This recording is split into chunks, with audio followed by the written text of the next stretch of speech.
It's always fun to see the site come alive.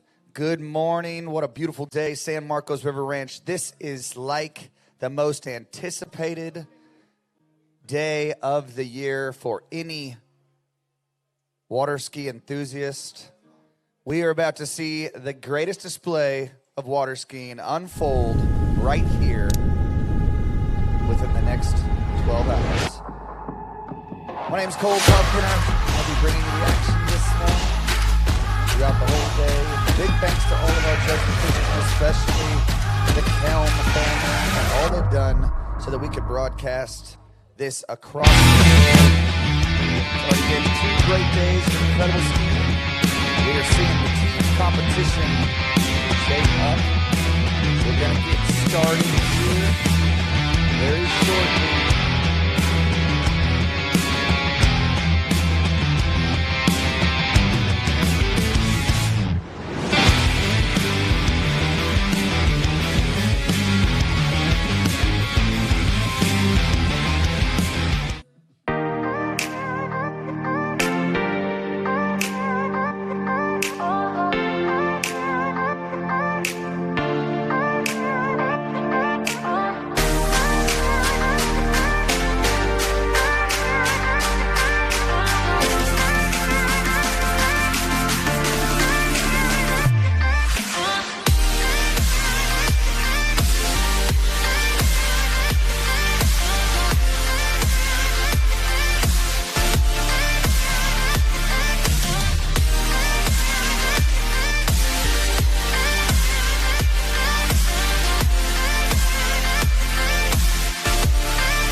I'm taking the others, but she wants her to find her cars.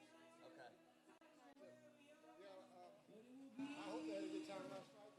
I wish I would have gone. It sounds like they did. You ready for me, Kelvin? Good morning, ladies and gentlemen. We are at the 2022 Syndicate National Collegiate Water Ski Championships. This is the coveted day, the third and final day. We are super excited to be bringing you all the action. We are going to get kicked off here. Just waiting for all of our officials and judges to get into place. But at the moment, I'd like you all to stand, take off your caps. We are going to honor our country with the national anthem.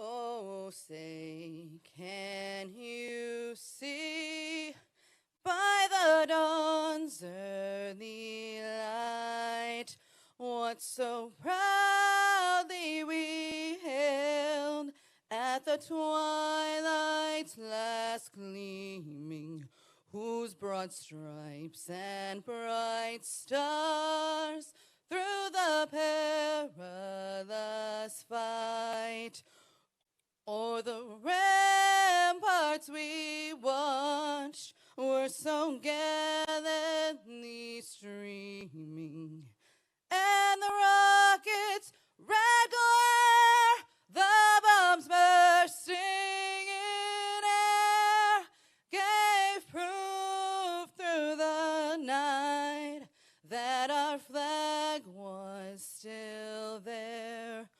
Oh, say does that star-spangled banner yet wave o'er the land of the free and the home of the brave. Wow. Wow. Incredible. Thank you so much, Christy Kingsmill. She does so much for this sport. She does so much to make sure that this day happens, and we just thank her and her team of people that make this happen. So we are ready to go. The stage is set. That was, wow, got goosebumps. So I'm going to get an order of events here, and we are going to get started promptly.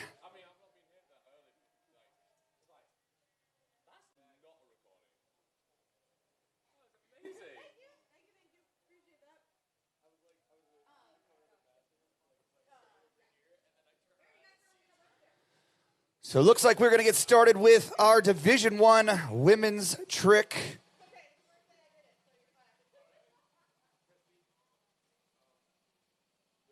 We've had some amazing performances from all of our schools. I was just going through it, and it is going to be a slugfest all the way to the bitter end. We are going to culminate with the main event, the grand finale, men's Division I jump. Going to see some impressive jumping all day long. Each and every rotation is going to bring some incredible skiers. We've still got Division II action. We got our slalom event for the women and the trick event for the men. So, again, we've got 4 highly contested events, and we will be crowning our champion in both the Division I and Division II. Thank you, Christy.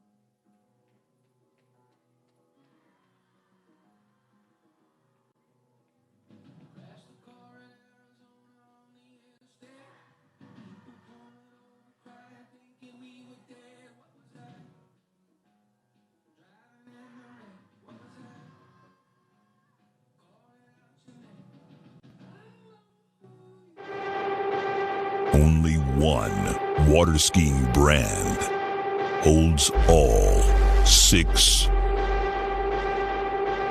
world records.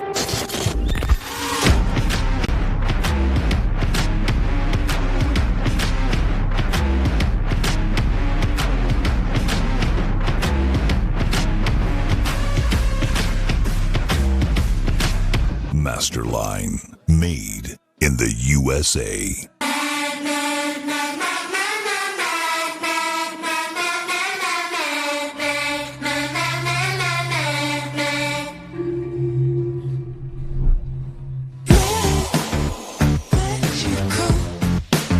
We're at the Collegiate Nationals, and it is going to be rotation 1 of the Women's Trick Division 1. So if you are in rotation 1, grab your gear and head on down to the dock. We are going to get started momentarily.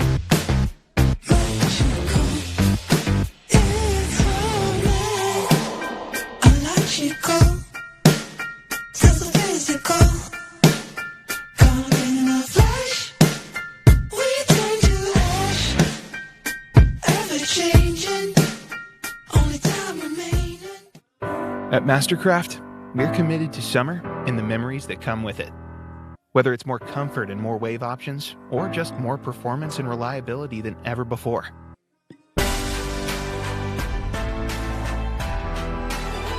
Mastercraft is constantly pushing the boundaries to ensure we deliver you moments that bring your family together and make life extraordinary. Experience Mastercraft. Experience summer better.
Only one water skiing brand holds all 6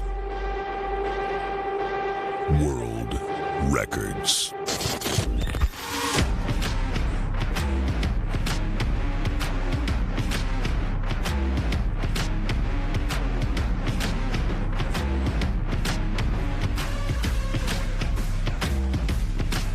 Masterline, made in the USA.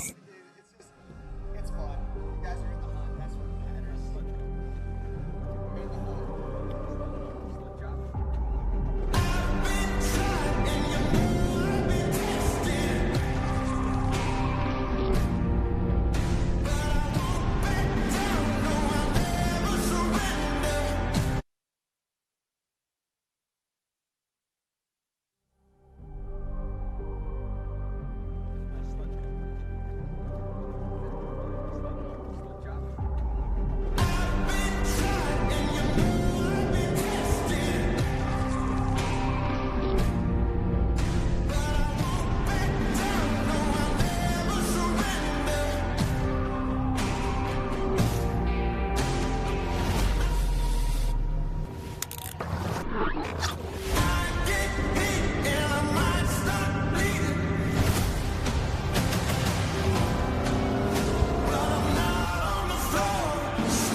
I'm seeing boats starting to jockey around. We are getting dangerously close to kicking off this trick event.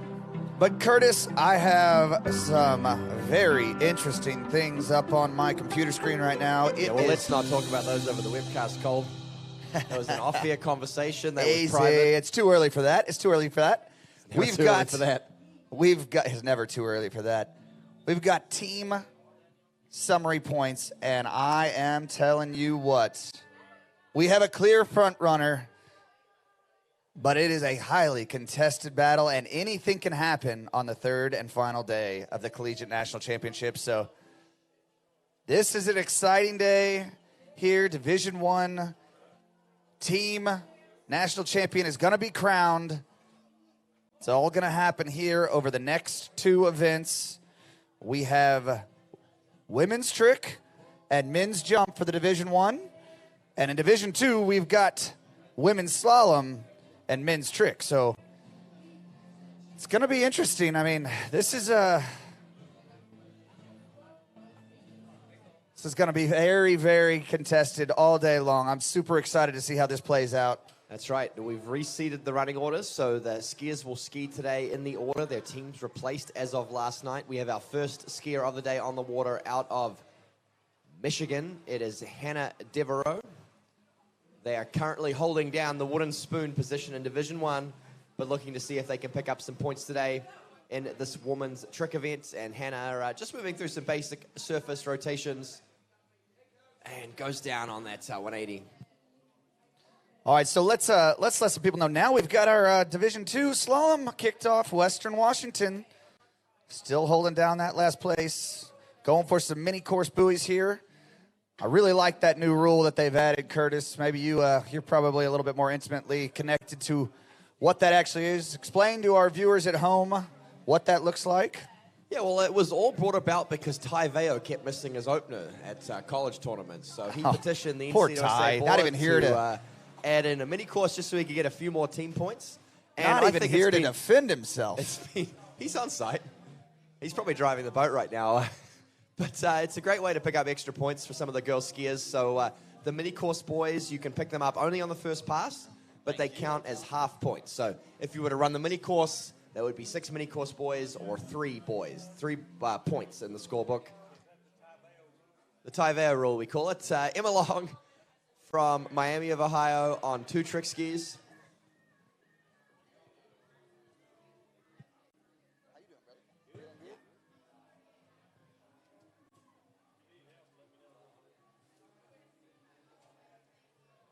I love to see this, Curtis. She's piling on team points, spinning it to win it on 2 skis.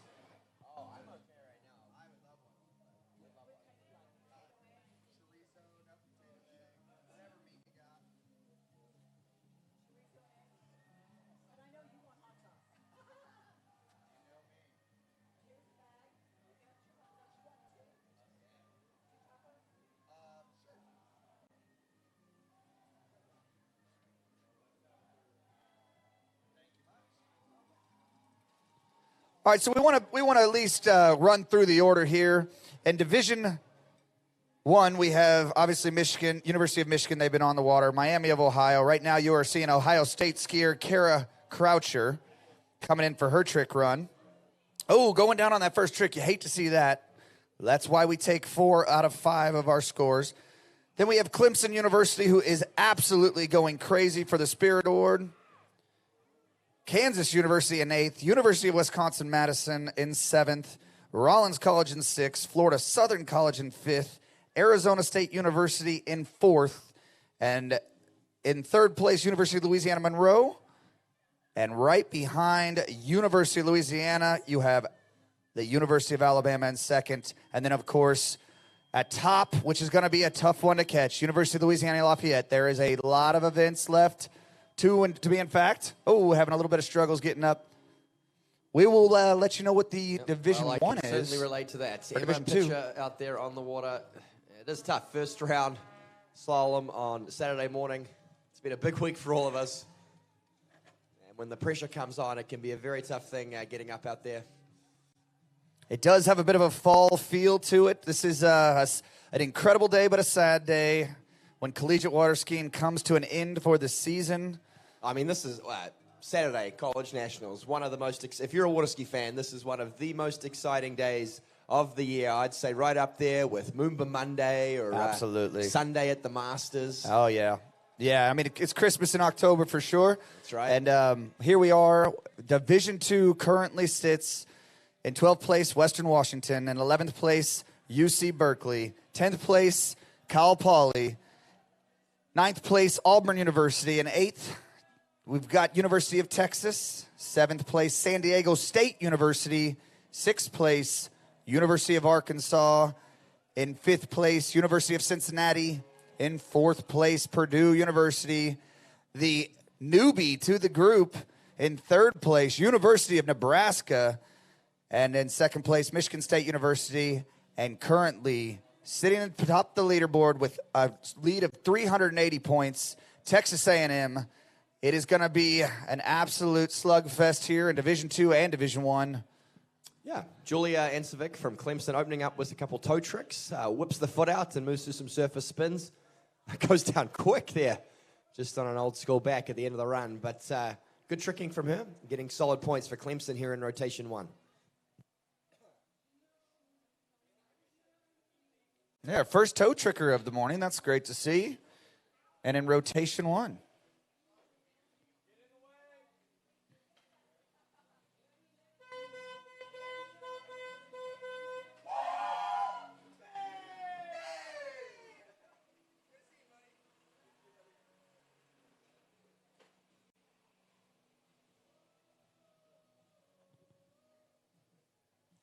All right, Jaden Yoder on the water for University of Kansas, the Spray Hawks.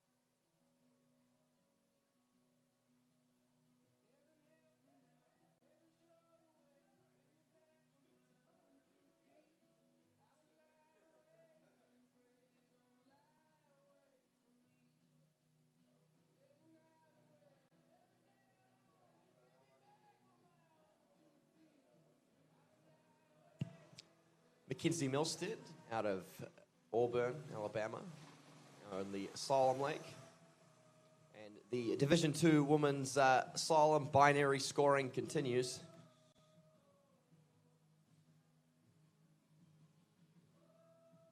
Looks like we got a mini courser out there.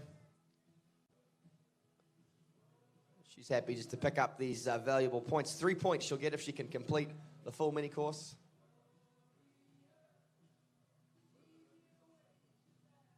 Looks like she's done just that.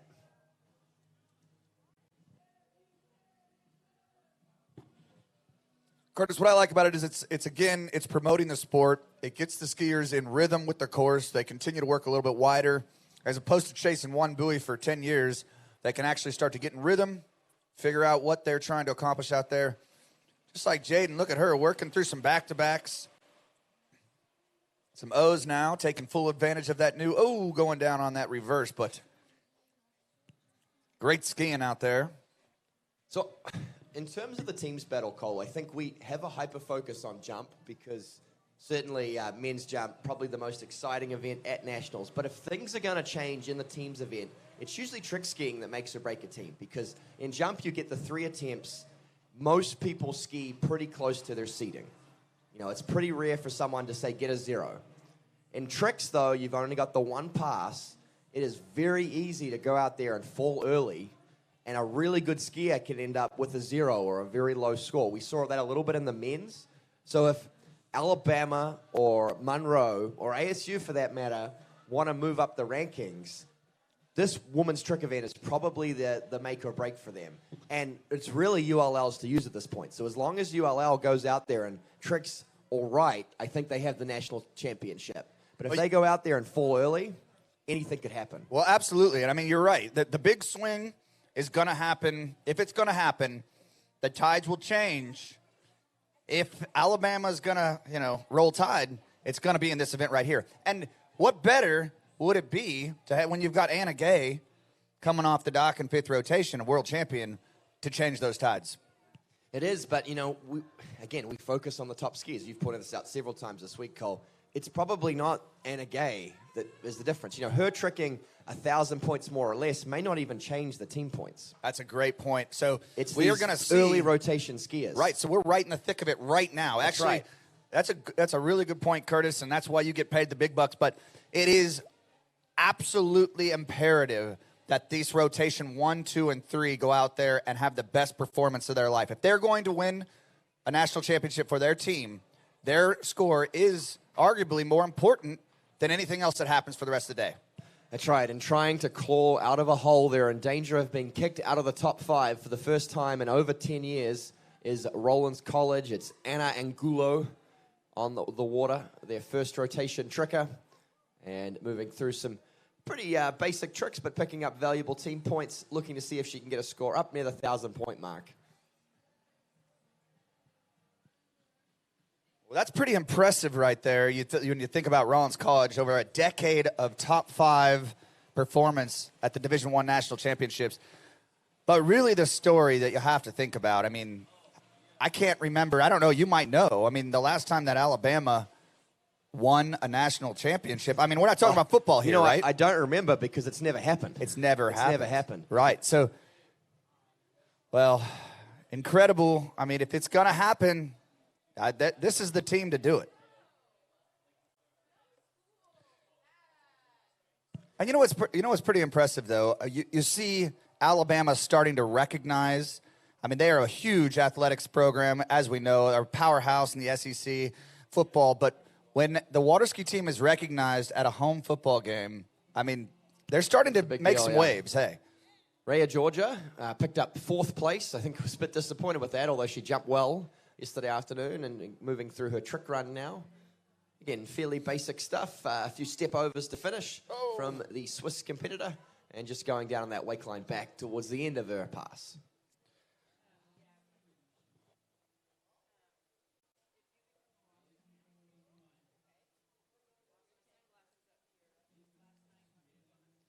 It'll be interesting to see the webcast numbers as they keep rolling in now. I mean, obviously people you've been watching the last week of really ex-skiers, pro skiers, the Pro Water Ski Tour, NCWSA, AWSA, putting out things all over social media, just basically highlighting the severity and the magnitude that we have today and what could potentially unfold as the day, carries on. So Arizona State's first tricker on the water, Kelly Hill. Yeah, and, after men's slalom, midway through Friday, halfway through the tournament, ASU was still hanging on to top 3, but women's jump, unfortunately, let them down a little bit, and they're down in 4th place, where they'll most likely end up, but big scores from their girls, and maybe some screw-ups from the teams above them could see them crack their way into the top 3 still. Well, that is interesting. I mean, they are about 300 points back from the top three. So, again, the top three really standing out. But Arizona State has an incredible women's trick team. I don't know much about their jump team, Curtis. Their men's jump team is pretty strong. This is Emma Daly from San Diego State University, looking to run the mini course out here for her effort in Division II women's slalom. Oh, gets a big boy mixing it up there. Good work from Emma. She's going to try for one more big boy, I think. Yeah, great work. So there she's got a combination of big and mini. Yeah, explain the scoring for us. Right, so she got watching. 2 big boys, 4 mini course boys. So she gets the 2 points for the 2 big boys, and she gets 2 points for the 4 mini course boys. Okay, so a total of 4. Total of 4. Which is huge, because if you just go out there and run the mini course. That's right. It's a point of separation. We're going to see a lot of girls just run the mini course. We've already seen a couple skiers do that. So the fact that Emma was able to intersperse a couple of big boys in there is good. And to your point, this is how I would teach someone to run the course, right? You start with the mini course, and then you slowly start interspersing big boys until you're running the full thing. So developmentally, the mini course, scoring, I think, has been huge for lifting the level of slalom skiing. And it's going to pay dividends here in 5-10 years, because it really is going to help this Division II. And these Division II skiers are going to make their campaign known and try to crack into the Division I. So that's what I really like also about the format. It's not a guarantee that we have Division I schools in every year. Now, yes, we have our clear front runners. 5 schools that are typically going to be the staples of the Division I. But every year, those bottom in Division I seem to change, and I think it's because of the work that NCWSA is doing to promote the sport and bringing in the mini course rules, and it's very, very neat to see, and I'm proud to be a small part of it. Yep. Right, on the trick lake, I believe we have Kelly Hill from Arizona State Community College. Young lady from Connecticut originally. Wrapping up her nationals. We saw her on the jump event yesterday. And tricking now starts off with the Wake 360. Just moving through some fairly basic surface rotations. But piling on the points. I mean, that's what it is, continuing to move seamlessly through each and every trick.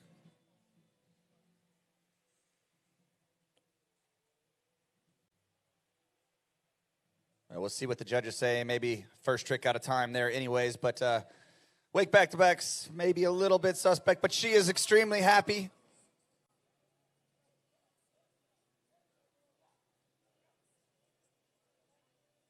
Okay.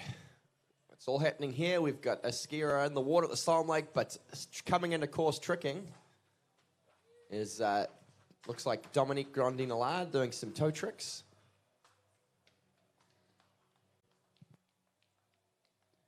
So Paige Easterling, Razorback.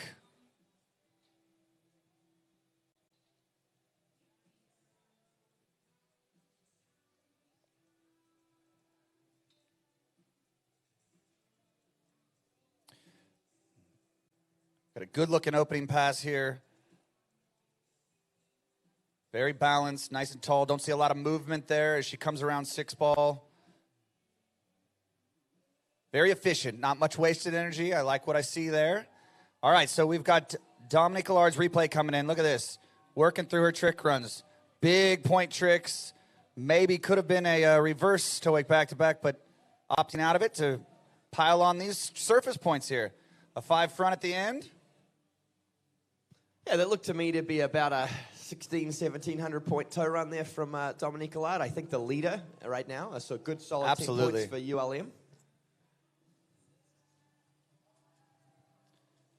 You know, it's interesting when you have somebody that maybe makes a hitch trick and you don't know if it's going to be credit or not. So Dodo doing a great job to stand up. You saw the fist pump. And right now we've got Brooke Boskus coming into course. 5 back and working through some surface tricks here. Takes it to the wake.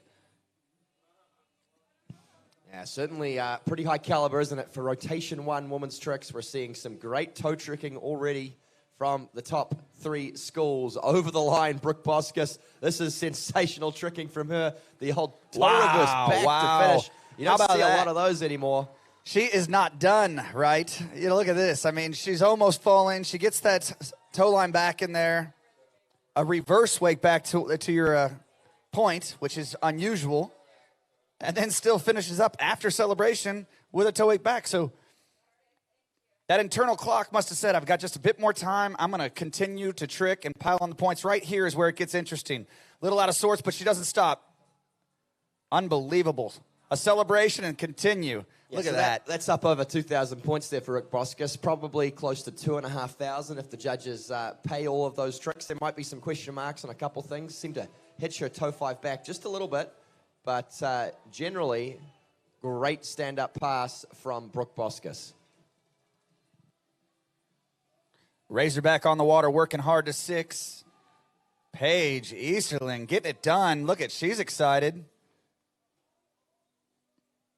If this is any precursor to the level of skiing we're going to see all day long, I mean, my goodness, this first rotation is rocking and rolling.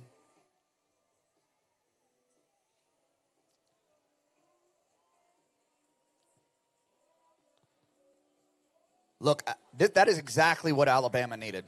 I mean, to go out there, I mean, that's close to a podium run right here in rotation number 1. So I know a lot of these Alabama skiers, and to see the emotion that you saw after Brooke Boskus came out, I'm telling you, they know that they've really just laid it down. So who is ULL's first skier? They got Kirsty Wolfersberg about to go. This is Paige Easterling, who's running, lots of passes here, which for a rotation 1 woman skier in Division 2 is very impressive. If this is an indication of what Arkansas has to come, I could see them climbing a few places in the team's competition. Absolutely. Currently sitting in 6th place. It was a great skiing from Paige. Just as you saw the speed increase, just little bit of a stiff front leg there, not allowing the hips to move, and ski bouncing around. So that's all she wrote. But we saw Kirsty go out in rotation 1 a jump, and she set a score that was incredible. I mean, it held up all the way to the end, nearly. Yeah, that's right. I mean, narrowly missing out on the podium. Right. 119 feet. So she's done her team a solid. The Ragin' Cajuns, they are your top-seeded team after 2 days of competition. And this is why they are coming off the water last. They essentially know what they need to do. They've seen that Brooke has just laid down the gauntlet. Dodo doing a similar standing up her toe run. Beautiful toe 5 back. A pretty standard run there until she moved into side slides, which I like. Wow, this is looking good.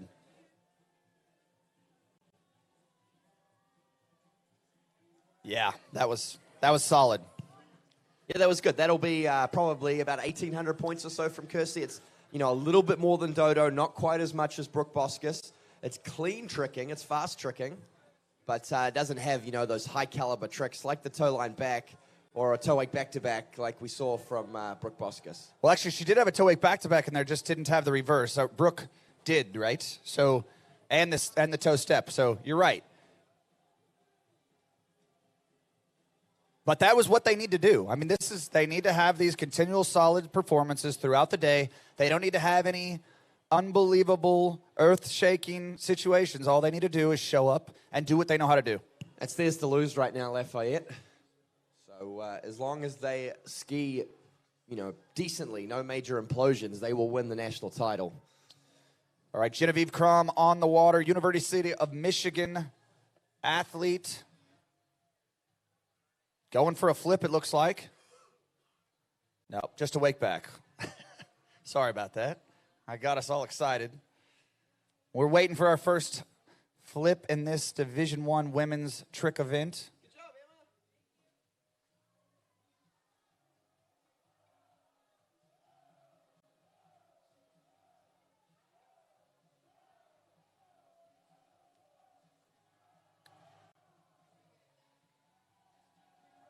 Lauren Ross on the water, Cincinnati Bearcat.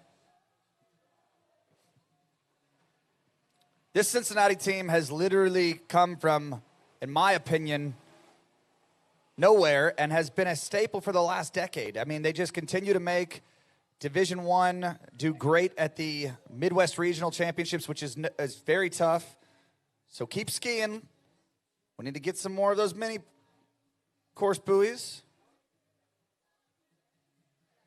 See, in my opinion, this is exactly what we were talking about. She goes for the big buoy first, and then out of rhythm, and unfortunately, that's a struggle. She could have got a lot more points if she would have stayed in the mini course.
Margaret Burrito, laying it all out on the line there at 6-ball, trying to get every mini course buoy that she absolutely can there for the Boilermakers.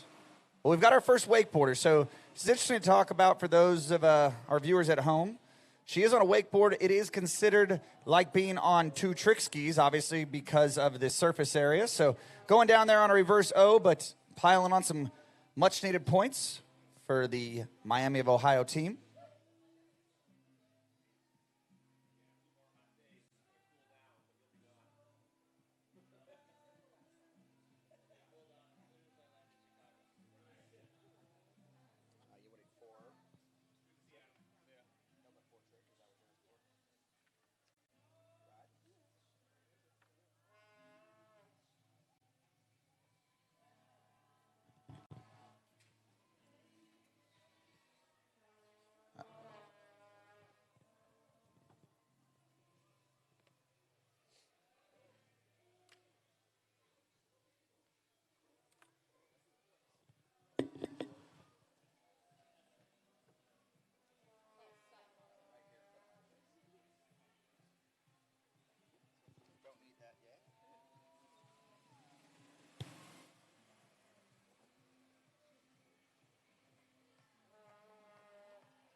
So continuing in order, our next skier will be from the Ohio State University, Victoria Finwall.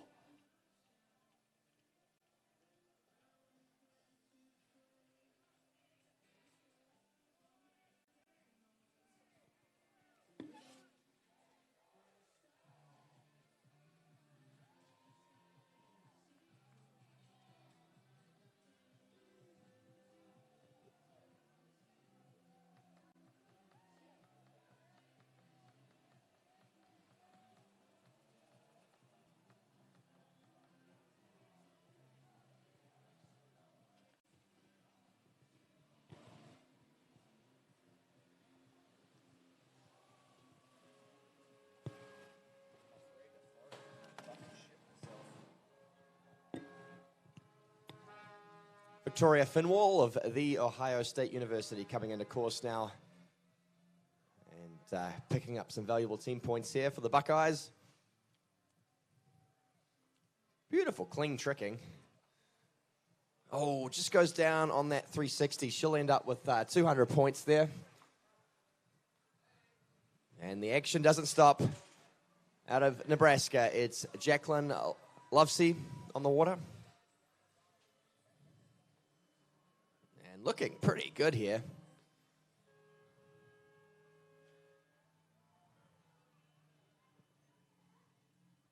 So that's interesting. We couldn't see the first half of that run, so looks like she ran that pass, which is huge. I was talking with the Nebraska coach. She's staying at the house that we're staying at, and it's pretty impressive. Every one of their jumpers landed a jump. All 5 rotations, both men and women.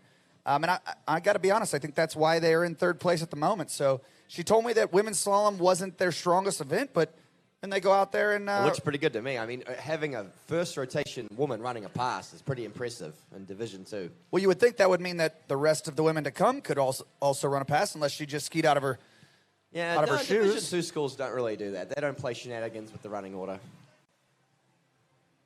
It's really only 3 schools that do that.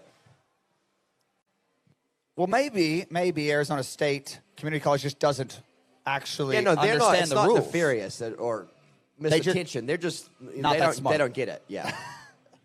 Oh, all jokes aside. I mean, all right. rotations 1 through 5 is getting dangerously close to algebra. Cameron Lachicka, Clemson Tigers. We are seeing Jacqueline Lovesey, Nebraska skier coming in. This is her 2nd pass, pulling hard to 3.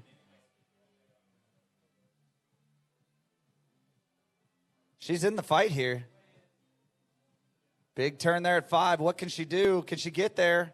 Wow. I think she surprised herself there.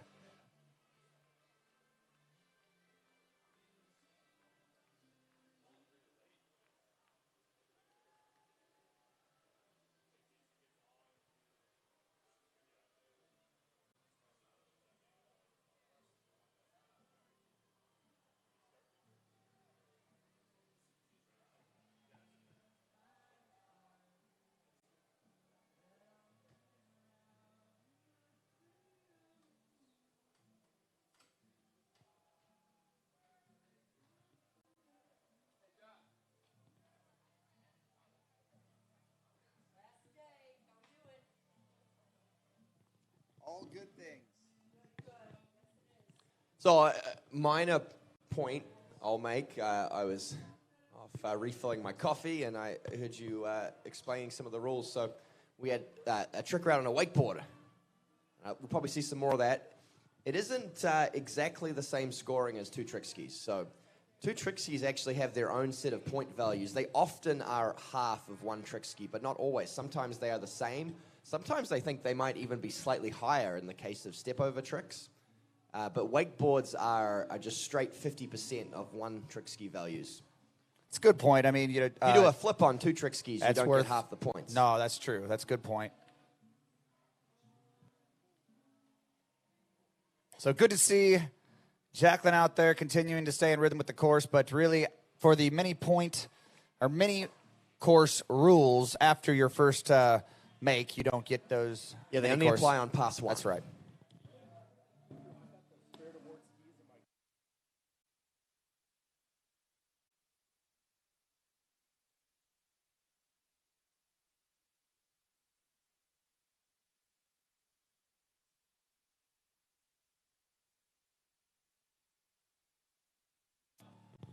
Caitlin Davis.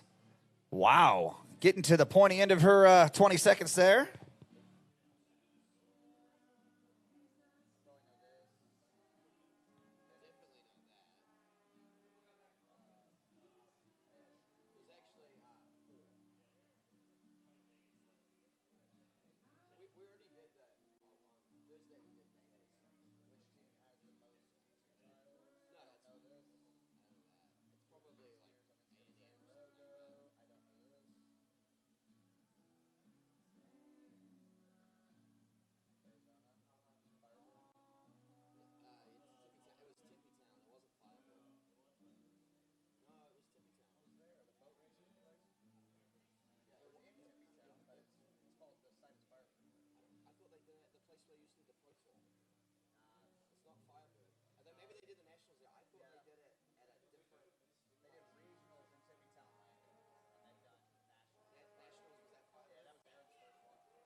Keely Plessner, Badger on the water, Honey Badger.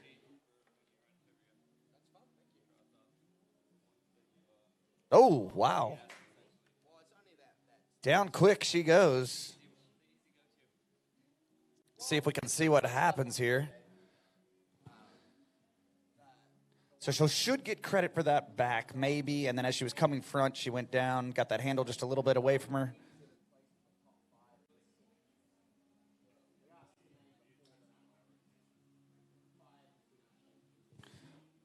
Okay, Jessica Ray, Michigan State skier.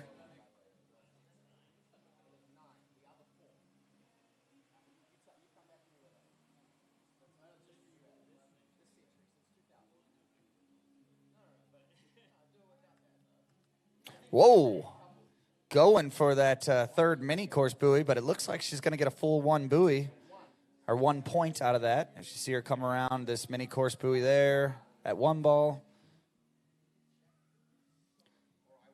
There will be a log jam at one, that is for sure. But she was going for it.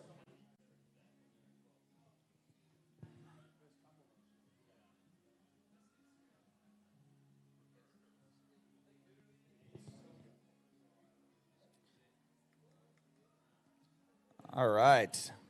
Dar standing up that trick run with that surface 5 back and a fist pump. If Rollins wants to stay in that top 5, they are going to have a really good showing in this women's trick event. Unfortunately, jump is their Achilles heel, you'd say. They only fielded, I think, 2 women's jumpers yesterday afternoon. That really hurt them. Chelsea Newman obviously picked up quite a few team points, but a one-woman team does not a national championship team make. So they will probably have to be content with 6th place. This is Sierra Clinchu of Florida Southern Moccasins on the water.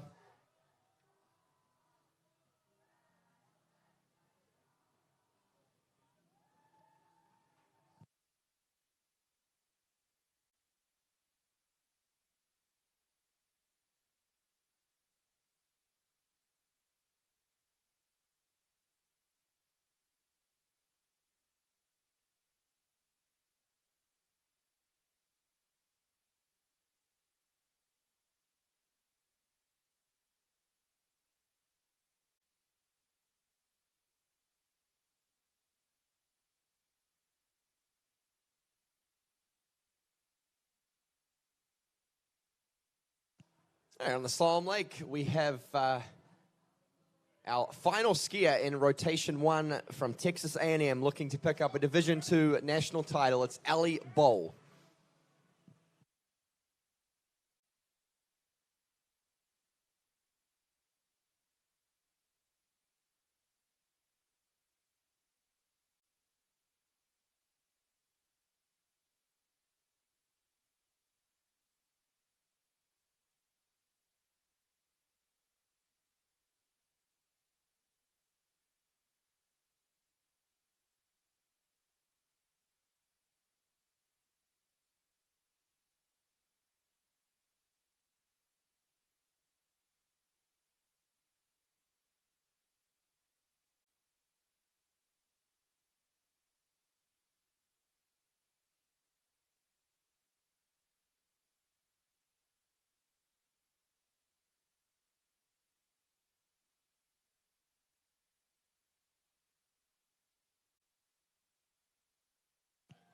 Sammy Streitfeld, Arizona State Community College, our first flip attempt of the morning. Unfortunately, not able to ride it away, but it was right at the end of time, and she did the business, picked up the team points she needed prior to that.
Okay, moving through now, Nellie Allard of University of Louisiana, Monroe.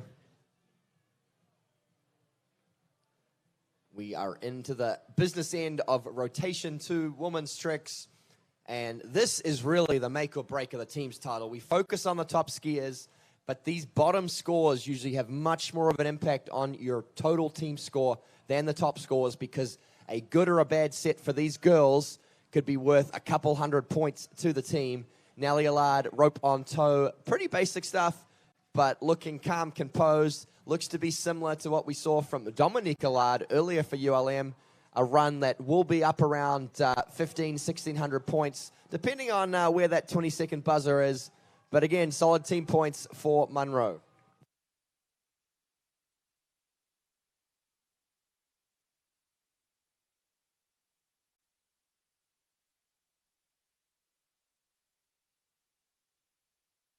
All right, now into rotation 2 of women's slalom, Alana Sullivan from the WW Vikings on the water.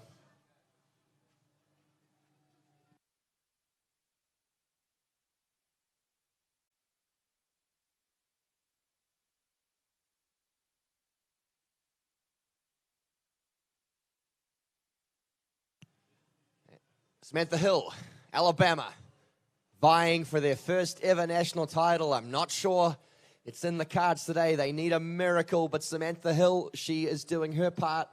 Again, solid toe tricking. This should be up, similar to Nellie Allard, up around 1,600 points from her.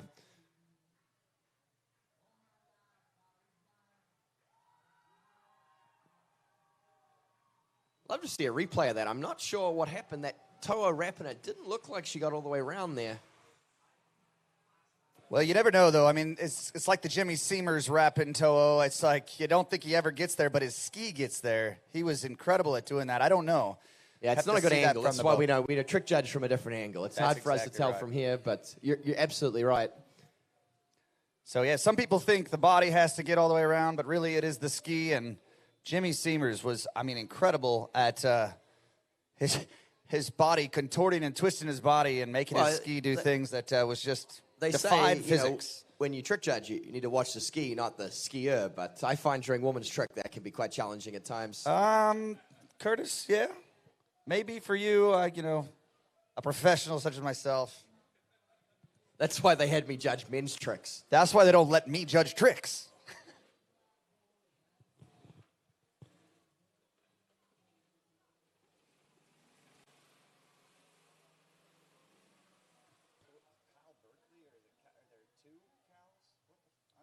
Oh, yeah, no, good question. Cole, he's confused got a little by the school naming. And well, as was so I, is it's Sophie. a reasonable question. So this is Sophie Fredericks from Cal Berkeley. Now, the reason that, so the University of California, Berkeley, and there's several schools within the University of California system. The reason that Berkeley gets to be Cal, like their football team is also Cal, is that they were the first. So they were the first University of California, and then it's become like a franchise, right? So there's a bunch of University of Californias now, but they are the Cal, kind of like the Ohio State. Gotcha. Okay. So while I was very confused in that, and I appreciate you clearing that up. Sophie, unfortunately, was confused at where the buoys were. So while she's obviously very smart, we need to explain to her so that she can take care of business next time she's out there on the water. Well, sometimes the skiers, we had this problem with UCLA a lot, not at Nationals this year, but they have been recently, where very intelligent people, but they kind of over-engineer their skiing a bit. So they're out there, they got the whiteboard out, they're doing differential equations to calculate the velocity and angle and trajectory they need to get outside each buoy. Arizona State wouldn't have that problem. They don't have that problem. They don't think they do. And I think it's a big part of their success.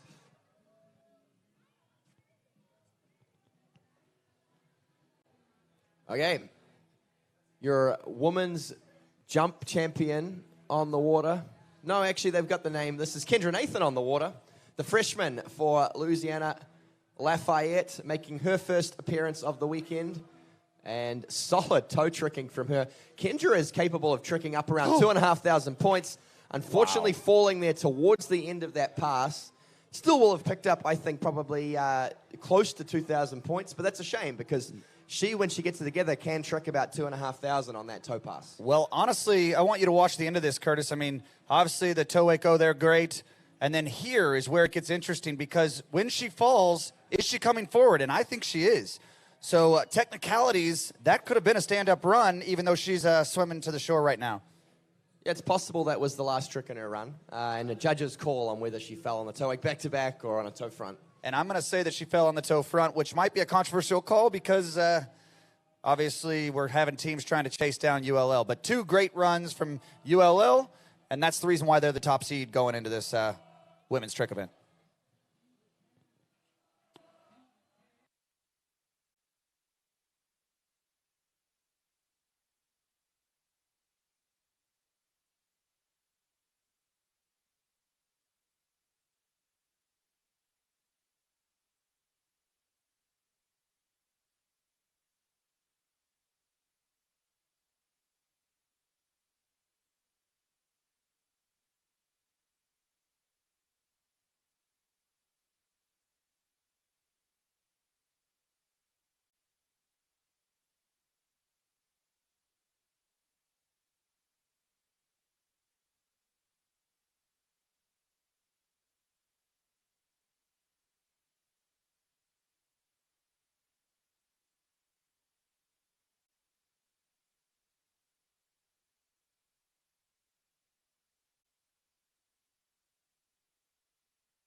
Okay, well, thanks to Adam Kohler, we have a new set of trivia questions. I think we've found a nice balance between my questions, which were, I think, booed by Cole as being a little too hard, and some that are perhaps too easy. I think these are good questions.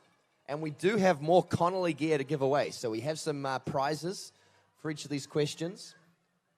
So the first one is which ski site has hosted the most collegiate nationals?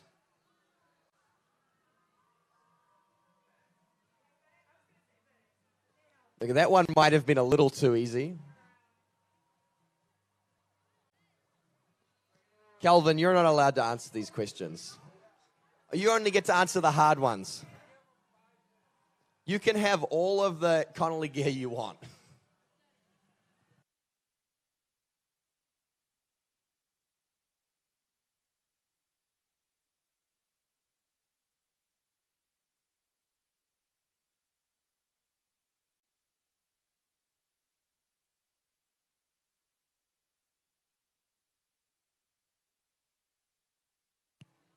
Yep, we got Mary Crossett from Miami of Ohio out there on 2 trick skis.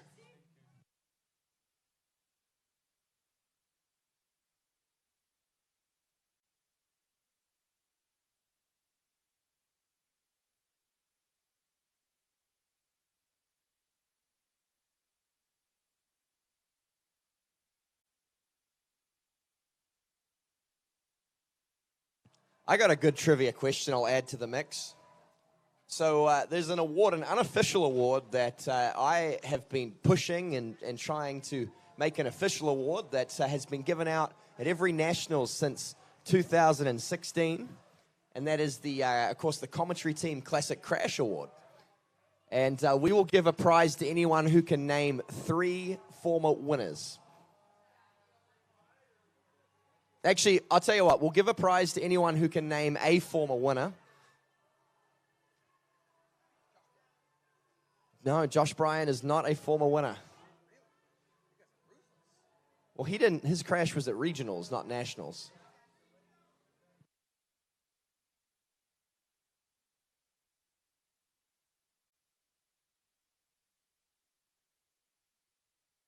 Yes, good job. Cole Kalkbrenner got the first answer. Carter Lucas was, of course, last year's winner by a considerable margin.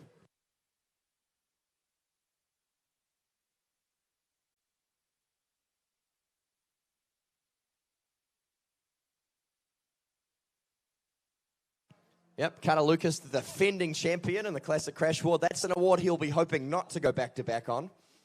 Not an award you want to win. I think Calvin definitely knows the answer to the last time the Nationals was here.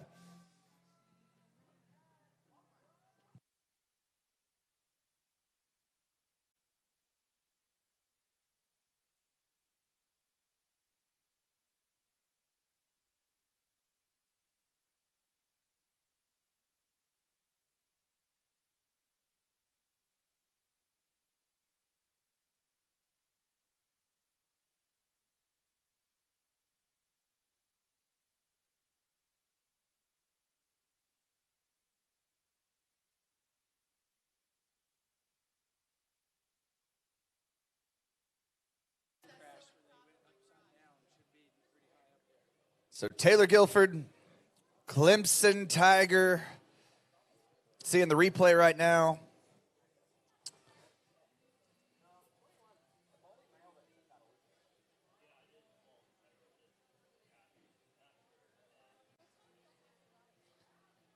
So taking advantage of those surface tricks.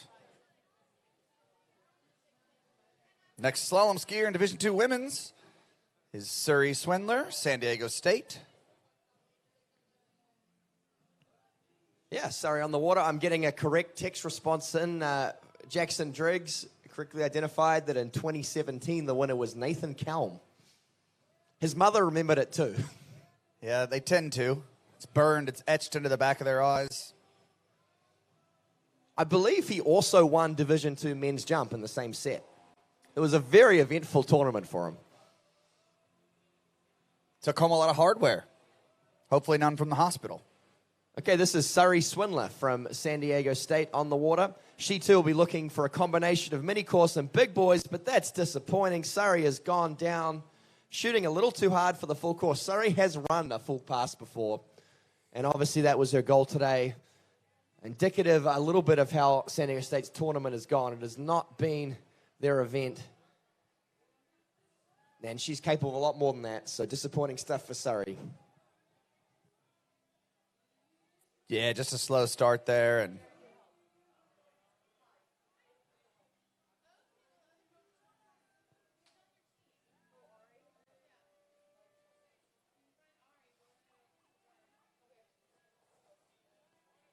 Great to see so many people putting their hands up to help with this webcast and showcase this to people across the world.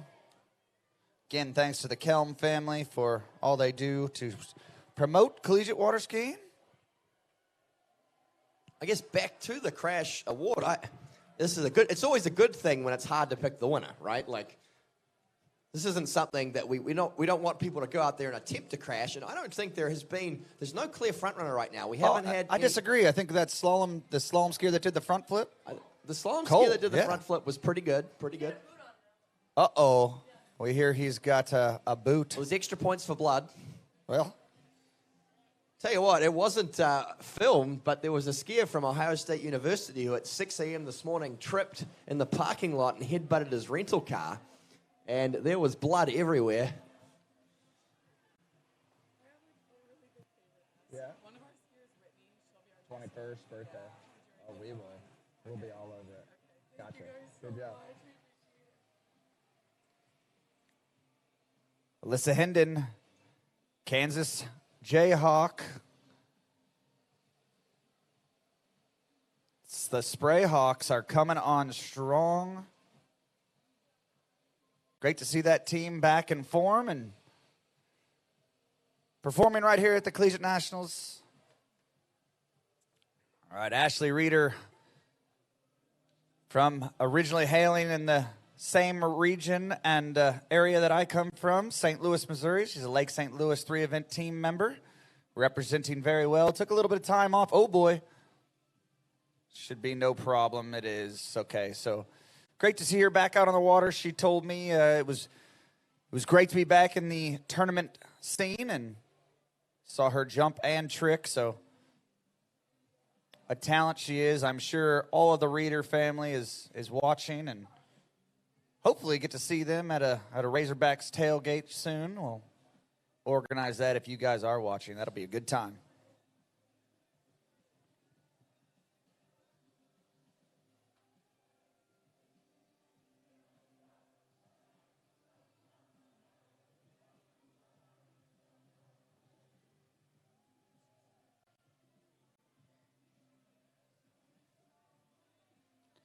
Alexa Barons, Badger on the water.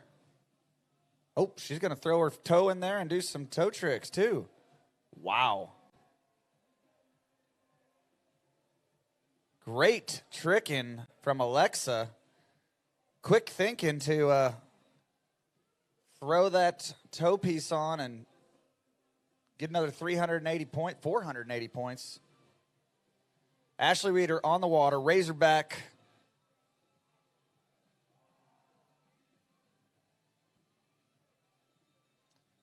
Sister at the University of Alabama, very, very good skier, and kind of surprised that we haven't seen her out here. I guess just focusing on other things. She's getting close to graduating, so.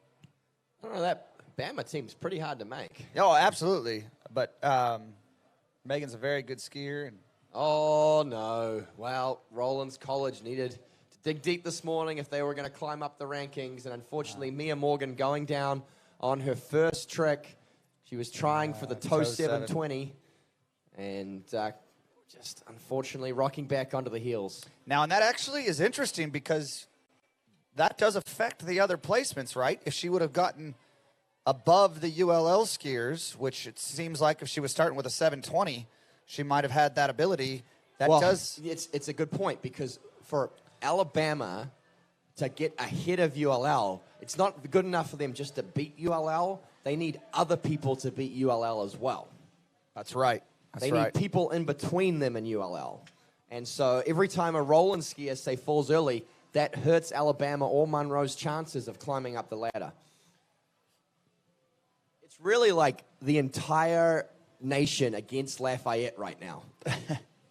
I don't know if everyone feels that way, just a couple teams. So Ashley hanging on for dear life there, going over to 4 ball. She is in the hunt. Oh, no. You hate to see that. Still love the fight. She's disappointed, but nonetheless, so third pass, good skiing from Ashley.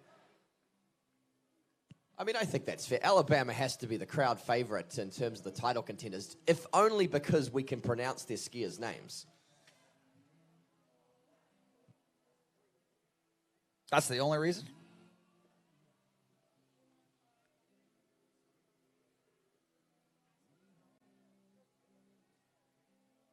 All right, here's another one of those skiers that can definitely climb up and shake things up between ULL, ULM, and Alabama. Alyssa Drake, out of Wisconsin originally. She's a Florida Southern moccasin. Yeah, good jumping from her yesterday. I think she was just narrowly missed out on the podium, but very solid performance. And she'll be looking to try to help Florida Southern's cause. Florida Southern does have an outside chance of knocking ASU out of 4th spot if they ski well. But probably the primary goal is just to cling to that top 5 ranking.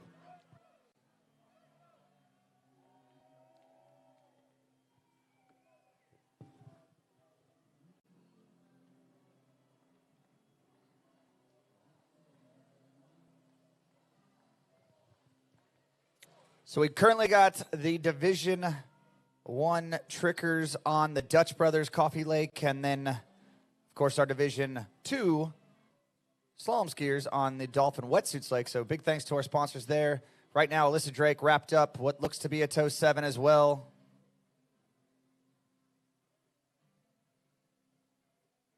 Moving into the 5 back, a little hitch there. We'll see 5 front. This is a good run here. Keep it going. Alyssa Drake, wrapping toe-o, toe-wake-o, toe-wake back, to the toe-wake back-to-back. Wow. Yeah, I think we have a new leader in the women's trick field. That was a great toe run from Allie Drake. That is up around 2,500 points. You know, I think you're right. I don't think it's going to be enough to take on Brooke. I see a couple things here that are going to be questionable, and we're going to see what the judges do with them. But definitely a great run from Melissa. Great 3-event skier. So she's going to be up there in that mix for the next 3 years to come. A freshman. She's happy. Can't ask for much more than standing up the pass. Okay, we have another Bearcat on the Slalom Lake, Casey Forstoffer. And they have a very strong women's slalom team, so I'm expecting passes to go down from her.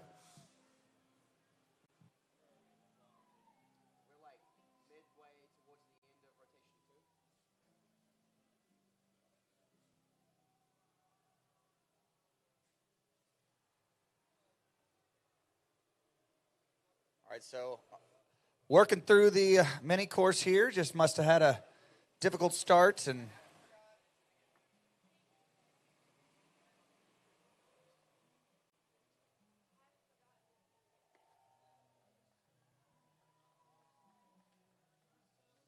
a lot of good points there for Casey.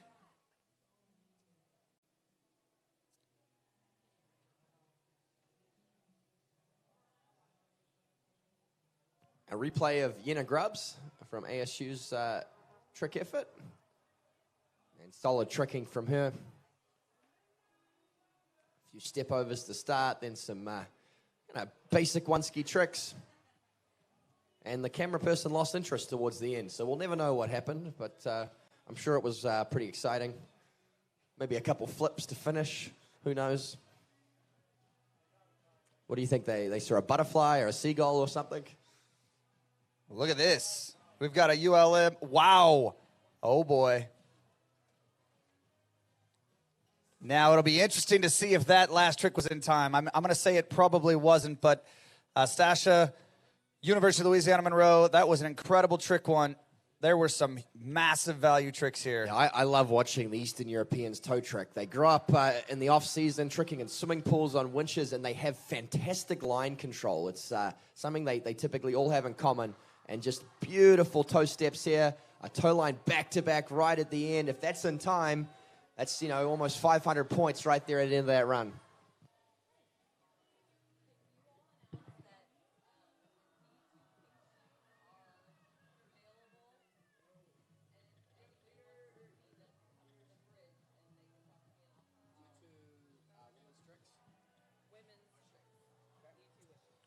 All right, so our chief judge has just made an announcement here that our Division II pink sheets, women's tricks, Division II, please come to the bridge if you would like to see your pink sheets.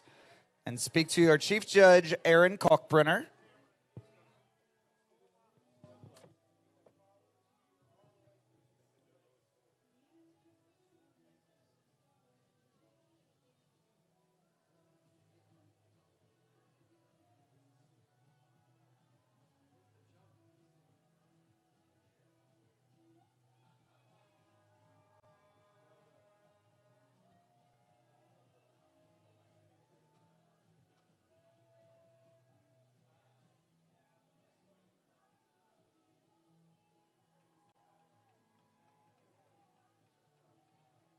Well, so far, Cole, in the Division I women's tricks, Florida Southern's early fall aside, of the top 4 teams, everyone has skied pretty well, stood up or close to standing up.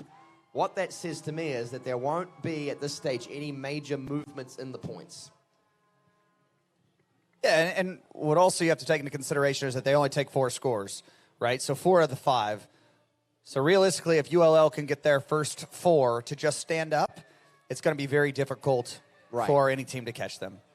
Well, their first 2 have skied well. Their third is about to take the water.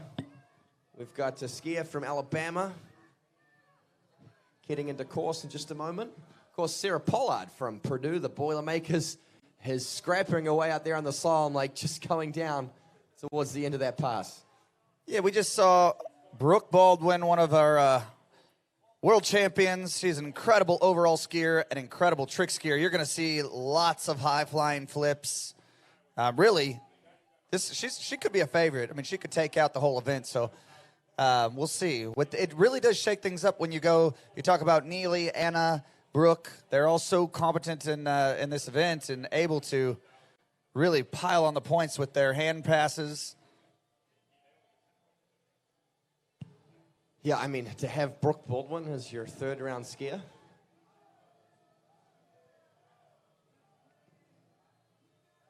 Big moment here in the College Nationals. This is Brooke Baldwin, Division I Women's Tricks, one of the title contenders in this event, and absolutely critical. She stands up for Alabama, opens up over the rope. She's into the flips now. Needs to stand up a full 20 seconds worth of tricks, starting with some fairly basic flips. A couple of back landings now. Those are 750 each. She has a mobe. That is good. And a stand-up pass from Brooke Baldwin. That, I would imagine, is up over 4,000 points. Yeah, definitely going to be right there. I mean, capable of tricking high 8s. Now you wonder... Okay, there are your regular flips. I was wondering maybe if it would have been smart to keep just piling on flips. We saw Ryan Gay do that and ended up second. But she's happy. She knows she's done what she needs to do. Now here's the pressure cooker. Yep, that's right. We move now to the favorites to win this event, Louisiana Lafayette. This is Lily Mead on the water, toe tricking. Young girl out of New Zealand. Pleasure of skiing with her quite a lot. Very smooth and clean, just not overworking it. Very balanced. They have a saying in trick skiing, slow as fast, smooth as... Oh, wow. Shaky stuff on reverse toe wake back-to-back, but she stomps it. That's going to be up around 2,500 points. Great trick skiing from Lily Mead. Now, ULL, their girls' trickers, they haven't been as good as what we just saw from Brooke Baldwin, but it doesn't matter. They've been consistent, and we're seeing lots of scores up in the sort of mid-2,000 range. That's all they need to do to win this national title. Yeah, I think they right now would take 4 2,000-point runs. They know it might not be on the podium, but again, like you're saying, they want that coveted team championship. That's what they're after. So, wow, Nebraska skier on the water, Lucia, they've had their first 2 skiers run passes. I mean, this Nebraska team is no joke, Curtis. It's really cool to see. I think they're going to give it a run.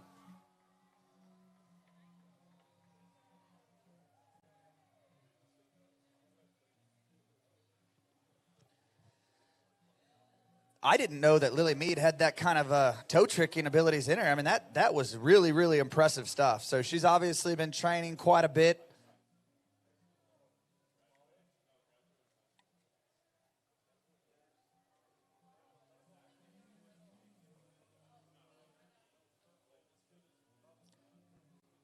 Didn't know didn't know that New Zealand had those caliber of skiers. Curtis? Wow, shots fired. Lily's great trick skier. Pretty good at hands, too. Just kidding. Toe's definitely her stronger of the two disciplines, and she would have been pretty disappointed with the jump yesterday. She, hit the catcher on jump number 1. She was going for a 130-foot jump, couldn't get it together, ended up with 115. But great to see her stand up, her toe pass, exactly what the team needed when the pressure was on. And we are now into 4th rotation. Women's tricks ripping through this trick event. It's Elliott Williams from Michigan.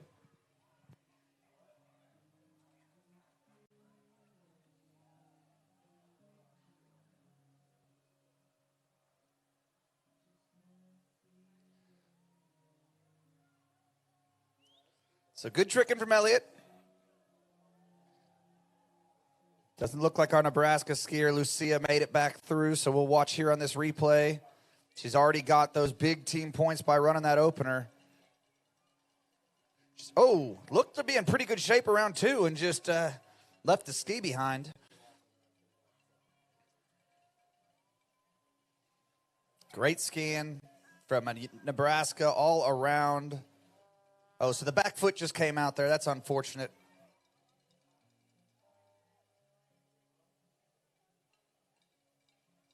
Okay, so just a reminder, we got some Connolly gear to give away. We got a bit of trivia going here.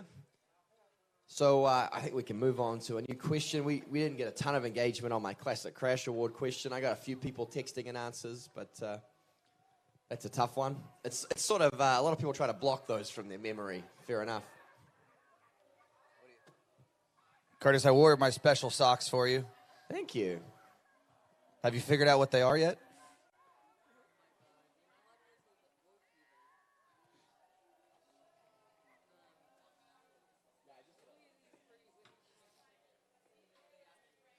All right, Olivia, Michigan State.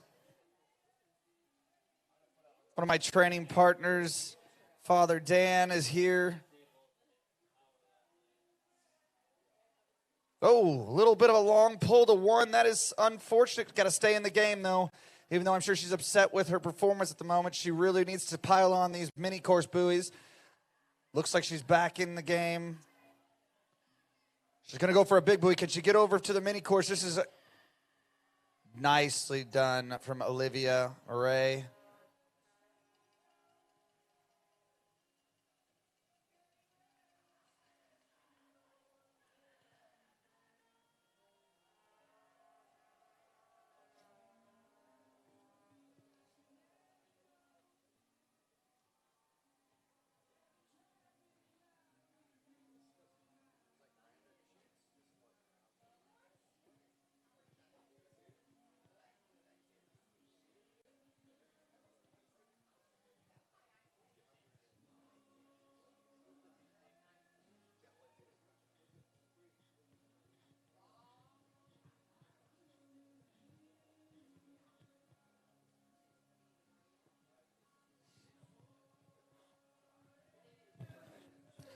Just letting Division 2 know that the trick sheets from Women's Tricks last night are on the bridge. I actually hear it announcing. If you would like to come and look at them, the 30-minute review window is open.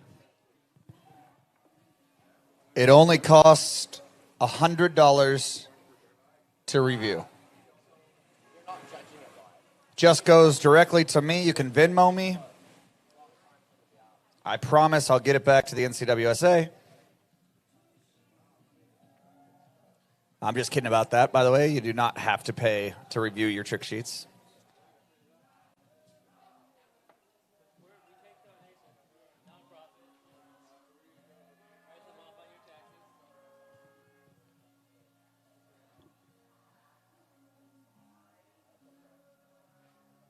All right, let's keep going with our trivia, Curtis. We've got a good one here I like to see.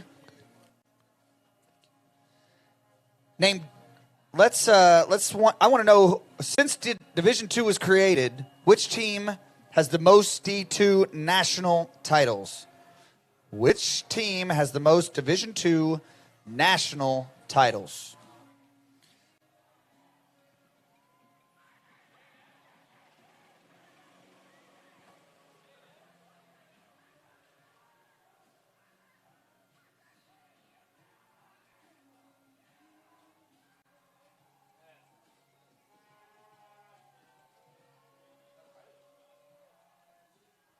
It is not A&M.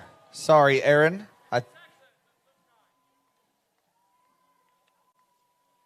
It is not. It is not San Diego State. Ed Roberts, you are smart and handsome. It is not Purdue. Keep them coming. Come on now.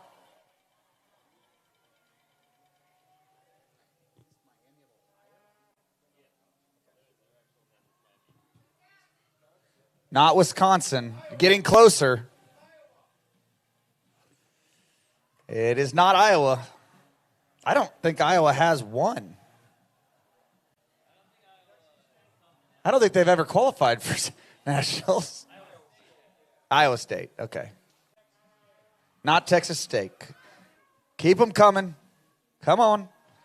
We got Catherine Miller, the Ohio State University on the water.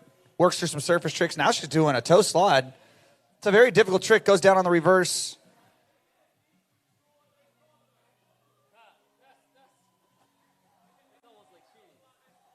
Yes, it is.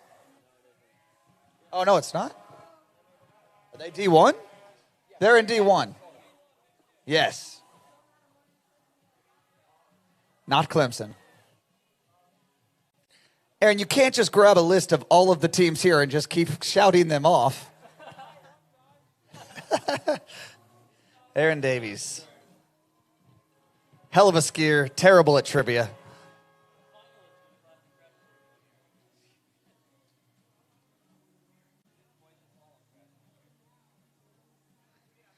Is that where he broke?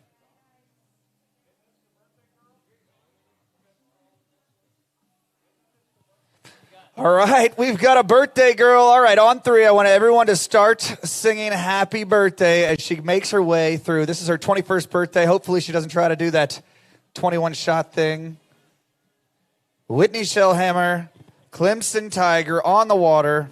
Her birthday gift is a stand-up trick run from me. I have everything to do with this. It's nothing to do with her coaches. I've already given this to her. No matter what she does, she should try a flip because she's going to land it. And she gets a birthday present. Look at that. 21 years young and out here at the Collegiate National Championships. Here's a replay of the birthday girl. Great tricking from this youngster.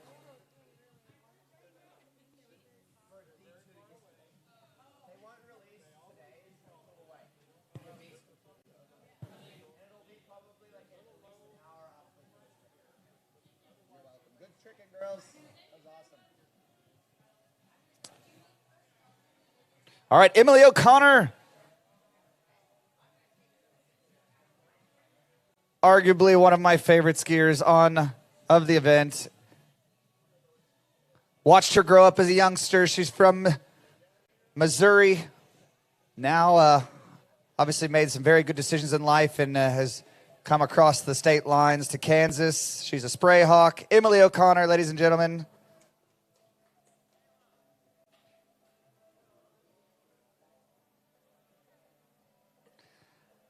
She actually lives in Columbia, Missouri, or grew up in Columbia, Missouri, and realized she had to do something drastic. Followed her big sister's footsteps. Katie Britton still will always be KO in my eyes. That has nothing to do with her name. She's just a knockout. All right, your next skier on the water is Emma Nobles. Greta Hansen, I apologize.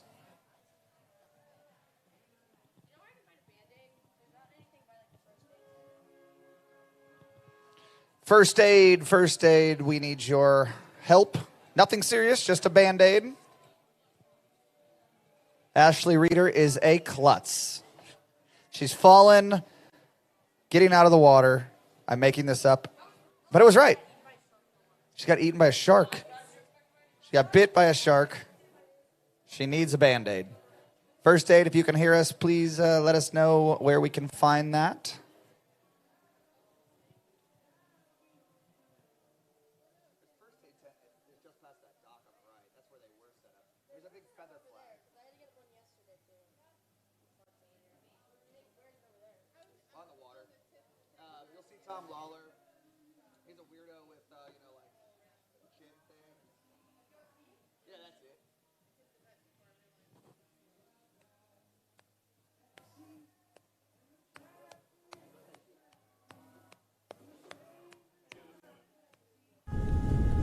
Still looking for an answer for the Division II team that has won the most titles.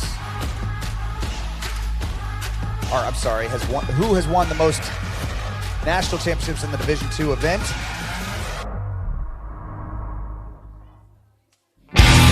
It's their first one. They haven't won one yet. It's their first nationals, Nebraska. No, unfortunately, it's not. It should be. She's from Michigan.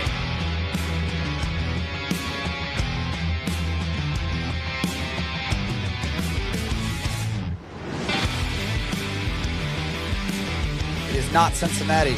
Good gracious, you guys. They're in Division I. They're in Division I right now. They have won. Who has won the most national titles in the Division II event?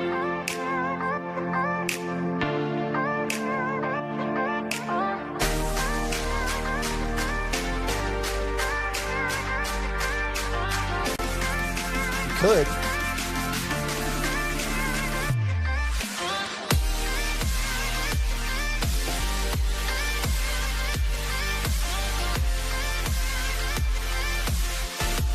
It is a Midwest team, my goodness.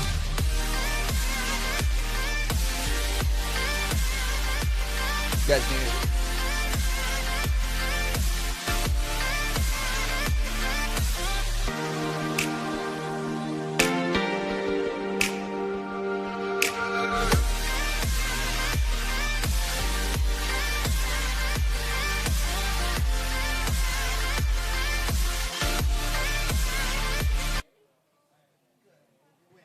Okay, we got a Lyft driver down the end of the lake looking for his customer, Alex. Alex, if you ordered a Lyft, please jump in that. Oh, bro, what? How do we get that? How do we get that done? We got to answer a question. No way. Roberts. What do we answer?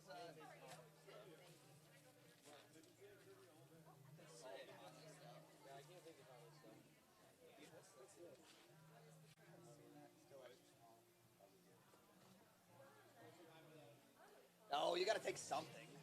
Give it away. You're doing a coaching set or something.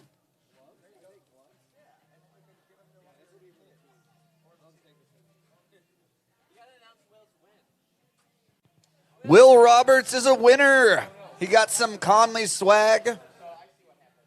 I'm sure his sponsors are stoked about him getting some Conley gear. What's that? It was Miami of Ohio. Miami of Ohio. Miami University. All right, Greta Hansen on the water, working through the mini course here. Getting some good points for her team. Got to get over to those exit gates.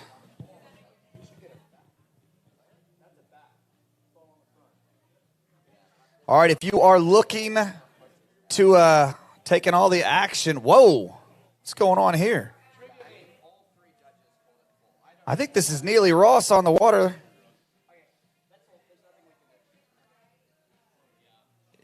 It is. Look at this. I mean, this is it's some incredible trick skiing. To go water skiing with the beautiful girls of Rollins College.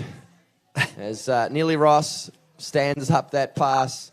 And that could be the winning of this event. We don't know. It's going to be a tight battle between Neely, Brooke Baldwin, we've already seen throw out a big score, and right. Anna Gay still to come. Well, so what's interesting is that, like you said, for Neely, really, she's just going for the win, right? She wants to give her team points, but what, I mean, I think the team's pretty irrelevant for Rollins at this point. They're so far ahead, they can't do worse than 6. Yeah, I don't know that they can catch 5th place. But so for Anna Gay or the 4th rotation of Alabama, they really have to stand up their run, right? You know, they still have to think about that too. This is not they're not going for a national title here. They are, but it's a team national title, not an individual national title. Right. Yeah, it's a different dynamic. So Neely is able to go for the bigger run, and sensational tricking from her.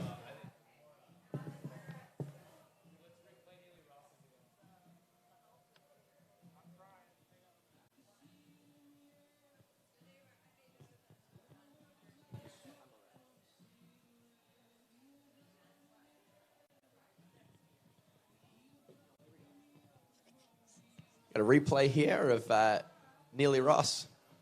Oh, isn't this just fantastic to watch? So smooth, very controlled tricking out there. Flipping up a storm is Neely Ross.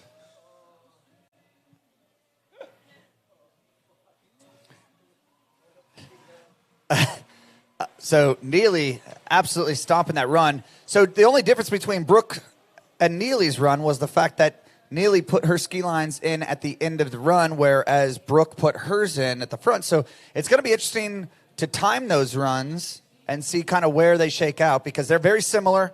I think Neely had the front flip in there. Yeah, Neely's flips were probably just a little higher difficulty, and that will probably be the difference. I think Neely's run is up close to 5,000 points, whereas Brooks will be closer to 4,000. I think she's also just a little bit quicker. This, of course, though, is Josefa Gonzalez from Florida Southern College. Rope on toe. Wow, Fifi going for it, really. The reverse toe wake back-to-back is a big trick. Kind of separates our girls' trick skiers. Toe step. And toe line back-to-back. She knows it. That was a big run. That's the run that we need. Kind of those get above the ULL girls to shake up our leaderboard. Not that I want that to happen. I'm just saying that if there is going to be a shakeup, we just need to know we need to have some of these girls get between them. I was impressed. I was very impressed.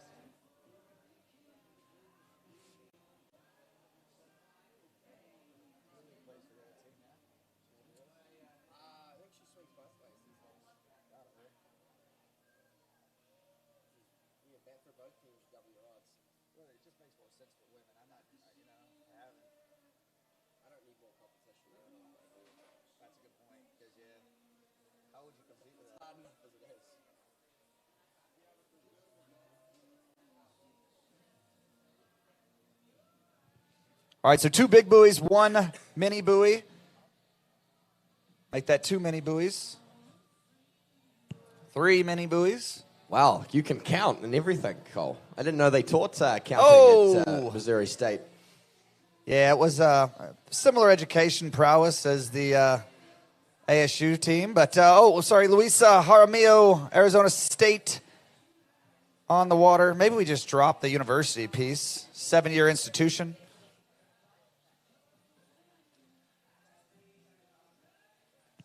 Nice toe run here from Louisa. Going down on a toe rapid at the end. That'll cost her a little bit. Probably the difference between the run being sort of 1,1700 and being up over 2,000. Those, toe in, toe out. That's a quick 400 points. So not quite what she would have liked. But again, unless there's an implosion from skiers out there, I think we're pretty much going to shake up where we started this trick event. I haven't seen anything to me to suggest that standings are going to change drastically. See, I think there could definitely be an implosion in the jump event. I mean, the field is absolutely stacked, so it's going to be exciting regardless if it's going to shake up the team event. But right now, ULM has had some very solid tricking thus far. Just some of the letter placement in this name doesn't even make sense. Okay, rope on toe for Sofia Masimenkova from Monroe. Wraps in, nice toe wako. Just finishing up with some fairly conservative tricks. But towing back-to-back was good, and that should be right up a little over 2,000 points, you'd imagine, from Sophia. That was great tricking.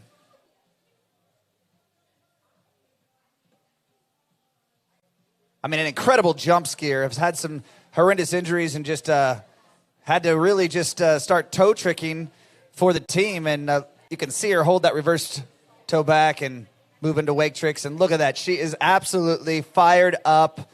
That is incredible tricking. Great job. ULM is doing what they need to do to make a run. You know, you can only control what you can control. And right now, both the Alabama skiers and the ULM skiers are doing what they can. ULL as well. You know, they may be a strategy here. It's a pretty wide trick ski. Oh, no, that's a slalom ski. I bet you that's an HO ski there. Yeah, hovercraft. The hovercraft. I like that. They're fun. I've had a bit of a, you know, as much as I have a hatred for slalom skiing, I will say the hovercraft is a pretty fun piece of equipment. I've been trying to work on my wake-to-wake back, but I catch a lot of edges. Curtis, I just want to let you know that you are being recorded, and you used fun and slalom skiing in the same sentence, so this will be used against you in a court of law. Yes, no, absolutely. We can go back. Really, it's official video review. Is a slalom ski? I'd like to put up 25 team points and protest that judgment. Did you notice that it said searching for signal there? Yeah. Somebody pulled the plug because you paid someone to pull the plug. That's right. This is young Ellie Grathwohl from Alabama moving through her toe run, and this is high-scoring stuff. A toe line O there at the end. Great stand-up pass from her. Well, we're going to have to wait to see the replay. Allie, an incredible toe skier. I mean, incredible three-eventer. You saw her jump over 100 feet in the jump event yesterday. A great slalom skier, but lives in these lakes, trains at these lakes. Let's see what she has here. 5 front. Look at the balance. She's so quick in and out. Man, even does it in reverse. Like, I mean, it was pretty impressive, to be honest. And what a great dynasty the Grathwohls are building there at Alabama. She must be, what, the 7th or 8th Grathwohl daughter to go to Alabama? True. I think 3rd, but 4th. There should be the 4th. So, yeah, I mean, great to see. Those girls are such good friends, and it's great to see. I'm sure they're watching. Has anyone been keeping track? It's not just the same Grathwohls changing their names and cycling through for another 4 years eligibility, is it? Look, these girls are so sweet. There's no way they would ever deceive anyone. So, Curtis, you just take your hatred back to ASU. Leave Alabama alone.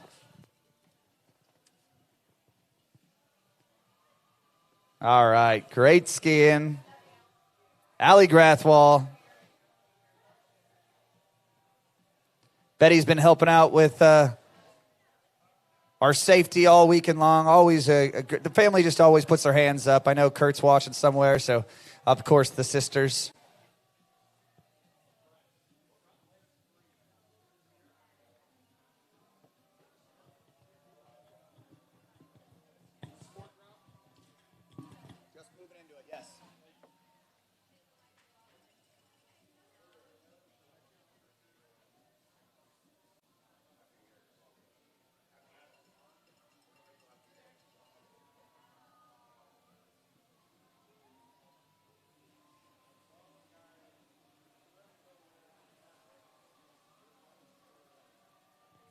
Violetta, University of Louisiana Lafayette.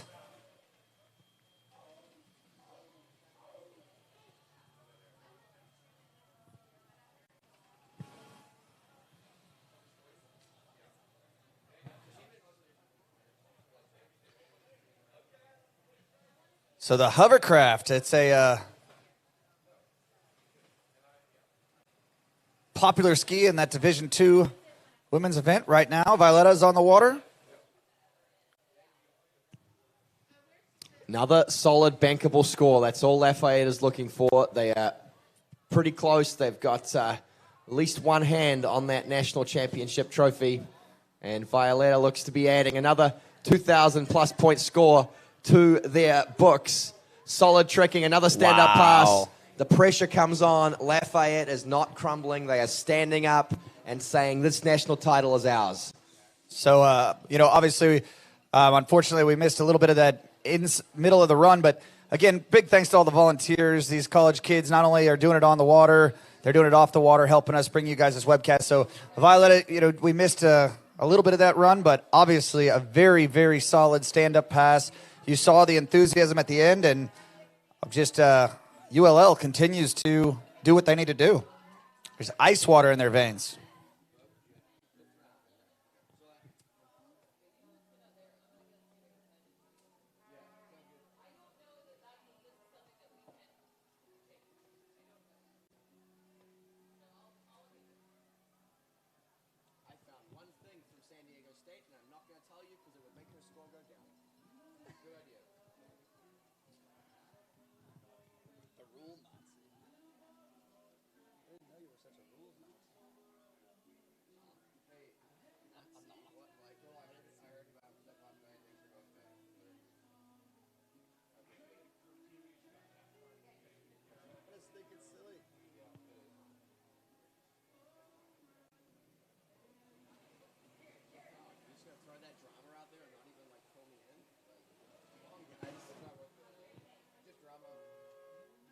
Finally tonight we'll get to have a beer, baby. You have to hang out with me. Are you not going?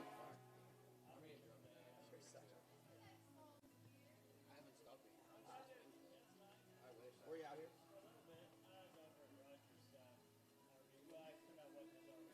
I don't know, sorry. Raffles. Beautiful, beautiful property. Yeah, cool. I saw you guys over there.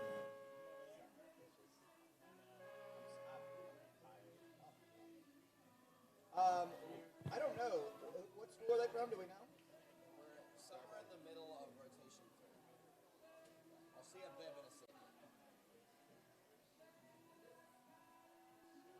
We just had Sophie. No, we didn't. Somewhere around here. I can't see a bib yet.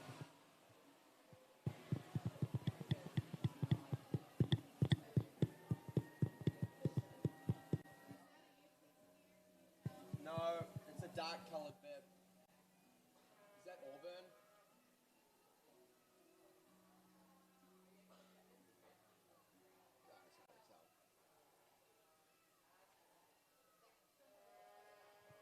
Yeah, that's Auburn.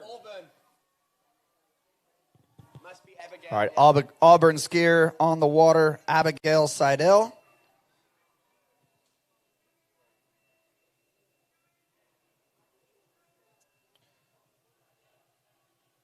A mixture of the mini buoys in there, so great showing for Auburn's third rotation.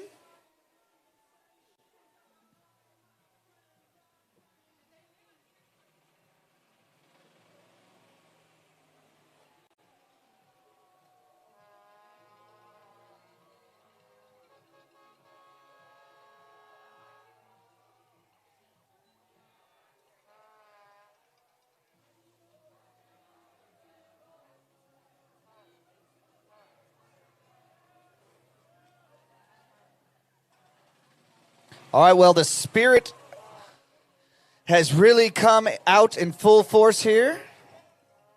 Seeing lots of cheers down there from Arizona State, obviously Clemson. I don't know where they get their energy. They must be powered by Dutch Bros.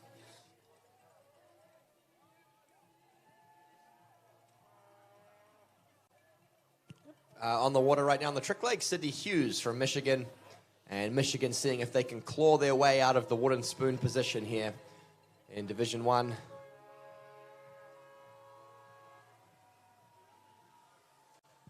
So is the wooden spoon like the thing that your parents used to beat you with, or what's with the wooden spoon? You don't use that term in American sports. It's the wooden spoon is the trophy the bottom place team gets in the competition. Here, you reward them with first-round draft picks or something like that.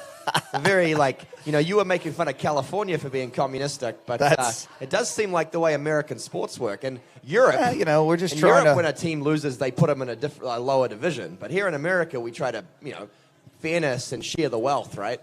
That's what America's all about. Wow. It's too early in the morning for this discussion, especially with a feeble-minded New Zealander such as yourself.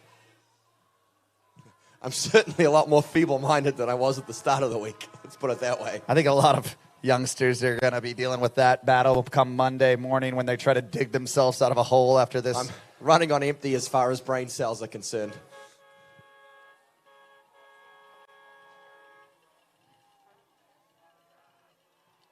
Right on the slalom lake, I think we, is a skier from Texas now?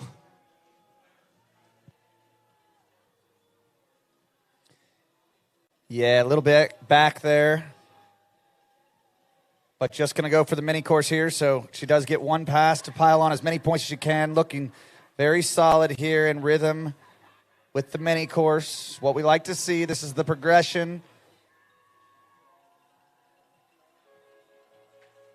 So we're absolutely burning through this women's slalom event and this women's trick event at the moment.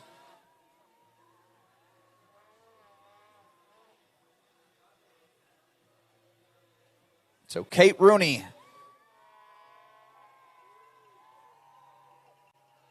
going to score 3 full buoys.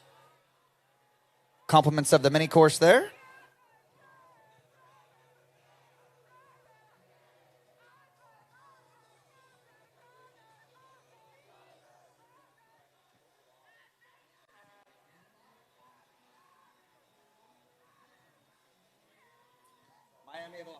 Miami of Ohio skier, Mary Nelson. Again, they were the answer to that whom has won the most Division II national titles. That is, of course, Miami of Ohio, since the inception of the Division II competition, which was 2002. So it's the 20-year anniversary, and Mary Nelson just going down on that line back there. So again, if you haven't got your banquet tickets for tonight, we want to make sure that we give all of our skiers a big round of applause. So grab your banquet tickets online, then come on over here and see Miss Parker. She has all of the seating arrangements. She's going to be here for about another 2 hours, and then it is all over but the crying. You will watch from outside the room. And if you're procrastinating this much for an event of this magnitude, then you probably are used to watching from outside the room like you did in kindergarten. 20 tickets left. Come see Miss Parker over here. All right, Mary Lou. Again, one of those transfers pursuing her graduate degree at The Ohio State University. Also getting to do, some skiing on the largest stage. So congratulations to The Ohio State for making Division I. It's no gimme. Oh, Mary Lou just going down on that Wake 5 front. She can't believe it.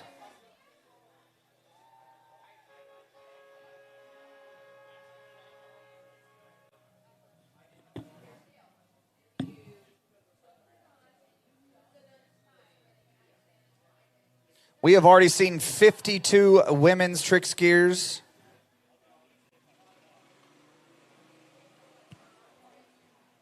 In less than 2 hours. That is rocking and rolling. Right now we've got Lainey. This is probably one of your skiers, Curtis. Can you tell us a little about Lainey? Lainey taking a conservative approach. She's going for a combination of mini course and big boys. She has run the full course before, but we saw earlier skier from San Diego State go for the big course and fall after one. So that's the smart move, a combination of big and mini, and solid work from her.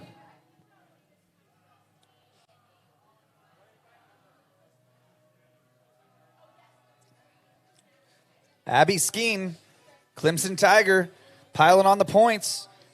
They are a front runner in this Spirit Award.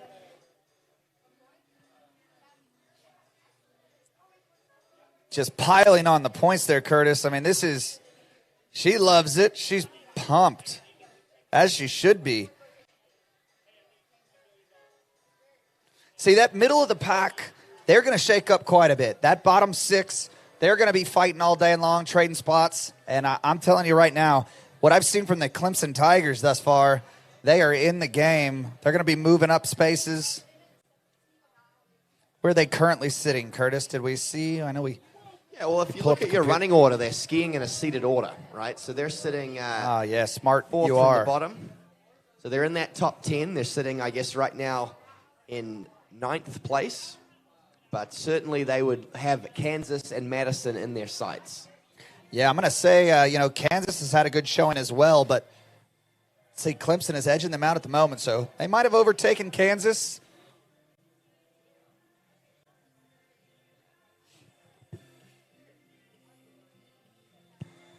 A good tricking here from Kansas as Kayla Leff.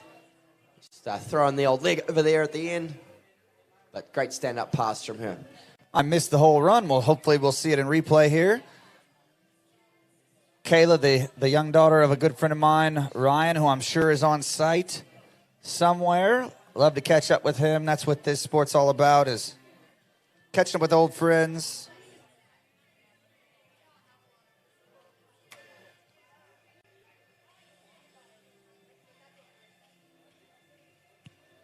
Yeah, and considering, Cole, we got a little bit of a late start this morning, so we probably weren't skiing till 7:45. We are on track, according to my calculations, to pull 60 trick rides in about 2.25 hours. It's always interesting because... that doesn't even compute to me. Well, and the reason for that is because, of course, typically we give skiers 2 20-second passes, so it's almost like, if you look at it that way, it's like pulling 31 typical trick rides. But who do we have here? This is not Laney. This is Emmeline Peeler, Razorback. Wow, they've had 3 girls run the course as well.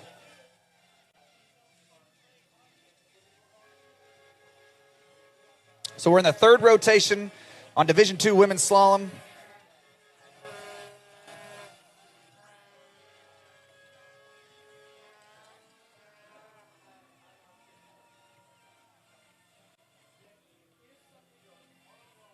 Yeah, I think the reason that we're running through tricks so fast is that they've made the smart decision to run tricks on the Dutch Bros Lake. And I think we've given those boat drivers so much caffeine. Yes. They are just whipping through. Like, the camera people must have motion sickness problems for sure. Well, we've seen them miss a couple, and that's probably what's going on. Yeah, it's just fair enough. Fast as lightning. That's probably the smartest thing you've said all weekend. It's not a high bar.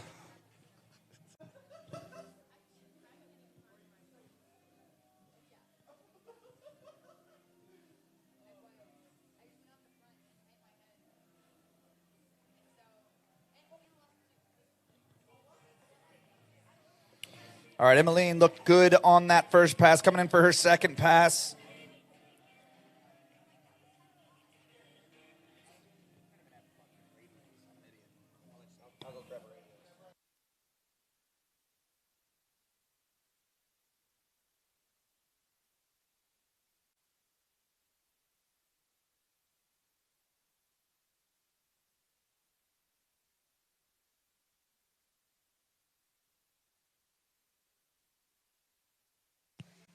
Elizabeth O'Callaghan from Madison on the water.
Yeah, great slalom skiing here. Emmeline Peeler, the Razorback. It's going pretty fast. That boat was ripping through the course. Looked to be up around 30, 32 miles an hour. And couldn't quite run that past, but already had a couple under her belt. And we are getting into our final trickers in this Division I women's event. Only 6 skiers left.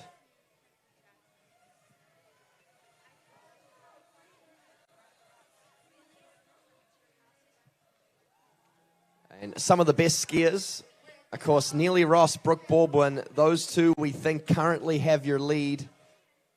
Neely, I would think in the high 4,000s, perhaps pushing up over 5,000, and Brooke up around 4,000 as well. Chelsea Newman from Rollins, she will be coming in to cap off her nationals.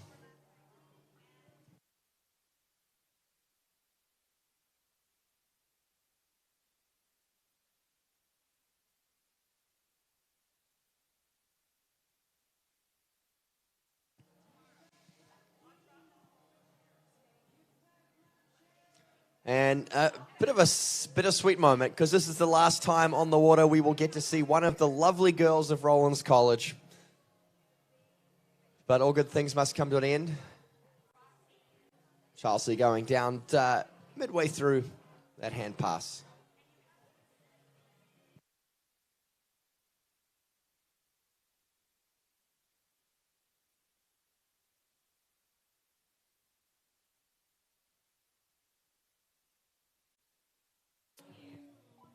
All right, Kelly from Cincinnati coming in 21 miles an hour, 15 off. Sorry, we are finally getting our tech working here into the third round of slalom. Apologize.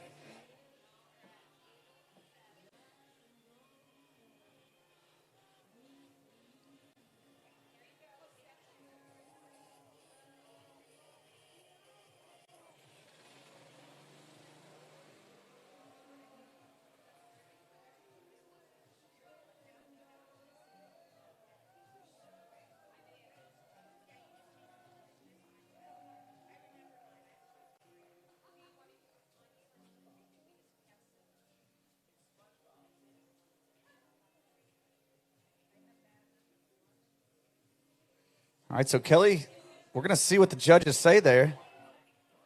Wow. Cincinnati scoring all 6 there for Kelly. Great job. We'll drop her and bring her back in. Okay, and just a replay of the Florida Southern Moccasin, the freshman from Canada, Olivia Shute. Her toe pass. Just open up with that toe 720.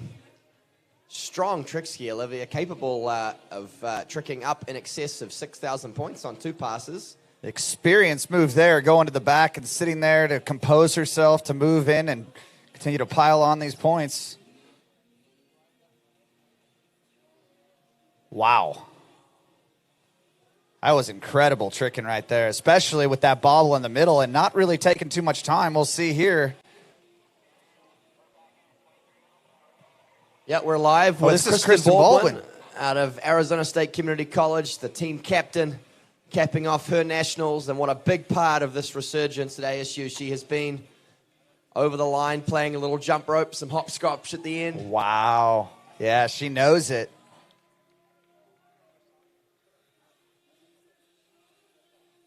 I mean, really, that's what Alabama can hope for. I mean, that was what the Arizona State's helping out the other teams here.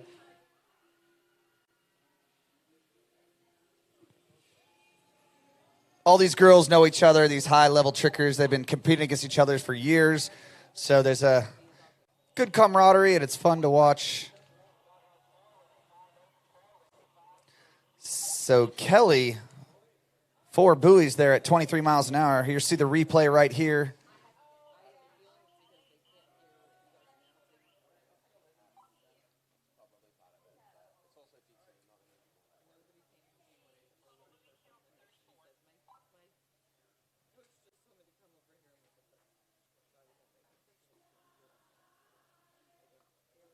Nope.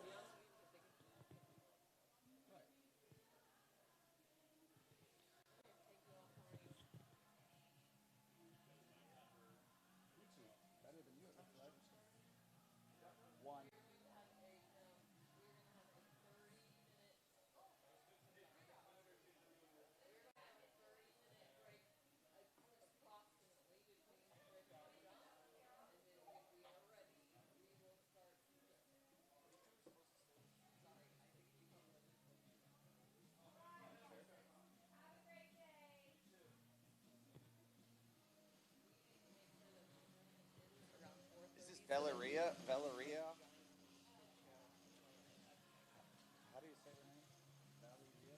All right, ULM skier on the water. Nice fives here. This is a good hand pass. Look at this. Typically, we see these girls electing to go with their toe pass, but this is huge. Wow, ULM.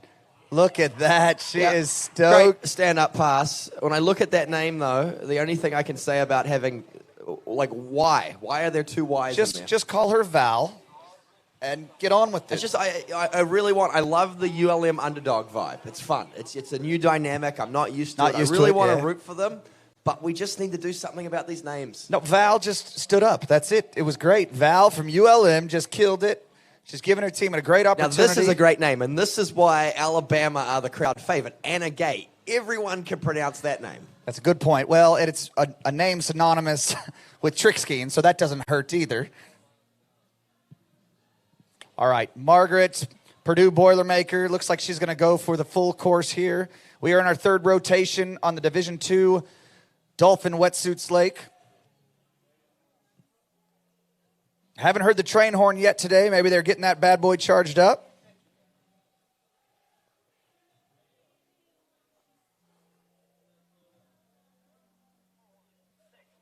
Yep, nice opening pass there from Margaret.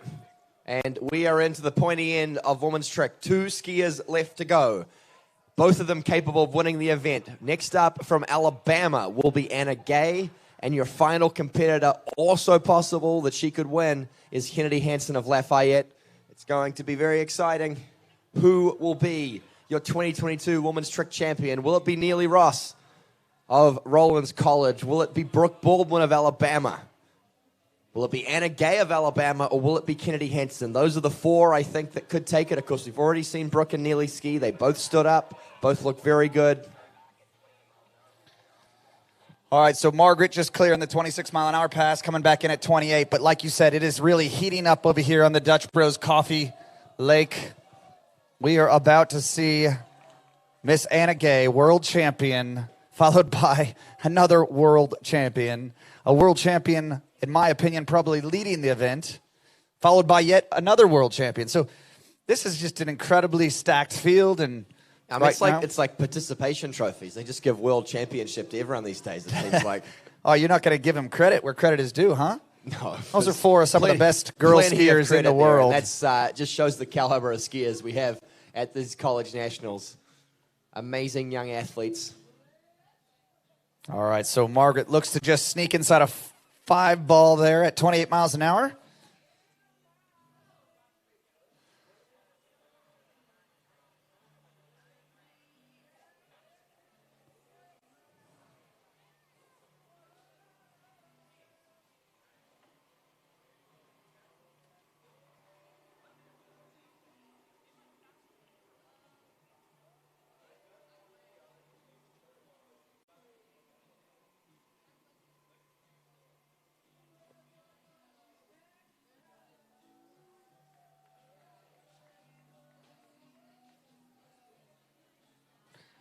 Well, here we go.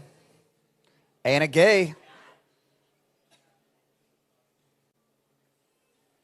Alabama's last chance to shine here in this women's trick event. Had a bit of a shocker last year at the Nationals. Fell on like her 2nd or 3rd trick.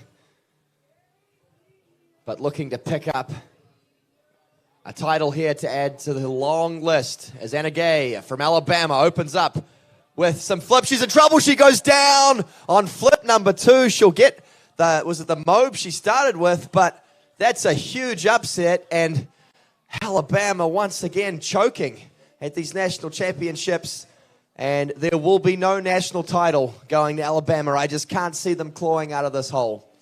You know, Curtis, we've already talked about this. It's not the top skiers that are going to decide that. They had 4 great scores, so let's not forget that. Again, we still have one. Lafayette's also had 4 great scores, and they've got a skier left from the dock.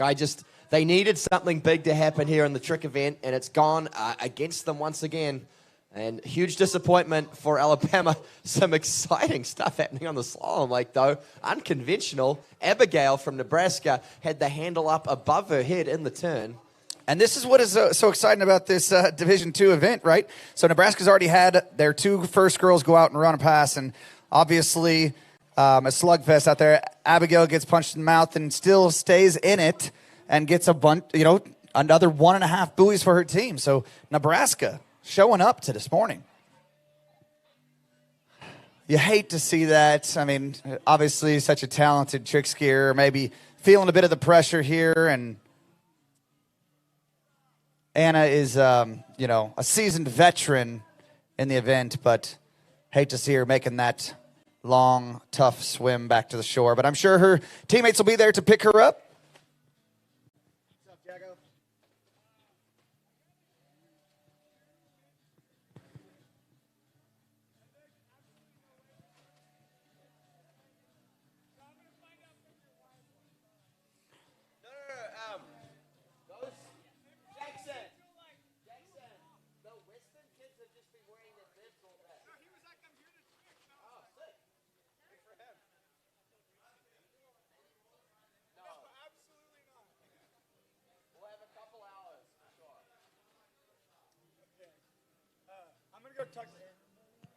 Okay, well, Abigail makes her way back to the dock, and on the trick lake, we have our final women's tricker of the tournament, someone capable of winning this event. As Cole said, she's the current under-17 world trick champion, the current under-17 world overall champion. She is a sophomore now at Louisiana Lafayette, and she is looking to see if she can challenge Neely Ross and Brooke Baldwin for this women's trick title. A couple wake 540s to start. She's into the flips now as Kennedy Hansen. Ripping through. It's nice. She's got the back landing. She sticks the reverse. She's cutting back into the wake. Just a back to front. She's got 1 or 2 more to finish. The mobe is good. Another 800 points there with the reverse. She's turning and spinning towards the end. That's a great pass. It's going to be a tight call, I'd say. Your podium, we think, first through third, will be Kennedy Hansen, Neely Ross, and Brooke Baldwin. The order is to be determined by the judges. Yeah, and again, you really have to get out your microscope and find just about anything wrong on those 4 trick passes. But the way I'm seeing it, we've got Neely followed by Brooke. Oh, no, Neely followed by Kennedy, then Brooke. I'd agree with that. It comes probably mainly down to timing. Yeah, absolutely. Was that last flip in time the same for Brooke, the same for Neely? They're very clean trickers, all of them. It's not a lot the judges would question. It's just, if that last flip was in time, out of time, that's an 800-point swing for Kennedy. Yeah, it was going to come down to the wire, right? Obviously, you see this head breeze kicking up for men's jump, but what happened there with Anna is unfortunate, but really probably the difference between 40, 50 team points, and that unfortunately will be the difference between a national title and not. Well, that's the big news is that in 2022, the University of Alabama will not have any national titles. They lost the football title, of course, earlier this year, and they will not be picking up the water ski title. We're not even halfway through the football season. What's happening? Yeah, but the final game's in 23, though, isn't it? See, so they are not 2022 national champions. Technicalities. I don't think that's a technical. I think that's a pretty objective point. Okay, good point. Point taken. But it's collegiate nationals. Anything can happen. You keep counting out this men's jump team. Arguably the best men's jump team to ever walk and they will this pick planet. Up points. No doubt. They will pick up points in the jump event. They were about 500 team points behind Lafayette. I don't think they've made up any ground in the trick event. I agree, Brooke. It's hard to sit next to him. I had to get up.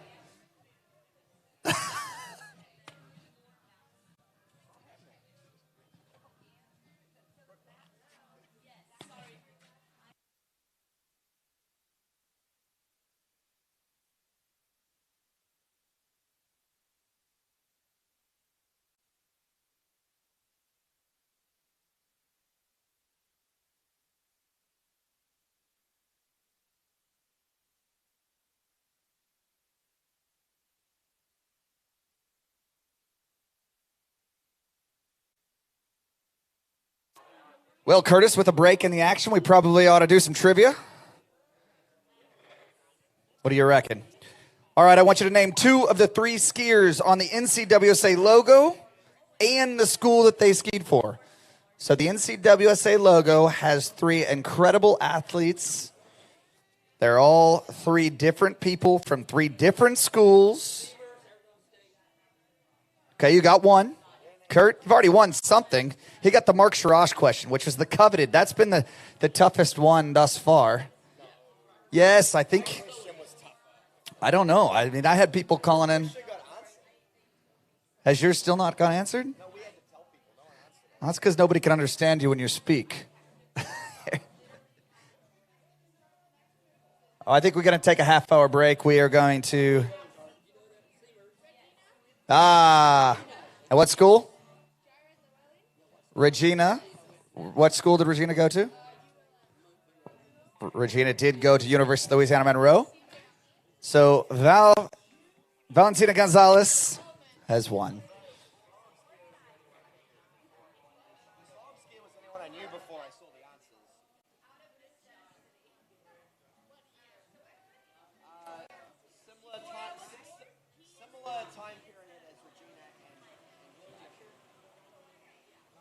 So the answer is Regina from the University of Louisiana Monroe. Regina Jaquist, of course.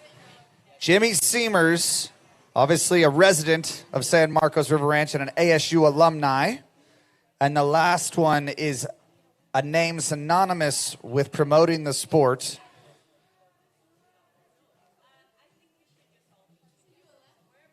He's not from ULM.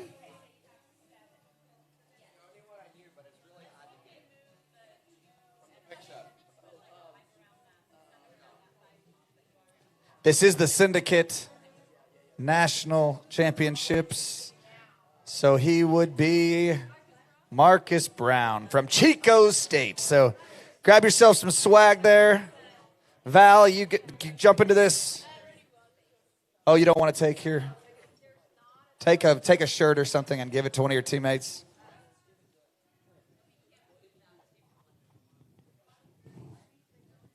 All right, so the judges know something about this site because this headwind is absolutely perfect.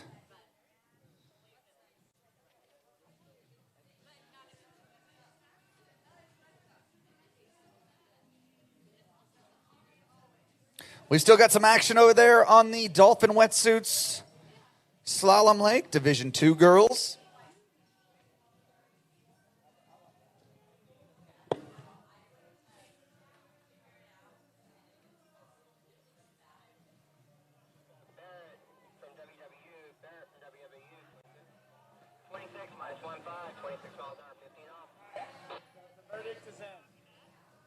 We're not going to start the 2 men's trick until a little bit after the All right, so we're not going to start D2 men's trick until after the Division II women's Solomon. We are with Barrett Kirchner, skier number 35. She is the start of the 4th rotation. So that means 24 more skiers until we will start our men's trick event. Barrett working through this mini course. Whoa, getting a little stretched out there. She is also on an HO ski. Good to see. She's going to go back to the 5th mini course buoy and get that 6th one. So good team points racked up there. Making sure these judges are staying on their toes.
Mariana Vaca from Cal. Starting 28 miles an hour, 15 off.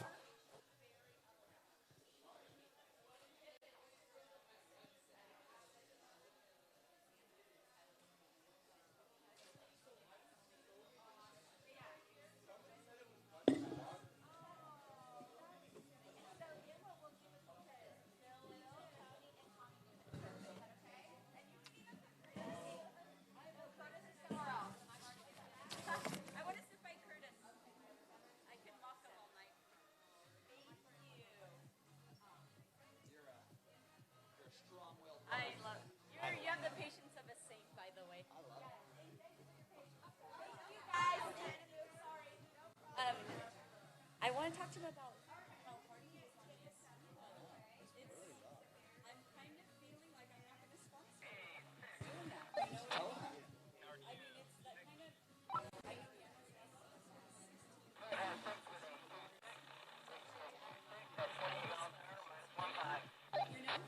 So But what's interesting is we'll talk about that because most of these kids get scholarships for.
So Mariana Vaca having a great showing out there for Cal.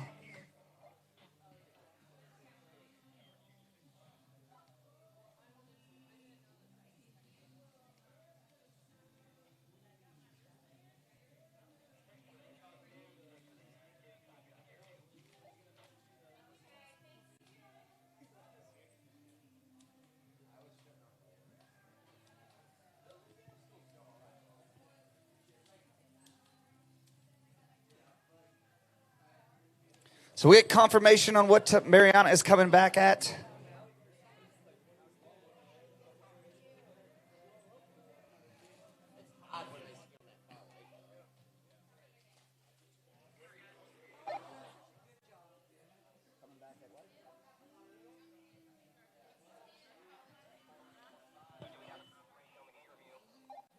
All right, Mariana coming back, max speed 34 miles an hour. She is getting her money's worth out there. Started at 28 miles an hour, and she has systematically made her way to her fourth pass. This is max speed.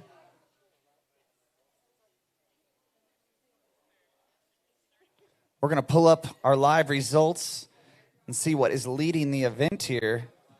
Oh, just taking a little bit too much heat into one ball. Going down.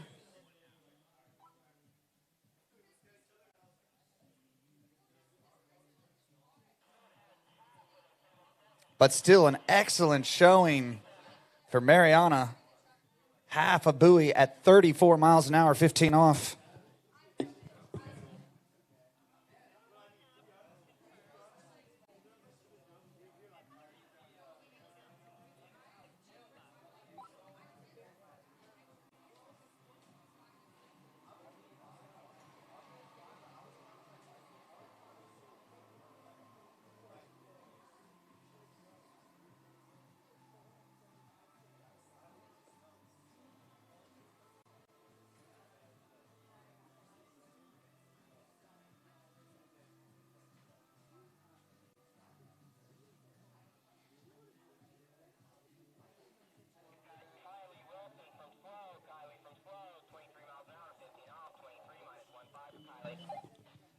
Kylie Wilson coming in, 23 miles an hour, 15 off.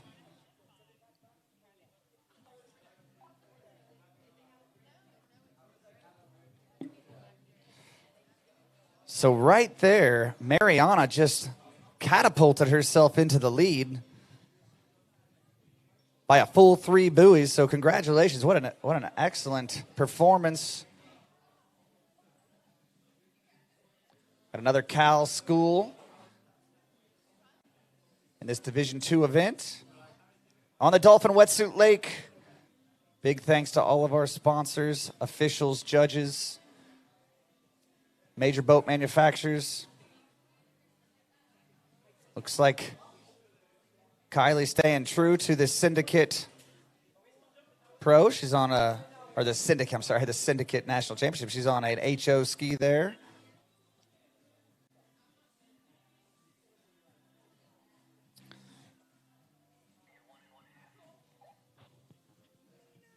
Nina Daly coming here to support the Sun Devils. How are you?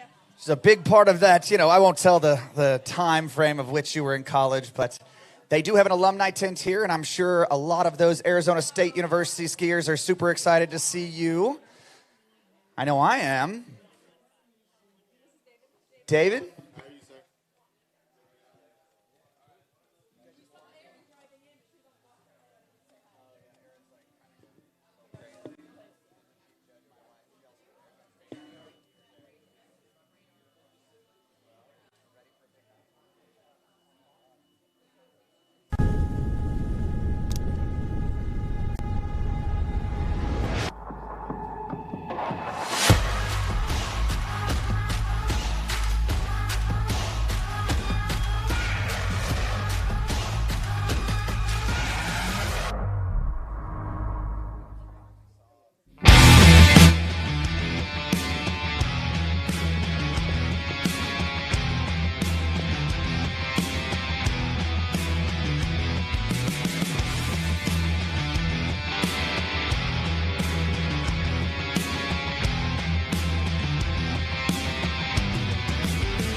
All right, so Kylie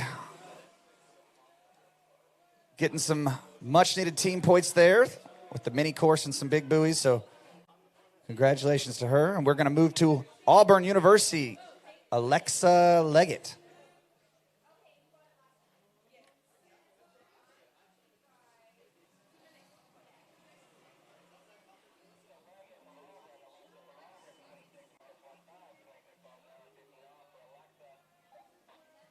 So to crack into the top 5 in this Division II women's slalom event, you have to get 4 buoys at 28 miles an hour. I apologize. So I'm sure as we get to these top seeds in the 4th and 5th rotation, they are going to be challenging that, as well as the leader, which is Mariana Vaca, half a buoy at max speed, 34 miles an hour.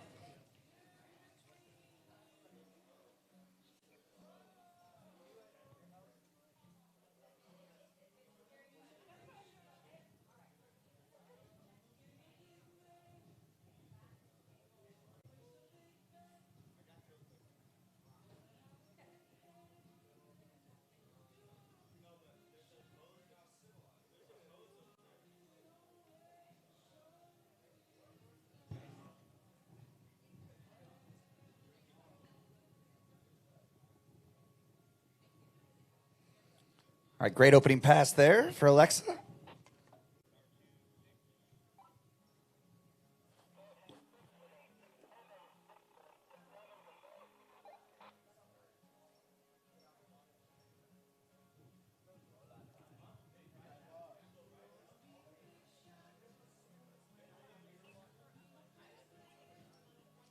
All right, Alexa clears that 26-mile-an-hour pass. She'll be coming in back at 28. 15 off. Got a little bit of work to do, but got to get past 4 ball if she wants to shake up that podium.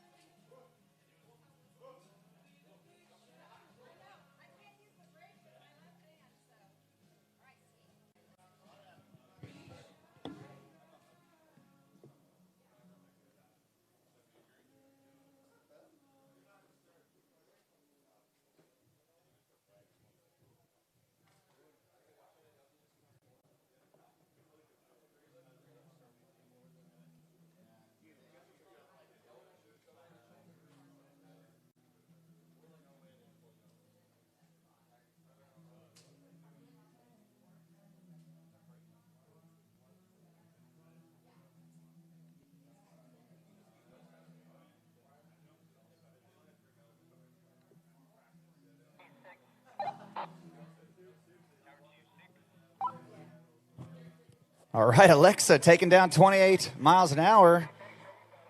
Currently shaking up that podium spot. And she's not done. She'll be coming back in at 30 miles an hour.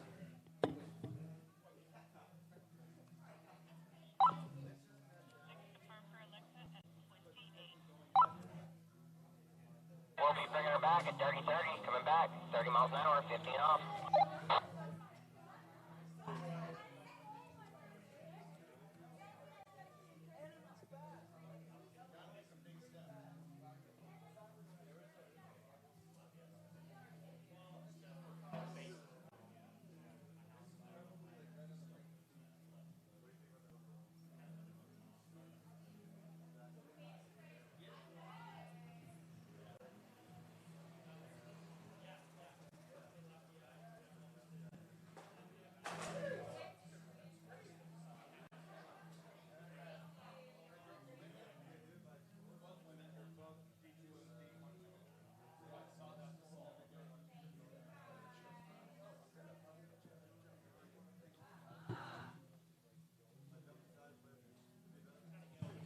Oh, Alexa just going down around 4 ball. Look to have that pass relatively under control.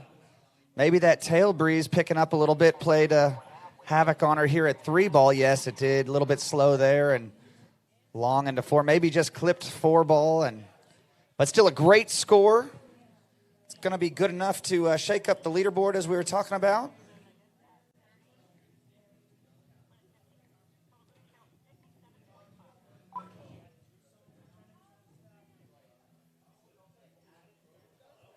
So good enough for 4th place at the moment, just behind Ashley Reeder.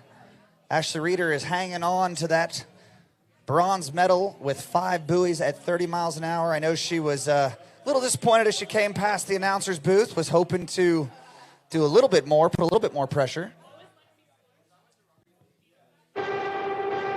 Only one water skiing brand holds all 6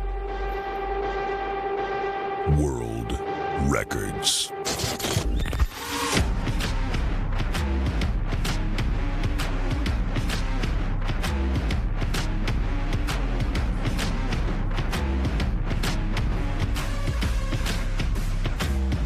So it's good to see some of our alumni rolling in. In the USA. Little support for the Raging Cajuns. See Harry Spavin just hanging out, walking around, shaking hands and kissing babies.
All right, that's unfortunate right there for Alexandria Tan. Just half a buoy there.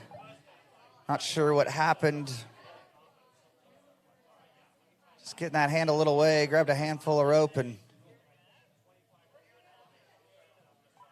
1/2 for Alexandria Tan. She was at 24 miles an hour.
All right, Isabella Barone, 32 miles an hour, 15 off.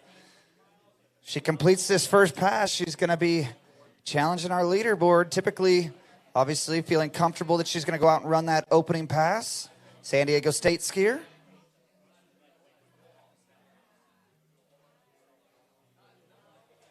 I like what I'm seeing thus far. Very, very efficient.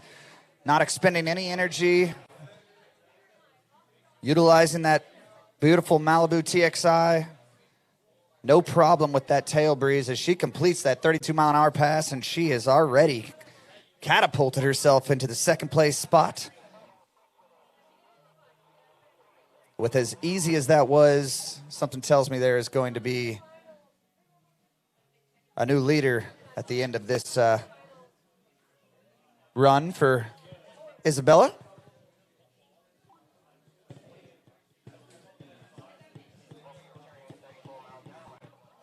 So it's great as this Saturday shapes up. We see a beautiful head breeze picking up. I'm seeing people funnel in from all over the country. Parents are coming to watch their students fly.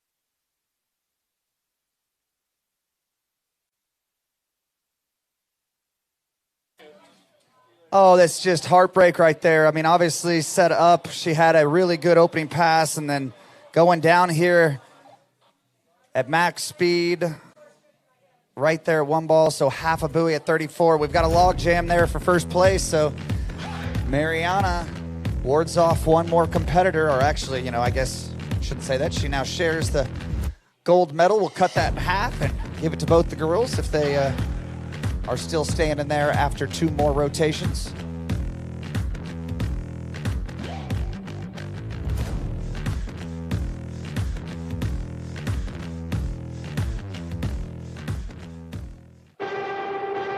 Only one water skiing brand holds all 6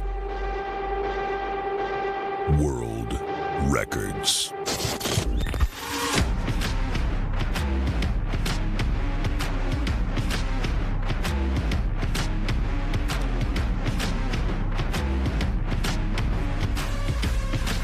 All right, Chloe Dean, your next skier on the water. Masterline made.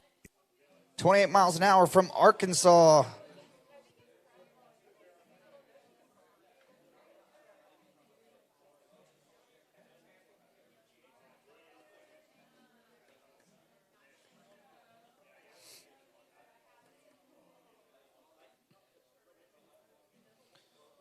All right, Razorback on the water, Chloe Dean.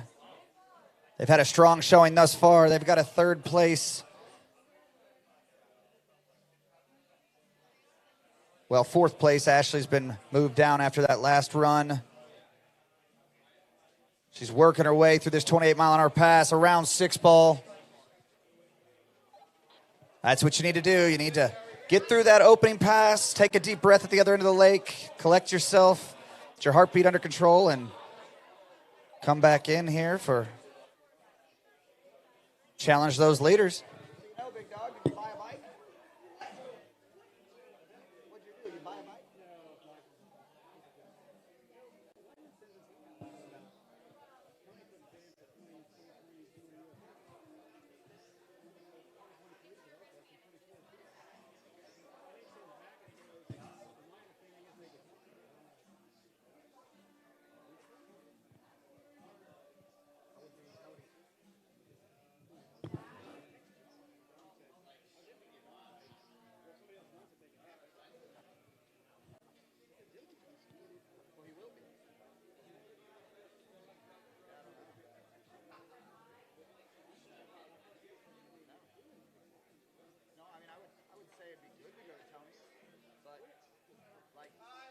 I would rather go to our place than here, I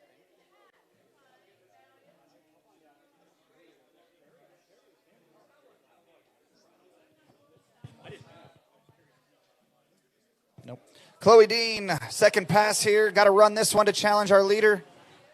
Oh, a little bit slow there out of 4. You hate to see that. So sliding in just behind her teammate there.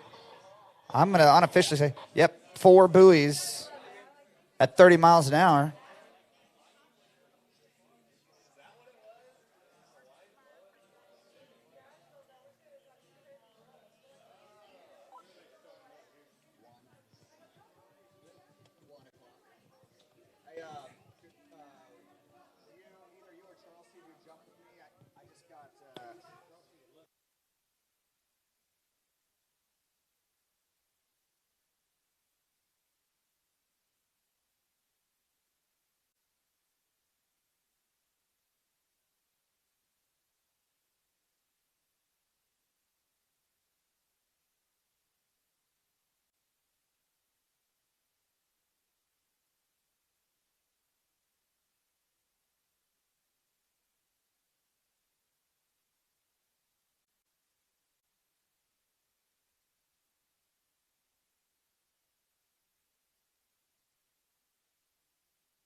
Abby Staunton, Cincinnati Bearcat, 24 mile an hour, 15 off.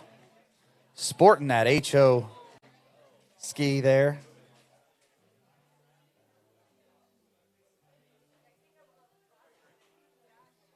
One of our title sponsors, big thanks to them for all they do for the continued sport of a bright spot in our sport, collegiate water skiing. Abby clearing that opening pass there.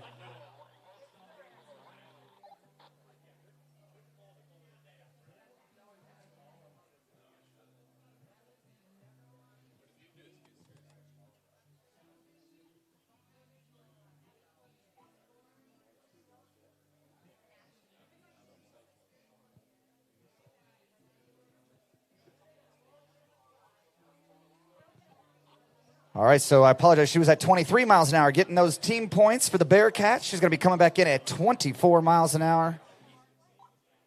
I bet you're going to see that ski come alive a little bit here. I think this is about where the skis start to react a little bit better. You get those skiers a little bit more balanced, keeping the ski level in the water, and we could be here for a while. She looked good there.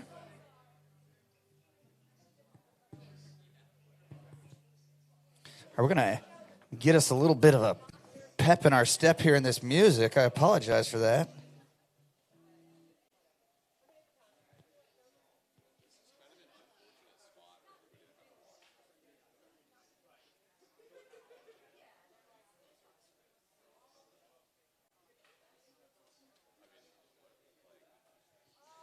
All right, 24 miles an hour for Abby.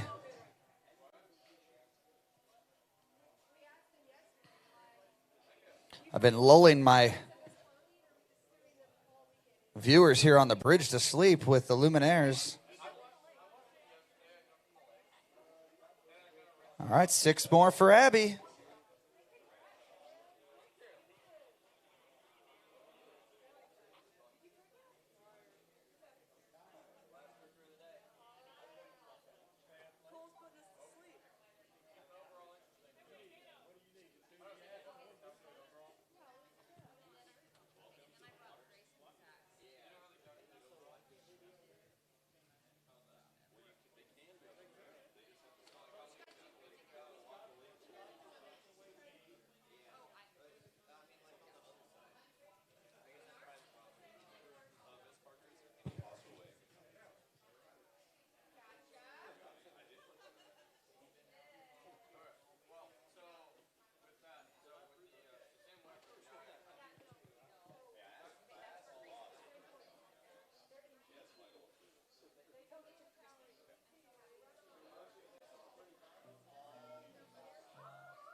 Well, I got a whole lot of love for collegiate water skiing.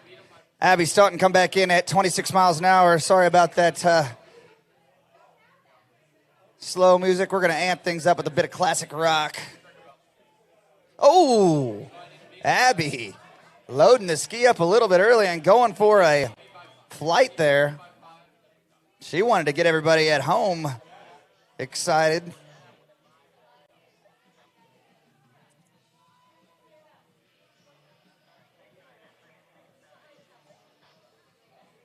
In the drink she goes.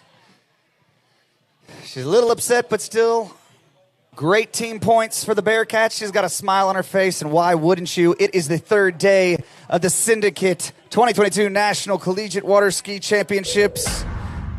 If you are a fan of water skiing, you're a fan of this day. Each and every year, we look forward to the culmination of the collegiate season, and it's happening today. We want to thank Dutch Brothers Dolphin Wetsuits, of course Mastercraft, Malibu, and Nautique, all three major manufacturers represented here today at San Marcos River Ranch. Of course, Conley, Bennett's Water Ski School, Masterline. If you're looking for some new gear, get on down to the Masterline tent, our only manufacturer that showed up to support us. Boat Town, of course, Ski Finlandson. If you're looking to take your skiing to the next level, I'm telling you right now, Trent is the man to take you there. Visit San Marcos and, of course, Henley's Gentlemen's Grooming. All you rough and tumbly water skiers, go get a cut, get freshened up for tonight. The girls are going to look way prettier than you no matter what, but you can only do your best. Of course, Action Horizons is looking for their next superstar in the jump event. They are a professional stunt company all over the world. Let's see who we have here. Mia, a Boilermaker from Purdue. The train horn is broken. She looks to be coming in at 28 miles an hour. Dealing with that tail breeze just fine.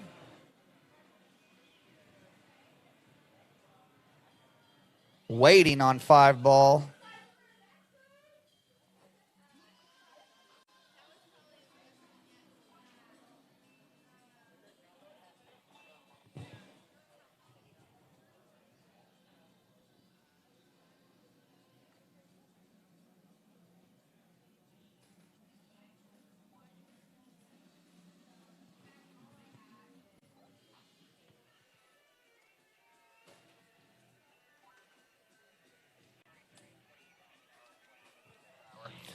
All right, Mia clears that 28 miles an hour. She'll be coming back in at 30 miles an hour.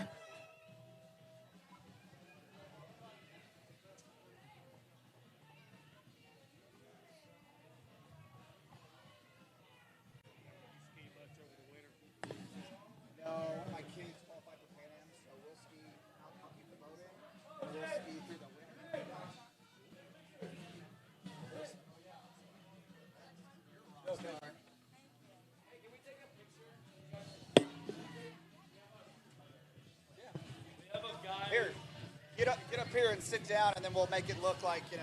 Do you have a guy who's Rockstar? Yeah. We were supposed to take pictures for Rockstar last tournament. We forgot. So I'm just going to send you these. I do it. All right, Mia coming back in at 30 miles an hour.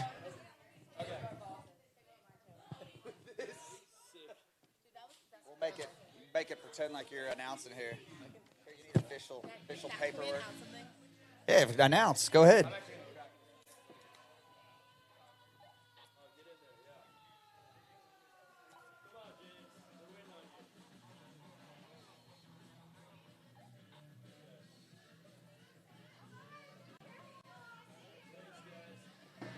All right, Mia taking care of business there, 30 miles an hour. She is going to be challenging our leader board right now. We'll review that, just make sure.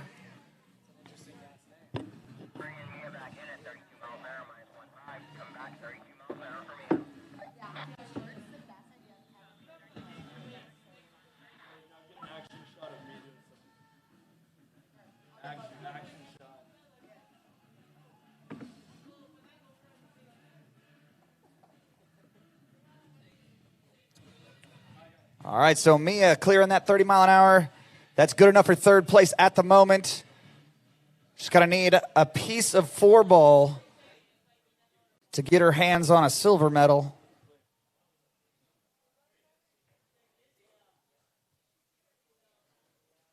She's got it downwind. Not a bad start, though. Ooh, a big turn there. 3 ball. Can she make it over to 4 ball? Just inside 4 ball, so squarely puts herself in third place. 3 buoys at 32 miles an hour.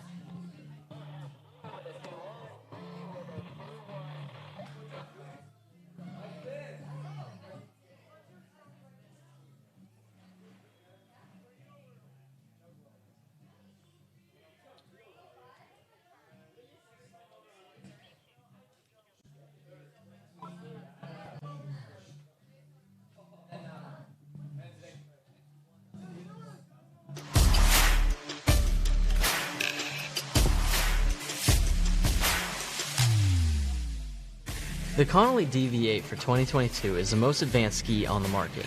Featuring our exclusive Versatail technology, the DV8 offers the capability to fine-tune the ski with various tail shapes and achieve your perfect carve. This ski comes in a 63, 65, 66, 67, and 68 sizes. For more information, go to ConnollySkis.com.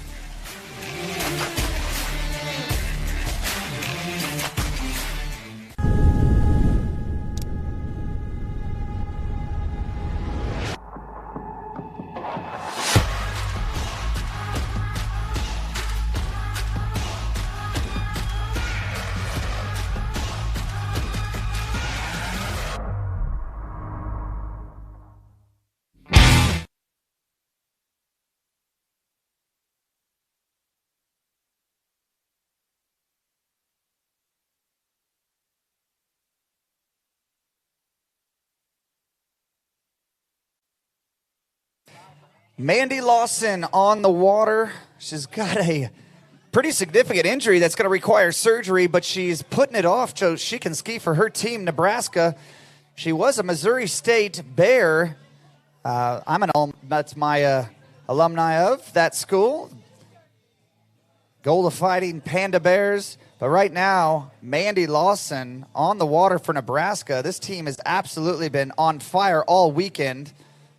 See what she can do for us. Again, she had a boot on when she got here, and she is absolutely grimacing as she comes across those wakes.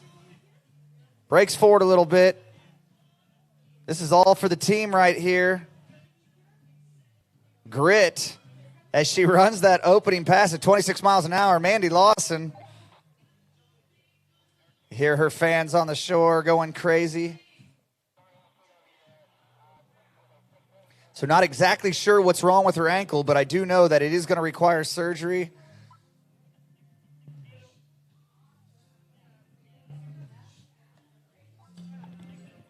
She's happy. Going to be coming back in at 28 miles an hour. I'm joined by Tommy Newman, a living legend in the sport. Big thanks to him, one of our best announcers in the world. Forget the country. Tommy, how's your day going? It was great seeing you show up and surprise your daughter. She didn't know I was coming, and it was great to be here. This is the best tournament in the world. If you've never been to Collegiate Nationals, you should go. It gets no better than this. The energy that's here, Cole, unbelievable. Yeah, I agree. Again, it's the format, it's the excitement, the passion.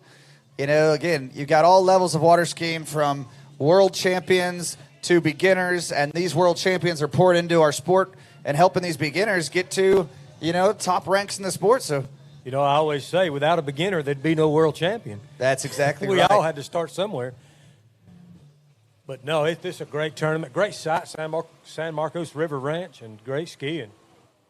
All right, so Mandy just sneaking inside of three ball there, but I think, she's going to be happy to score some much-needed team points for Nebraska. They are sitting in third place. This is their first ever national championships, Tommy. I'm just super impressed with them from top to bottom. The only Division II team to have every skier land a jump in both men and women. So just a great feat and great story. Proud of all of them. And for those of you that don't know about team skiing, it's all about filling that spot and getting a score. It's good to have the high score, the winning jump, but it's also more important to have all 5 spots filled. And for those guys to do that, fill the spots and land the jump is amazing for the University of Nebraska. The Cornhuskers rocking. Who's leading this D2 event? Currently, and now you can look down and see how they're seated. So Texas A&M is leading, followed by Michigan State and then Nebraska. So we're seeing our top seeds here in the 4th rotation of this Division II women's slalom event. Your next skier is going to be Elena Barnhart, Michigan State skier.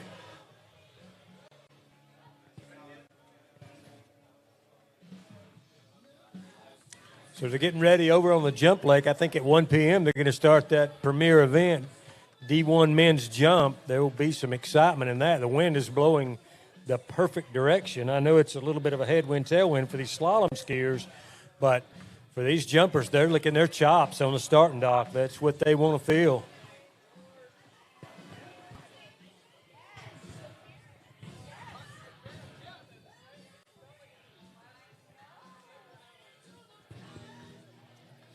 All right, so Elena, not sure if it was the wind that gave her a little bit of troubles, but she had to pull out and get into the mini course, and now she's fighting for all of the buoys that she can get.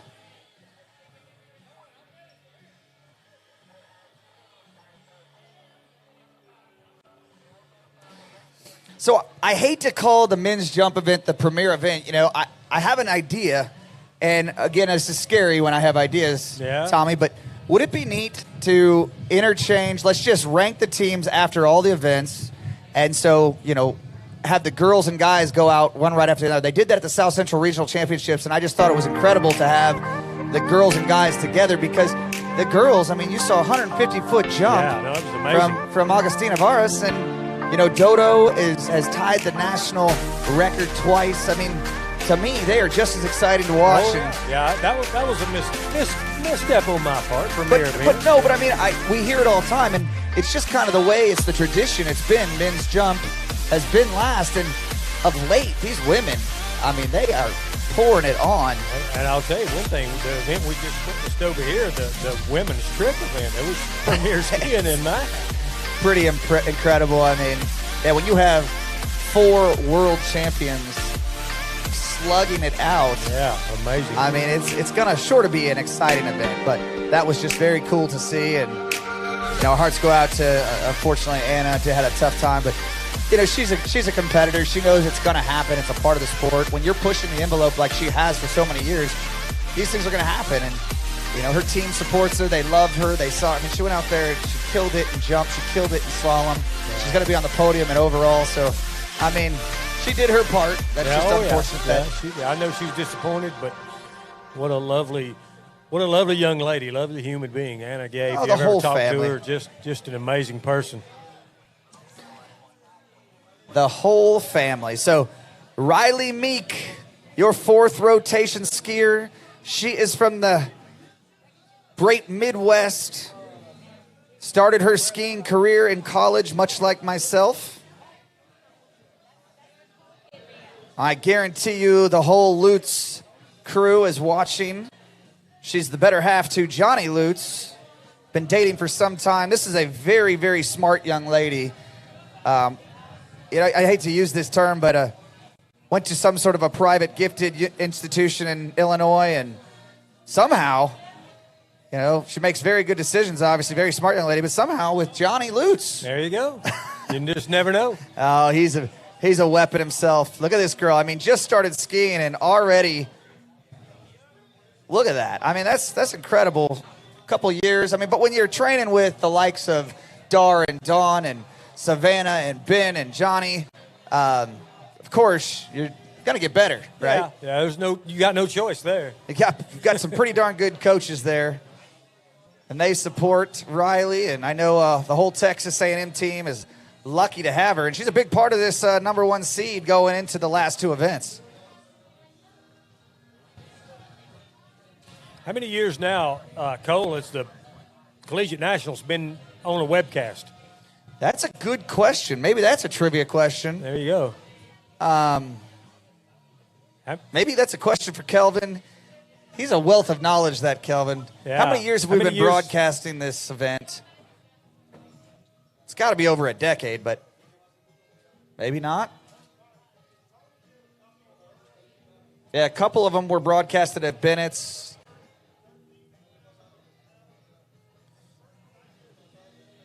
So the first one that Kelvin and company did was in 2015, obviously supporting his son, Nathan.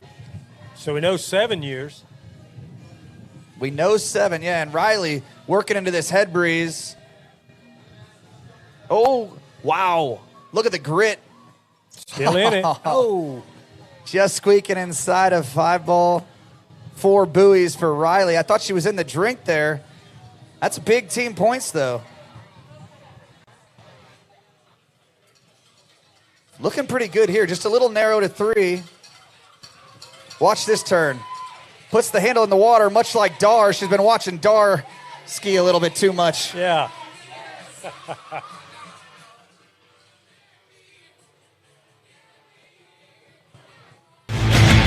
Well, big shout out to the Lutz family.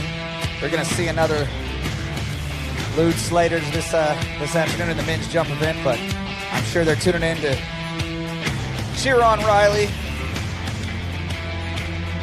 Got a minute here. We'll talk about our sponsor, Syndicate. Thank you to them for coming up with the title sponsorship here. Yeah, they continue to support what we believe is one of the best spots in our sport right now, and for good reason, that's for sure. It's a good investment, Syndicate. Thank you. You're right about that, Tommy. Good investment. ROI is what we're after here, and you're going to get it. These kids are going to stay in skiing. This is too much fun to get out of. All right, so just like that, we're in the 5th rotation. These are the best skiers from each respective school in the Division II competition. We're going to start it off with Western Washington's Megan Silta.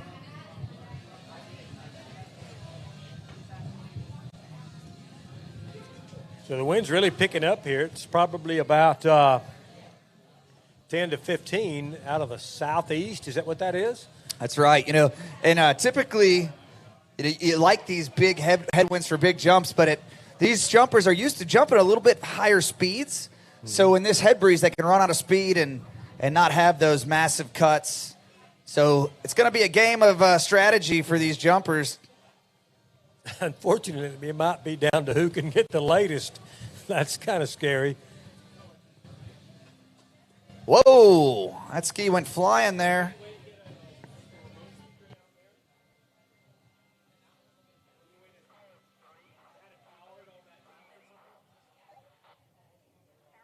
All right, let's see what happens here for Megan. 2 1/2, and that Syndicate getting some good advertisement as a Syndicate slalom ski goes flying through the air. It's a good promo for Syndicate, eh? We just need a broadcast.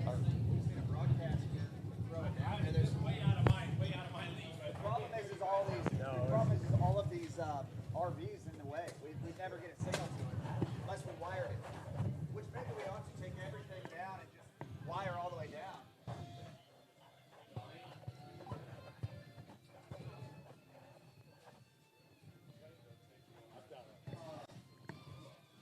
Tommy might be able to string cables, or I can. I'd say we get rid of some of these speakers down there because we're going to make them over.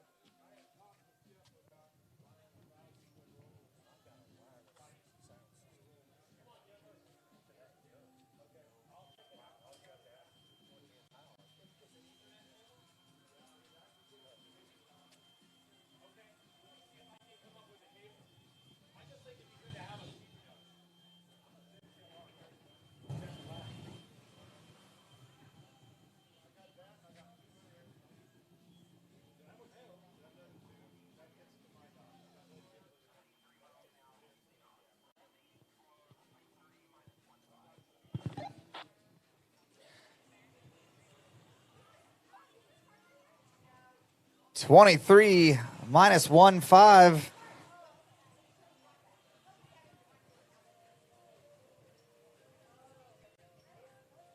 I see a jumper on the water. I'm not sure what's going on. We'll wait and get confirmation.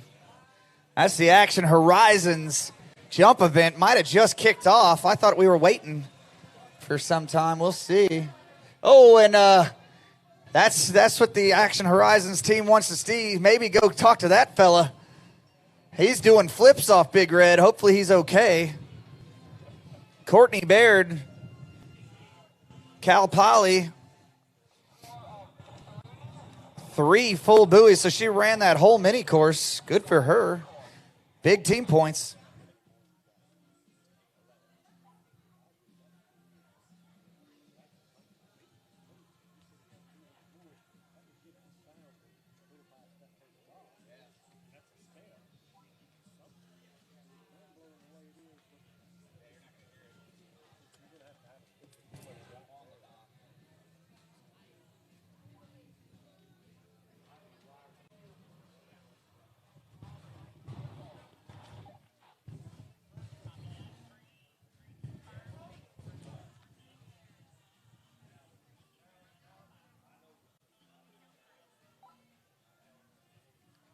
You don't know what channel they're on for the jump leg, do you? No, I do not.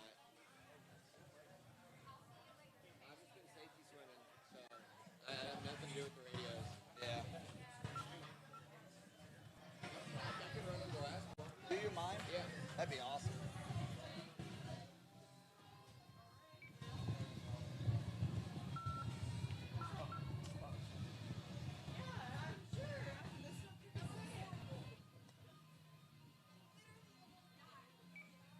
Yeah, so it's kind of like rude. So yeah, just for me, it could be nice, but just if he comes back up, just say sorry, bud. We got it from here. How are you? What can I do for you? How many are left? We have 11 skiers in Division 2 women's slalom. Okay. And the leader score, what is it? Half at 34 miles an hour. Okay. 55K. Okay. Thank you. You're welcome. All right, so we have kicked off Division 1 men's jump. University of Michigan skier started it off with some fireworks, Charles. See? He didn't get his right ski on, so a little bit of a late look there. Must be leaving it all, hanging it all out there, making sure that he's giving his team the best opportunity, but he needs to get a scoring jump in the books. That's right, Cole. And we're getting so excited for some amazing jumping in this Division 1 men's event. And here we go. We have Virginia Dozier from Auburn University coming in on the Dolphin wetsuits, lake number 3.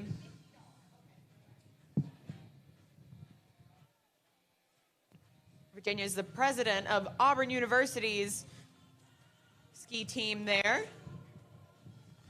And she's racking up some buoys for her team as the wind gets stronger. Yeah, we've been seeing it pick up, and it just continues to just get to about that 15.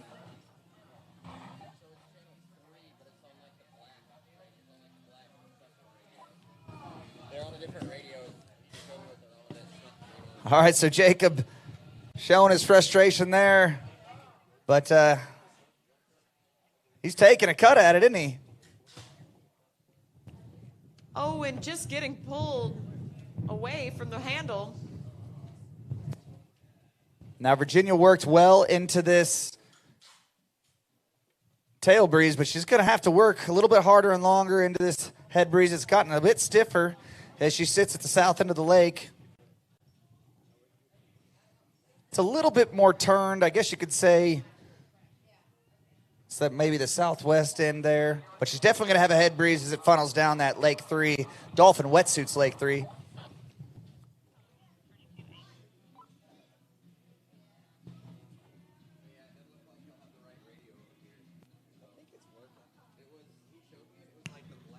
All right, Virginia Dozier coming in behind the Malibu Response TXI. Find him in that. And showing signs of frustration as she skis just short of 3-ball. I don't think so. I think it's unmanned. A black one is the Motorola's.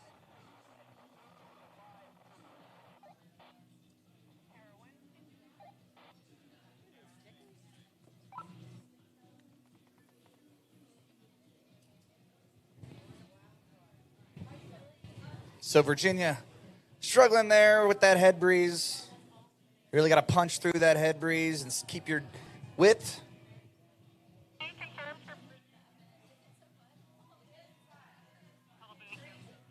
So 2 buoys at 28 miles an hour. All right, and here we go. Jimmy Bolin coming in from Miami of Ohio. Up and over and sticking the landing.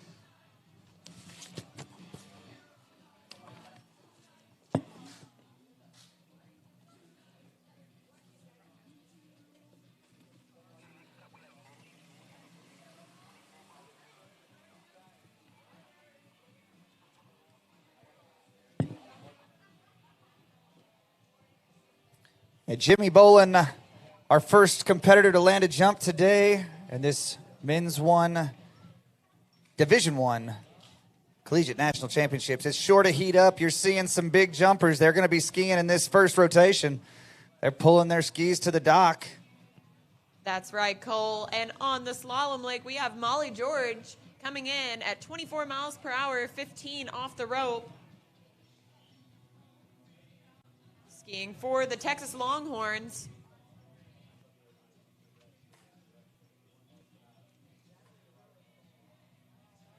So currently, Charles C. half at 34 miles an hour is winning this event, and they had much different conditions when they went out. So what's seemingly a little bit, taking a little bit more of an aggressive approach there. Jimmy just going down. But I think, it seems to be a little bit of a low score for a Division II title, but it's very, very difficult conditions out there. Yeah, Cole, Division II is always kind of a wild card. You can see scores into the 22 off range winning some years and scores a bit higher in others. It kind of just depends. Yeah, I know, unfortunately, Iowa State not here this year, but the Cyclones, Amanda Rose, she was always into that 32 off, 35 off, won a lot of those Division II Collegiate Nationals, so don't know how many titles she has, credit to her name, but to your point. Yeah, and we really miss seeing them here this year. They always bring a certain character of team spirit that's dearly missed. But here we go, Molly George coming back in, 26 miles per hour, and we have Jimmy Bolin on the jump leg coming in for his third and final attempt. Yeah, Molly doing a great job fighting through that head breeze. You can see it's tough on her offside pull to get around all those buoys, but she's around 5 and over to 6. She's going to run this pass. Colin, the good thing about some of these girls out here is even though they don't have a lot of experience, that could mean that the wind may not intimidate them as much. So they may go for it in a way that some others with a bit more wind experience might not. That's true. This is such a mental game, and you talk about our preparation and leading up to this Collegiate National Championships. These guys have been skiing and training, but to your point, maybe they don't realize how much effect the head tail can have, and they go out there and just do what they know to do. And look at Jimmy taking a good little poke. He's going to increase his lead.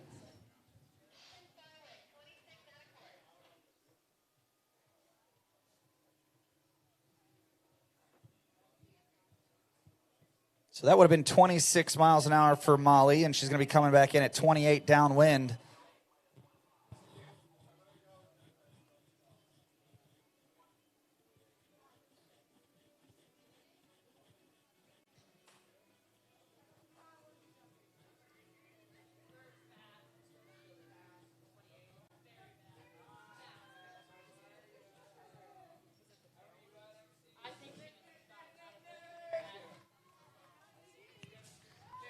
All right, Molly George working her way through this pass and runs it downwind, so she completes 3 successful passes. She's happy, you can tell. She's going to have a shot to get herself in medal contention here. A little tumble out the front from Nathan Farwick, the Ohio State University represented in this Division I jump event. Yeah, we're good.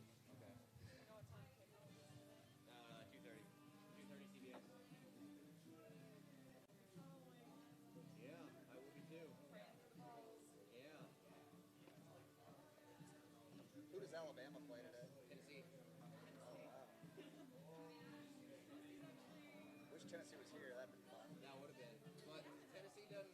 I was looking on the website. Tennessee doesn't have a team. They never had a team. Yeah, I remember that. Okay. Well, they're not listed as an official team as ever having a team. Weird with Swerve there. Oh, okay. That makes sense. Okay.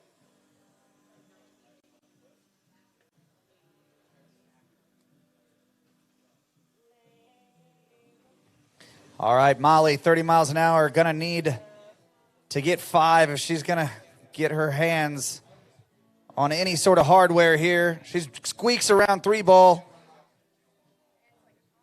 Oh, boy. I'm knocked a little bit too close for me to call.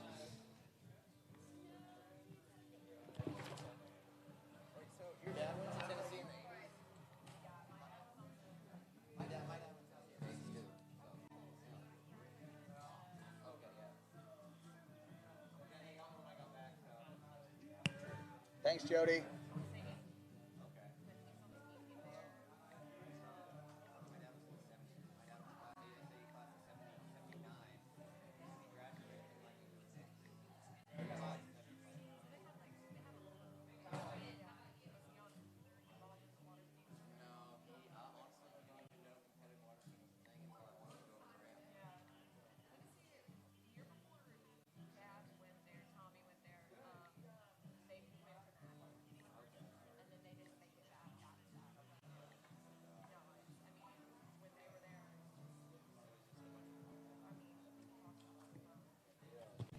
So we've got Nathan Farwick put back together. He's going to come in for jump number 2.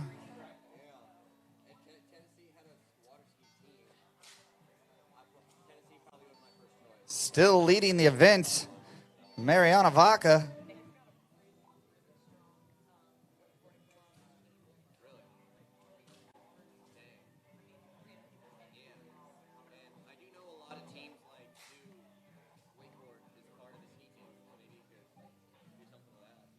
And Isabel Barone,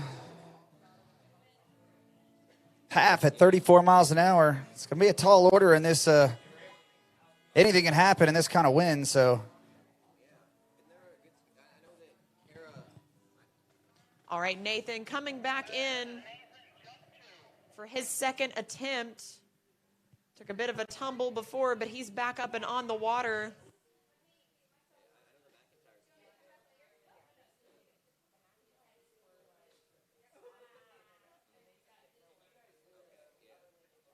Wow. Catapulted forward, so similar to jump number 1. See if he can put it together on jump number 3. That's why they give you 3 attempts at it.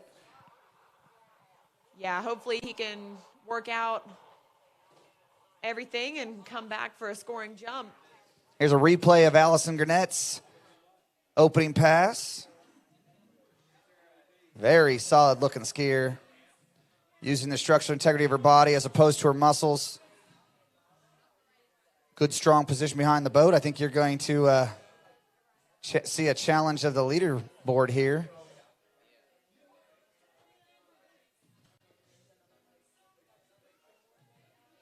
What's Allison coming back at?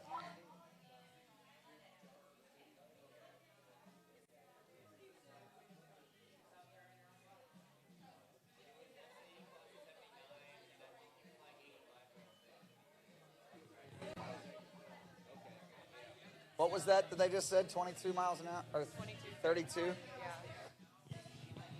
All right, so that first pass right there, 32 miles an hour, 22 off, would have moved her squarely into the lead. But we're going to see here, maybe she started at 30, and this is 32. She started at 32.22, I believe, so coming back in at 34. Yeah, that's looking very good right there.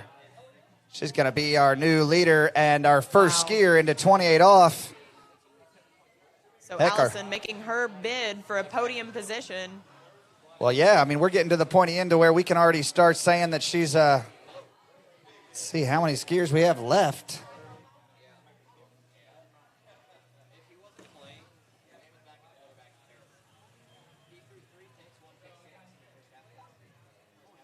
Yeah, just looking really strong there.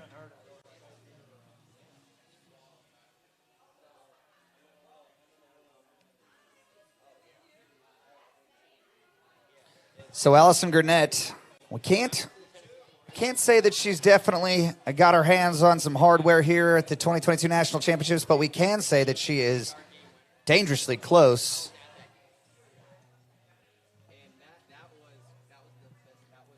All right, so the boat has Nathan back up and on the water, taking a spill on his first 2 jumps. Hopefully his head has gotten back into the right place and he's ready to come in and stomp his 3rd and final attempt. So we know that Allison can do no worse than 7th place. But this is looking really good. This is 28 off. Wow. Oh, the old announcer's curse. She had that going. She was in it, Cole.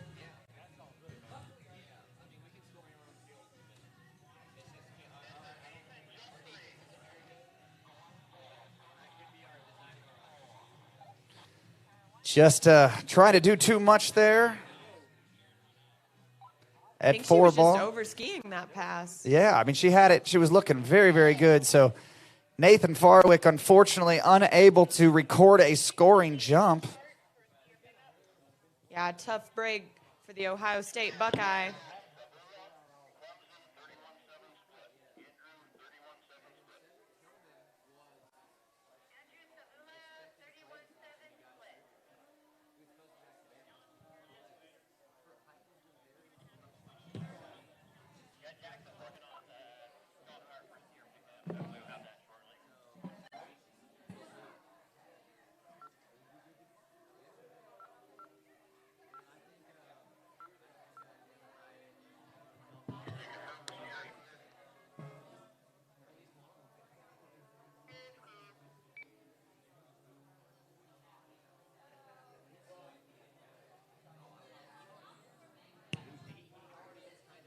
All right, your next jumper on the water will be Andrew Savula from Clemson University. And in the meantime, we're getting Claire Mira up and on the water on the slalom lake. She's going to be coming in at 32 miles an hour, 22 off. So we have amped up the start speeds and line lengths.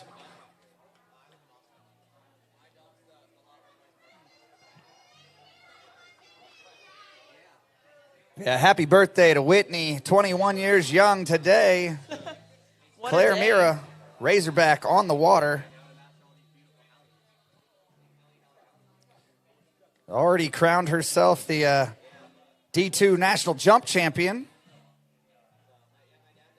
Had a strong showing in the trick event, so having a good overall tournament.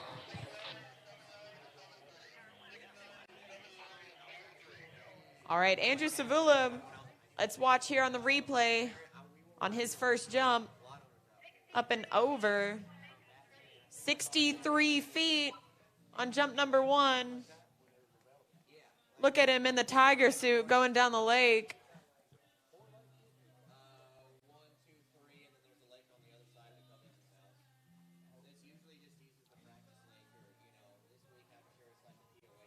We'd like to give a quick shout out to Andrew's coach, Joel Norton, HRW.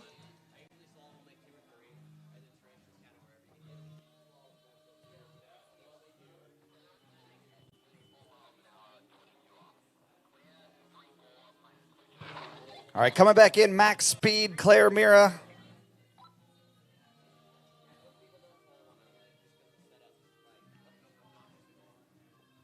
So we have Claire coming back in on the slalom lake, and on the jump lake, Andrew trying to out-jump his 63-foot score.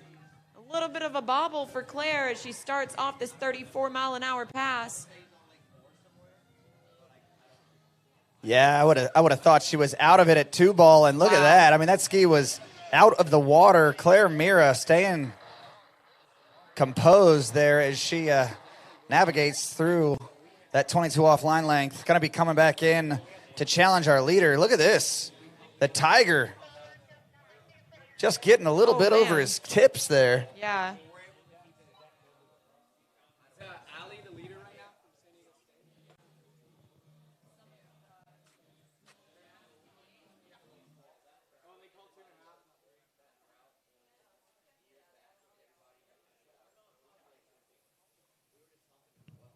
So the boat's going to get Andrew back up and in his skis, and he'll come back in for his third and final attempt. Currently has a 63-foot score in the books, looking for a little more. He's definitely charging Big Red there. But now his tiger suit's wet. Maybe that's a little bit more weight. He can load the line a little bit better. You know, it's kind of hard to find a speed suit these days. He may be just improvising tiger suit. And here we go, Claire Mira. Very capable of running this off. She's from Lake St. Louis, now skiing for the Razorbacks in Arkansas. I'm sure Ashley is somewhere watching, so. Okay. Wow. All sorts of scrappy there and picking up 4 buoys. She's a fighter. I don't know if she got outside that 4 buoy. We'll leave it to the judges, but I think she squeaked just inside 3 ball, but Allison would have been a leader at 2.5. So that does take the lead. 3 buoys. At 14 meters or 28 off.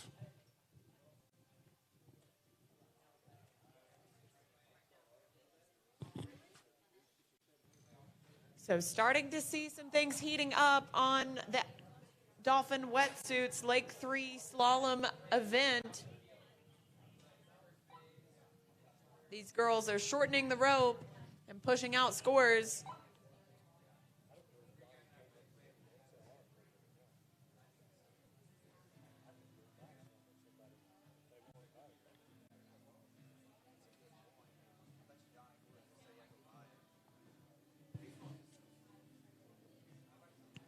Here we go. Andrew Savula coming back in for jump number 3 in the waterlogged tiger suit. He's got a 63-foot score in the books, looking for a little more with jump number 3. Let's see what he does here. Up and over and sticking the landing. I don't know, that might be a little bit further.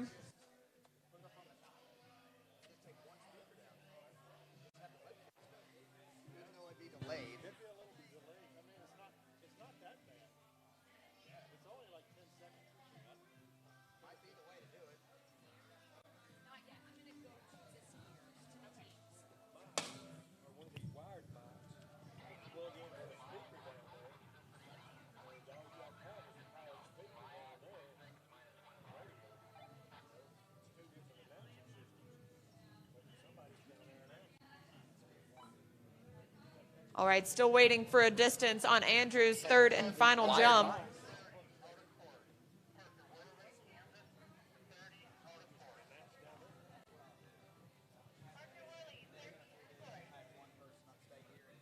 And we have Cincinnati skier Maya Blacksall coming in.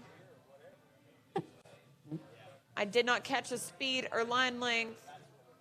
Looks like 15 off.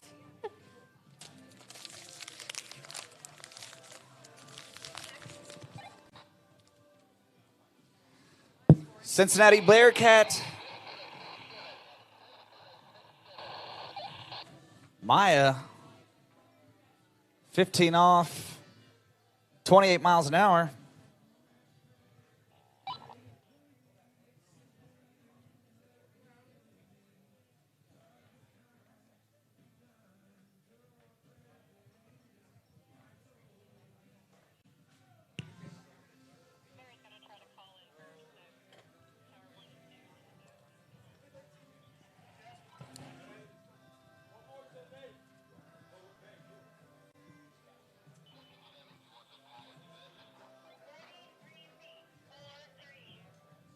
So we have a skier on the jump lake.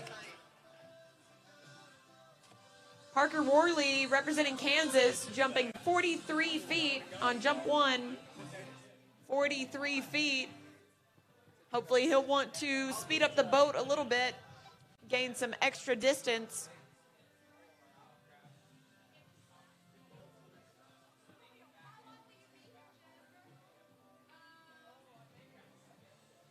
So just having a little bit of technical difficulty with the replay camera.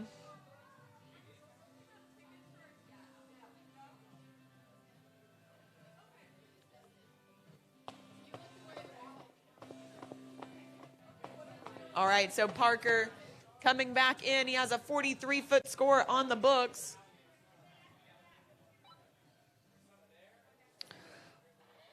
Representing Kansas.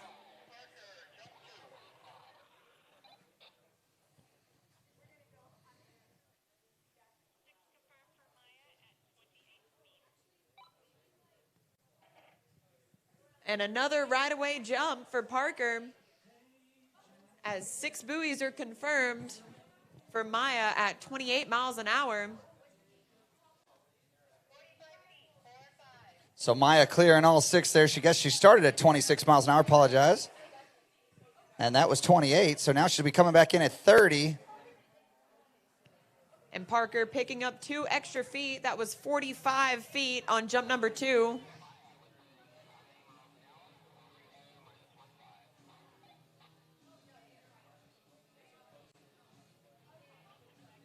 And here we go.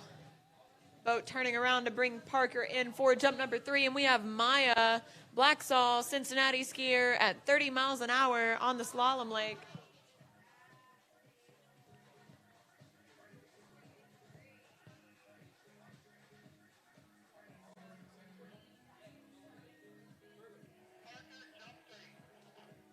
Looking good as she rounds 5, heading over to 6 and out the gates, while Parker comes in for jump number 3. He's up and over a little bit late, but riding it away. Great to see those Spray Hawks performing.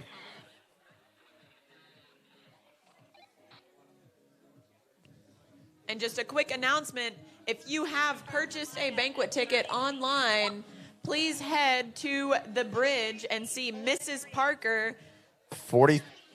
to get your wristbands. You cannot get into the venue without a wristband tonight, so be sure to get that. Team captains will have wristbands, I'm assuming. Is that what we're... Yes, as far as I've been told, skiers will receive their wristbands a little bit later.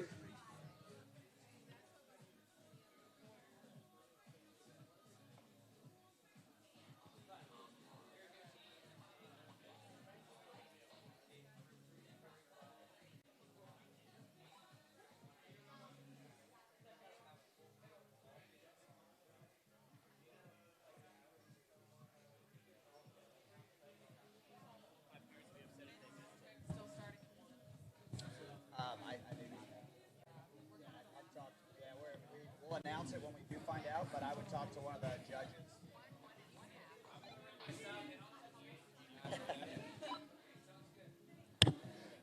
All right, so Maya, 1.5.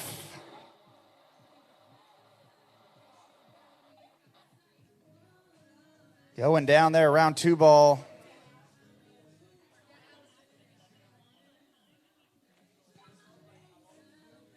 And here we go, Wisconsin skier Jackson Hellman on the water, ready to give him hell. Taking an aggressive single wake cut. Wow, just barely getting that right ski on, but he was amping up the crowd. Wow.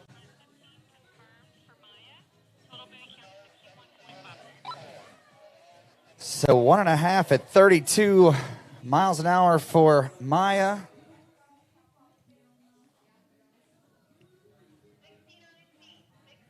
All right, Jackson Hellman joining the 69 club. That was a 69-foot scoring jump.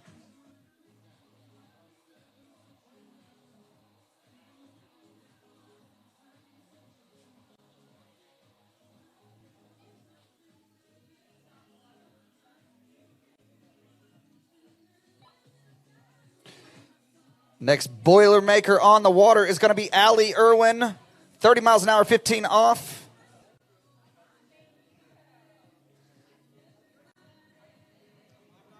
Allie, a senior at Purdue this year. She's heading out west to Seattle after she graduates, but now she's on the slalom course at 30 miles an hour, 15 off the rope. As we see Jackson heading back in, another late single cut. Up and over. As Allie picks up 6 buoys on her opening pass.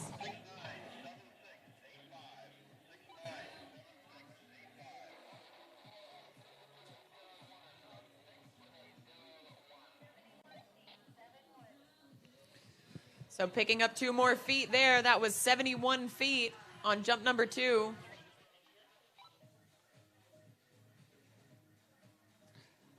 So Allie takes care of business there on pass number 1. She'll be coming back in 32 miles an hour. Senior from Purdue.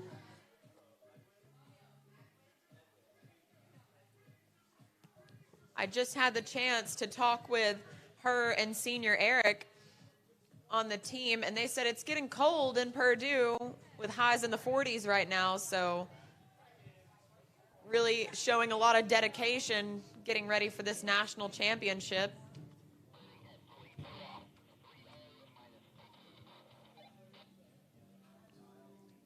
And Jackson coming back in for jump number 3, third and final attempt. As Allie makes her way into this 32 mile per hour pass number 2. Nice and wide there. Good start. Kind of needed into this head breeze. Oh, a little bit of, takes a handful. What does she do with it? Can she get back in the fight? No. 2-ball did her in. That was unfortunate, but happy to see her concluding her collegiate career with a solid performance. Wow, nice looking jump. Utilizing that head breeze. That was 73 feet, Cole, on jump number 3. So progressive improvements from the Wisconsin athlete.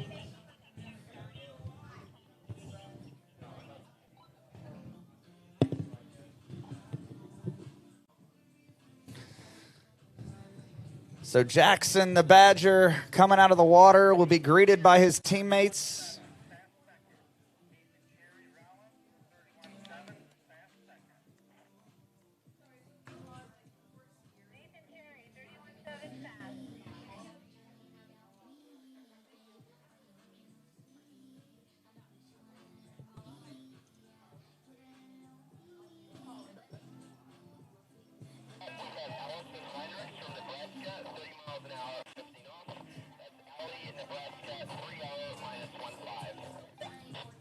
All right. Allie Heinrichs coming in 30 miles an hour, 15 off.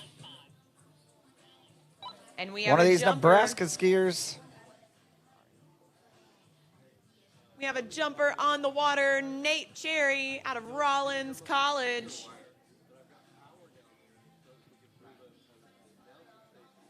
Nate had a bit of an ankle injury this past year, but he's up and jumping for his team.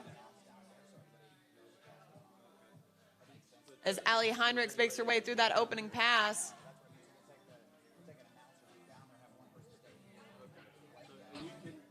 Nate slipping out a little on jump number 1, but riding it away.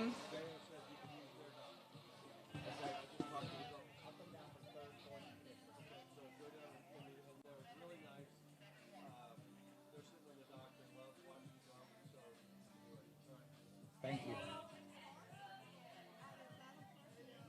We've got 3 at 14 and a 2.5 at 14, and then the 2 people at half at 34 miles an hour or 55, and then 5 at 30.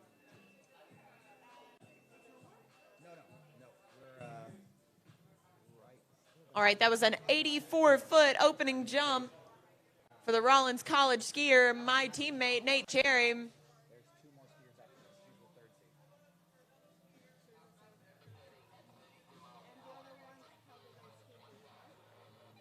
And here we go, Allie Heinrichs coming in at 32 miles per hour, 15 off the rope.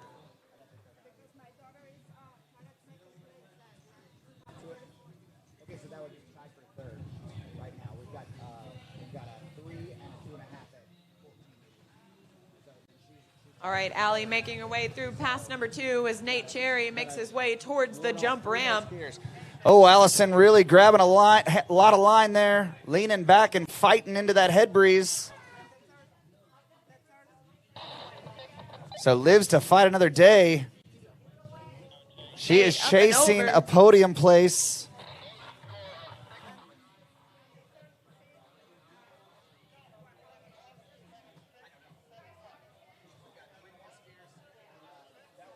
Look at that, a really good progressive cut.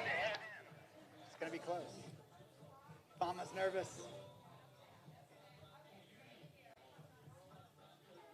Nate Cherry with an 89-foot single.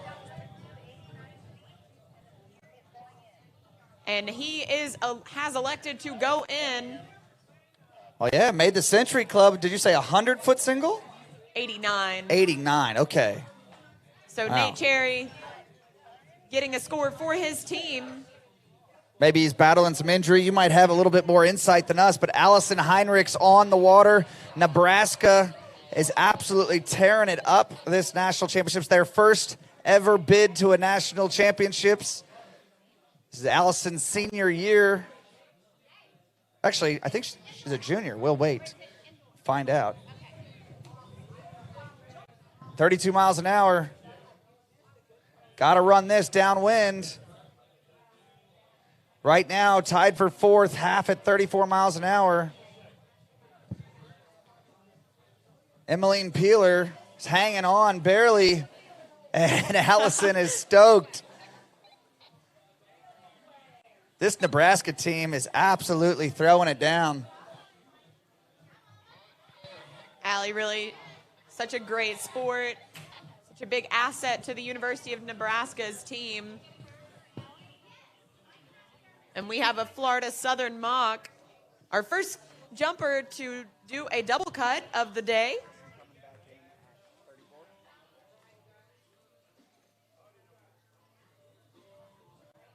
A big jump one from the Florida Southern College skier. All right, well, this is definitely your new leader right here. That was a great-looking jump. All right, so Allison Heinrichs has set it up now. She's ran that 32 downwind. She's coming back 34 miles an hour. She is hoping that she can grab one of those podium spots. She's got to get past one ball. And that was a 134-foot jump for Alex Gaharin with 2 remaining. And here we go, Allie Heinrichs.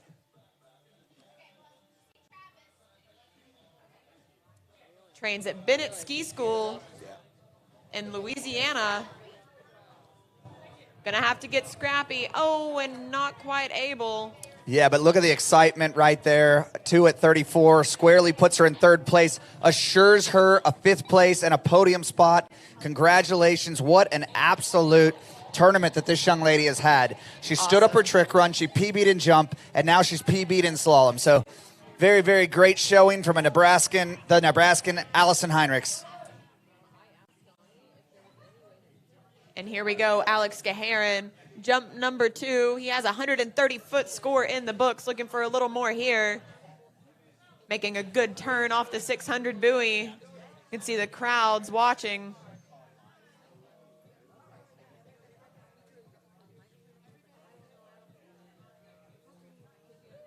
And not quite able to get the pull into the ramp that he was probably looking for, but another right-away jump for the Florida Southern skier.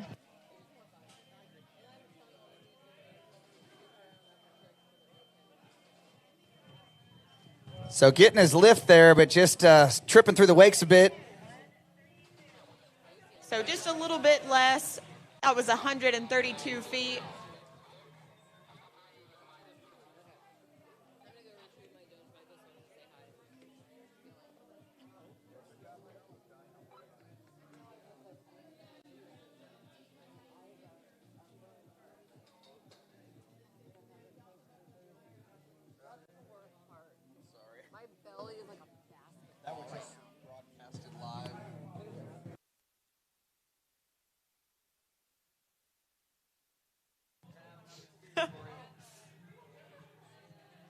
All right, so Brooke Volker from Michigan State coming in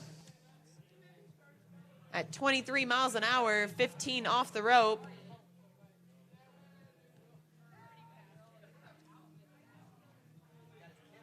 Making her way through this pass number 1. Little bit of a bobble, gonna have to step on it. And not quite able to. Here we go, Alex Gaharin. Big jump number 3, has a 134-foot score in the books. He knows he's capable of more, though. See what he does here. Oh, almost lost that wow. right tip. Wow, really putting it out there for his team. Laying it all on the line.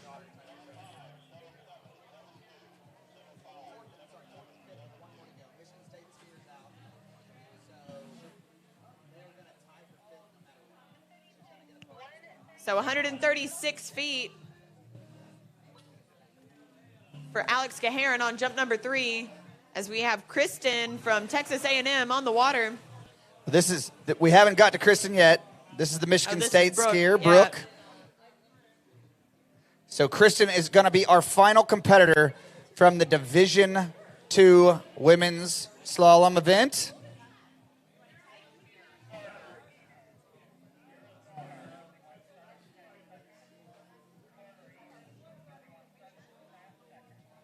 All right, we are getting in to some massive jumpers. We just saw a 137-foot boot.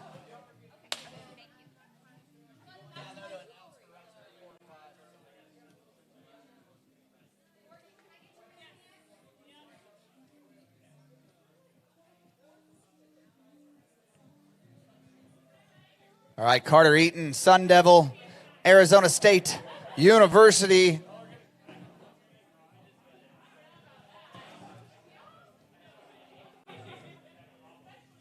And this is what some have called the year of ASU. Just putting out an incredible showing. They have definitely made their presence known here at this 2022 Collegiate Nationals. Big scores. You saw Fed and Louisa. I mean, it's just Kristen Baldwin. Awesome skiing all around. Nice looking opening jump. I mean, that's what you need. That was one for the team there. Yeah, just getting a score in the books. Maybe a little bit early, Cole. Yeah, but right up the middle of the jump, kept a nice tight line, and this head breeze got to. Bad things will happen if you don't, and that was great skiing.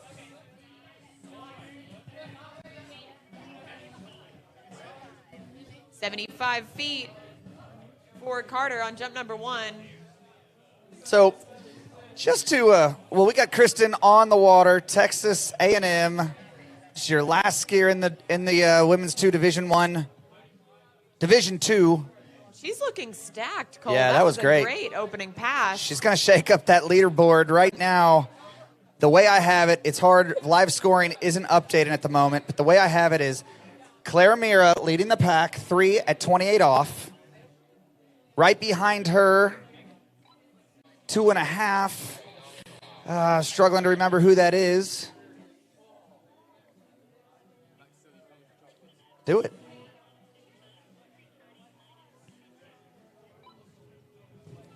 All right, here we go. Carter Eaton coming in for jump number 2.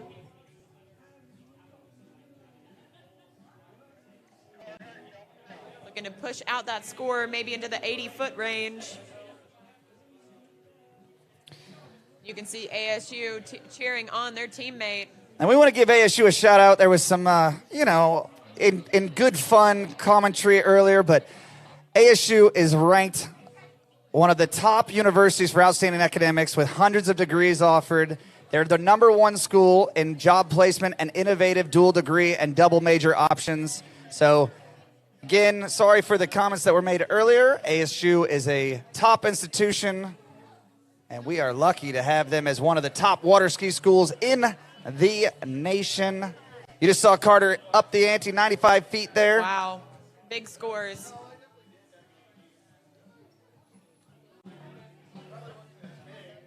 Yes, we have so much respect for all of our schools represented here at the 2022 Syndicate Collegiate National Championships. These kids put the student and student athlete. You are for sure right about that. Kristen Babish right there making light work of that second pass, dealing with the head tail. So she's felt it out there. Now she's ready to go challenge that leaderboard. My wife is a Arizona Sun Devil. Jimmy Seamers here, a local, one of the best coaches in the world. He's a world record holder, world champion. He's been hosting those Arizona State Sun Devils at their house here at beautiful San Marcos River Ranch. All right, here we go. This is Carter Eaton coming in for jump number 3. He has a 95-foot score in the books. Let's see if he can break it out past that century mark.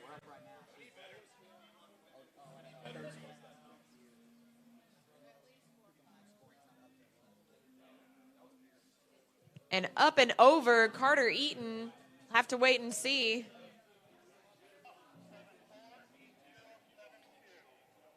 All right, looking good. Definitely making her way up each rung of the leaderboard. Wow. Let's see what she's got. 108 feet for Carter on jump number 3.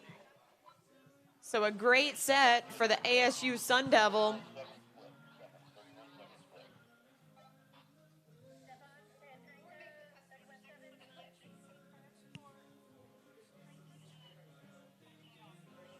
All right, so Kristen just making her way through that 22 off pass. 28 off pass. She made her way through 28 off. Congratulations to Kristen, because now she's on a bit of a victory lap. Wow. She'll be coming back through at 32 off. That's awesome. Congratulations. She is your Division II Slalom National Champion, Kristen Babish. And while we have a moment's break, just a reminder for all of our people on site, if you purchased a banquet ticket online, so non-athletes, if you've purchased a banquet ticket online, head to the bridge to pick up your wristband from Miss Parker. Wow, I just had an aha moment.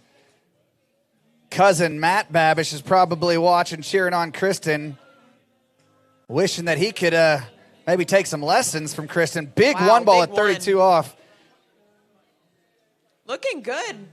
She's still in it. Can she go for another victory lap? Let's get her around 4 ball over to 5. Oh, just inside of 5 ball. I thought she had it going. Wow. So big shout out to the Babishes back home from my home area, Wichita. That is your national champion, Kristen Babish, Texas A&M. And we have Stefan from ULM on the water coming in for jump number 1. Big cut. That's a great looking opening jump.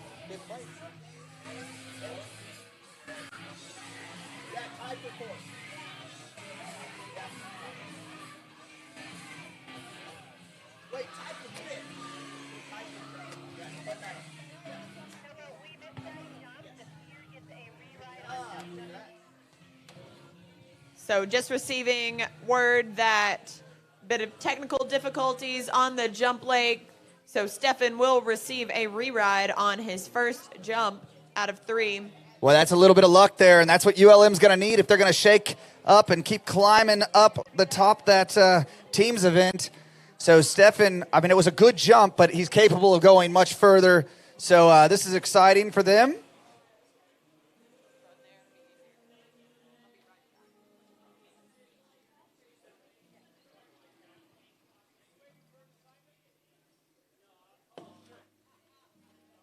We're down to 1 leg. She doesn't need to run too fast.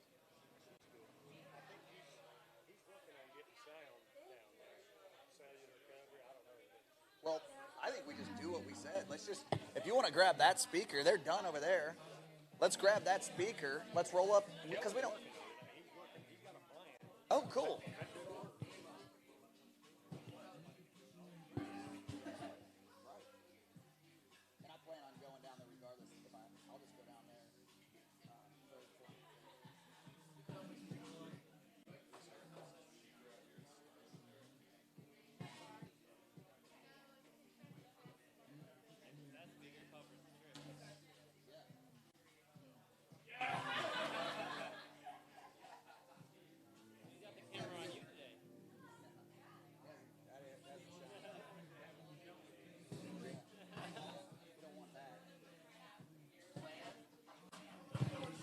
This is what Collegiate Water Skiing is all about, hanging out. Day number 3, playing a little volleyball, taking in the action. I mean, that's going to be close to where those skiers are going to be making their turn. But Stefan coming in right now, ULM's first round, capable of jumping 150 plus. Saw that at the South Central Regionals. I mean, that just shows you how strong this University of Louisiana Monroe jump team is. That's right. Look at how close he is to those wow. competitors in the water. Oh, that's a bigger jump. Wow. Whoa. I think we can confidently say he just jumped into the lead, Cole. I would 100% agree with that statement.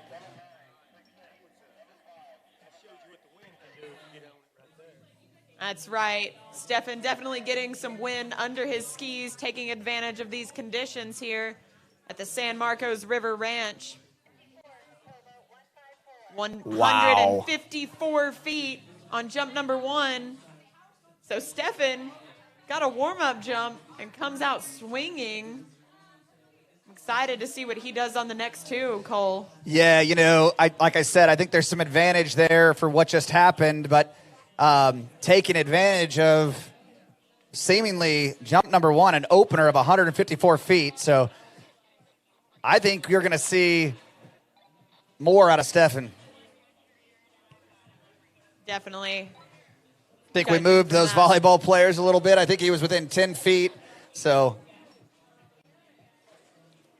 from that jump, it looks like he still has some more left in the tank.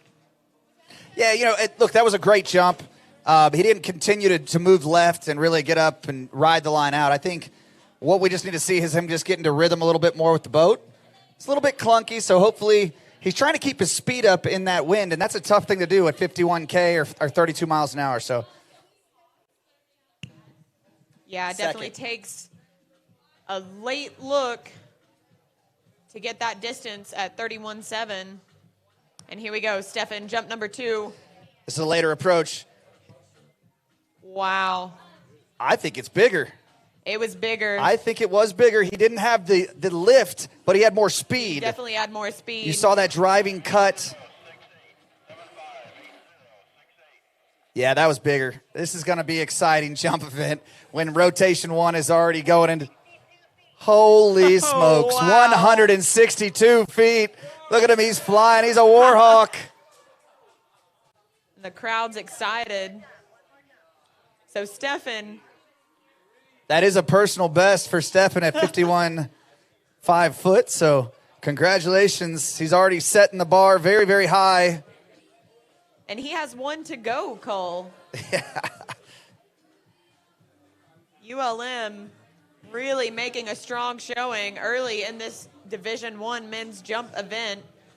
You see Chris Horton rocking around on his electric bike. He is getting amped up, one of our premier jump drivers in the country.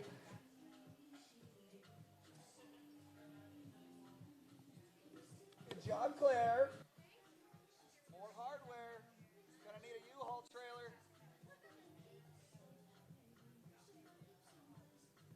All right. Stefan coming in. Jump number 3. This is the way to start the event. 162 feet. Currently leading the event.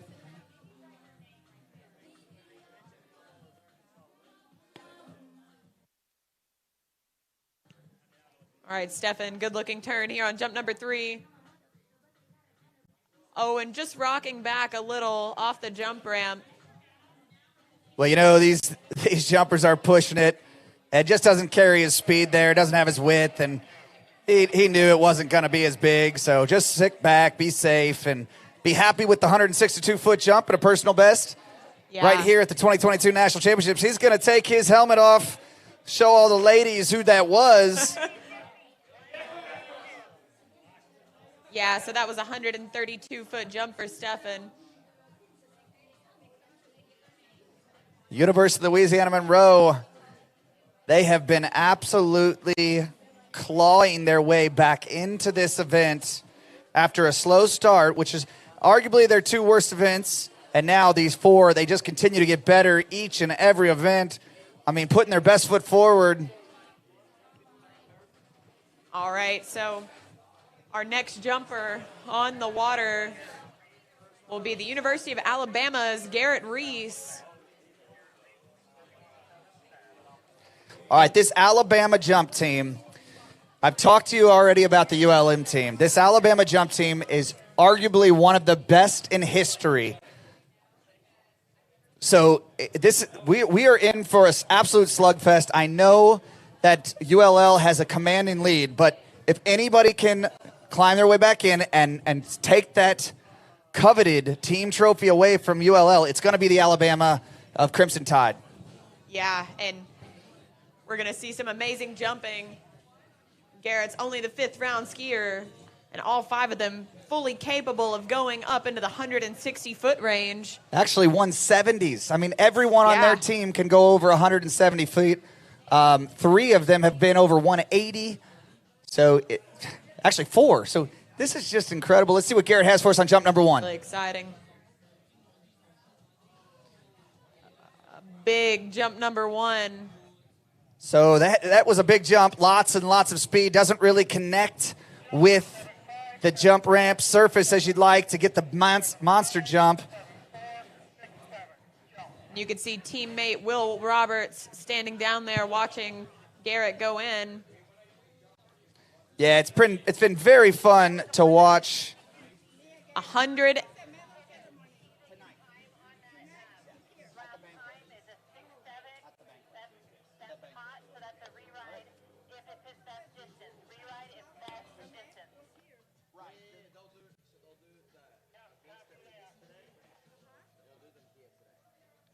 Can you repeat the distance?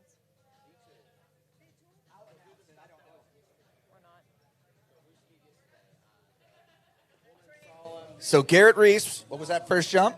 I believe that was a 162-foot jump. Well, I believe it. He had a lot of speed, and that just shows you how far he's capable of going, 162 feet. So, but there was a hot time on jump number 1, and if that is his best distance, he will get a reride on it. Yeah, but Garrett Reese is going to go further than 162. I can guarantee you that. Like, he just didn't even get his legs there. But again, you mentioned Will Roberts, one of the best jumpers in the world. Forget the collegiate ranks in the world. Edward Roberts, his brother, Brett Stackpole, all coming from the same lake. And then just up the road, Jonathan Lutz. So in efforts to make the jump team, you have to jump over 180 feet. Garrett Reese, jump number 2. So I don't believe... So I believe there's a full moon out on site right now. Oh, and Garrett Reese. Hate to see that. He gets rocked back, and I think that's all right. Yeah. He's okay, I think. Let's just make sure. So you can just see how these guys are putting it all out there for their team, for their scores. Okay, so Garrett Reese, 162 was a hot time. Will, if he doesn't eclipse that, will get a reride, and he will not be able to better that 162. He will only be able to tie it. I don't foresee that coming into play, but I just want to let all the viewers at home know what is going on. We've got some of the best boat drivers in the business there. That's Van Parker, your chief driver. He's dialing that boat in, making sure that we give them the best pull that they can get within tolerance. We want to make sure. All right, so if anybody can change the tides, it's Garrett Reese. He's got to get them off to a good start.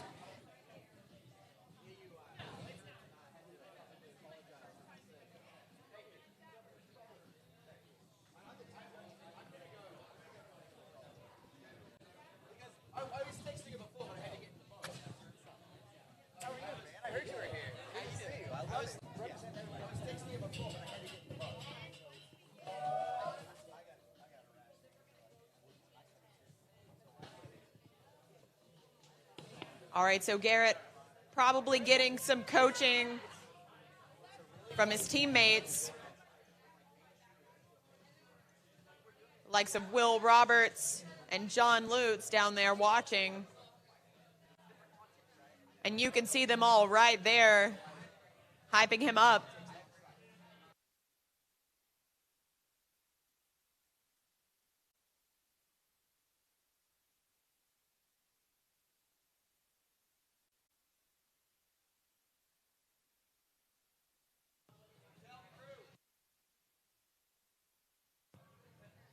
All right, the boat has Garrett back up and on the water. They're going to bring him in for jump number 3.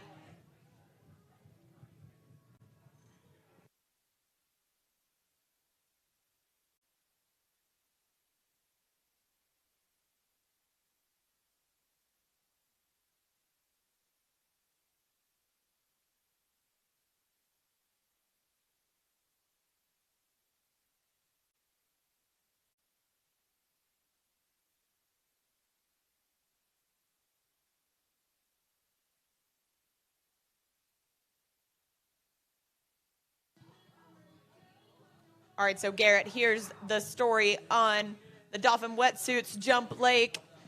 Garrett Reese with a 162-foot jump. I'm not sure about the meter distances, who is further, him or Stefan. But here we go, Garrett Reese. That's right, Charles C. Hopefully it doesn't matter. We are looking for a big jump right now. He's very capable of going upwards of 170 feet. He's got to keep his speed up in this big head breeze.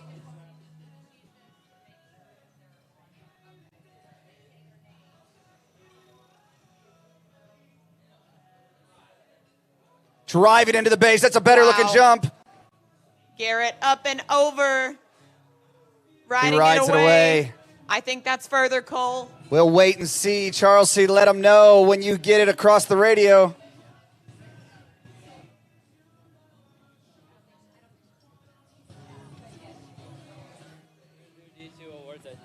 Okay. All right, so that jump was not as far. That means he has a mandatory re-ride that cannot outscore 162 feet. Well, that's unfortunate for Garrett Reese. Just wasn't the set he was looking for. But he's got work to do. He has to go out there and jump over 162 feet, which we know he's capable of. But in these conditions, everything's got to be perfect, right? You can't rely on just riding the line and the speed that you get from what he's used to, 35 miles an hour, 5.5 or 6 foot jump.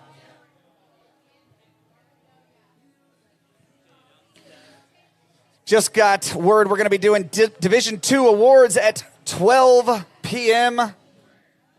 12 p.m. on site to the northwest of the bridge, down there in front of Chips. 12. Congratulations, Allie. All right, Garrett Reese coming in for his mandatory re-ride. Then I've got a treat for you guys. Joel, don't move. No, he'll try him in a minute. Sit down.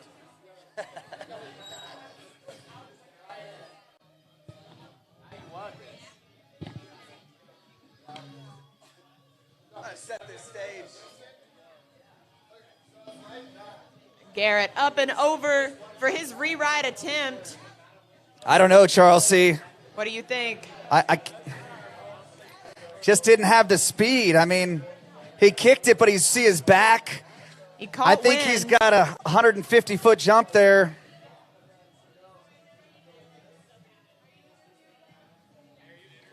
Yeah. Oh, wow. Belly sliding into the shoreline. Garrett Reese. You ready? Hold on one second. Dismount points. All right, guys, ladies and gentlemen, this is what you see here at the Collegiate Nationals. How far was it, Charles C? 154 feet for So Garrett like we Reese. said, 154 feet. So tough break, but still putting out a big score for his team. It's a good score, but I'm sitting here at the announcer's booth, and all of a sudden, I see Joel meditating.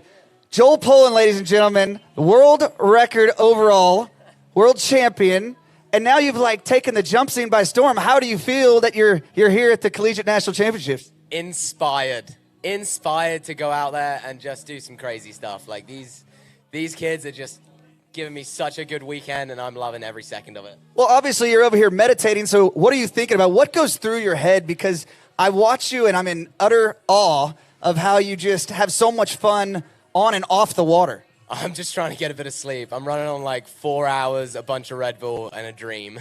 So Rebel, actually, Dutch Bros Rebel, I'd be happy to give you one. Got to give you a little caffeine. Yep, got the energy drink here. They're one of our proud sponsors. But Joel, it's been amazing to watch what you've done over the last year. And just honestly, thank you for coming and giving these college kids something to do. So we'll be watching you for sure. We've got one more pro stop. Is that right? Yeah, one more stop in Orlando, the final stop of the overall tour. Okay, and how are you looking? I'm pretty excited for it. This has really inspired me to go hard the next 2 weeks. Well, we'll be watching. We'll be cheering you on, buddy. It's good to see you. Thanks for coming. All right, Griffin Stange coming in. Jump number 1. Up and over. He just broke the Century Club. Yeah, I think Joel is being recruited from almost every team trying to get him onto their spots. 22. So yeah, it's a good point, Charles. See, he's gonna be break his leg here on these ripstick things. But Griff Stange, okay, known for his talent in the slalom event, but he decided his team needs a little bit of help, and this is actually interesting. This is their backup score, 105 feet, right? So that's a great score for Griff. That might be a PB for him. I'm It not is. sure. He just broke the Century Club this year. So Joel Poland is highly recruited. We'll be seeing where he's going to go. I would say, all the schools are going to be pulling out the stops tonight to make sure that he knows he's wanted and loved.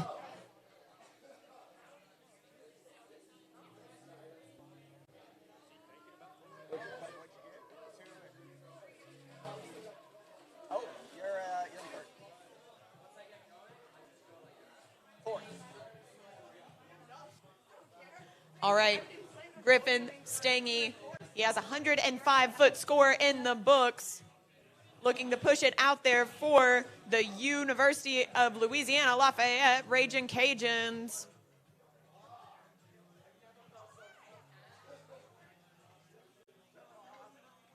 And up and over. That may have been a little further. I'm not sure. It's in the same range.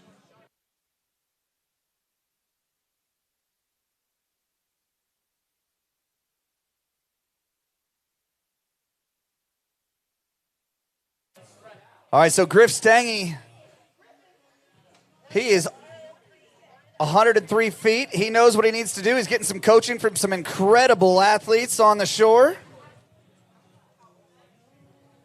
Griffin Stange, he's one of those guys that almost always has a smile on his face. Just knows how to have fun. He's a lot like Joel, actually. Just one of those incredible athletes that continues to have fun in life no matter what he's doing. So.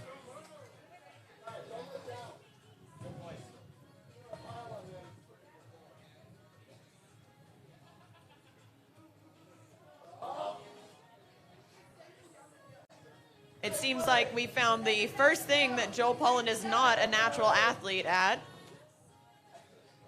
Just as you say that, he's going to figure it out. Best trick skier in the world right there. All right, and Griffin Stange, Raging Cajun coming in. He has a 105-foot score right now. Looking for more on jump number 3. And there goes Joel. Don't ever put a challenge in front of that young man. All right, Griff Stange, jump number 3. Already PB. That's a great looking jump. Wow. Oh my gosh. That's another PB. He knows it. Absolutely explodes. It's definitely the hair flowing in the wind. He explodes off the top. Be careful.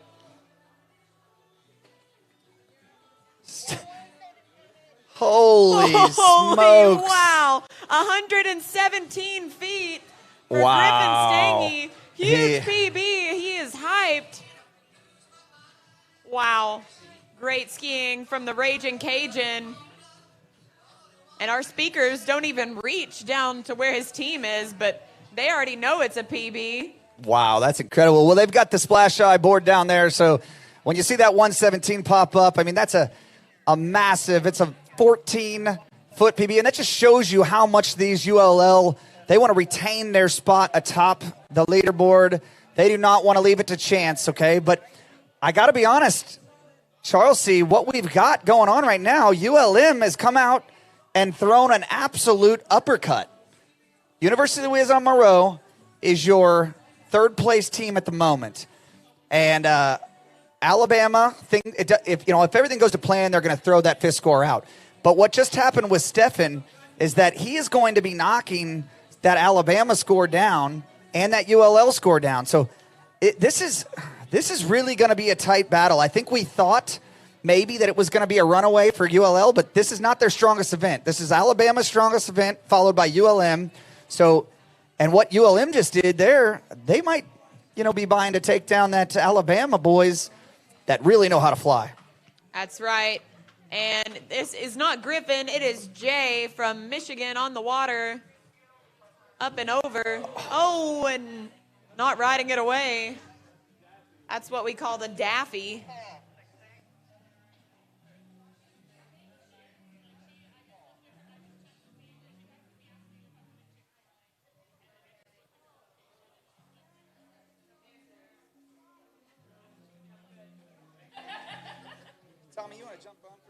go. I'm gonna get that. I'm gonna get my golf cart. I'm gonna get that. I'm gonna get. Yeah, I will. I will see what he's doing too.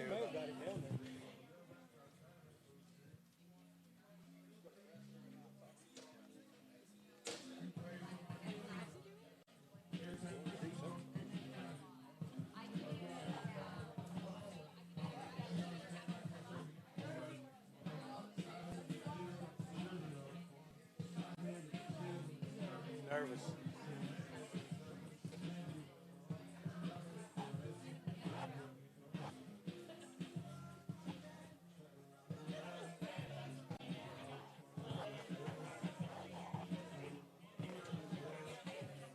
Are they going to get Jay back up and on the water from Michigan Wolverines? Division I men's jump here at the 2022 Collegiate Nationals. Beautiful San Marcos River Ranch.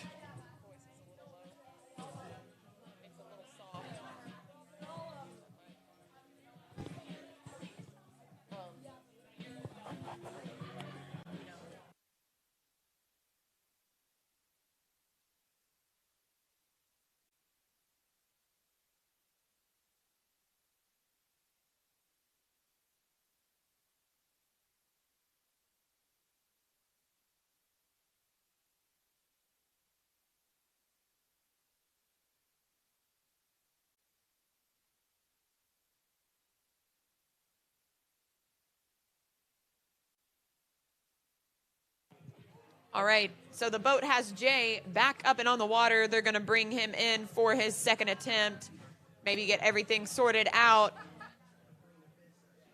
here at the 2022 Syndicate Collegiate National Championships. We thank all of you guys who are joining online.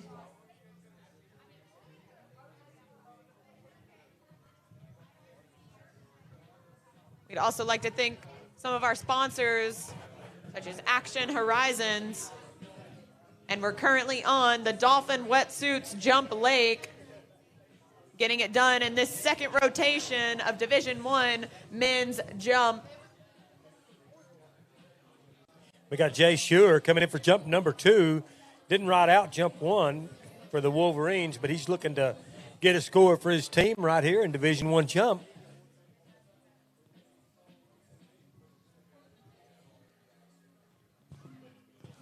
And a right-away jump. And I hear the Michigan crowd. And this is not Cam Kearns. This is Jay on jump number 2. He looks good up and over. 55 feet on jump number 2 with 1 remaining. That's a good score for the Michigan team. Yeah. Is this their first year in D1? I am not sure. Have to talk to some of their teammates to find that out. Cole's the one in charge of trivia.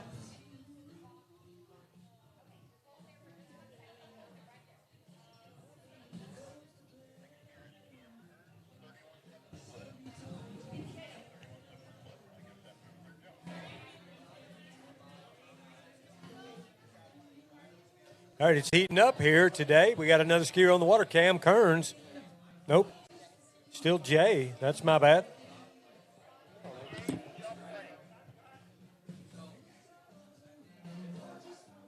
Okay, so Jay with a 55-foot score in the books, looking for more, maybe pushing it out over 60. He's taking a cut at it on jump 3, laying it on the line. Ooh.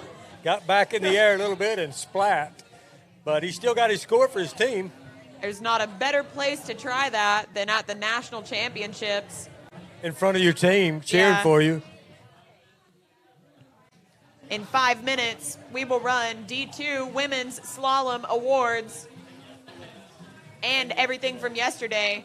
All of D2, 5 minutes.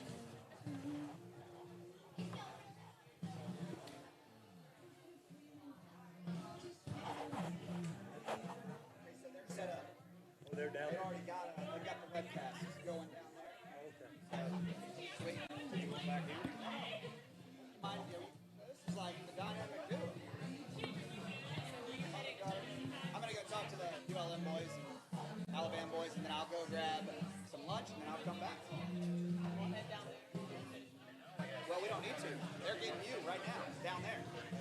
It's just delayed like 4 seconds. So they're hearing you. But are you going down there to announce? No, I'll stay down here. All right, now we got Cam Kearns on the water. From Miami of Ohio, Cam Kearns. Working our way into the second rotation here. Division I men's jump.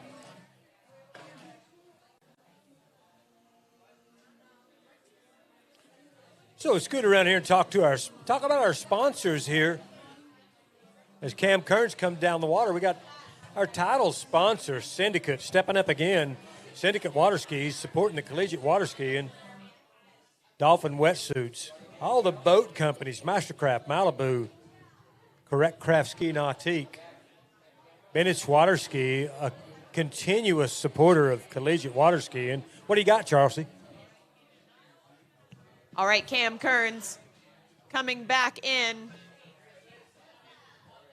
Looking good as he's up and over. Oh, and just boot scooting away. Able to ride it out. And we have opened up wristband pickup to athletes. So head down and see Mrs. Parker at the bridge if you want your wristbands for tonight's banquet. Sure to be lots of fun. And still waiting for a distance. We're waiting on that distance. Feet. Let's talk about our sponsors some more. Conley Water Skis, Boat Town, Ski Finlayson, Aqua Brew, San Marcos River Ranch, beautiful site here that they're hosting. It's a tournament. Diesel Barbershop, Henley's Gentleman Grooming, and Dutch Brothers Coffee. Thank you guys for stepping up and being a part of this collegiate water skiing. Without you, it wouldn't work. We need all the sponsors, and we really appreciate them for coming out.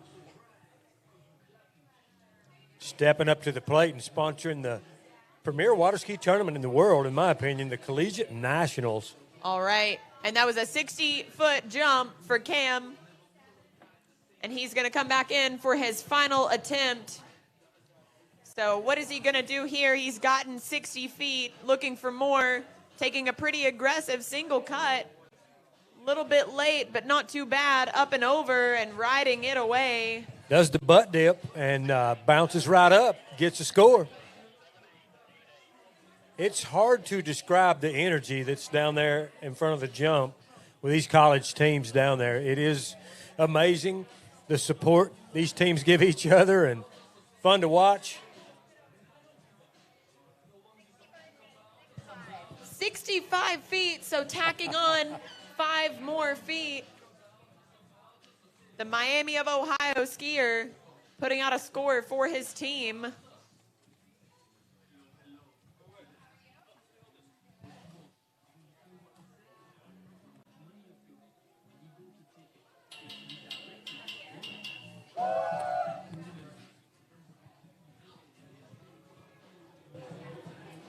All right, so Cam finishing out his jump set. He will actually have one more attempt.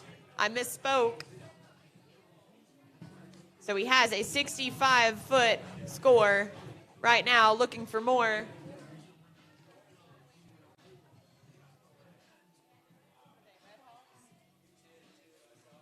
Miami of Ohio, I believe it is Red Hawks, yes.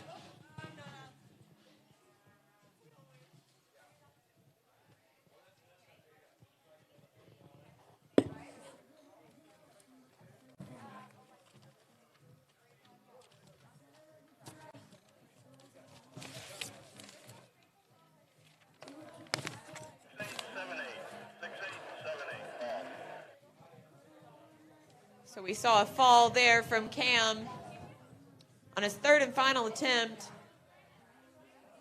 Kind of bounced back and not quite able to get his skis up under him again.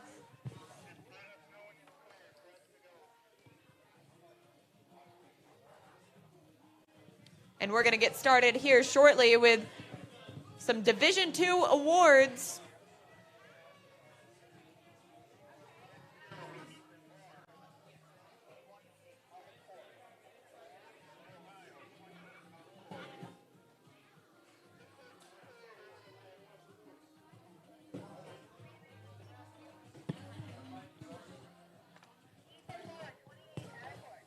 We're moving from Miami of Ohio to Ohio State with Ethan Moore. He's the next skier on the water in Division I men's jump here at the 2022 Collegiate National Championships. If you've never been to San Marcos River Ranch here in San Marcos, Texas, you should see this place. An amazing four-lake development, and we appreciate them for letting us host this tournament here and have these college teams in here. So here we go, Ethan Moore coming in. Jump number 1, trying to get a score for his team, the Ohio State Buckeyes. And they've been cheering wildly this morning for their team. Oh, and he gets a score. Pointed his skis down a little bit, but got him back under him and got a right-away jump.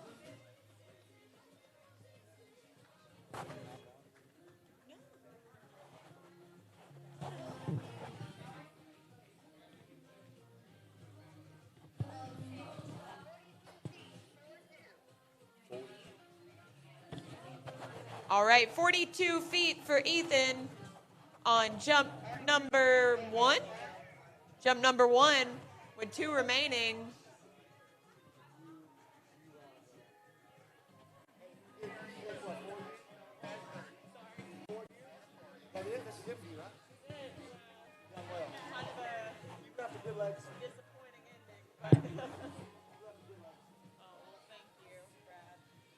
All right, 42 feet for Ethan on jump 1. See if he's got more in the tank as they spin him around short and head him back down to the jump. And I see the Ohio State team going down to cheer Ethan on with their Ohio State flag. Athletes, if you want to go to the banquet, you need to come up here to the bridge and get your wristband to get in tonight. And another right-away jump for Ethan Moore from Ohio State. The Buckeyes. I understand they can hear the announcing now down at the jump dock, so that's a good thing as Ethan rides out jump number 2. All right, 47 feet, 47, so upping his score on jump number 2. We're going to wait and see for jump number 3 if he can push that score out into the 50-foot range. I know you always want more as a jumper. If you jump 40 feet, you want 50. Never enough, right? Never enough. Uh-huh. That's called the jump bug. Yeah, it's a sickness. So this is the beauty of collegiate water skiing. We see guys jumping 160 feet so far, 162, and we see some beginners just riding over and learning in the same division.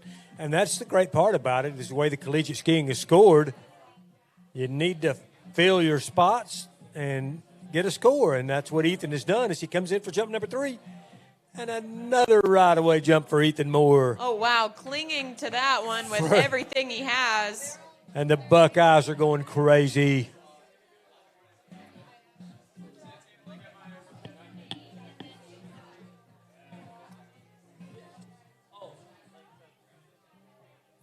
So if you're just tuning in at home or wherever you are on the webcast, this is the 2022 Collegiate Nationals. All right, huge jumping for Ethan Moore, 50 feet. Oh, wow. And a number 10 on the dismount as he's excited. We're going to start judging the dismounts, skiers, so give us something to look at, you know? Yeah.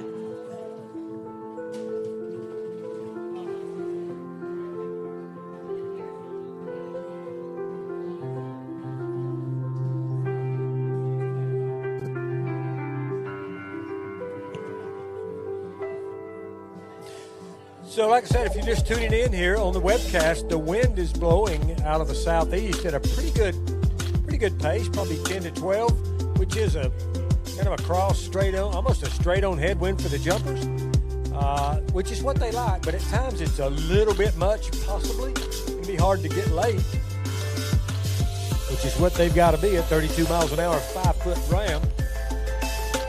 We got a new skier coming in. This is Sam Hellenbrook from Clemson University. we go. You can Clemson skiers running down to the shoreline. The blowhorn. Clemson staying strong on day 3 for the Spirit Award. And here we go. Sam, jump number 1. Oh, and taking a tumble there. Ooh. Not pretty, but Gets he's away. okay. Clemson known for their use of the hockey helmet. Is that the team helmet, Charcy? That is, yes. It's painted. As we watch a replay of Samuel. Oh, and I'm not sure what happened there. He was back a little bit, but boom.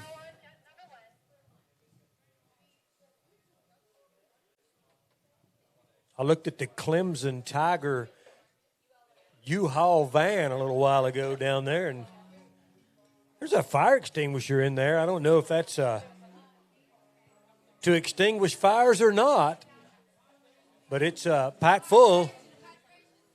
Yeah, it's hydration station at the Clemson Tiger van.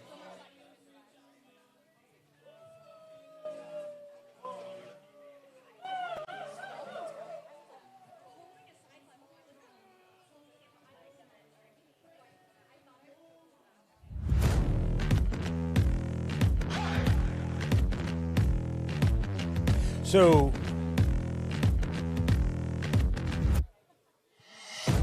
they're going to get Samuel back up and on the water, and he'll be coming back for jump number 2 for the Clemson Tigers.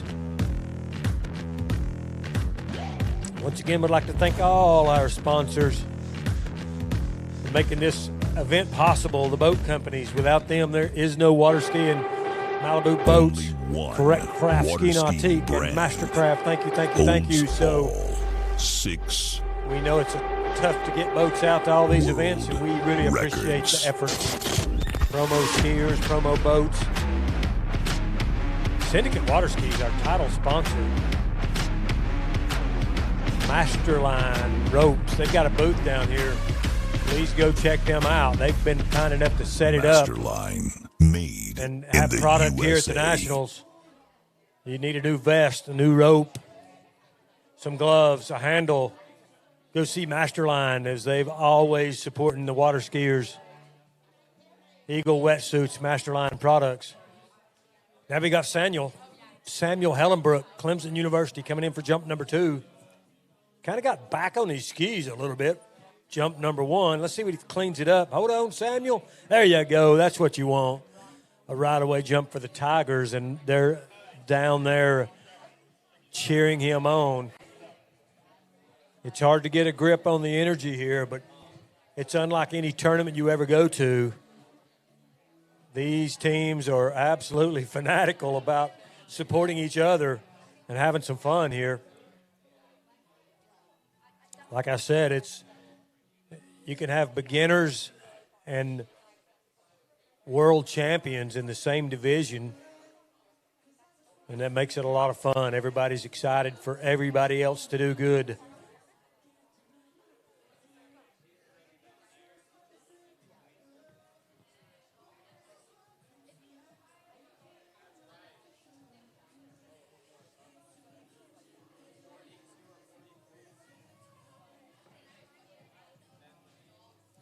All right, here we go around the turn, back into the jump course. Division 1 men's jump 2022 Collegiate and Nationals. Samuel Hellenbrook.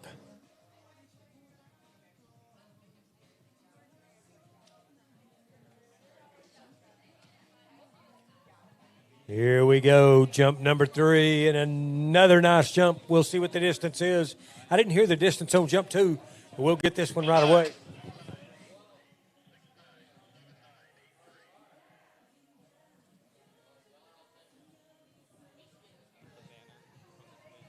All right, so Tommy waiting for a distance there.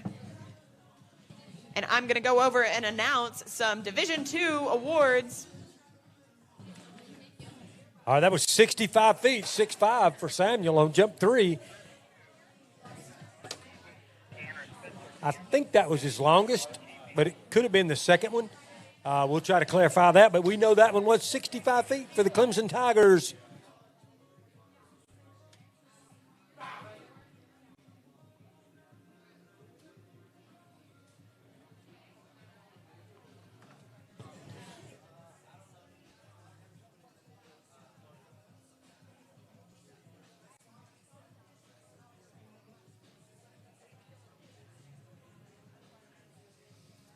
All right, working our way through the second rotation of Division I men's jump. And we got a new skier on the water from Kansas, the Jayhawks.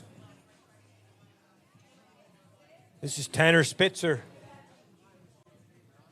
part of that Jayhawk ski team, Division I men's jump.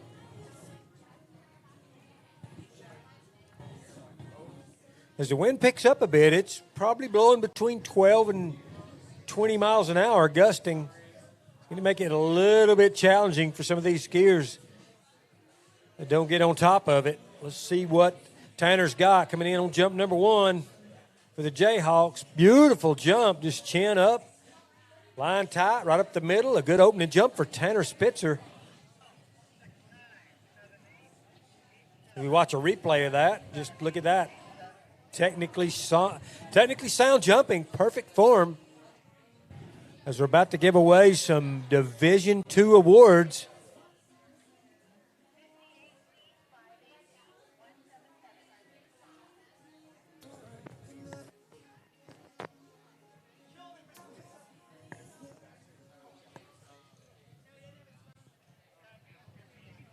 One, two. Check 1, 2.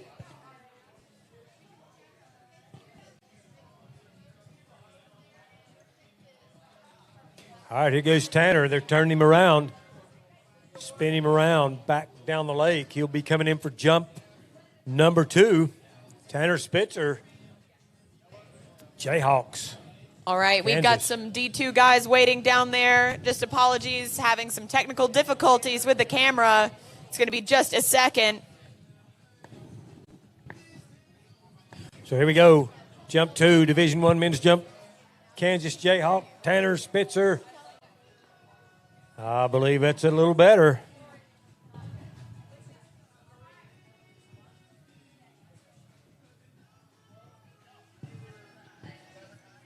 Okay, so we're going to get started with Division II women's slalom. In 5th place, Isabella Barone from San Diego State University. Also in 5th place with a tie, we have Mariana Vaca from Cal Berkeley. In 4th place with a personal best, we have Allie Hendricks from University of Nebraska. In 3rd place, Allison Gurnett from San Diego State University. And in 2nd place, Claire Mira from the University of Arkansas.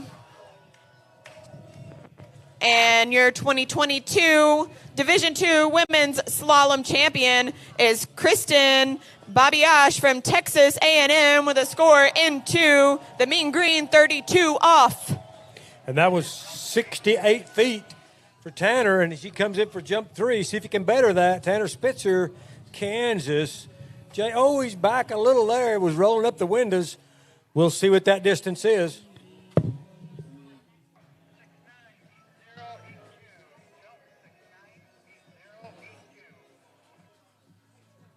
All right, congratulations, ladies. It was great slaloming. Oh, and he did add a little bit on. Tanner got that to 73 feet, 7-3.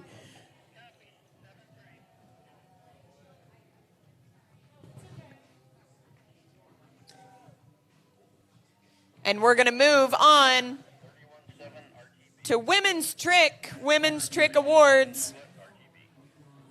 In 5th place, we have Allison Gurnett from San Diego State University.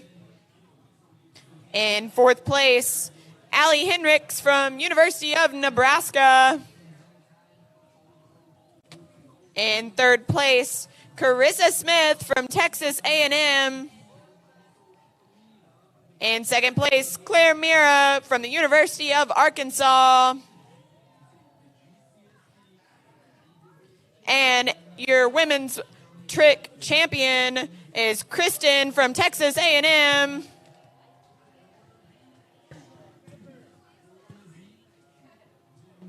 All right, new skier on the water, Division I men's jump from Wisconsin, the Badgers, Samuel Tashwer on the water.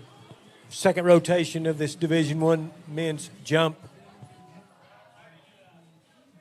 We've already seen a 162-foot jump in this division. And now we've got Samuel Tashwer coming in for jump number 1, little three-quarter cut. Up and over, and a nice scoring jump.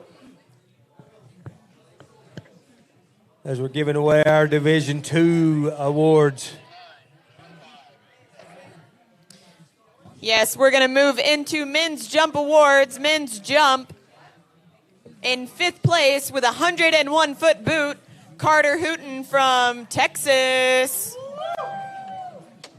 In 4th place, and joining the Century Club with a 103-foot leap, Taylor Sunderman from Texas A&M. In 3rd place with a 105-foot jump, James Gagliardi from San Diego State University.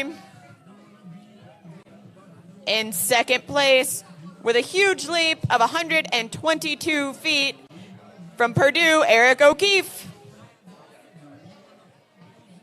And your Division II men's jump champion with a jump of 149 feet, Zach Butterfield from Texas A&M. All right, that was 69 feet on jump number 1 for Samuel Tashwer from the University of Wisconsin-Madison. As he comes in for jump 2. See what he puts together here. Got a 69-foot scoring jump. Looking for a little more. Here at the 2022 Collegiate National Championships. And there goes Samuel. Another nice jump. I don't know if it's any longer, but right in that same range. Good safe jump right up the middle of the jump. Got some pretty good speed. Maybe a tad early. Samuel Tashwer.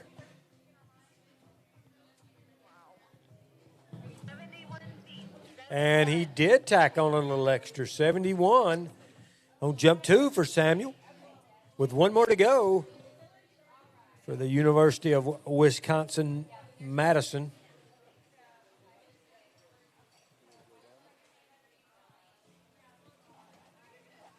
Allie with the bling. Woohoo.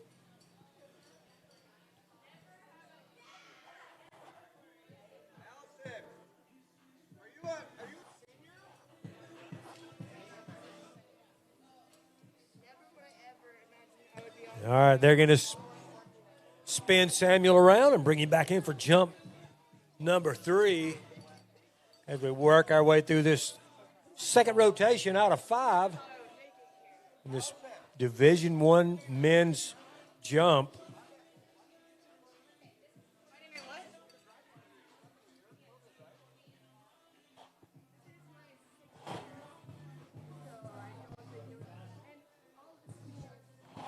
All right, here we go. Samuel Tashwer got a 71-foot scoring jump. Looking for a little more. Up and over. Had a little more speed. It's possible that could be longer. It's hard for me to tell from where I'm looking. But he appeared to be a tad bit later.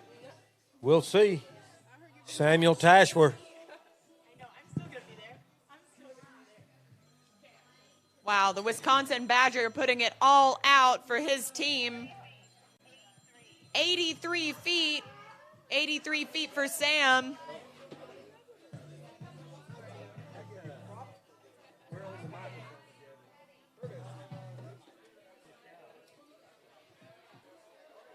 So he did tack on a little bit more, 83 feet for Samuel. Good set for him, 68, 71, 83, I believe is what I heard him say.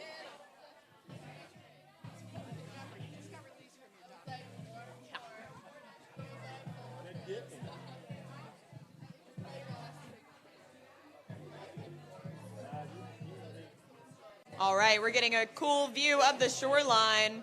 I'm not sure if they can hear us down there. Can you give us a cheer, guys, if you're watching on shore? Yeah, they may not be able to hear us.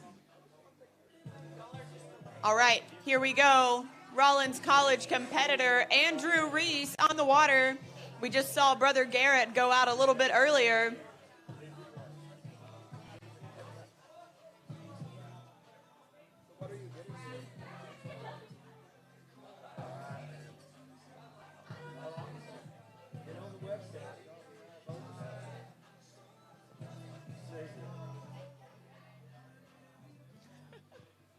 Oh, tough break for Andrew.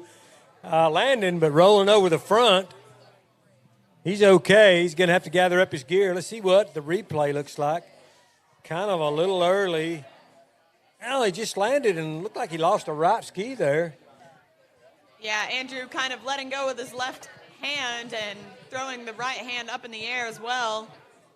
So they'll get Andrew back up and on the water, coming back for jump 2. Remember, athletes, come get your wristband for the banquet tonight. It's a must-have. You cannot get in the banquet without your wristband. I see Cole is in the club. He's in.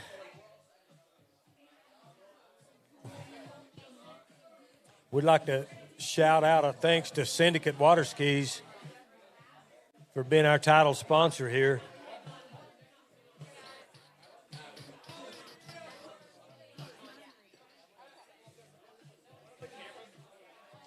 We're on the Action Horizons Lake over here. They're sponsoring the Division I men's jump, as well as dolphin wetsuits. So thanks to those guys. We need the sponsors, and we appreciate them for coming out and getting it done.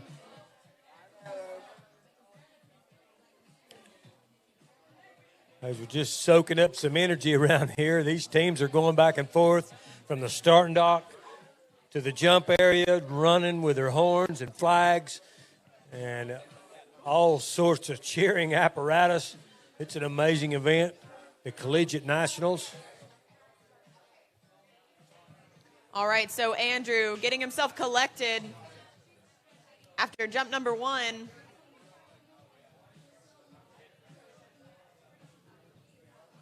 I've had the pleasure of being on Rollins College team with Andrew for the past 4 years, and he's such an asset. What a cool family. I've gotten a chance to meet the Reese family, and really, really cool people. Real nice. Recently made the move from California to North Carolina and skiing out of Skyview over there now.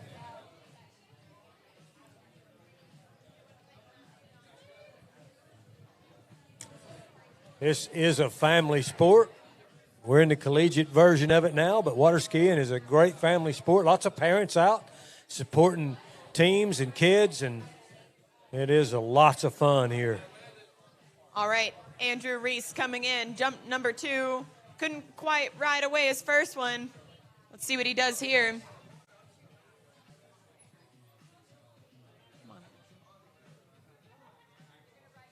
Up and over and sticking the landing.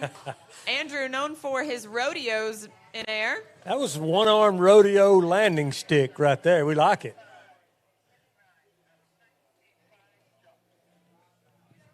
All right, but getting it done for his team, Andrew Reese.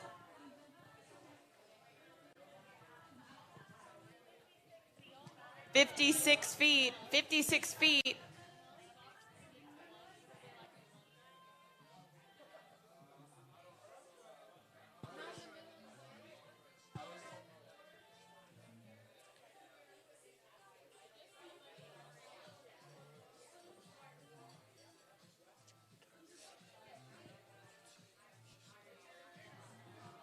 All right, so getting a view of the shoreline down by the jump ramp. The crowd is hyped up for the event and much more to come in the Division I Collegiate Men's Jumping event at this 2022 Syndicate Nationals. We'll give a shout out to the Rollins coach, Mark Bedsole, who is anxiously going between the TV screen and the starting dock, supporting his team. All right, Andrew, up and over and a right-away jump on number 3. And we got the fist on that one. I think that one was probably a little further.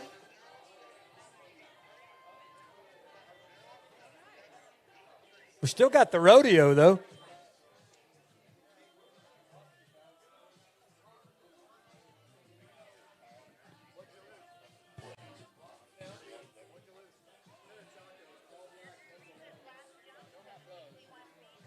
$61 for Andrew on jump number 3.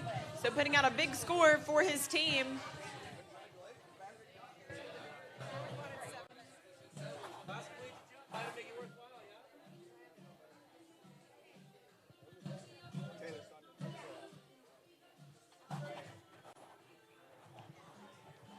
So Andrew was absolutely throwing down on the cable park last night, throwing out invert flips and everything.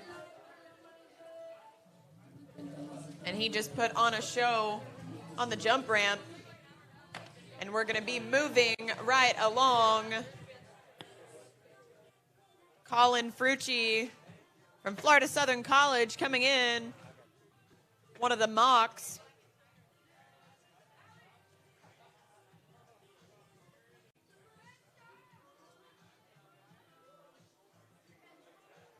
Colin from the East Coast. Now he's living down at Lakeland.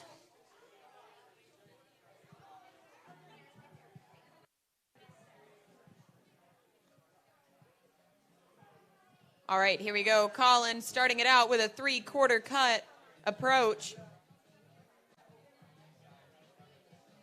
Big turn. And maybe taken off just a little too much in that first jump. He's getting his timing sorted.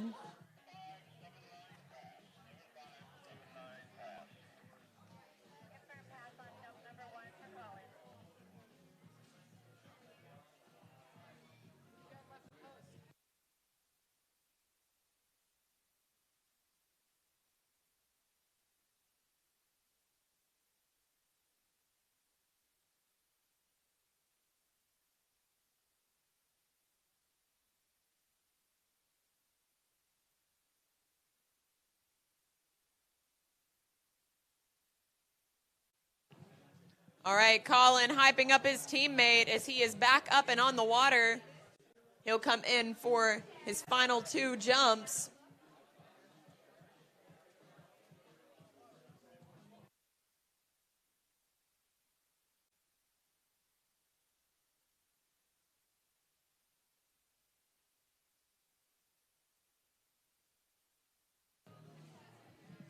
All right, so just getting another shore view down there. The skiers in the water.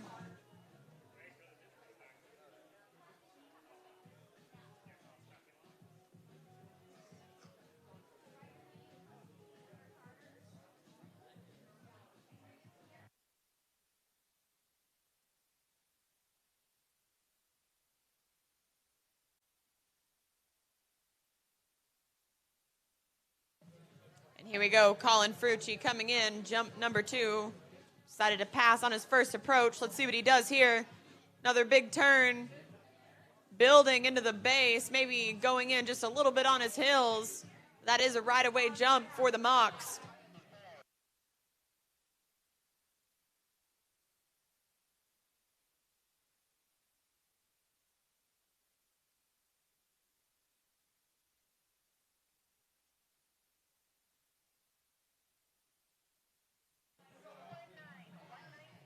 $119 for Colin on jump number 2 with 1 to go.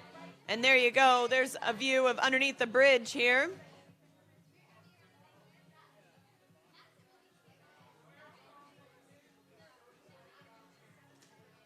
There we go. You see sponsored Dutch Brothers Coffee coming onto the screen for a second. I'd like to thank them for all of their support.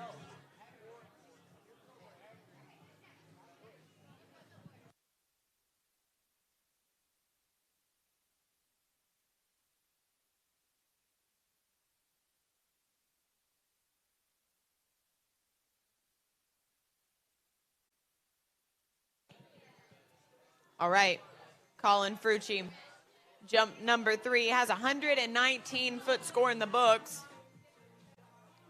I know he's capable of more than that, though. Let's see what he does here, opting for another 3/4 cut.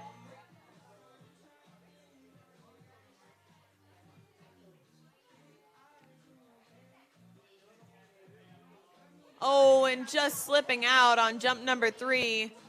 A frustrating set for the sophomore.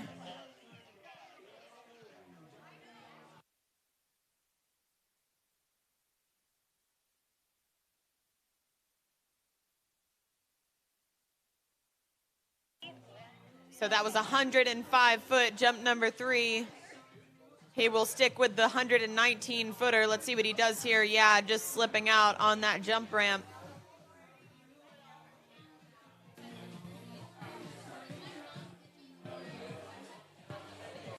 Hey, Charles, it's good to see Colin bounce back. 119-foot jump. He had a tough slalom event yesterday, so hate to see that for any of our competitors, but good job for Colin. And, you know, we talk about these team points. I mean, that's big. Colin helping out those ULM and those Alabama skiers by beating out their 5th round ULL skiers. So every point's going to count. It's going to be a big deal here at the end. That's right. Florida Southern was off to a little bit of a slow start on our first day, but we've really seen some big scores put up by the team on days 2 and 3.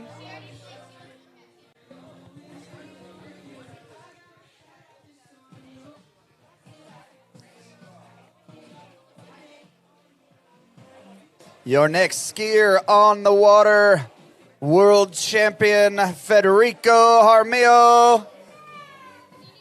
Fed does an incredible job down there training at Corey Pico Ski School. I'm sure Corey's probably trying to avert his eyes. He doesn't want his slalom skier and trick skier strapping on these silly jump skis. But look at Fed. I mean, he's just an athlete. Always looks good, understands edge, line control so well.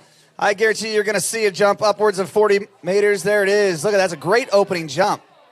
Known for his tricking and slalom abilities, but this is somebody that probably has jumped in the last 5 years outside of collegiate tournaments 10 times.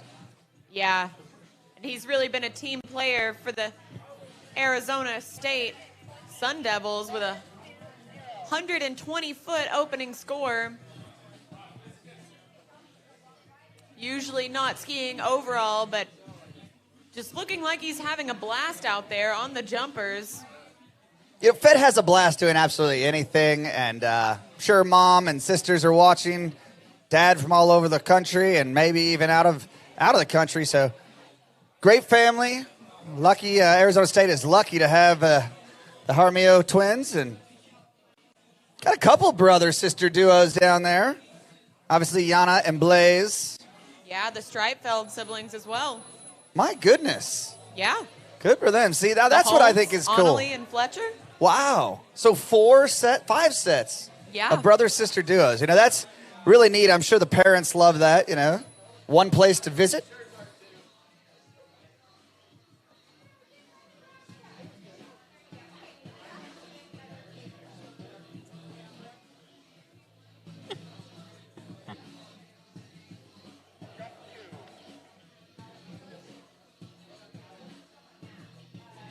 All right, here we go.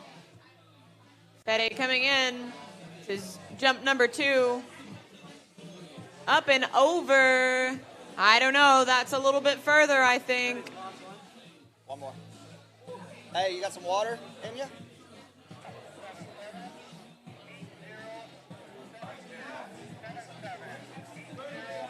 Thank you.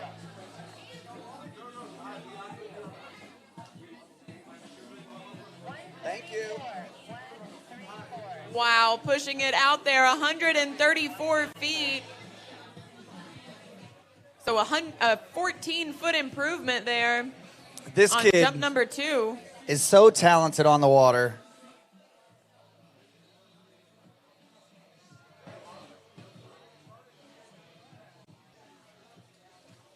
And smart to boot. That's the crazy bit. You know, you see these athletes and you're like, man, how do you find time to do absolutely anything, let alone ski, when you're skiing at this caliber? Arizona State athlete Federico.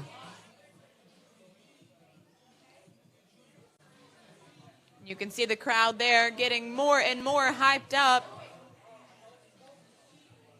ASU cheering on their teammate on the water as Fede comes in for his third and final jump, looking to improve on a 134-foot score right now.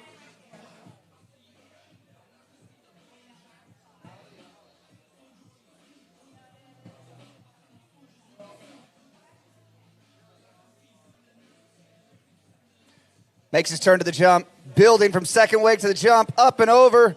Wow. Oh my goodness. Another I think it's nice bigger. jump. We're gonna wait for the scores to roll into live scoring. Right now, I mean, he's looking to knock that Florida Southern skier of 136 feet down.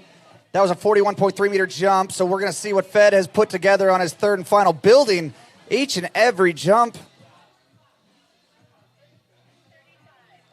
Oh, he does increase his lead or his jump to 135 feet, just behind Alex Guerin. So great jumping for Arizona State skier Federico Jaramillo.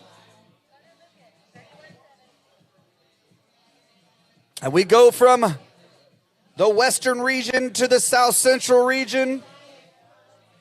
University Louisiana Monroe skier Carter Lucas.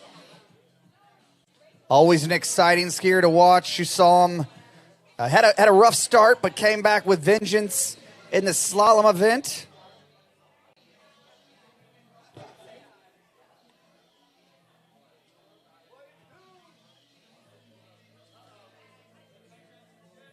So we will see what Fed's meters were, but it was upwards of 40 meters. We know that. Just think it's amazing, these athletes.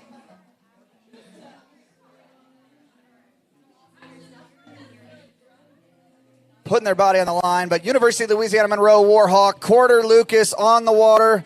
They have absolutely been clawing their way back into this competition. They're currently sitting in third place, as you can see by the rankings. This is definitely their strongest event here. You've already seen Stefan leading the event with 162 foot, and that was the fifth rotation. What does Carter Lucas have? He's a lighter skier, going to have an advantage in this event with this big win. Look at that kick off the top. Just really going up, extending off that jump ramp. Carter Lucas, the Canadian.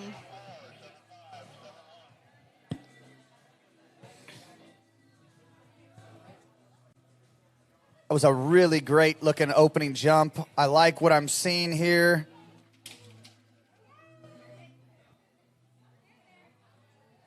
You can see he was a little bit caught back there. 152-foot opener. So starting it out strong, the ULM skier. And now he's gotten a score for his team. He's just going to try to build on that. So what's impressive about what Carter just did is he equaled his teammate's opening jump, but that was a feel-out jump. I mean, he knows it's pretty windy down there. So honestly, I think you're going to see him keep his speed up in the turn a little bit more, and he's going to attack from second wake to jump. He was a little bit caught back, and they're going to stop the boat. We'll see what that's about.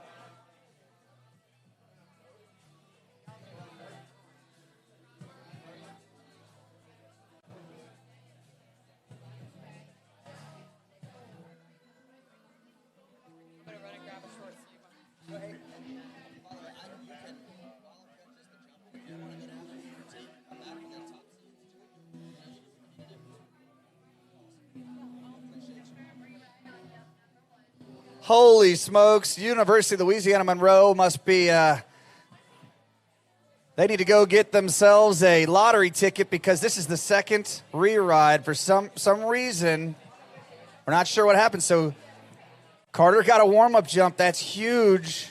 Carter Lucas coming back in for his first jump. That's right, you heard me right. First attempt.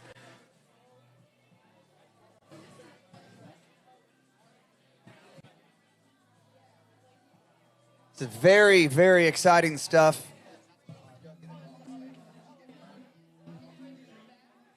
Well, let's see what Carter Lucas has in store for us. This is your second rotation. His first attempt. As you see, he's a lot wider, keeps the speed up. That is a late look, a good look at what these jumpers are seeing. That's a bigger jump. Again, though, there's more left in the tank.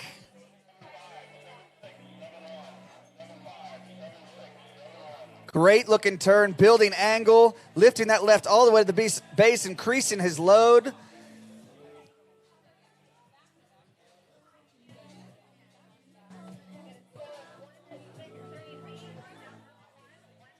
Wow.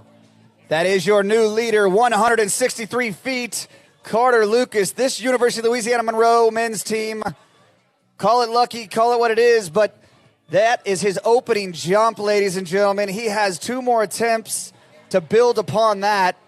163 feet. The top 2 scorers currently leading this event belong to the University of Louisiana Monroe.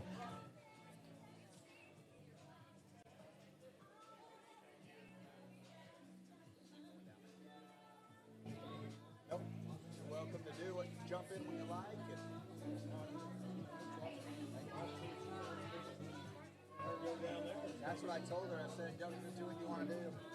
Hey, go, you got the lead over there. Go, you please, because we've given away all that food. You guys have been working.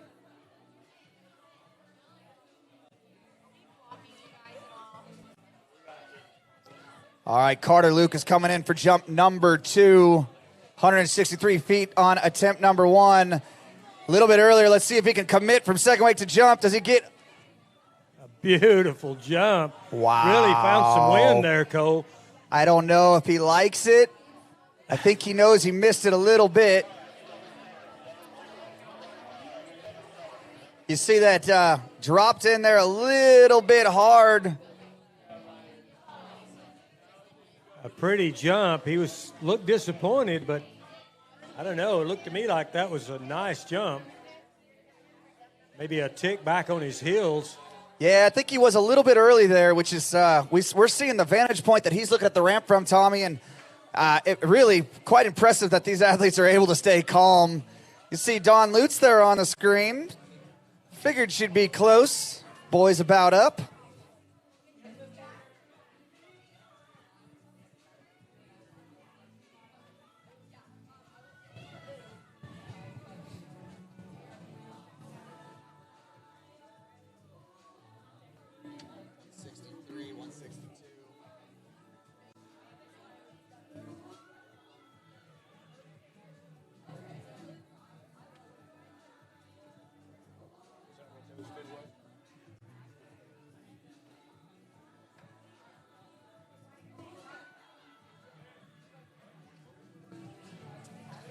All right, Carter Lucas, 163 on his first attempt, 162 on his second attempt, third and final right now.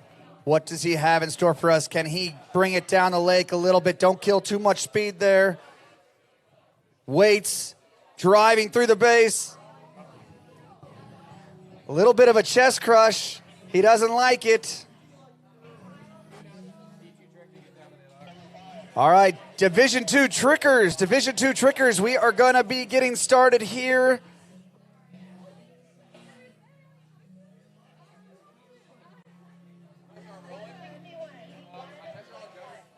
All right, so he's going to stick with his 163. It's a good-looking jump.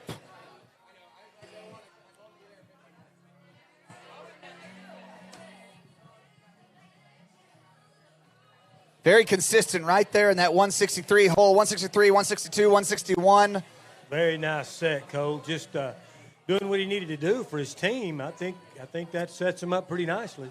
My goodness. I mean, what can you ask for, Coach? And a reride. Yeah, Coach Zane Nicholson got to be happy with what his team is producing. The girls' trickers all stood up. And now we've got the first 2 rotations going over 162 feet. So both leading the event. Well, if anybody can change that, it's Brett Stackpole out of Dow, Illinois. This youngster skiing for the University of Alabama, the Crimson Tide.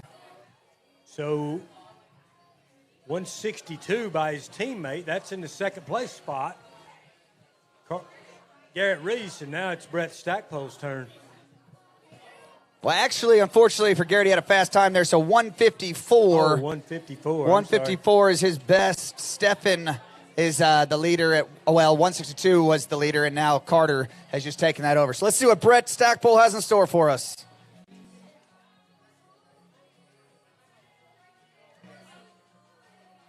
So a little bit earlier look than Carter. He knows it wasn't going to be a big jump. There's no sense. You know, I had a chance to go up to the lake there and where those guys ski and Dow with the Roberts and the Stackpole ski, and that is nonstop fun up there. Not only they got a beautiful ski lake, a climbing wall, a rope swing, motocross bikes. It's just one big pile of fun up there. Well, BD, or Brett's daddy, Jeff Stackpole, I saw him on site. He's going to be down there cheering on his son. He sure knows how to have fun, and that's just one of the three dads on that lake that just continue to amaze me, how they build these skiers and athletes, which is great, but then they're even finer young men and women off the water. I mean, really pleasant to be around. A lot of fun. You know, you think about his big sister, Sammy Stackpole, and don't forget about the Schultzes. Todd and Debbie are just a pleasure to be around, and Brendan and Katie are a pleasure to be around, and they have some national titles to their names. I mean, it's just something's in the water, that's for sure. That's right.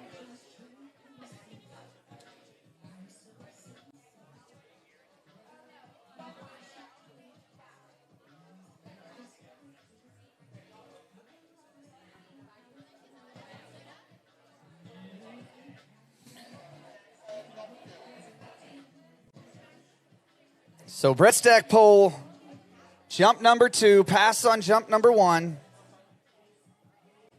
It only takes one. You think he was a little early on jump 1? Well, it was early, yeah. And I think he's just feeling out that wind. He's such a smart jumper. A little bit later look, lets the boat come down the lake. Oh, yeah. It's just, these Alabama skiers just have a different gear. Oh. It's like, you talk about shifting it into high gear, and right here, about there, it's just afterburners come on, and they just float down the lake. You know, he was early. I don't know if it's going to challenge that 162, but I think you're going to see him make the adjustments. Still in the 60s there. He says, bring it on down.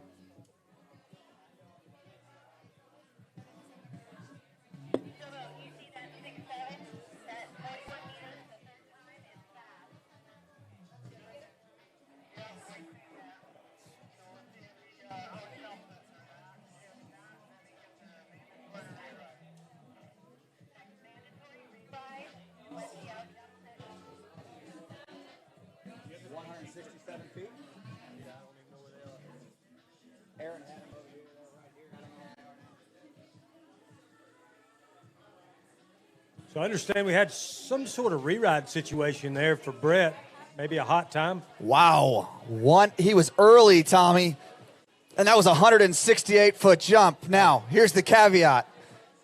These skiers are so big and strong, they're pulling the boat down. The boat's reacting. Zero off is a very smart system. And so we had a hot time there in that last segment. So what he has to do is out-jump it here. So he wants to get it done right here. Otherwise, he can't improve upon that 167 on his mandatory re-ride. That would be after this jump. So jump number 3 is still very important if he wants to improve. Capable of going 180 feet. He did it at the national championships last year at the Bennett's Water Ski School. This is a little bit later. Look, driving. There it is. Oh, yeah. Yeah. Oh, yeah. Yeah, it's further. Definitely further. Don't see a big celebration from him, but that was a very pretty jump, very clean. No hitches in that one. Yeah, Brett, look at that. Comes onto the line nice and easy. 172 feet.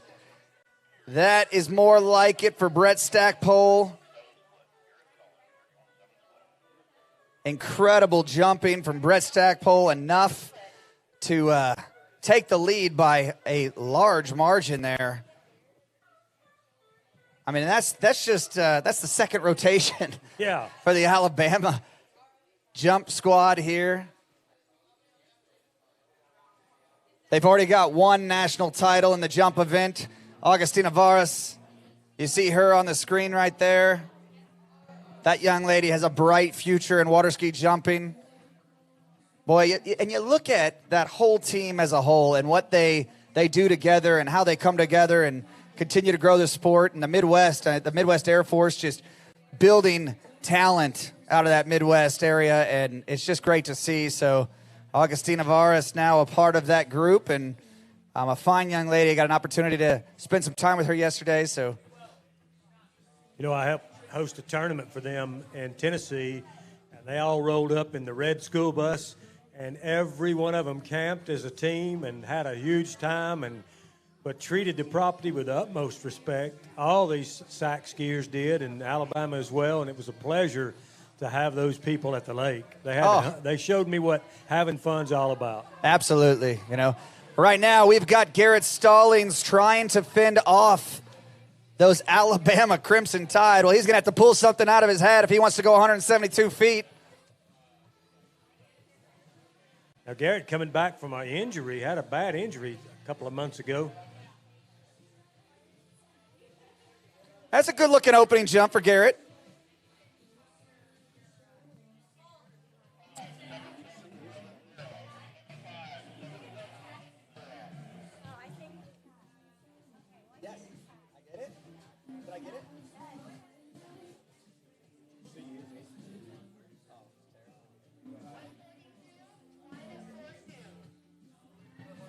So 142 feet for Garrett on his opening jump. That's a good jump. It's good enough for third place at the moment. Fourth place, I apologize. Forgot about Brett's. The live score hadn't updated yet. So last skier, the second rotation, Garrett Stallings on the water for ULL. Opening up with a clean little 142. Like I said, Garrett coming back from a pretty good injury. Yeah, he actually broke his back, if I'm not mistaken, at the U21 World Championships at Corey Pico's. And then, what's crazy, went back out there and jumped again.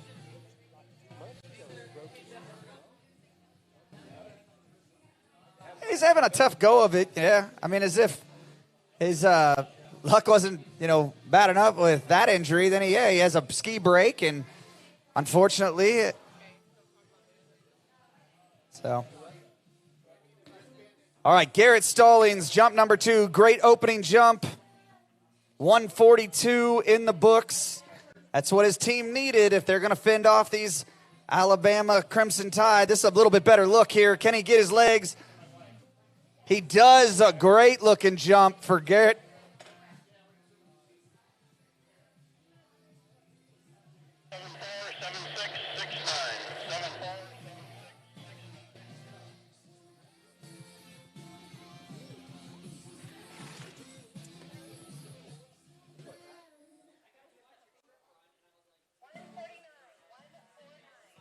Well, he stepped it up a bit, 149 feet on jump number 2 for Garrett. Garrett from the Memphis, Tennessee area, skiing for ULL. Used to be primarily known as a trick skier, but now he's quite the overall skier, Garrett Stallings, with one jump to go. Yeah, and what Garrett's trying to do here, this is the second University of Louisiana Lafayette skier, and what he's trying to do is get as much distance as he can so that the other skiers from other teams are below him, because that's really what's going to happen. These second and third and fourth round skiers are going to need to really get in between Alabama and ULL if anything's going to shake up. Because we kind of feel that the Alabama team already, obviously, you see, has the lead there with 172 foot. But even if they go 1, 2, 3, and 4, it's still not going to be enough.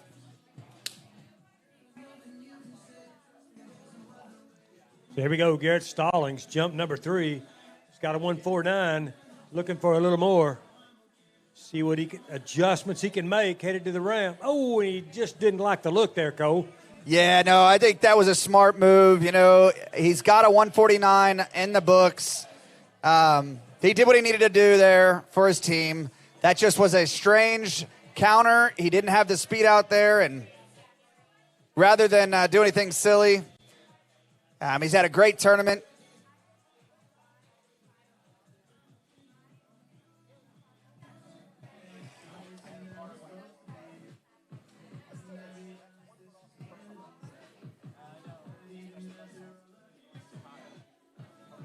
So that wraps up the second rotation. Division I men's jump.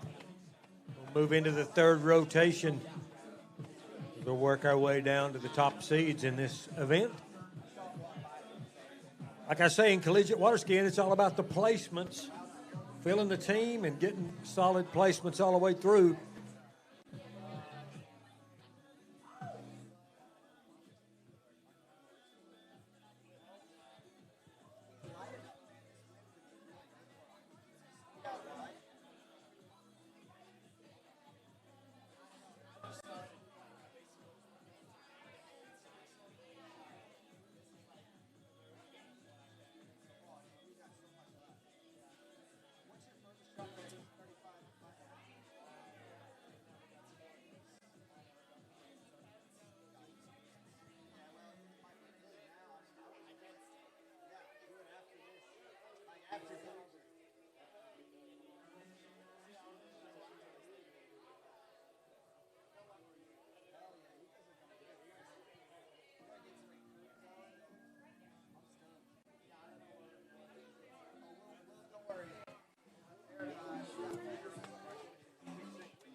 Very exciting first two rotations there.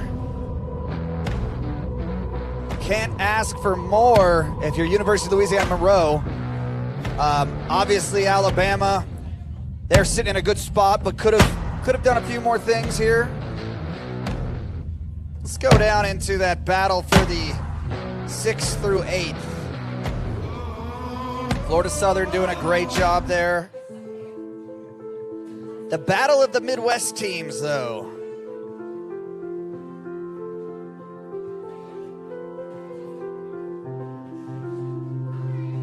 That's a beautiful shot on the webcast of Bennett's Water Ski School. Jay and Ann, Danielle and Steve do such a great job there. The whole Bennett's crew, Johnny Harmon, obviously. Hopefully he's tuning in. Appreciate everything he does for the sport.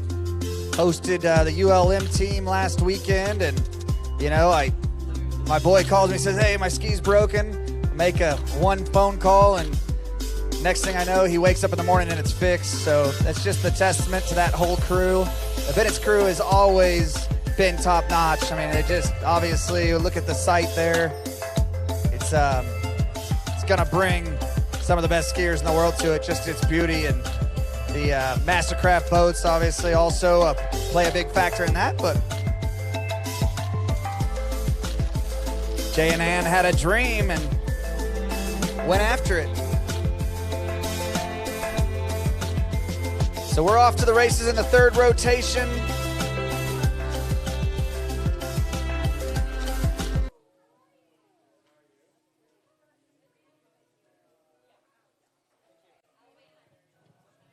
All right, first gear, third rotation, Jeremy Siegel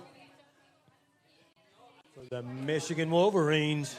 The Big M coming down the lake for jump number 1. Division I men's jump, 2022 Collegiate National Championships. Up and over and riding it away and getting a score, Jeremy Siegel.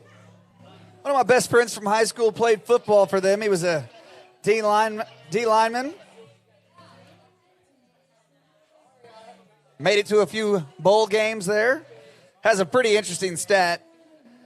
picked up a fumble, had the most rushing yards in the game for Michigan, and unfortunately he fumbled the ball there shortly after. So, fun fact, Will Paul, I'm sure he's not tuning in today. Well, maybe he's, cheering on his teammates. But if you are tuned in, we appreciate you watching the 2022 Collegiate Nationals on the webcast here. It's beautiful conditions here. The wind is up and down, but primarily up. A headwind blowing out of the southeast. That's not the only famous athlete I know from that Michigan, University of Michigan, Wolverines. A swimmer. You might know him. A kind of good one. He won a few gold medals in his day. Who am I talking about, Tommy? Oh, boy. I'm drawing a blank here. He's won more gold medals. Michael Phelps. Than anybody else in the history of swimming for the United States of America. That's right. Michael Phelps, a good buddy of mine. He'll be tuning in, I'm sure,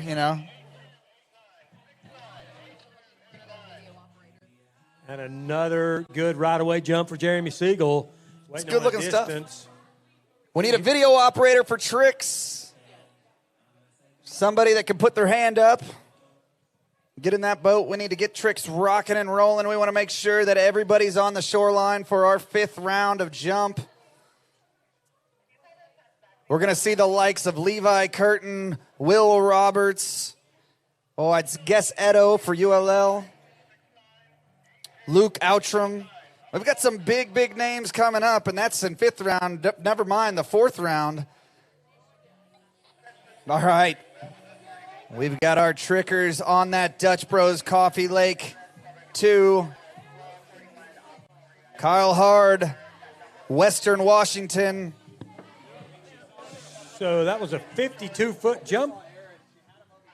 52-foot jump. As we get Division II men's tricks kicked off. Jeremy Siegel had 2 52-footers with 1 to go. As they spin the boat and get ready to take him back for jump 3.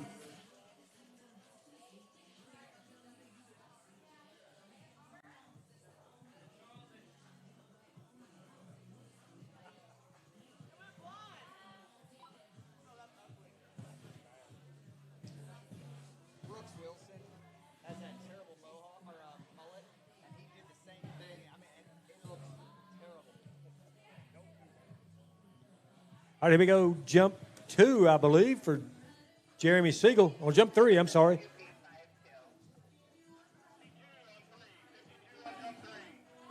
So 52 again for Jeremy He's consistent. Siegel. They had a re-ride situation, but I think he solved that problem.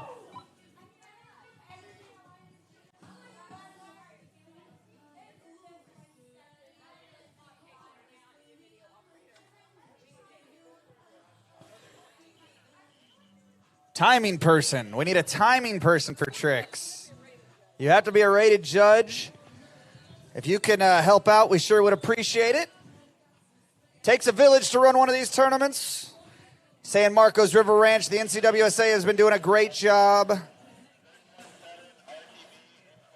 All right, Division II men's tricks kicked off. Cal Berkeley, Mauricio Madrezo coming in for trick pass number 1, and over on the jump lake, we've got Mason Lecter from Miami of Ohio. All right, we got a wakeboarder on the trick course. He's just getting warmed up, bouncing around. Are you a rated judge? That girl in the blue right there, the Chief Judge Aaron, she needs help with something. I don't know what. All right, so a 180 there. There's a wake front.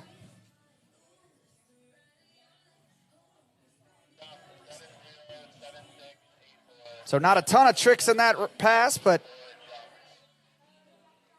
there's a wake back going down at the very end of his run there. Jeremy Siegel getting it. Oh, that's not Jeremy.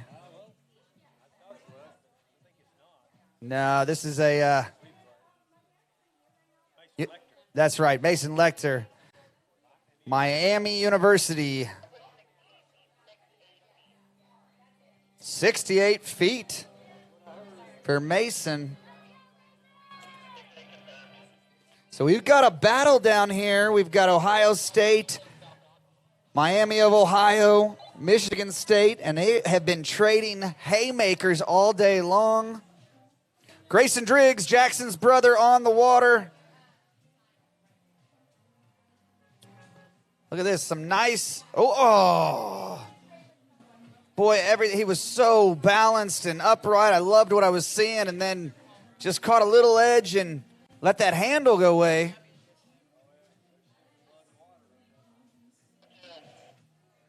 Darn it. So Grayson, unfortunately, going down there just a little bit earlier than he'd like, but you're seeing the scene right there. This is the Division I Dolphin Wetsuits Action Horizons Division I men's jump event. Mason Lecter, Miami of Ohio, 3/4 cut here. This is a much better approach. That's going to be a better looking jump. Oh, no. Our camera person, I don't know what happened there. He absolutely had it all put together off the top of the jump. Look at his buddies telling him to bring it down. He just runs out a little bit of speed there. And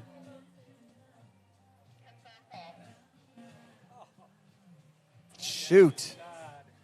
Yeah, I got pulled. Maybe that boat was on him a little bit. Fast second segment, maybe. Nonetheless, he's got one more jump, and that looked much better. That was going to be better than 68, I believe.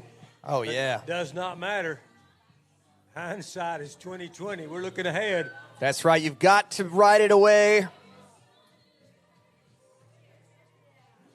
So if you're just tuning in with us today, thanks for watching. And it's an amazing tournament, amazing conditions. And the Collegiate Nationals here at the San Marcos River Ranch, Martindale, Texas. Joaquin Mendoza, San Diego State on the water.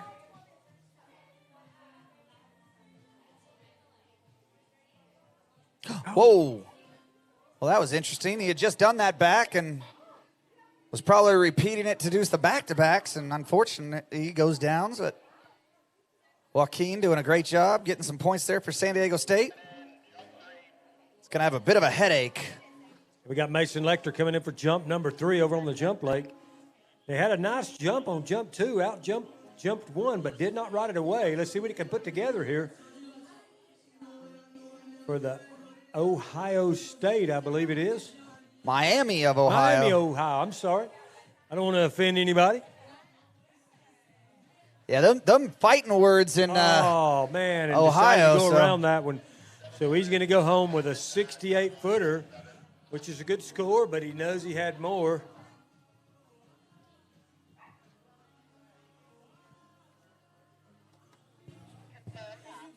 Man. All right, Razorback on the water, Jake Shelton. These girls have done everything they could possibly do to help out their Razorback boys, so it's on the shoulders now. I think that girls team was kind of carrying these youngsters.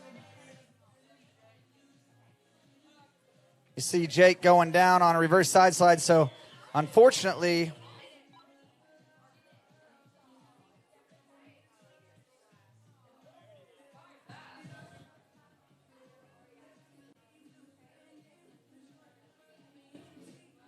all right, next gear on the jump lake, D1, men's jump for Ohio State. I get it right this time. It's Gerard Polly. I guess that's Polly or Poley. And on the trick lake, we've got Michael Trudler. Maybe it's Treadler, apologize.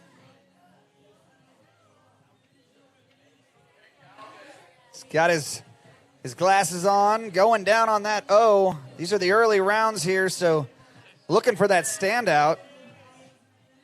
Here we come, jump number 1 for Gerard Polly, Ohio State. Going to just do a little ride over here and get a score. Hold on to it, Gerard, and he does. The butt dip, the bounce up, and the ride away. So that was definitely One for the team. Now we're going to see if he amps it up. I don't know. It doesn't look like. We'll see if he cuts at it.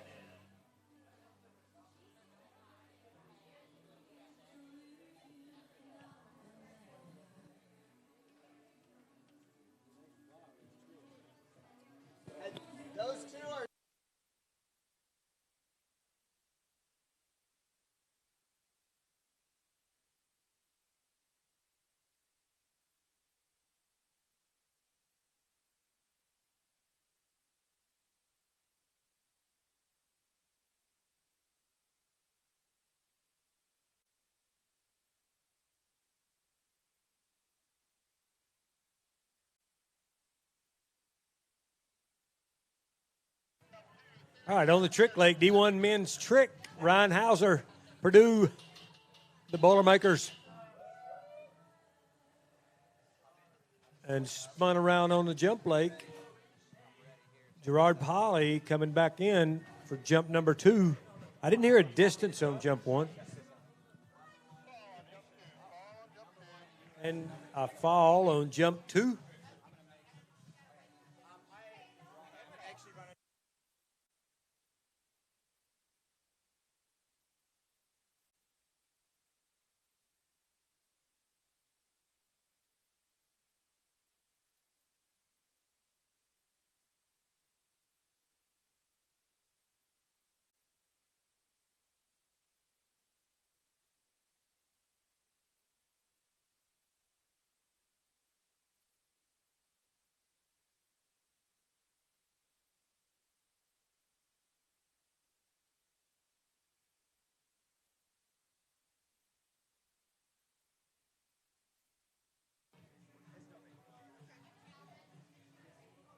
All right, they got Gerard up and on the water, coming back for jump 3.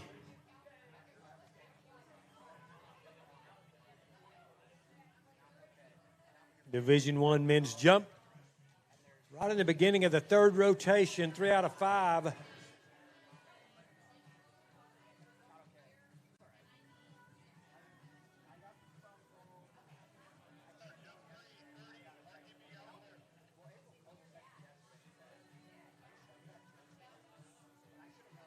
And on the trick lake, Division II men's trick from Nebraska on a wakeboard, Jake Sakura. Turning some tricks, going down the lake on the wakeboard. And they're coming back in. Oh, and Gerard Polly not riding out jump number 3, so he will have one scoring jump. Jump 1 here at the Collegiate Nationals. And I'm going to turn this microphone back over to Charles C. Newman.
All right. Clemson, loud and proud. On the water, Jackson Beeman.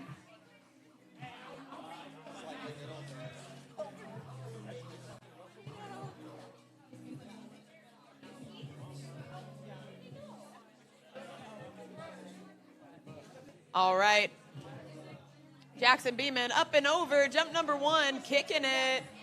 And a right away score. Clemson's happy.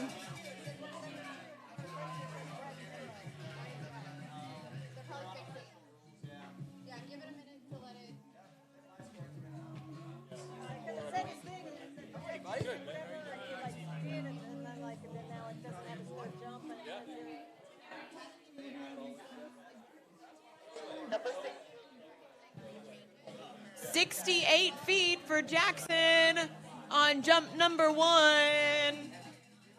Clemson University putting one out there.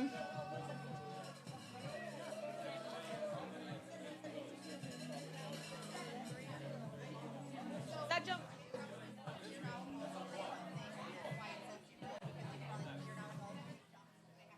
All right, so this is not Blake Lynch. We're still on Jackson Beeman. He just had a 68-foot opener. Going to come back in for 2 more. He's got 1 more shot, so yeah. Where's next year's? While Captain Grace Calder watches with anticipation. Yeah? But I've heard Roger Boscus's, which I would rather go to Rogers because it's a little bit further south. Yeah.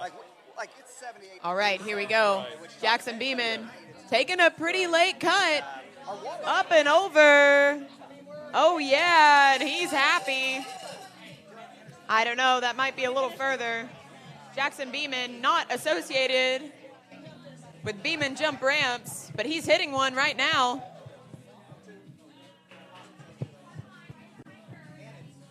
It's like... And on the trick leg, Blake Lynch coming in, going to throw out a kneeboard flip attempt. Oh, and almost riding it out. That has to be the hardest way to score 150 points. Kneeboard tricks are only worth a quarter of a trick done on a ski. But he definitely gets some cool style points.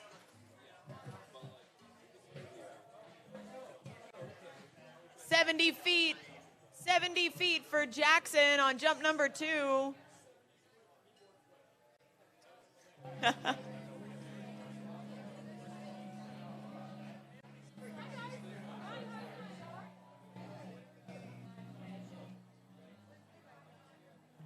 All right, Jackson Beeman coming in. He has a 70-foot score. Looking for more on jump number 3. Clemson skier up and over. Wow, bit all over the place in the air, but he rode it away.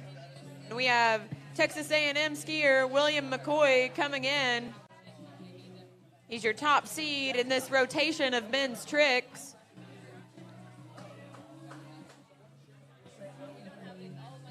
Just waiting for a distance on Jackson's 3rd and final jump. I'm not sure if it's further than 70, but we'll wait and see as William stands up.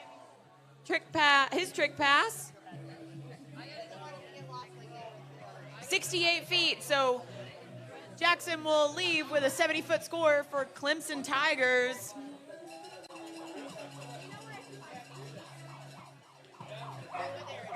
And A&M hyped about their skier.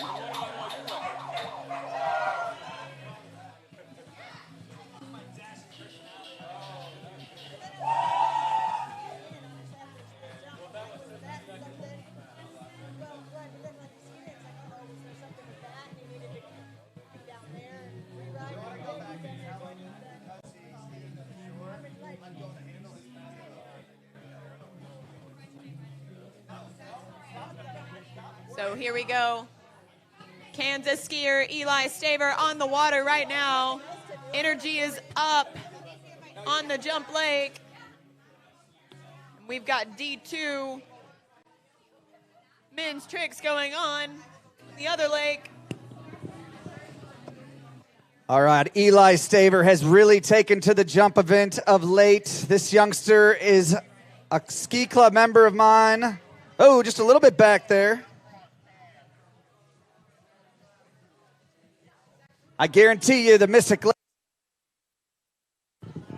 Lakes community is tuning in to watch their very own Eli Staver. Known for his slalom prowess, but unfortunately didn't have a great slalom run, just popped the handle coming out of the gates. Brian Gould going down at the very end of his trick run. So Brian getting us started with the next rotation of Division II men's tricks. Which they are rocking through, so do we know what rotation they are in, Young? I am not sure. I just joined on the mic. Find that out. So Eli getting some support. Look at that dance from Kansas down there.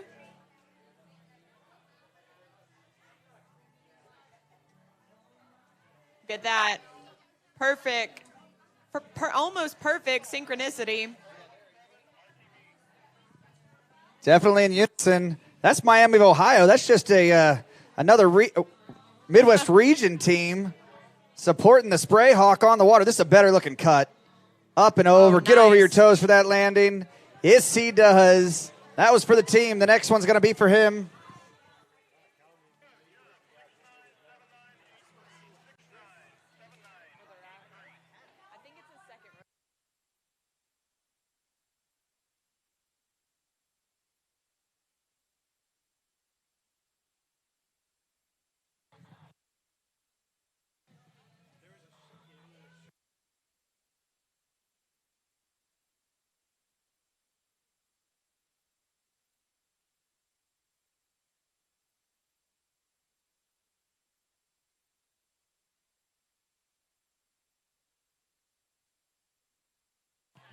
"62 feet on jump number 2.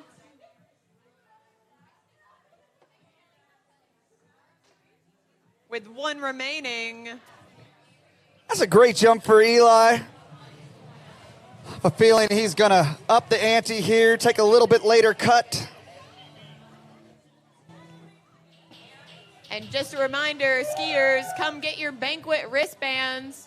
They are required for entry tonight. Everyone who has a ticket must have a wristband. And wow, Eli Staver. This kid is the master of the one ski ride out. Eli Staver, got to love it. I think it was better too. He's pumped. Look at this.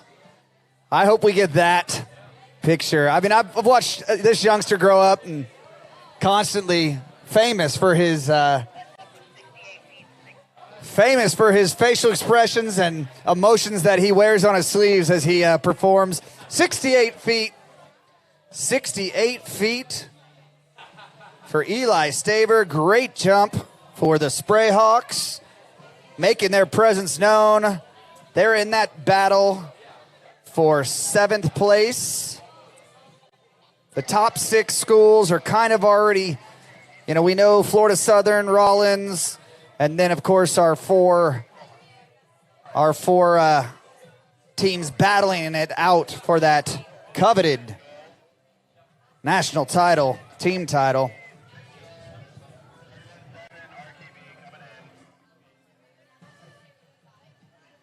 All right, Jacob from Cal Berkeley on the water for his trick pass. As we have our next jumper from Madison, Wisconsin. This is Mitchell.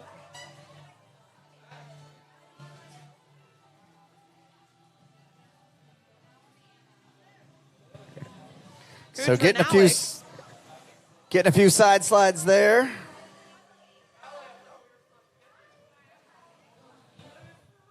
So I'm not sure whose last name is harder to say, Cole. Our trickers or our jumpers? The Badger. How about Mitchell the Badger on the water? Showing up a little bit early to that big red and leaving that right ski behind. But he's 3/4 cutting, and it's hard to find your timing in this big, heavy wind, so getting there a little early. Still a good-looking opening jump.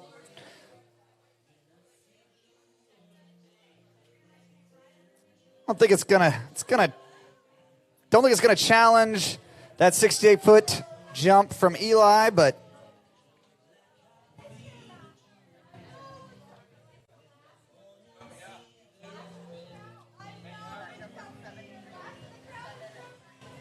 "73 feet. Wow. So he's got some more in the tank there. Yeah, putting one out there, but still more left in him. As we have our next tricker up and on the water. Not sure who it is. We'll find out shortly. This is Kyle Vaughn from Cal Poly. So we just saw Cal Berkeley. Now we've got Cal Poly. We have a Wisconsin skier, Mitchell, on the jump leg, looking to push out his score past that 73-foot mark he set on jump number 1. Yeah, I don't think he's going to have a problem getting that done. He's just going to bring it down the lake a little bit. But, oh, Kyle going down on a wake trick there.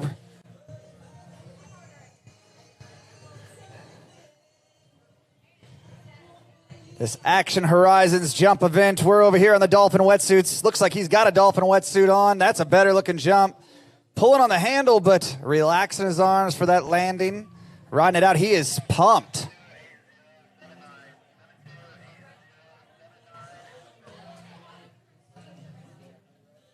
Reminiscent of a slalom turnout there for Mitchell.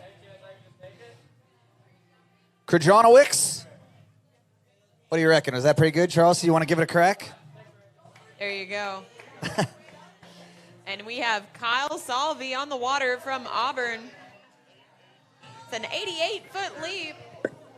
Wow. That was awesome. For Mitchell. And Kyle putting out some surface rotations. Oh, and just going down on the O attempt.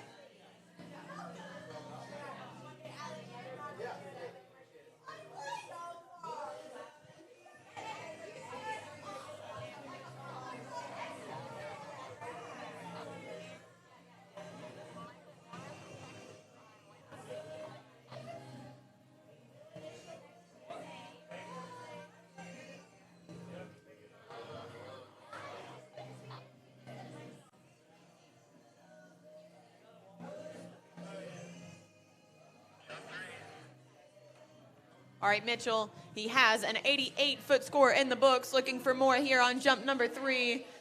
Doing another 3/4 cut.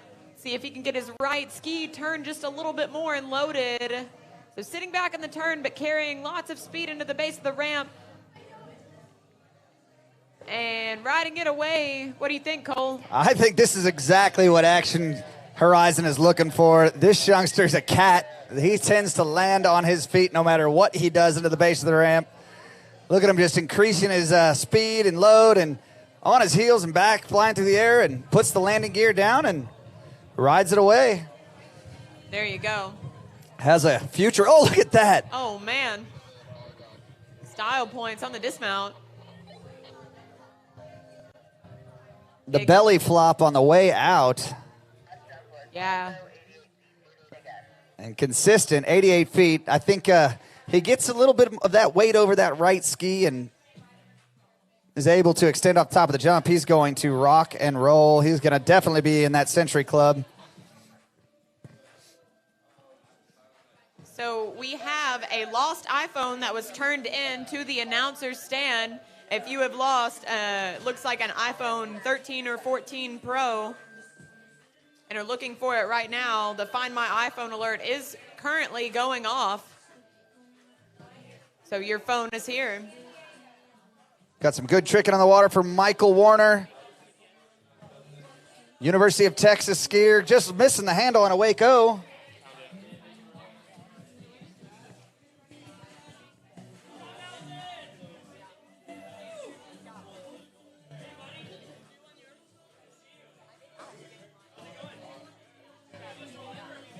All right, we're in the second round of trick already. It's not going to take long. If you're in your third, fourth rounds, make your way over to the trick starting dock just behind the announcer's booth. All right, we've got Colin Diviak, Rollins College jumper. Charles C. probably know this youngster better than me. There we go, up and over. A clean jump number 1. Colin hasn't spent a ton of time on his jumpers this past year, but you couldn't tell by that jump.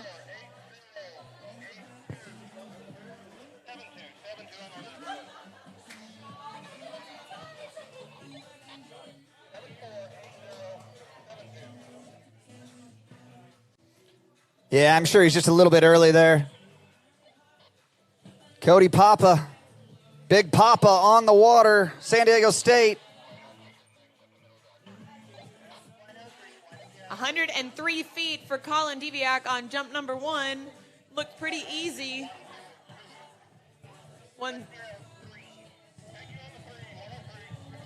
Wow, Cody Papa getting that O, and he celebrates before he does his last trick and goes down, which was probably out of time anyway, so congratulations to Big Papa.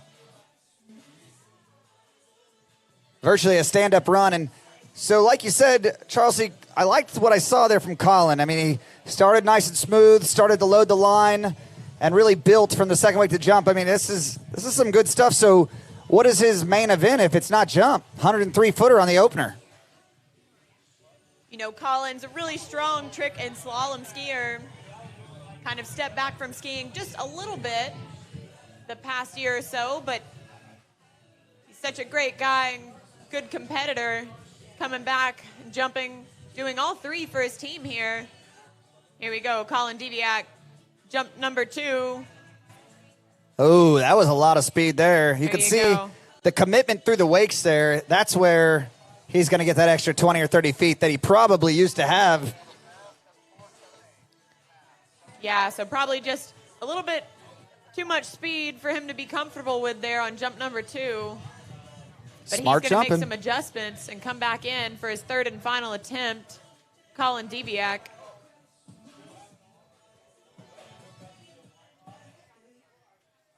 Colin getting his business graduate degree from Rollins College right now. Another one of those top schools, you know. It's pretty amazing the run that Rollins has had. Some of the history, you know, it's a lot of professional water skiers. I know Erica Lang is a Rollins College student, right?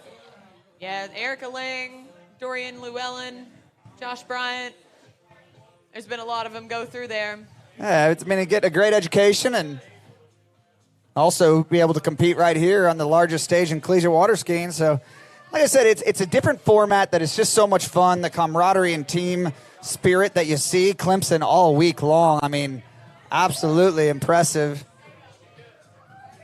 And here we go, Colin Deviak turning around, coming back in for So- jump number 3.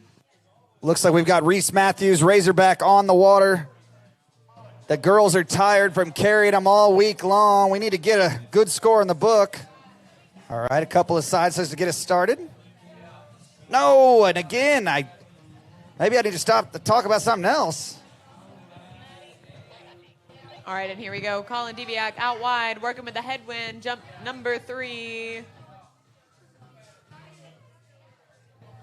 And a nice looking jump. Yeah, you know, I like that set. I didn't see the speed that you saw in that second one. Like you said, maybe just not comfortable enough to take that to the base yet. But definitely has got the toolkit to go as far as he wants. Lawrence Frolic. He's out there frolicking on a trick ski right now. He's a Cincinnati Bearcat. They're known for their agility and quickness, those Bears. He's all red. Maybe he needs to put some sunscreen on. Oh. Going down. And that was a 102-foot final jump for Colin Deviak. So consistent. 103, 102. That's right. He's giving his team a 103-foot score. And we're moving right along on the Dolphin Wetsuits Jump Lake and the Dutch Brothers Coffee Trick Lake. And it's day 3 of the 2022 Syndicate Collegiate National Water Ski Championships. If you're joining us on the webcast, welcome. We're happy to have you here. Got lots of action on shore and everywhere on the lakes here in beautiful San Marcos, Texas.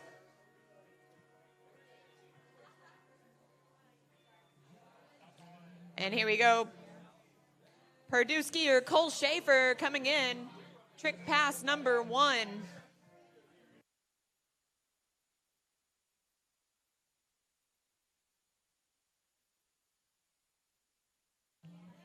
Oh, and just going down there about halfway through his run.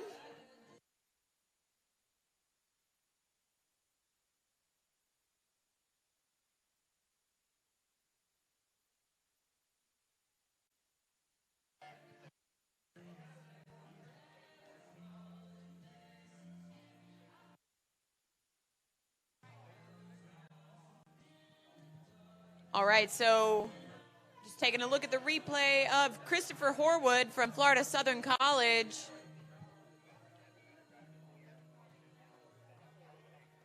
Just deciding to pass there on jump number 1.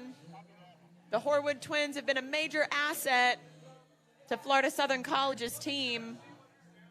Great overall skiers. Known for their jumping, especially.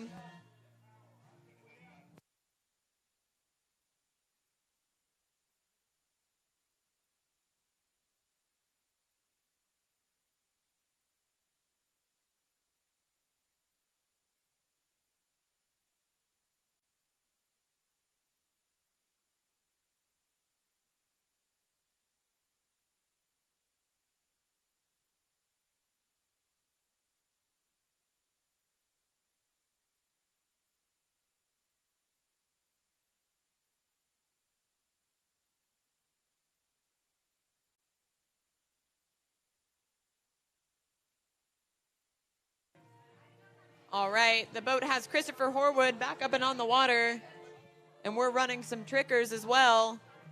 This is not Cole Schaefer anymore. Ethan Mortimer. No, Colin Faith. This was a youngster that joined us in the booth. Charles C. Michigan State loves the jump event and obviously taking to the trick event well. He's getting to the pointy end of his 20 seconds, going down there on his reverse O, but piling on the points. That's a good, that might be the leader at the moment. There you go. And Chris Horwood coming in, jump number 2, taking a big cut in the bottom, up and over. Yeah, I liked the intensity at the start. Maybe he just wasn't in the right spot. Looks like the wind has settled down a little bit. At least here, the windsock isn't blowing straight out of the south, so.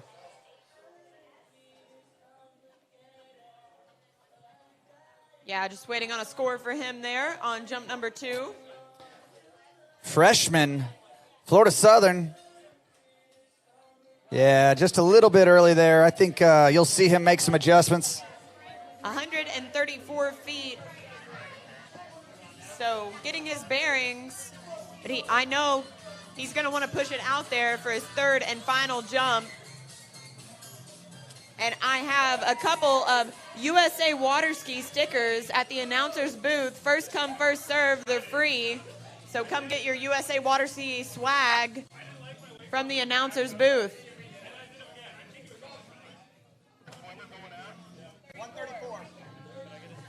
134 feet.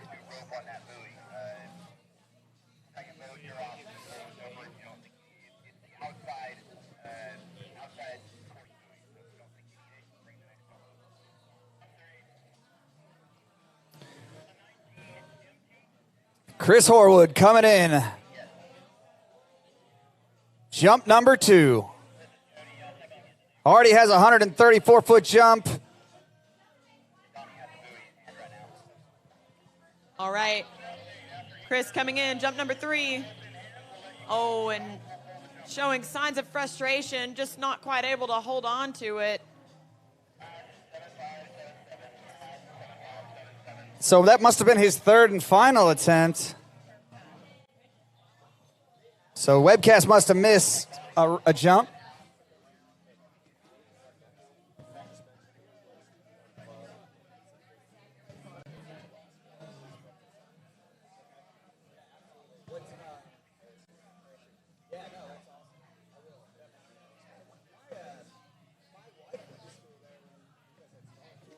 Oh, and Taylor Sonderman from Texas A&M going down about halfway through his trick run.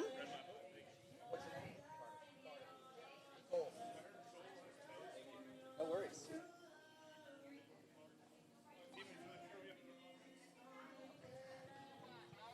So Taylor Sonderman on the water, new member to the Century Club, going down there and not stoked.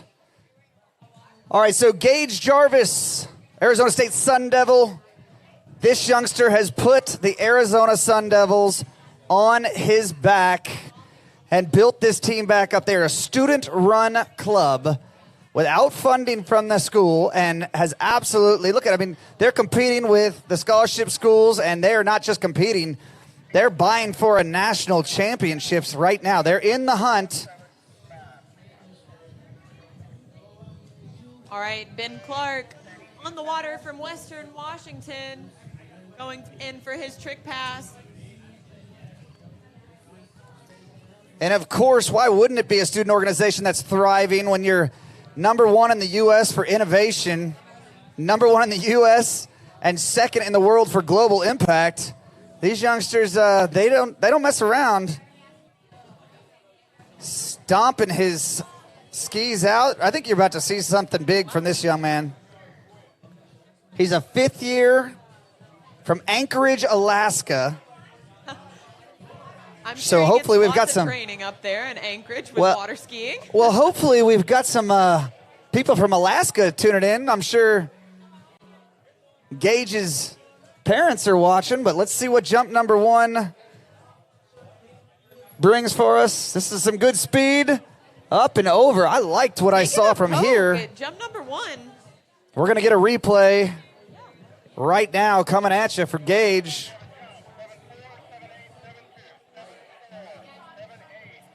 So Ben Clark on the water, Western Washington, but we're going to get a replay of Gage's first attempt.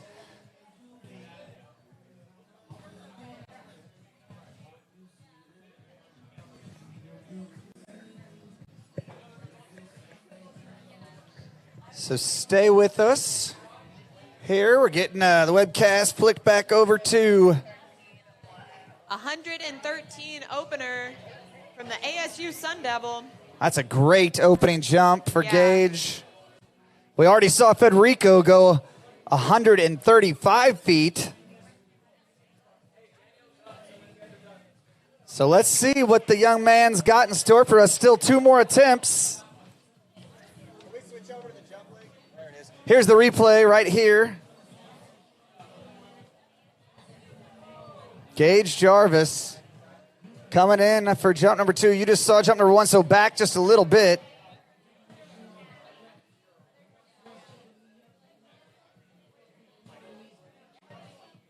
Carter Joseph from Cal Poly on the water.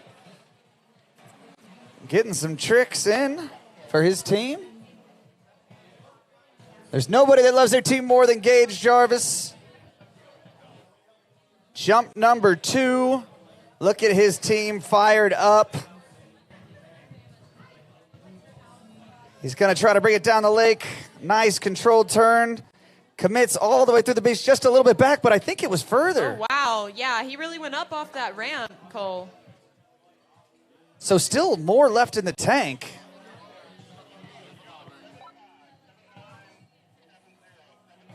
You see right here on the ramp that right ski just slipping just a little bit, but he either jumping because he's happy or because he knows he just missed a little bit, but nonetheless, Gage Jarvis.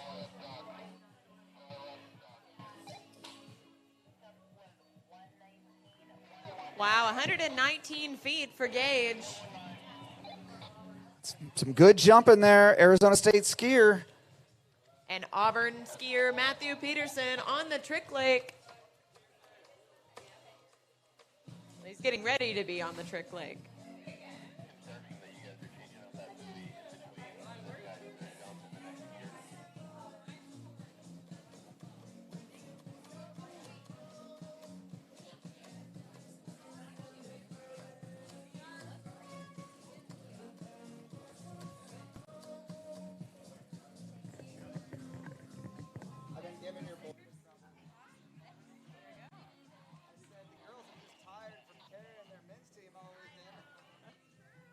So we still have just a couple of stickers left up here. Come get your USA water ski swag before it's gone.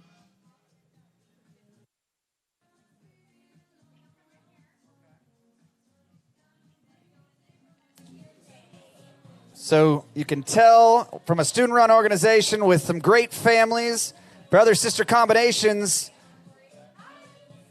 119-foot scoring jump. That looked pretty dang good. We're going to get a replay from the front side and see if we've extended that 119.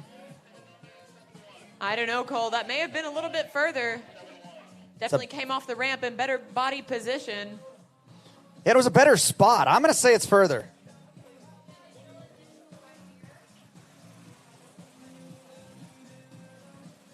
Stickers. Stickers. This goes on your forehead. All right. Duly noted. I like them. Would you like one, young lady? Have you met my I think so. Maybe. National. Yeah. Did you guys come over to my house?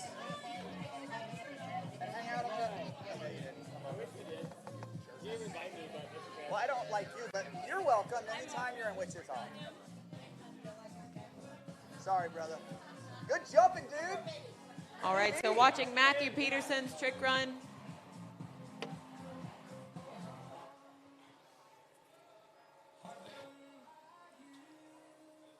Oh, a tantrum there.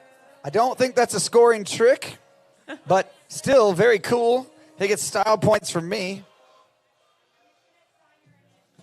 Unfortunately, Charles, I don't matter a whole lot. Yeah, they put us up here for a reason.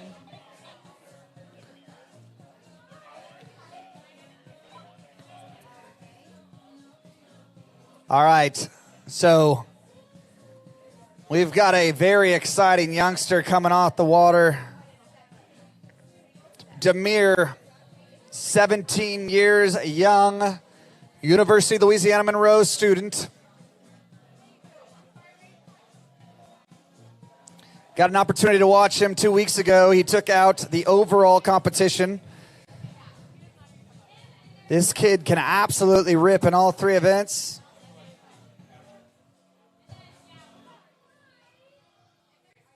So the University of Louisiana Monroe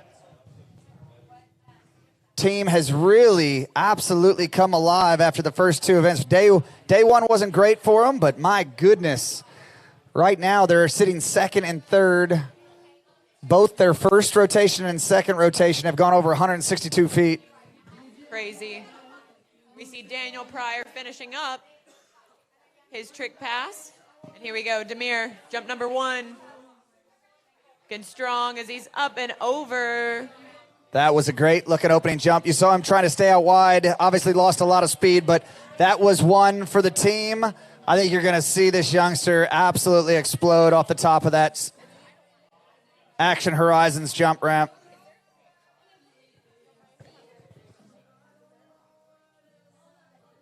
Yes. I think so. $10 or something. Ali Bosco was running it.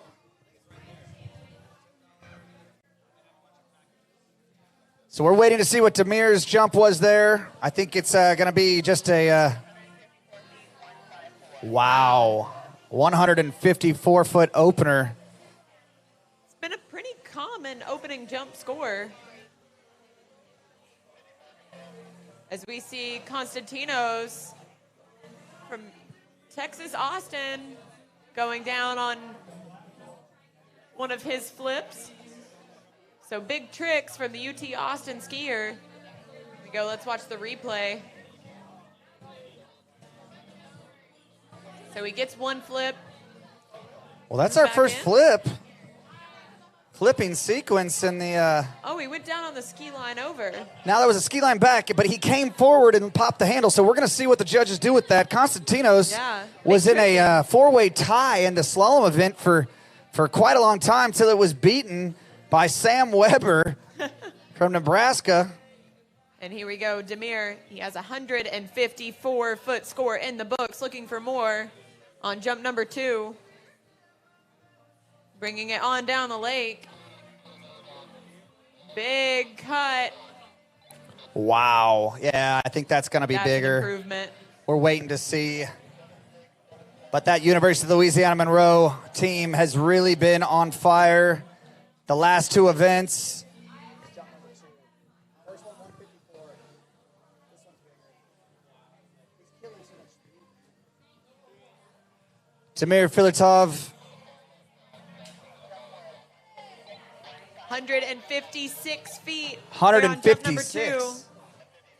So tacking on 2 feet, but still not what he's looking for. He wants to go over that 160-foot range.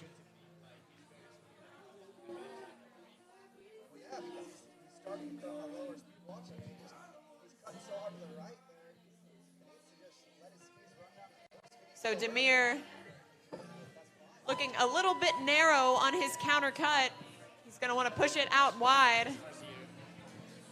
So you see Jarvis there on the webcast. I know he's sad because might be his last collegiate tournament, and giving him the respect and love that he deserves, because he's basically built that team back and should be very proud of his efforts and what they've accomplished. And right now, fighting for a top 5 spot back here at the Division I 2022 Syndicate Collegiate National Championships.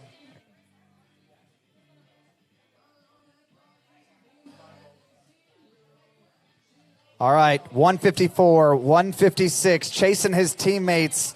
Stefan, 162, and Carter Lucas, 163, in second and third right now. Wow. Oh, really extending. That was a good-looking jump. I don't know. It just doesn't have the speed that the others do. I mean, he goes to the moon for sure. 17 years old, not a big guy, so hard to load the line. He's very light, and that wind just kind of holds him up a little bit. I hope I'm wrong. We don't have a great vantage point, but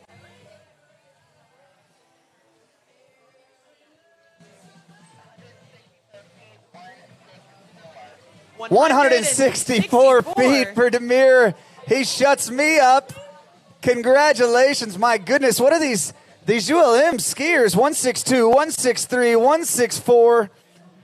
Well, Cole, he may not have carried the same speed in as some of our earlier far jumpers, but he really went up on jump number 3. His skis caught wind, and he almost out-jumped the camera angle. He was up above it for a second there. Yeah, you're right, Charles. I mean, he absolutely could not have gotten anything more out of that jump. It was incredible.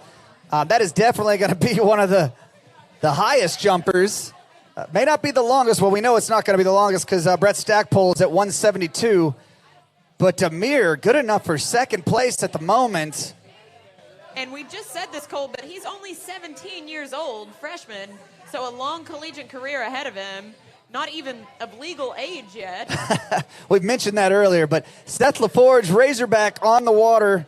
He's looking to pick up his men's team, and he's not going to do it with that. So, unfortunately, luckily, they can lean on their women's team. There's the Alabama Roll Tide.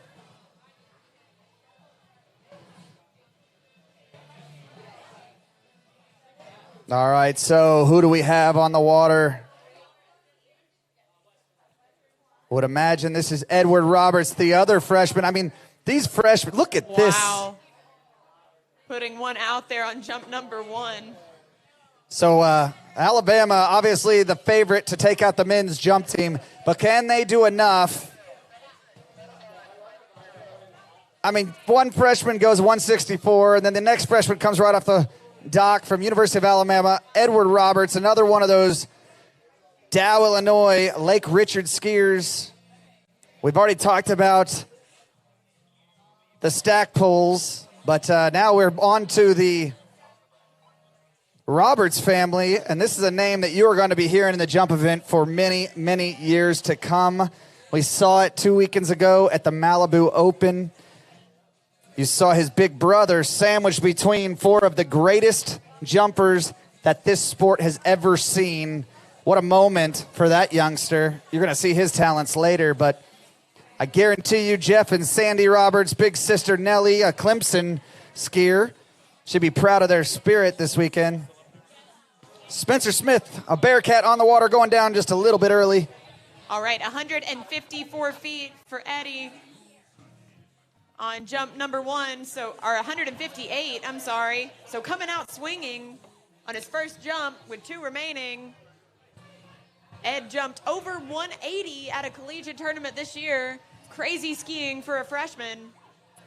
Yeah, I wonder, the only person I know that maybe could have topped that 180 as a freshman is either Zach Warden. Brother Will, I think, went 176, so big things to come. Look at this. Wow, big cut. Sending him down the lake. I'm not sure it's if hard. that's further. We'll have to wait and see. Yeah, it's hard to tell from this angle. The wind's picked up a little bit more again. Ed Roberts, though, I mean, you cannot have a nicer young man. He just such a thinker and so considerate and polite. I mean, I was reading a message that this youngster sent to me from 4 years ago. 165 feet. So we're continuously proved wrong, Cole, because that was a huge jump. 165 feet for the freshman. So seventh, that's right. Place behind his teammate, Brett Stackpole. And one of his good friends, right, you're right, his neighbor and good friend, Brett Stackpole, is leading the event. Now, he had a 7-foot improvement from jump 1 to jump 2. If he can have another 7-foot improvement, he'll tie his buddy and Brett Stackpole, but he's capable of that and much more. Yeah, all of those guys that train at Dow just know how to have fun. It's just an all-around amazing sight. They're always having a good time and jumping really, really far. And here we go. Ed Roberts coming in for jump number 3. Looking for more. All right, a big moment for the University of Alabama. Crimson Tide. What does Ed Roberts have in store from us? Again, he's such a smart jumper. This youngster's an incredible football player, all-around athlete. See him on the basketball court. I was fortunate enough to watch him grow up. This is a late cut. Can he get on? He does. Wow. And you hear the crowd. He likes it. I don't know. That was big. And we have James Schubert from Purdue on the trick leg.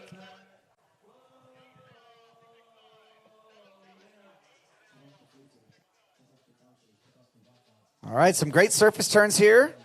What does James have in store for us? A little bit of a wake front.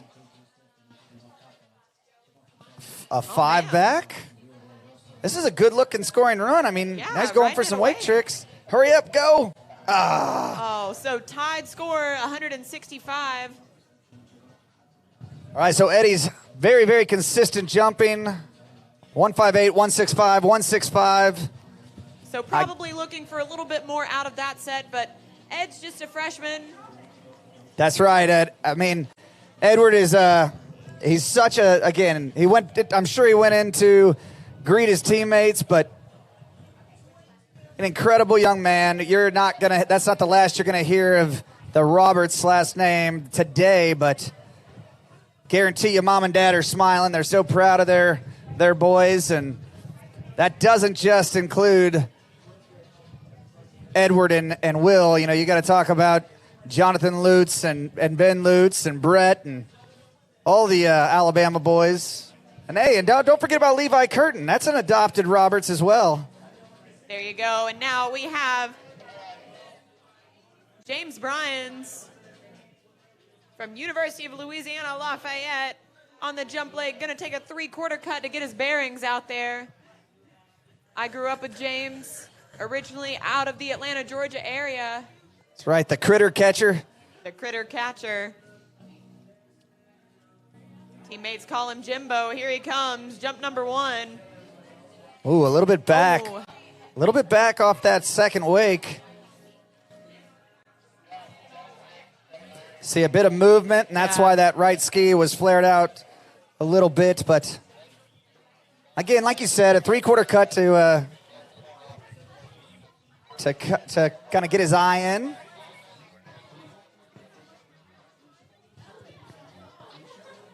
A big jumping from Demir. 164 feet as he walks past the announcer's booth here. Congratulations. So 135-foot opening jump for James. He's got more in the tank, just getting his bearings all sorted out there on the jump lake. This wind, it can help out these big jumpers, but they have to get their timing right in order to take full advantage.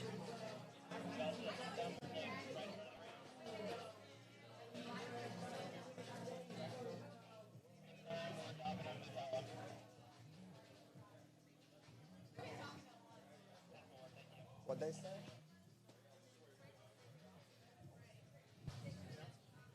So we're dropping James to let him know something. We're not 100% sure. We've already seen 2 re-rides in this event. Maybe Josh will hit the jackpot. I'm sorry, James will hit the jackpot.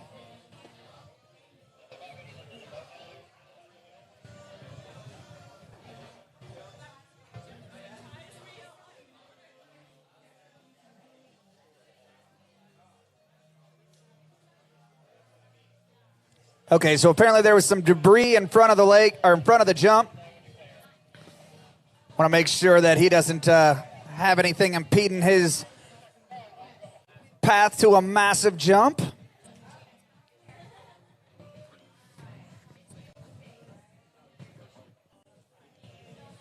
All right, Aaron Burke, Western Washington skier, piling on the points in this wakeboard. Spinning it to win it.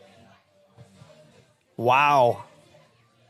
This guy's figured it out here. Oh, just going down at the end of his run. So, have not heard anything about a reride. I think it was just to make sure that we didn't impede James's approach to the jump. That's right. We have a spot on safety and judging team at this national championship event. You can say that again. They have been on point all weekend long.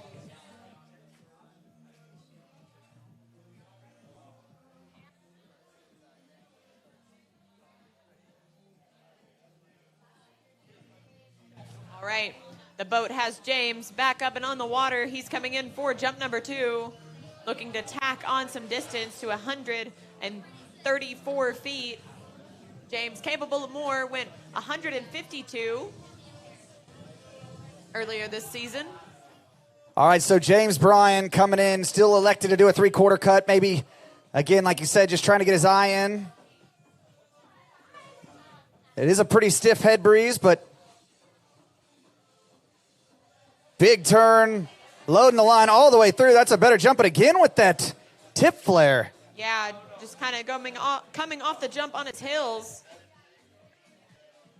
James, we might see some of these 3/4 cut jumpers having a tough time with a stiff headwind, getting wide and making a good complete turn. This is definitely weather conditions that benefit double cut jumpers.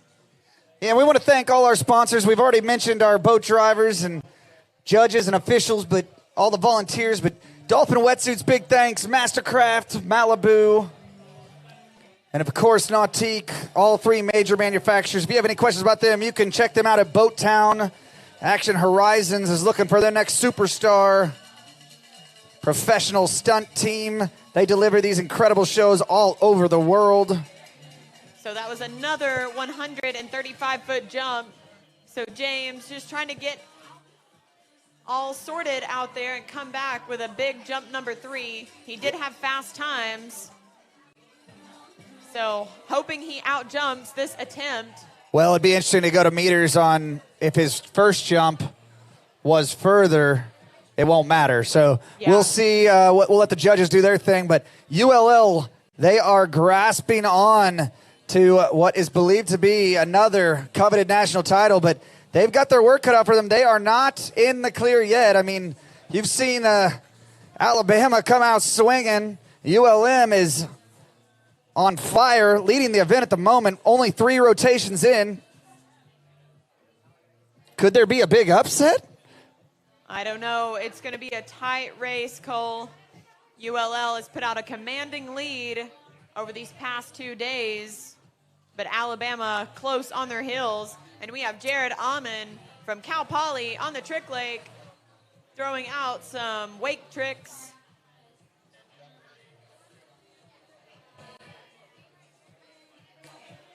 ULL still has Luke Outram to come. I mean, he's an outside chance of taking out this entire event. So I think ULL is feeling pretty confident, but Alabama knows this is their favorite event and probably their best event if I had to go out on a limb.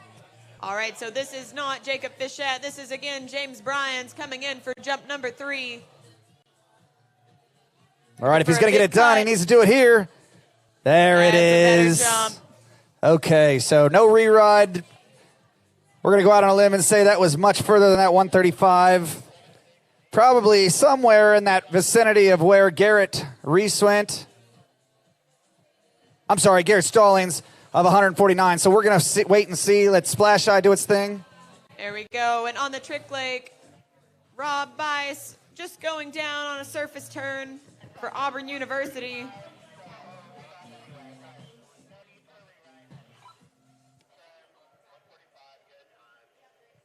So 145 feet on James's final jump. So he will not need the re-ride for fast times. So ULL just consistently navigating their way through here. But what's really going to matter is these next rounds. We need other schools to get in between the ULL and Alabama skiers to see if they can knock them off their perch. But it's not looking good at the moment. I mean, I'm just looking at some of the names coming up, and there's all sorts of talent on the running order. John Lutz, Eduardo Marinzi, Will Roberts, Luke Outram, Blaze Grubbs. Yeah, no, I mean, you're going to see some massive jumps, but the difference is that I think Alabama was down about 400 points. So that would mean there would have to be 40 people throughout the 4 different rotations that were between them, which is possible. It's definitely possible because, you know, you're looking at Alabama going to have the top. They're going to have 3 of the top 5 scores, unless, you know, Levi Curtin could mix it up with them, Luke Outram. So it's really going to be interesting to see what happens. Yeah, for sure. And we have a jumper coming in, jump number 1. This is Jacob Fischette from Michigan, up and over and riding it away.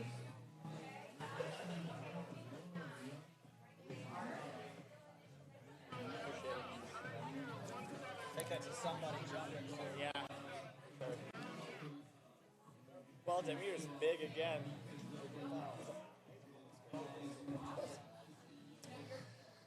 All right, University of Michigan, Jacob Fischette. Nice looking single weight cut. 49-foot jump. Tristan Morgan. All right, Tristan Morgan from UT Austin. He's an amazing tricker. You guys should watch this. Going in for flip number 1. Number 2. Count them out.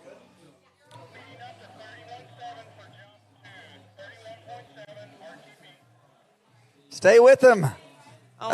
Behind the strap. Some camera difficulties. Is that there. even possible? The bar, the only thing that could take.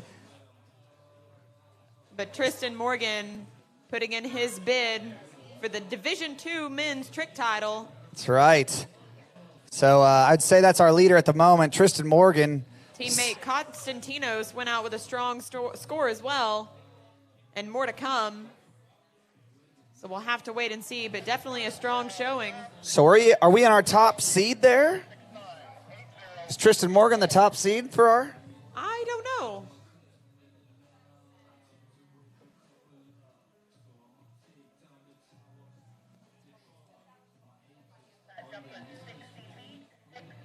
$60 feet for Jacob Fischette.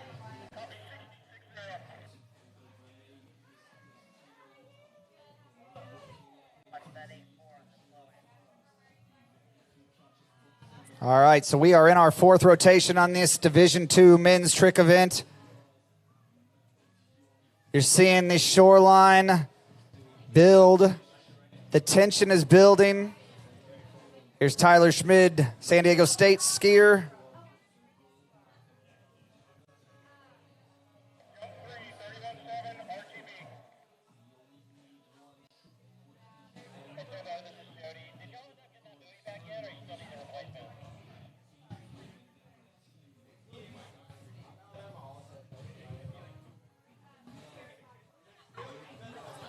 Getting to that last trick.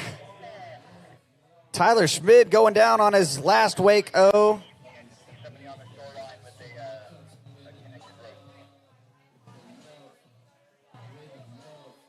So unfortunately, Jacob unable to, a little bit back, out the back there, but he's okay, gives us a wave, and that's his final jump.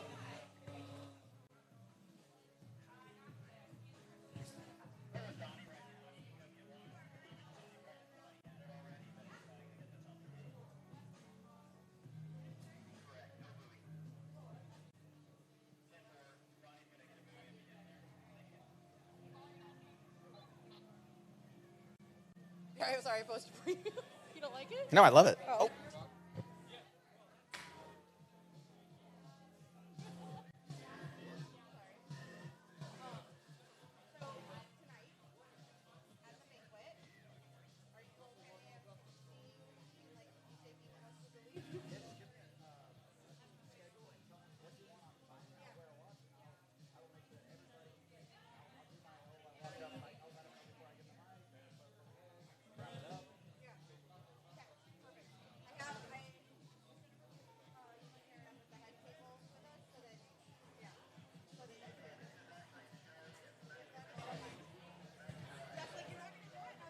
All right, we have a wakeboarder coming in to the jump lake. Joey Miscadri from Miami of Ohio. That boat is going fast with the wakeboard. We saw him last year pushing out scores into the 60 and 70-foot range. And here we go, Skylar Davis on the trick lake.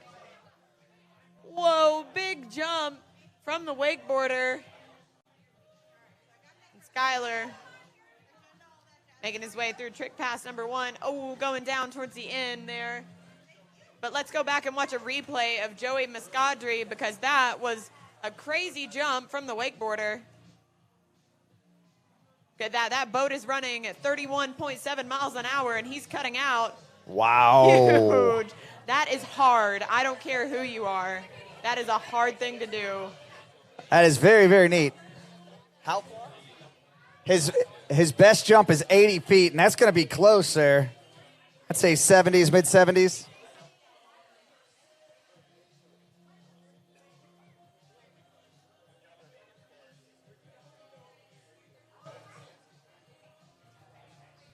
So waiting for a distance there on jump number 1. Somebody give this kid a pair of jump skis. He'll be jumping over 100 in no time. I'm telling you, I think he's taken the most difficult road to getting a jump score, but definitely some style points there. And I just received the word that the boat is going to go inside the jump course, so he's going to have to cut even harder.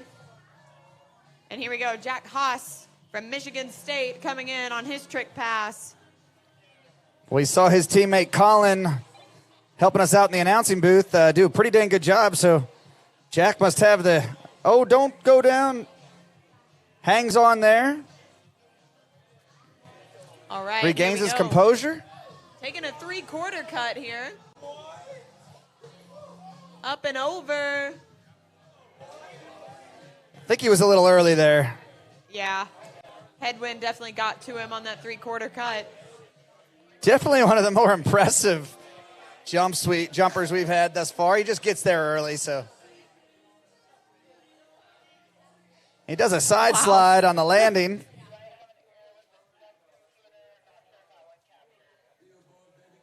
So luckily for Joey, or luckily for us, I don't know, they having a bit of an issue with the jump camera. He might be getting a re-ride, which I could watch this all day, so. Yeah, me as well.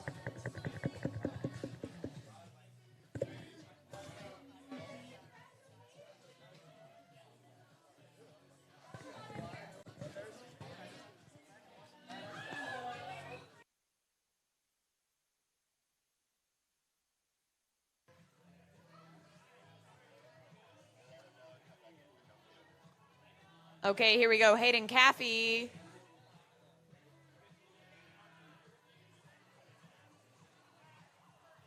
Coming in for, no, this is Jack Haas now. Had some name difficulty on the trick lake.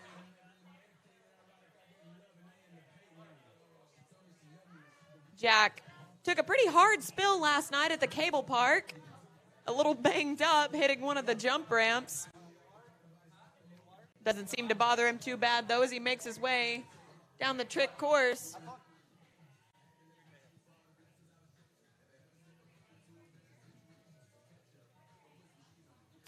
So, Charles, I guess you got to go to Texas Ski Ranch with the team? And I did. I got to swing by there last night for a little bit, and I just got word that our wakeboarder's first jump was 76 feet, so just 4 feet off of that 80-foot range. And he's going to be coming in for jump number 2, receiving a re-ride. due to camera malfunctions. But yeah, Texas Ski Ranch, so much fun last night. I bet you this youngster could tear it up in the... Yeah. Oh, sending one out there and riding it away, Joey Muscadri. How the heck is he so consistent? I don't know. I feel like those landings would eat me alive, Cole. And that was a better edge all the way through the top, so taking advantage of that re-ride.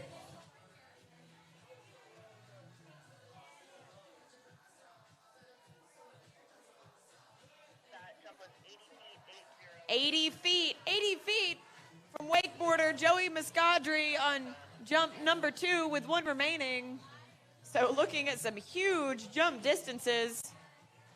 Well, you know he's going to leave it late on this next one. He's that was a little bit better cut, but you saw him let up a little bit. We're looking for that driving cut.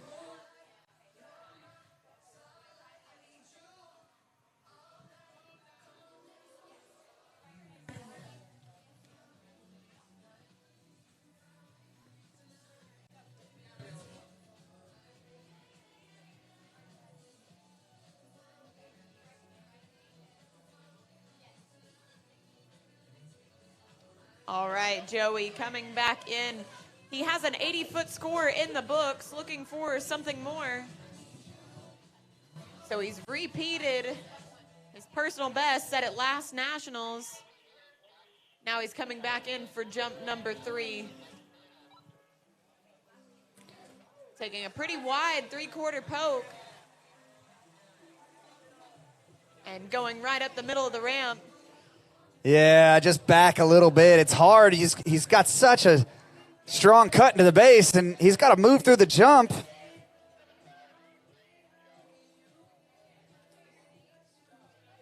Very fun to watch, nonetheless. I mean, all over that right-hand corner. I'd say more speed, just not as much lift there. So we'll have to wait and see. You know, Cole, we've been wrong a lot today. Well, you know, yeah, But 73. We were right here, 73 feet. All right, we got a tricker on the water.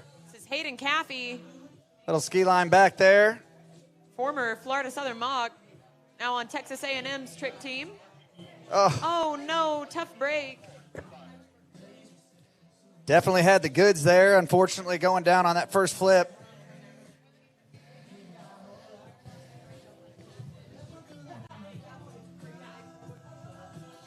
So we're getting close to the end of this Division II men's trick event.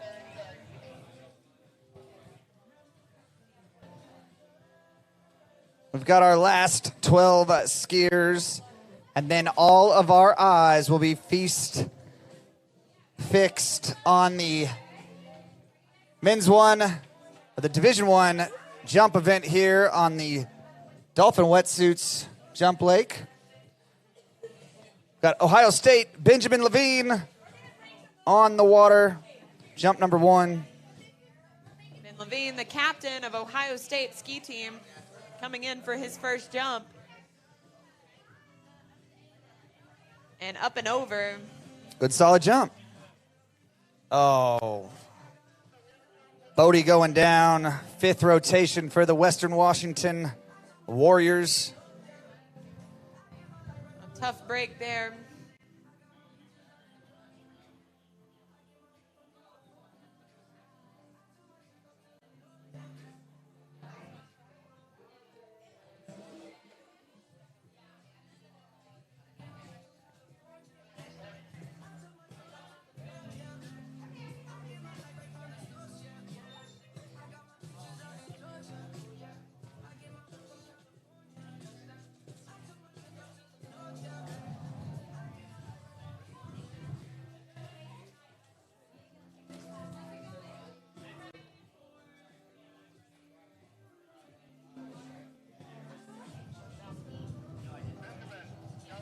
All right, Ben Levine coming in, jump number 2, taking another single wake approach.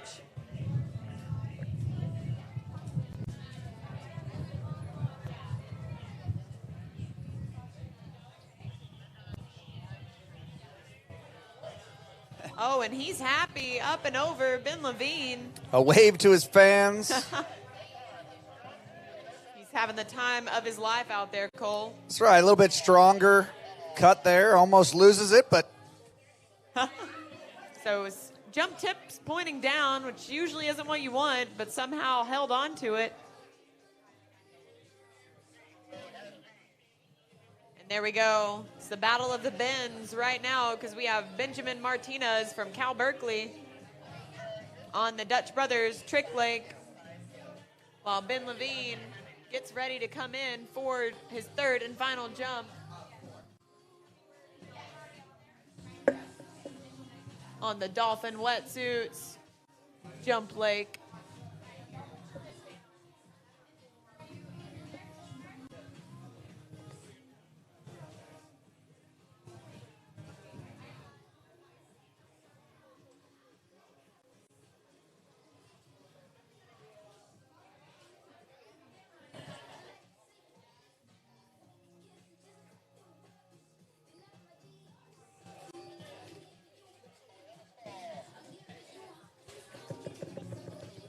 All right, so both skiers going down there. Ben Levine on his third jump, and Ben Martinez near the end of his trick pass.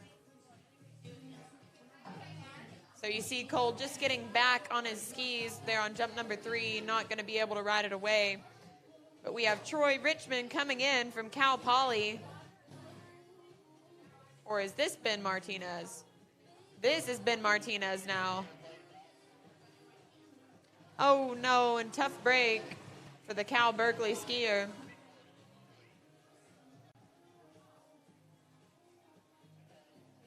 there must be a hole in the water there because you see the other previous tricker jumping out the water there.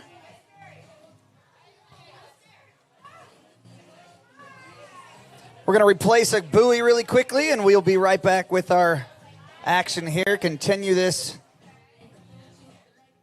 fourth rotation.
Not calling them in either.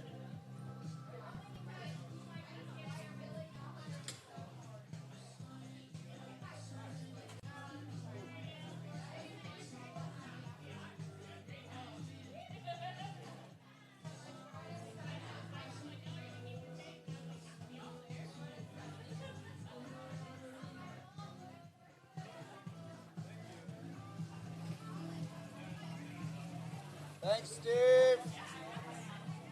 Thanks, buddy. Working tirelessly.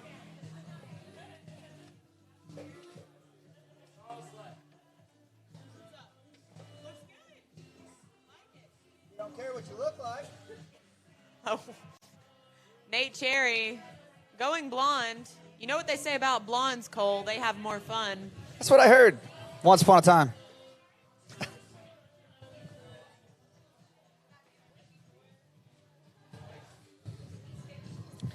All right, James Gagliardi, San Diego State.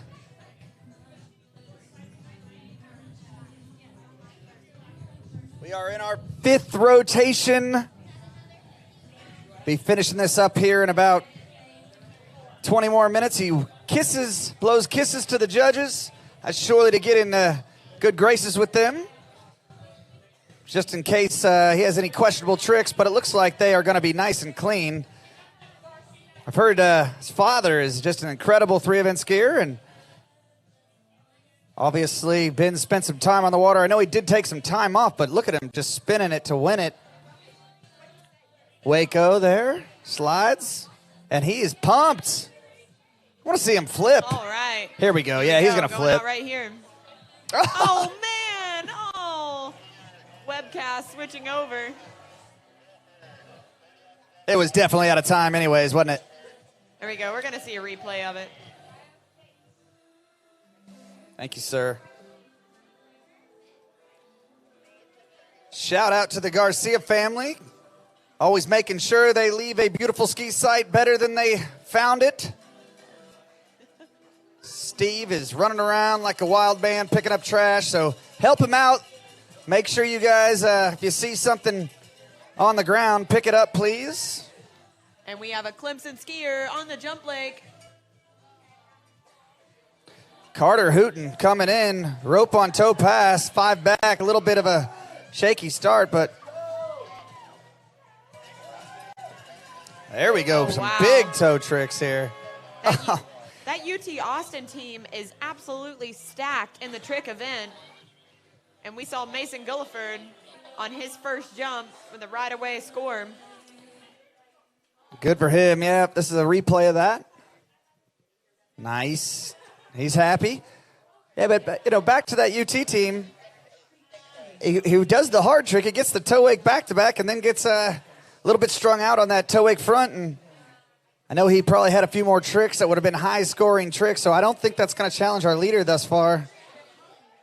And that was a 68-foot jump for Mason on his first attempt with 2 remaining. And now we have Troy Richmond from Cal Poly coming in. I could have swore I already saw Troy Richmond. I thought so, too. That is a Cal Poly bib, though.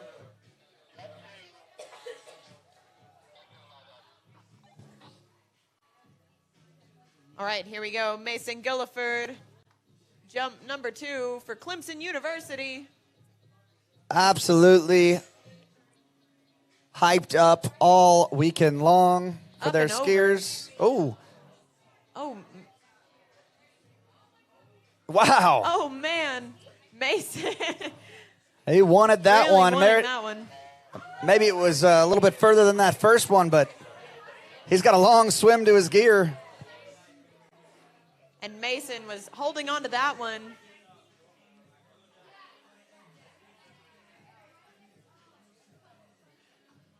Terry, how's it sound down there?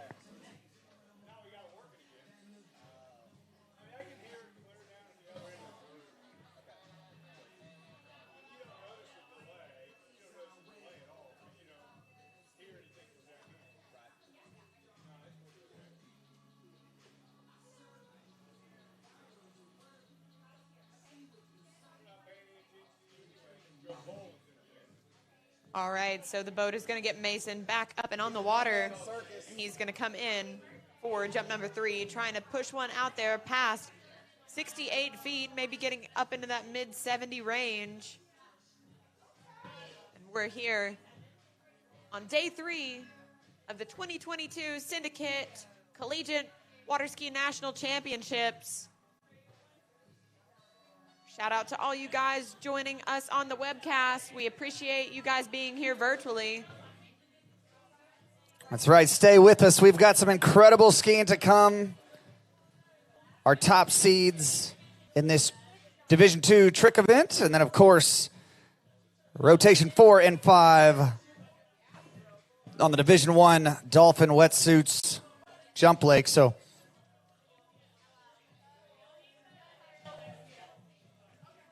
all right. And Purdue tricker Eric O'Keefe on the water. had a big jump yesterday. Yeah, went 122 feet to win a silver medal. And now he's putting out a trick score for his team.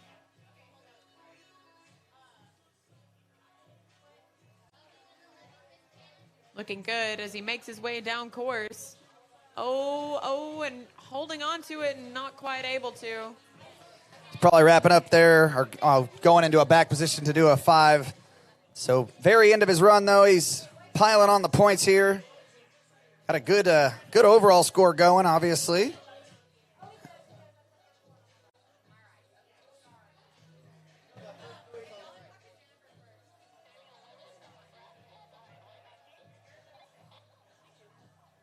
All right, Sam Weber on the water. That Nebraska team is having an incredible nationals. Best tournament they've had in their history as an organization. So a great place to do it right here at the 2022 Syndicate National Championships. That's right. We've seen senior Allie Heinrichs having huge scores, putting them out there for her team. Now Sam Weber on the water. He's already got one gold medal. Can he capture another? He's working rope on toe pass. Oh, nice. Some toe wake back to back, or toe wake back, toe wake front. Gonna do a line trick sequence here. Stand up run. Wow, I don't think that'll challenge our current leaders, Cole, but that might get him a podium spot. I think you're right. Yeah, he's gonna be happy about that. Solid showing in all three events from Sam. Capable of a little bit more in the jump event, but still, nonetheless.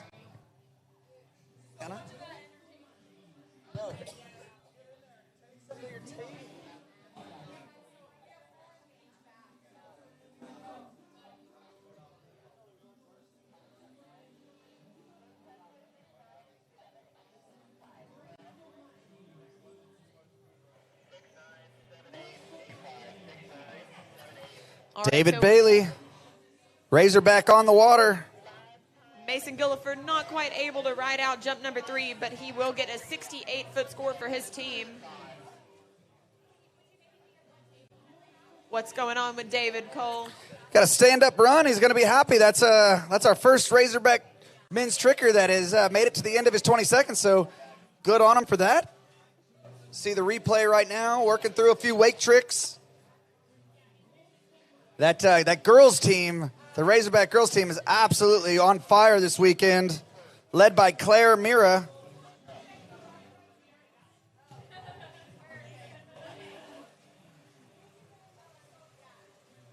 Next skier on the water, Ray Hamilton. He's a Jayhawk out of Lawrence, Kansas. Their football team has been on fire of late. Great to see them rebuilding their program again.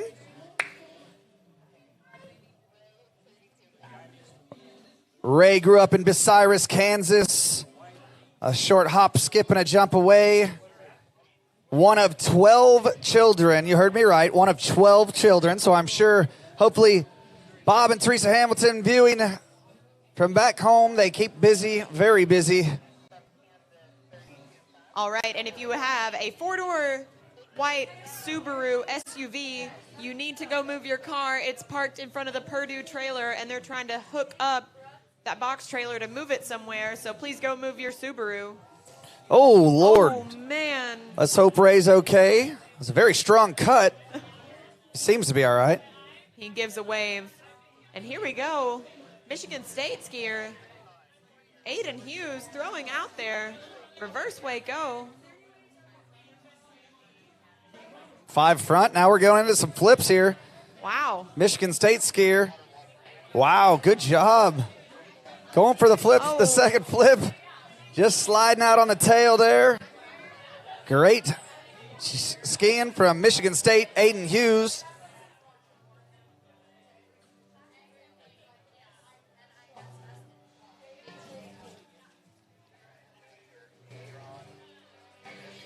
All right, you're seeing a replay just a little bit back. Safety swimmers on it right away, but here's the replay of Aiden just absolutely on fire.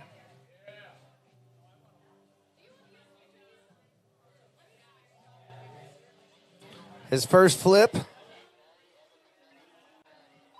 So again, another one of those skiers that I'm not sure if it will challenge some of our previous runs for the gold medal, but definitely a contender for a podium spot. And you never know. Those were all very clean tricks, that's for sure. Ray Hamilton gathering himself. He's back up and coming in for jump number 2. Taking a single weight cut up and over. Ray Hamilton not quite able to ride away. Jump number 2. All right, Evan McNerney, Bearcat on the water.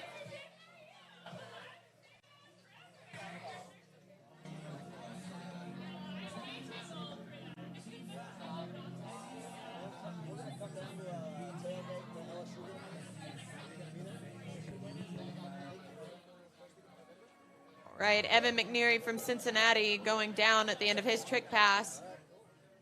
And let's check out what's going on the jump lake. So, yeah, Ray's having a little bit of difficulties. We've got him back up on the water. This is a good buddy of mine. I hate to see him put himself in this situation, but Ray has left it to the third and final attempt. These Jayhawks have had a great tournament. You want to make sure they get a scoring jump in this fourth rotation.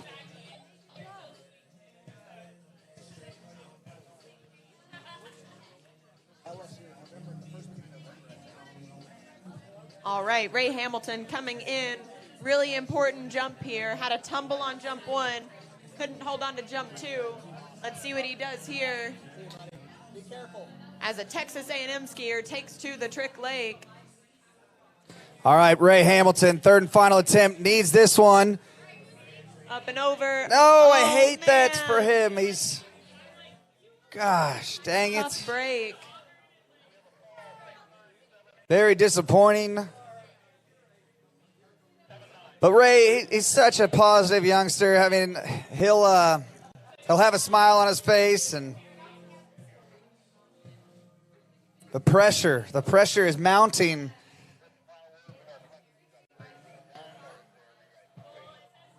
Oh, your top-seeded Texas A&M tricker, Zach Butterfield, already took out the jump event, was in a runoff. Here's the replay right here. Rope on toe pass.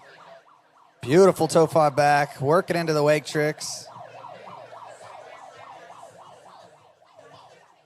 Wow. Great toe tricking here. Textbook.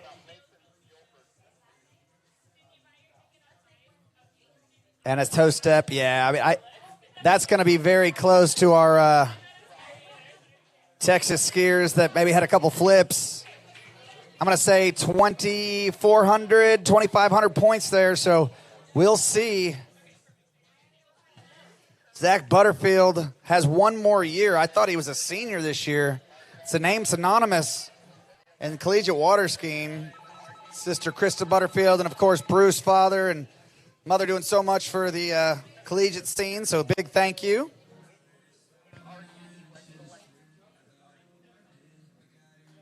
All right, here we go. We have a Wisconsin skier, Samuel Strachan, on the water. Showing the talents of the flag girl out there.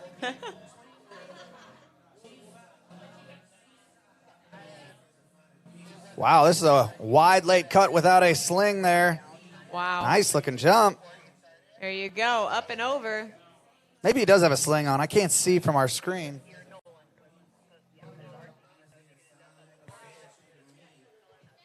Samuel Strachan. Yeah, he does have a sling on. Okay, I was going to say, that'd be a lot of load to hold that long, being that wide on the boat.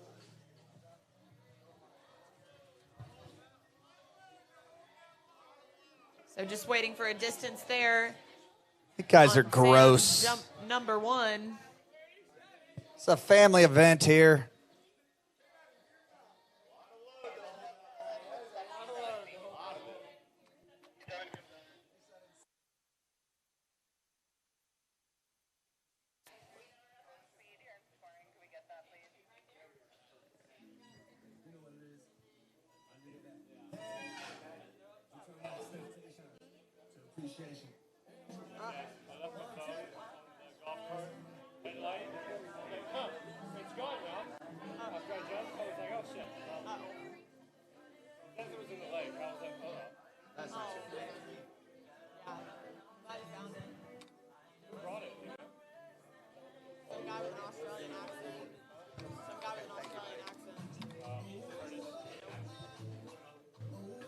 All right, here we go. Samuel Strachan coming in.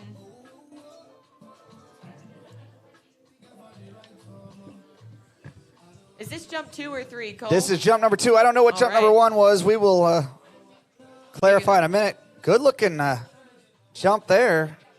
Rides it away. Going to be a little bit further than jump number 1 anyhow, so. And wind is kind of up and down at the moment. Right now it's up.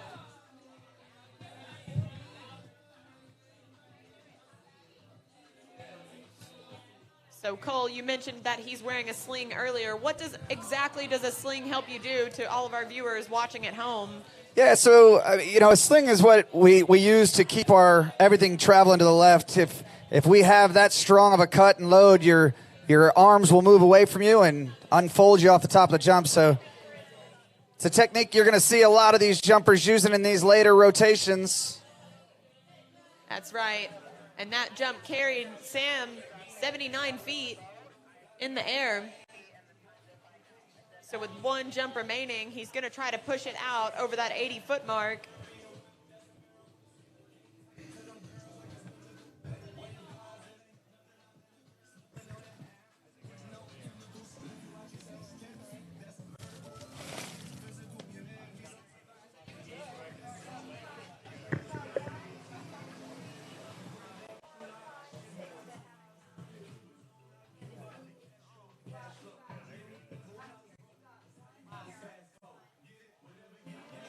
All right, here we go. Sam Strachan, the Wisconsin Badger, coming in. Jump number 3, looking for a score in the 80-foot range.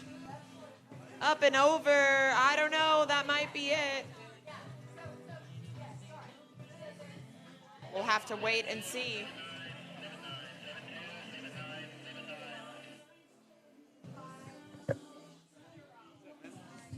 Jump far, Alex Menzel. You? See ya. Doing a good job.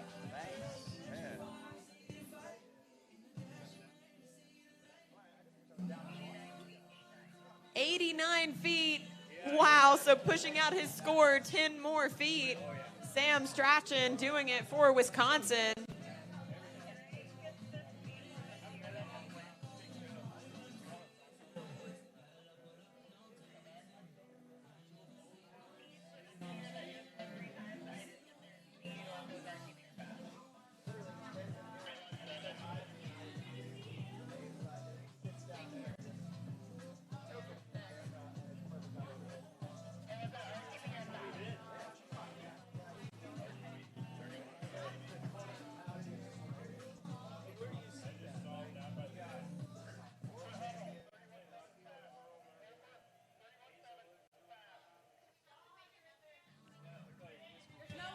And here we go on the water from Rollins College. This is Topher Hummel coming in for his 3 jumps. So for the first time in a long time, there's no line for our banquet seating chart here.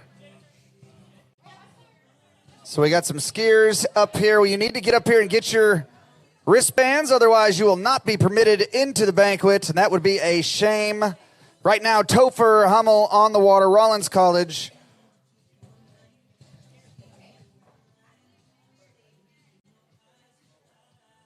Okay, so a little back there. Maybe that's just a feeler jump, side-in jump. Yeah, Topher getting his bearings out there on the Dolphin Wetsuits Jump Lake. He just hit the Century Club at Collegiate Regionals 2 weekends ago. Now he's here putting down a score for the Tars. You want a water or yeah, you want a water or a Red Bull or a Topher's a great teammate on the Rollins College ski team. Yeah, you gonna go? We gotta be back. Okay. We came yesterday. We gotta be back. We left our 6th grader and sophomore in high school home alone. Oh, they're having a party. It's fun. I hope so. I hope so. Yeah, like that'd be awesome. I would. Hell Yeah. I'm sorry. So Topher's, this is a 77 feet on Topher's opener. So maybe just adjusting to that strong head breeze.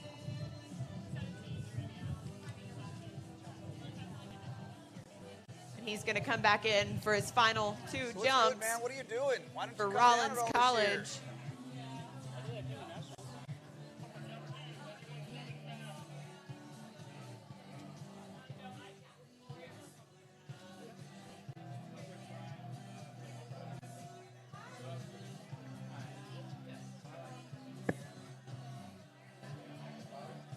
All right, Topher pulling out wide for his second jump. Here we go. He's coming in. Oh, man. He gives us a wave, though. He's okay.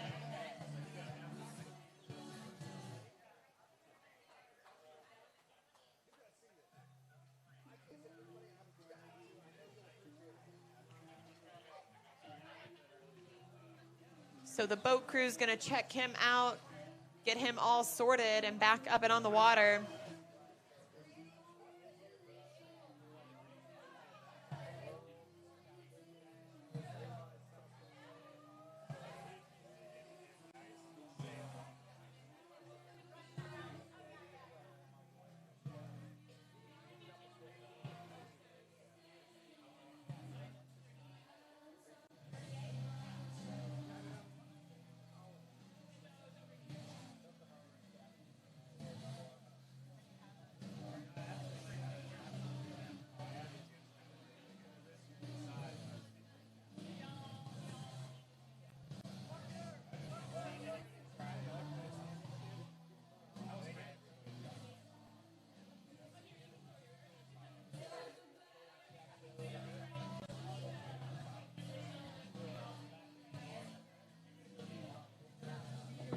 All right, so the boat has Topher Hummel back up and on the water. My teammate from Rollins College coming in for his third and final jump. He has a 77-foot score in the books, looking for more here. Topher's capable of more. Just depends on what he does to adjust to these conditions, which can be challenging if you don't ski in wind very often.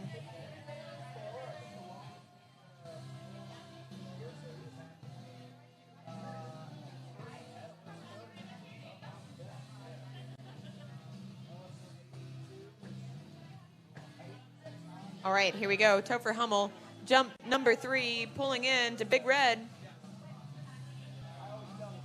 And a nice looking jump, maybe just a little early, but putting out a good solid score for his team. That's probably in the 80-foot range if I had to guess.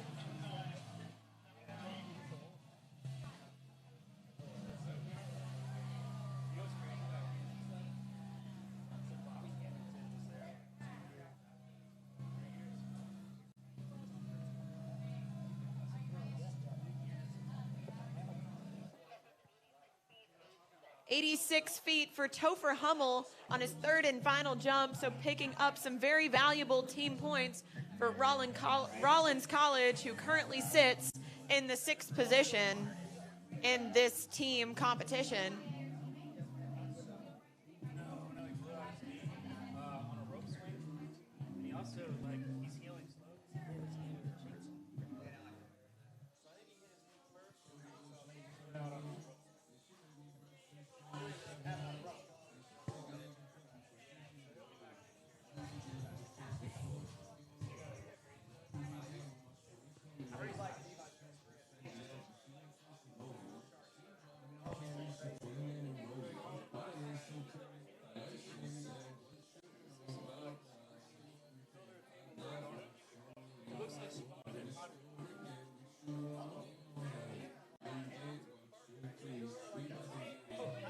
Okay, so moving right along in this 4th rotation, Florida Southern Mock skier Evan Robbins. Evan, a freshman this year. So we've been talking about this team battle between the top 5 teams. The Mock's kind of in this conversation. Wow, look at this cut. Evan Robbins, can he hold it all the way through? He does. Oh, big jump from Evan Robbins. I got to pick my jaw up off the floor. I love this angle. I mean, look at this look right here. Wow. left butt cheek nearly scraping across the water. Gets through the wakes and absolutely launches. Yeah, he was in deep right there in his turn. Oh. Look at that. 160 feet for the Mocs on jump one, Evan Robbins. That was a fun jump to watch. He's going to clean things up here, and he's going to go a lot further.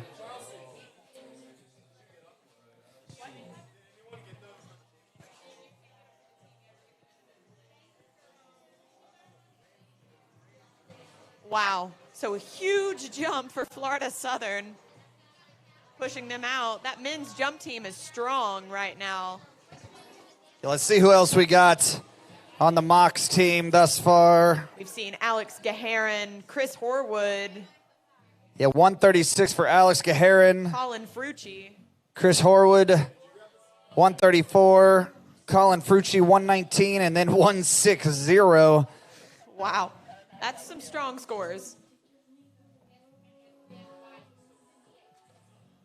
All right, here we go. Evan Robbins coming in. Jump number 2. He has a 160-foot score in the books, looking for more. Oh, this is a later look. Wow. Wow.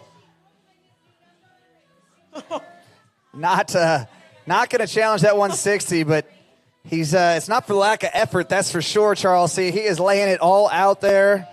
He knows this is Division I National Championships here, and he is taking a late look. Lots and lots of speed into the base there.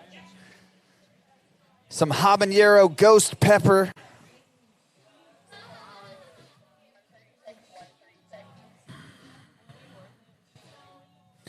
So 136 feet on that attempt. He'll forget about that one and regain his composure as he heads down to the north end of the lake. He has one more attempt.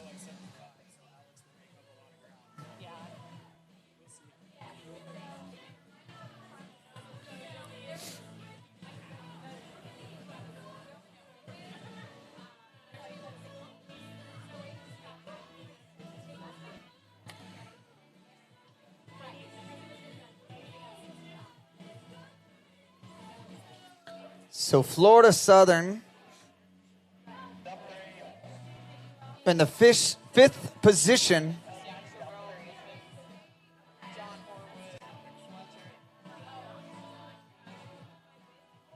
All right, here we go. Evan Robbins, jump number 3, wanting to push it out past 160 feet. Let's see what he does here, Cole. He just rushed the turn there a little bit. See if he made the necessary adjustments. This looks like a better spot. Can he hold it through the base, up and over? That's a big-looking jump. I'm not sure if it's 160, but it's far. The Mocs like it.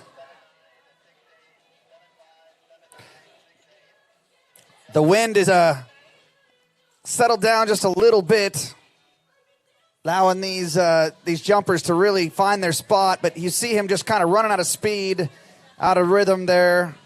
I don't know if it's going to be as far as that first one, but it's a good-looking jump. 162. It is further, 162 feet. There Good-looking go. jumps that he is stoked. His teammates are stoked and That's getting some big love. jumping from the Florida Southern freshman. He was going for it, that's for sure.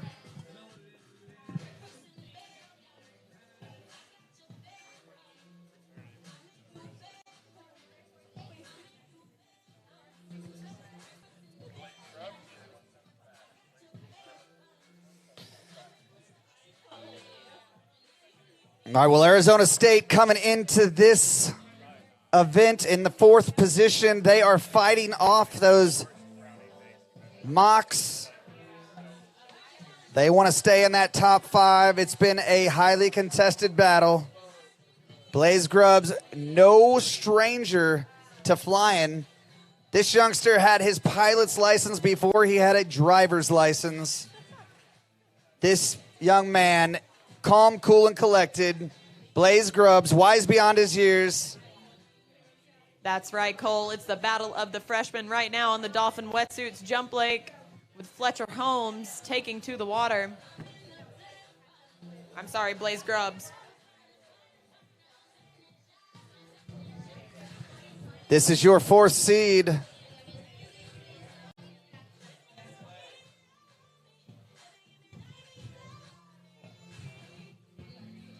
Wow, textbook. Okay, so I don't think that's anywhere near Blaze is going to end up. I mean, this is just kind of feeling out things, very calculated. Such a great athlete and overall skier. I mean, takes it right up the middle of the jump, keeps a tight line, feeling out the wind, feeling out the jump. Tidy looking opening jump, but you're going to see him go a lot further. I think that's about 145.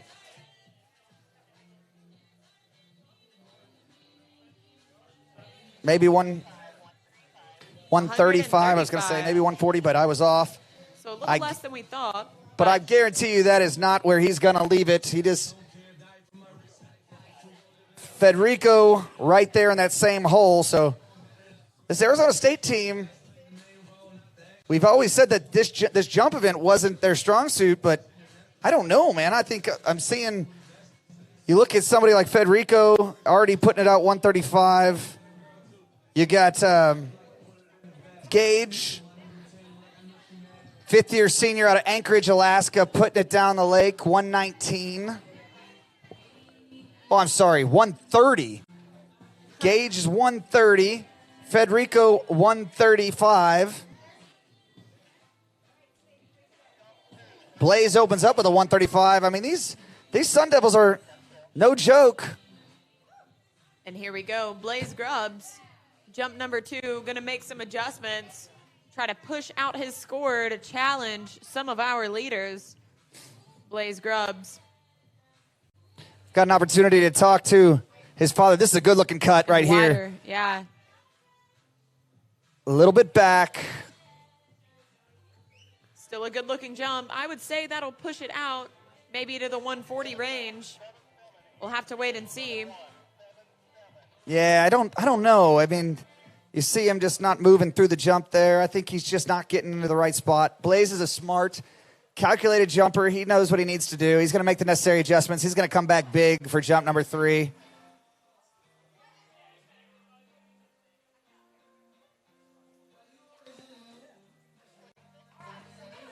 There you go, 146 feet on jump number 2 for Blaze Grubbs. See, again, great, improves by 11 feet, and I think he's got another 11 feet in the gas tank there. He's going to get a little bit of coaching from his teammates, and had an opportunity to talk to his father, Steve, a big proponent of the collegiate water skiing, obviously, his big sister, Yenna. Yeah. Had a great, illustrious career. I think she might be a senior. I hope not, because... She is. Last Collegiate Nationals. Oh, last Collegiate Nationals. That's a bummer, but... You know, just thanking the Grubbs family, because Dutch Brothers is a sponsor for this event. That's right. I mean, sponsoring lake number 2. I'm drinking a Blue Rebel energy drink from Dutch Brothers right now. It's delicious. It's the only way I'm going to get through this weekend. I've got an 8-hour drive home, and I'm going to have a few Rebels to get me back to Wichita. So Blaze Grubbs, third and final attempt, has a 146, capable of much more. Let's see what he does on jump number 3. Good looking cut, extension off the top. That was it. He doesn't like it. This is the thing that Steve also mentioned to me. He's like, I said, how do you keep him so focused? You know, he's such a good 3-event skier. And his answer to me was, I don't have to do anything. Blaze is harder on himself than anybody else, and you see that here. I mean, a great-looking jump set. I mean, proven on each and every jump, and still he's looking for more, and he knows it's just for his team. Okay, so not improving on that final jump, 141, but 146 feet. He did it for the team. Always wants more, but that gets in front of ULL's James Bryans. So,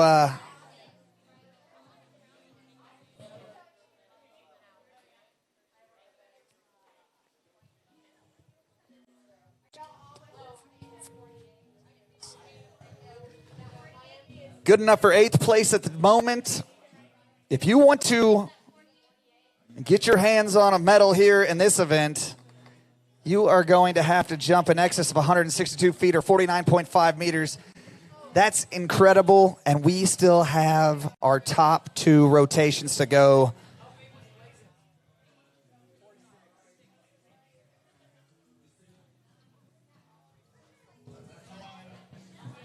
All right, well, the big Swede, Tim Turnquist, University of Louisiana Monroe, already has a national title to his name this Nationals. Took out the slalom event. Capable of challenging our leader, 172. He's put the speed suit on. He's got the neck collar on. He means business. Wouldn't want to catch up with this guy in a dark alley. Look at this opening jump. Wow, that was pretty textbook, Cole. That's a big opening jump. I'm not even going to begin to know.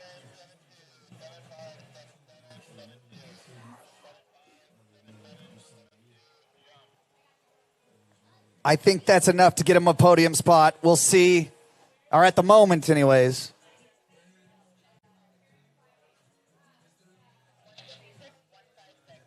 Well, it's not. 156-foot opener. Wow. Great looking jump from Tim, but again, our vantage point off the webcast is the same as yours at home. We're blindly throwing darts at the Guess the Jump app. Hopefully they've got the Guess the Jump app going down there. So Tim getting his feeling for the ramp and for the water right now. He's going to come back in for his final 2 jumps, try to push out his score into that 160 and 170 foot range. Well, yeah, his first 3 rotations, 162, 163, 164. So naturally, you would think this 4th rotation is capable. And I saw him last, was it 2 weekends ago at the South Central Regionals go 169 feet.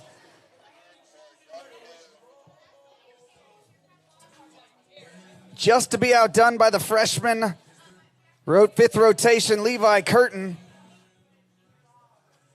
But right now, Tim is making some changes here. I think he was maybe just ran out a little bit of speed, didn't keep his width. So, oh yeah, I like this one. Oh, that's a nice turn.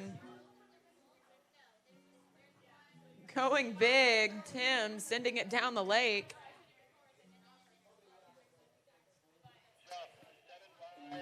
Looked like a better spot.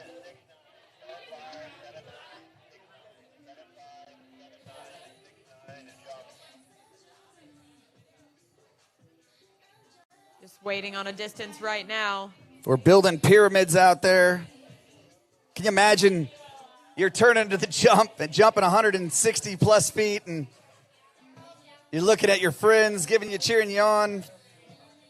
It's a pretty and a special too high feeling. pyramid. Yeah. Woohoo, Wow. 168 on jump number 2. An improvement of 12 feet. Shooting Tim into second Turnquist place.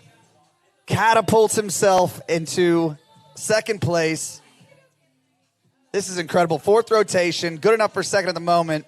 But this University of Louisiana Monroe team, Charles C., what do you say? All 4 jumpers over 162 feet. Tim just eclipsed all of his other 3 teammates. It's crazy, Cole. You know, they're last doing year, everything they can. Yeah.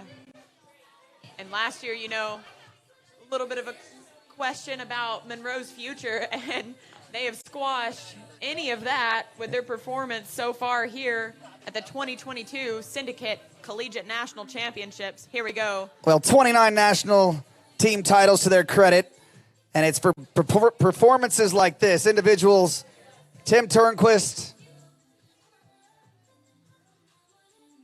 absolutely turning it on. These boys are ready to go. They're amped up, taking all 3 to the base. That looks like a really solid jump. He doesn't seem to like it, so maybe left a little bit on the ramp.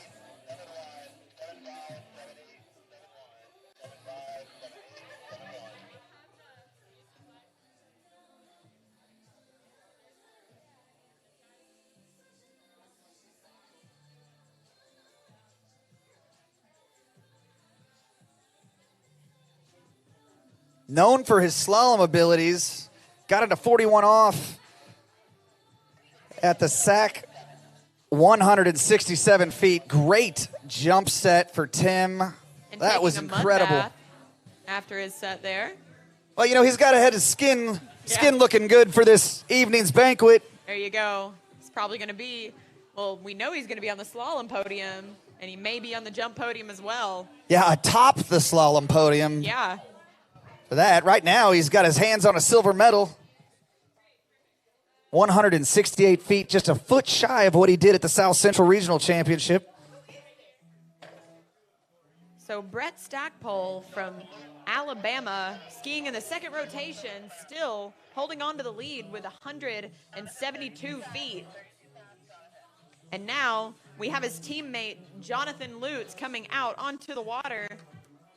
John's brother, Ben, also went to the University of Alabama, both amazing jump skiers, just super focused and technical. Yeah, I mean, just students of the sport. Jonathan Lutz, guarantee you Big Brother is somewhere in the world watching. Love watching these Lutz brothers go to work. They are incredible on and off the water, both engineers, very, very smart young men. Big John is known. turn. That's right. Oh, boy. Yeah, that Wow. was. Probably too much of a cut for what he wanted on jump number one there.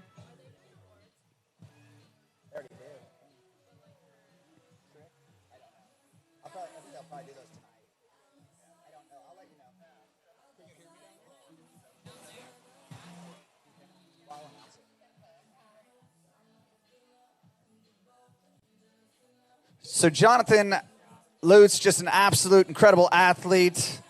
I'm out of Jacksonville, Illinois. Saw his mother earlier. I know she's on site. Not sure about Dar. I can't imagine him missing this. He knows that this is such a bright spot in our sport, and his boys have been a big part of it. His daughter, Savannah, University of Illinois skier. So they're from the Midwest region, but it's fun to watch these guys. They're incredible athletes, and like I said, they're incredible swimmers. So they go into the pool. I mean, they're just like fish, apparently, live in the water. But Will Roberts, Jonathan Lutz, Ben Lutz. I've seen Dr. Lutz on site this weekend. Oh, you have seen Dr. Lutz. Okay, Yes, so he's here cheering on John and They- all of the Bama boys and girls. they have set some club swim records that is going to be, I mean, would have made some Division I swim team. So they're choosing to pursue their professional jump careers and then obviously their professional engineering careers. So All right, here we go. John Lutz, jump number 2, needs a score for the University of Alabama. Probably going to back it up just a little bit. yeah, but he is an absolute machine. He's not going to back it up too much Wow. because Look how wide he is there, Cole. Big cut. And slipping out a little bit on jump number 2, not getting everything out of the ramp. What do you say? yeah, I want to see this angle right here. Hard to see from behind, but leaving it very close to that right-hand corner. They've got their backs up against the wall. They know they need something big from their next 2 jumpers. And still going 167 feet on that jump. So we know there's more left in the tank from the University of Alabama competitor. Yeah, he's chasing down his teammate, so good enough for 3rd place at the moment, but Jonathan Lutz won't be happy with that. I mean, that just shows the talent that he is. Again, a student of the sport. He's going to make the necessary adjustments. I think that was the cut, that was the spot. Little heavy in the start, but other than that, he's a big, strong young man. He's going to, I think you're going to see a similar spot. You're going to see him keep his speed up in the turn, and just that commitment through the base is what he's missing. Get up over those skis. The wind has died down just a little bit. It's beautiful conditions, no doubt about that, but those earlier rounds, and we saw those big jumps, they had a heavy, heavy head breeze. Yeah, and John Lutz may have went out expecting more of those conditions, so had to kind of readjust when he got out onto the jump lake. But here we go, John Lutz, jump number 3, chasing down teammate Brett Stackpole's 172. Let's see what he does here. Oh, this is a better spot. Really late look. Yeah, that was a better spot. Wow, sending it down the jump lake. We'll have to wait and see if it's over 170.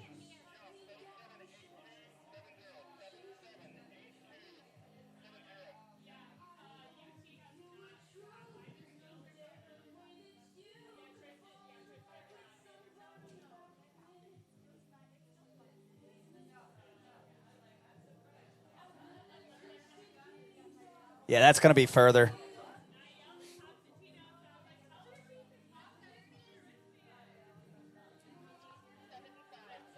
Oh, 175 feet.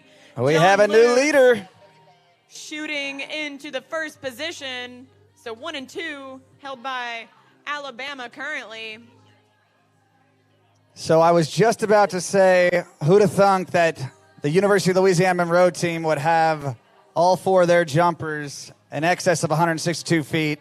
And now we've got Alabama that has 3 scoring jumps with arguably one of the best jumpers in the world yet to come in Will Roberts. So they're going to have an absolutely crazy jump team score here. Could be one of the longest combined jump teams.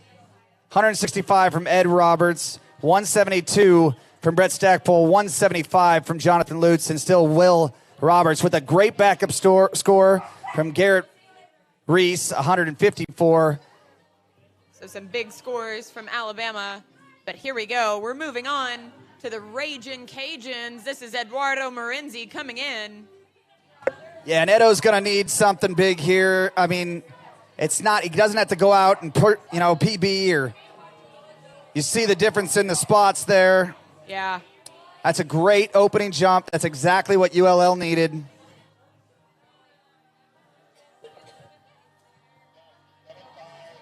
So that's probably in the upper 140s, low 150s range. We'll have to wait and see. Yeah, just didn't have that speed that Jonathan had there.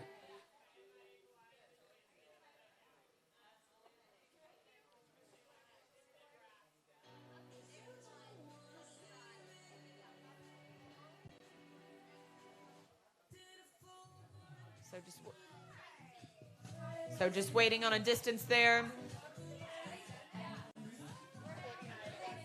Yeah, so 149 feet, 149 on jump number 1.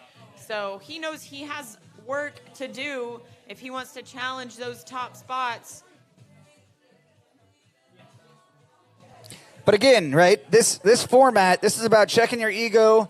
This is not about the individual performances. While I'm sure that there's pride in being a national champion here, but the coveted team title is what everyone wants to take home at this tournament. That's right. And honestly, ULL has absolutely put themselves in a great position. Now, yes, we've seen some incredible performances, and if it wasn't for the talent that is Tim Turnquist, you'd have Alabama in all 3 of the top spots at the moment.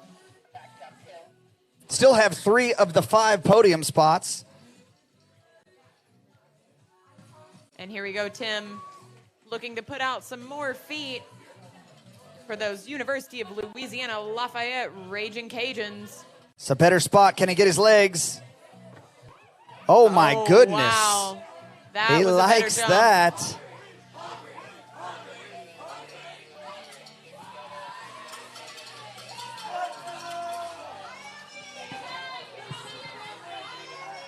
Miami of Ohio. I know you got a skier. Oh, they have a skier. They'll be back. So that was a massive jump from Edo. I'm anxiously awaiting this distance. Has a personal best of 169 feet, so capable challenging these leaders. Conditions turned around for him.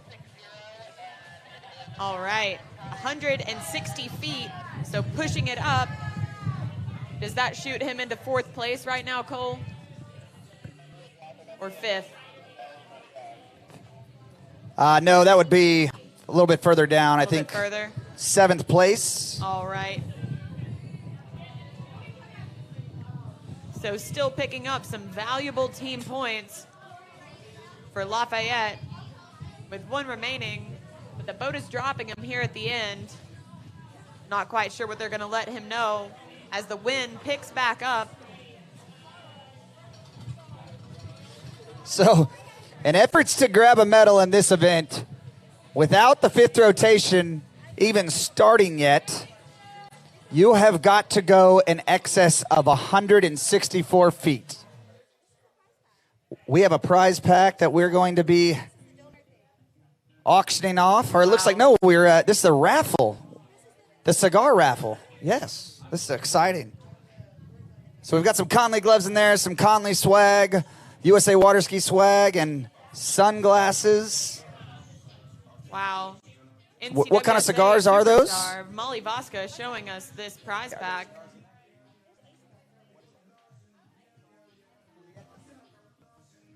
We've got a handmade Drew Estate from Maduro cigar. So And how much is a raffle ticket? only $10 to get your hands on some of this gear. This is probably well over $100 worth of gear. Well over 200. All right, so 160 feet. Did have a fast time, so if he doesn't outjump it, you guys know the story. But right now, Edo is looking down, Big Red.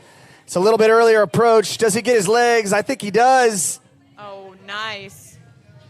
Ooh, I don't know if it's going to be over that 160 mark. I think we're going to see a re-ride. So if that is not over 160 feet, he will receive a re-ride, but cannot outscore 160.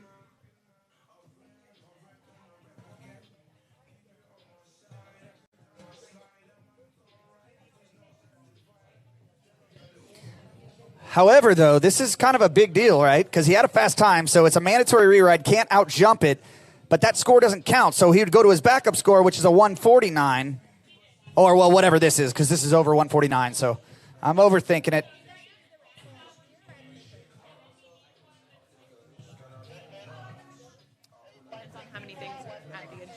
Good gracious. What do we know? 164 feet. We're going to go to meters to see if he has got himself atop the podium or got himself his place on the podium. That would be a 5th place. He may have just knocked Demir off from University of Louisiana Monroe.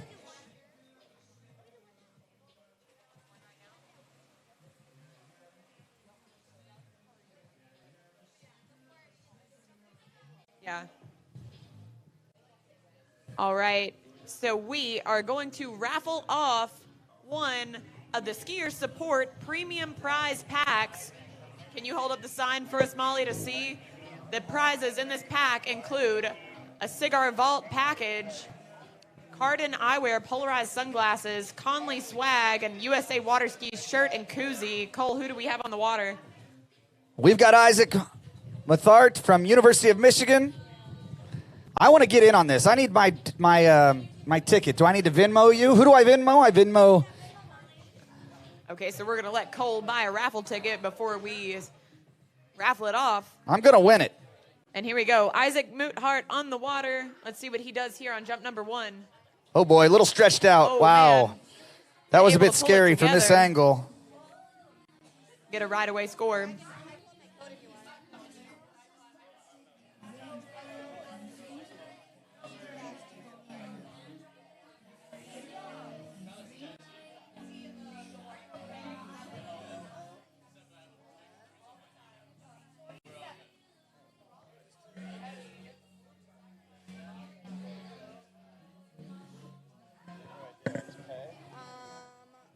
Can I just go to my camera?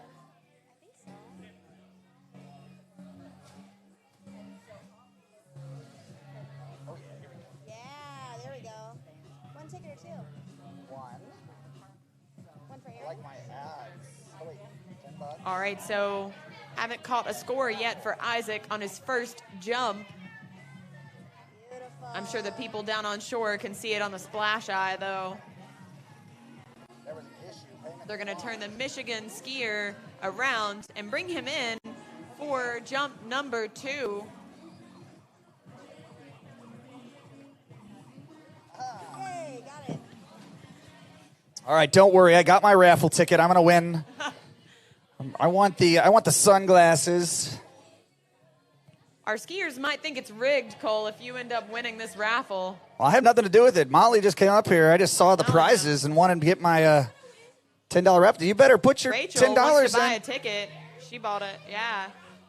All right, here we go, Isaac, jump number 2. All right, so a little bit back on that landing, but that was a little bit better. He's still a little bit strung out there into the base. Wasn't able to ride it away, though. How far was that first one? We didn't catch a distance on it, Cole. Well, let's see if I can find out on our live scoring. Well, I had Ben Lutz texting me. My phone's playing the music, but he says he think his freshman year he might have.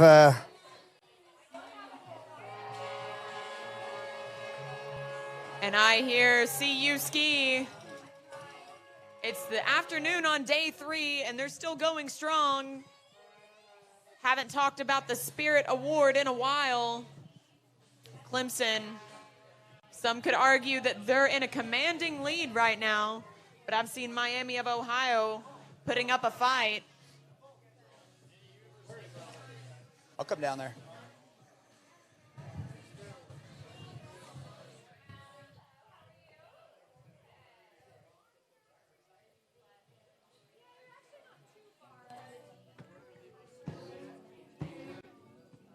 So big thanks to all of our viewers on the webcast. I'm getting some very nice messages. They're cheering on Team Midwest and their favorite Southern teams, and just appreciate all that. Hopefully we've got viewers from all over the world, not just the States here, but it's shaping up to be a very exciting event. So Ben gave me a little history of the Alabama jump team. When Ben was a freshman, 160.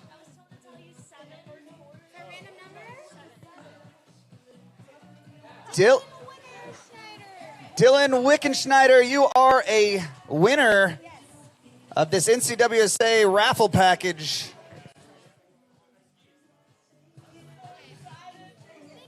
So Ben Lutz just gave me some information.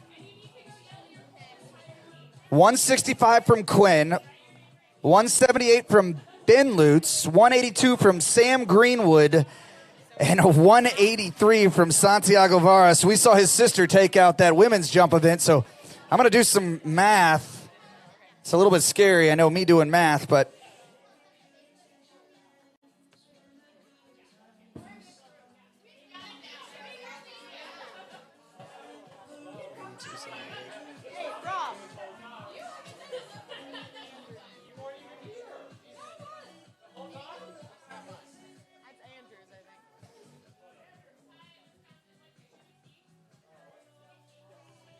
Oh, and Isaac Muthart riding away his third and final jump. Let's watch it here on the replay, turning in, looking stronger. So there's a lot of different strategies here in the jump event. But Isaac may be getting a little bent over at the waist because he isn't wearing a sling. But regardless, picking up some feet for Michigan.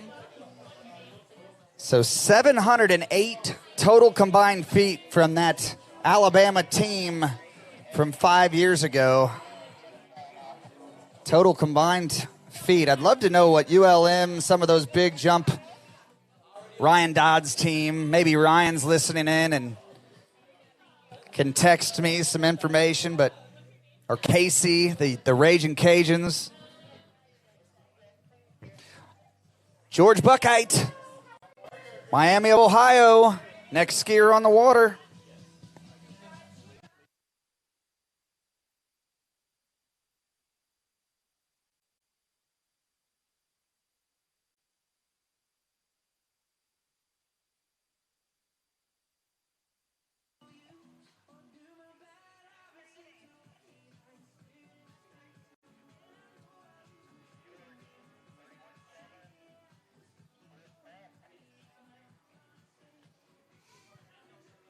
All right, and here we go.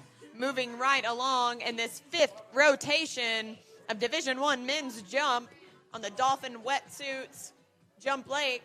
Here we go. George Buckheight on the water.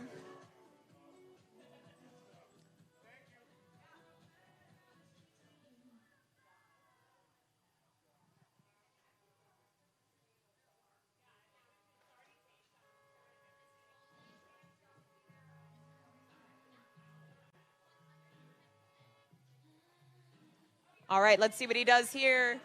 George up and over and a little bit back, not quite gonna ride it away.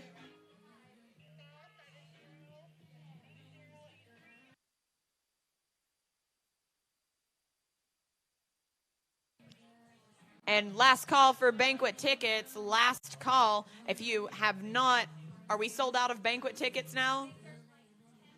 Okay, so if you don't have a banquet ticket and want one, there's like 10 remaining, so act now or miss out. And if you have not got your wristband, please head down. Mrs. Parker will be here until 4 p.m.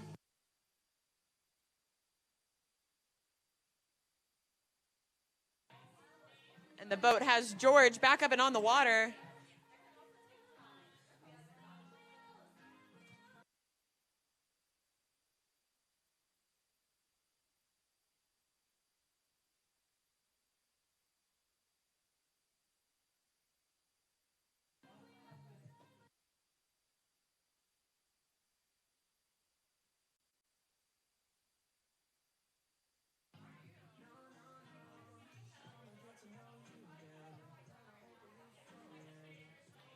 All right, so George will be coming back in for his next jump.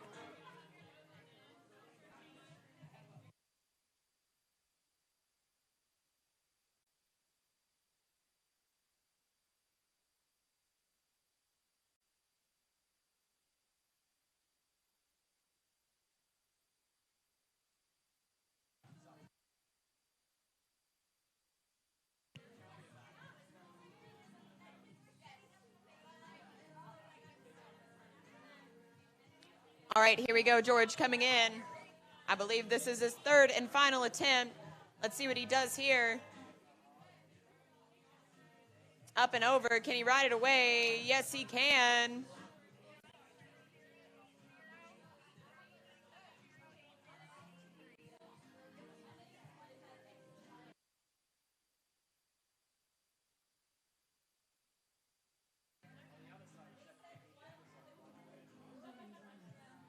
And so this is just a reminder to come and pick up your team's wristbands before 4.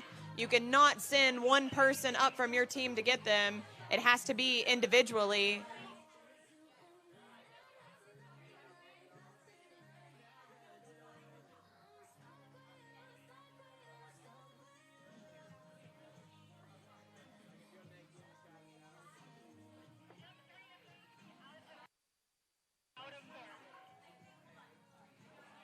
So did not catch a distance for George there. I believe he's going to be coming back in for one final attempt.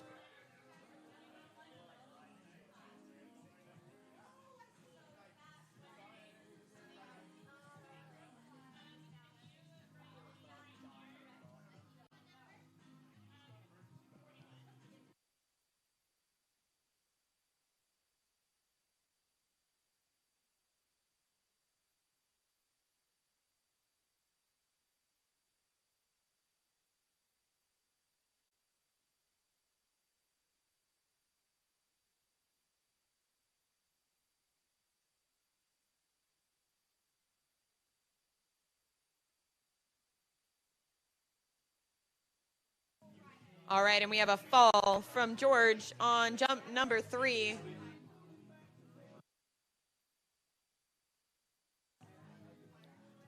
So while we have a second, just like to thank some of our activities planners. We've had a great time this week at the Skiers Socials at Aqua Brew and at the Texas Ski Ranch. We'll be back there again tonight for the banquet.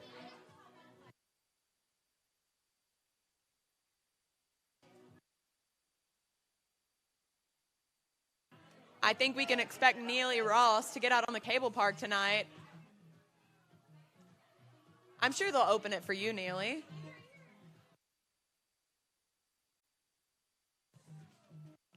Do it in your dress. Yeah. We saw some front flips thrown by Pato Font last night. Here we go, and Alexander Bard from Ohio State heading in for his 3 jumps.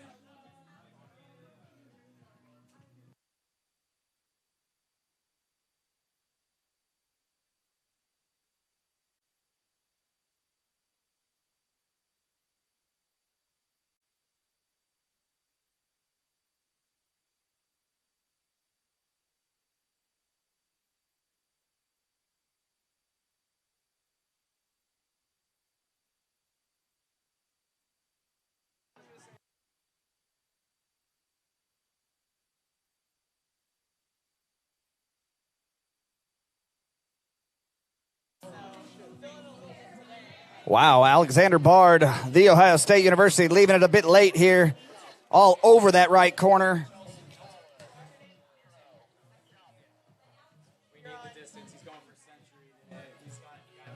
All right. We're hearing that Alex is going for the Century Club today. Look at this. And with that type of cut, he can do it. What do you think, Cole? Yeah, knocking on the door, 98 feet last weekend. He went 92 on that first attempt. He's got lots of room to improve here.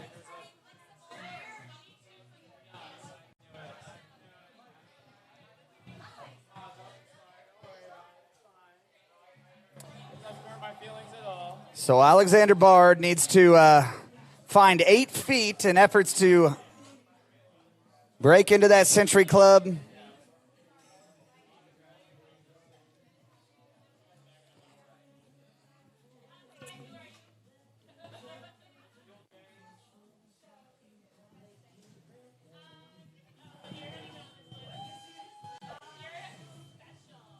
All right, we have Alex coming back in.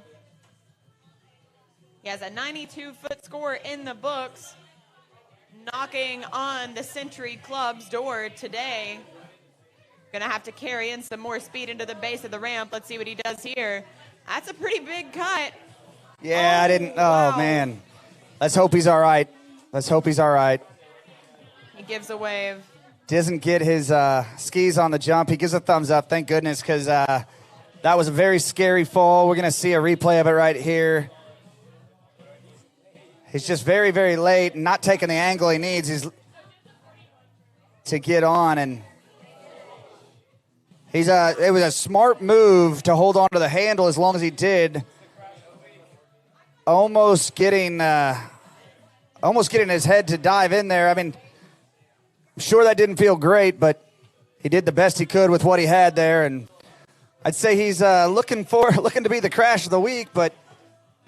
Oh, man. Yeah, that's never fun. Let's just make sure that Alexander, he's already got a scoring jump on the board. Let's make sure we take the time to make sure he's okay.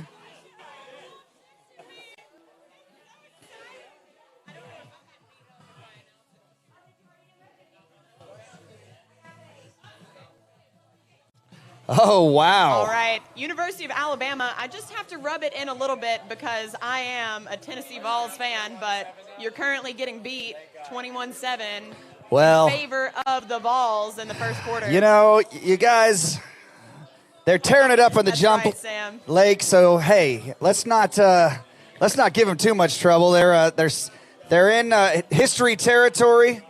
Hey, Sam Greenwood, come on over here. I want to talk with you for a minute. So, Sam, come on over here. I'm not going to give you trouble about the Alabama because if I do, they're going to end up winning by 21. So, look, I just got word that you guys had a combined 708 feet for scoring jumps. I don't know what your fifth place was, but it's got to be some sort of a record. I'm waiting to see if I get anything in from Ryan Dodd or Freddie in regards to that. 03?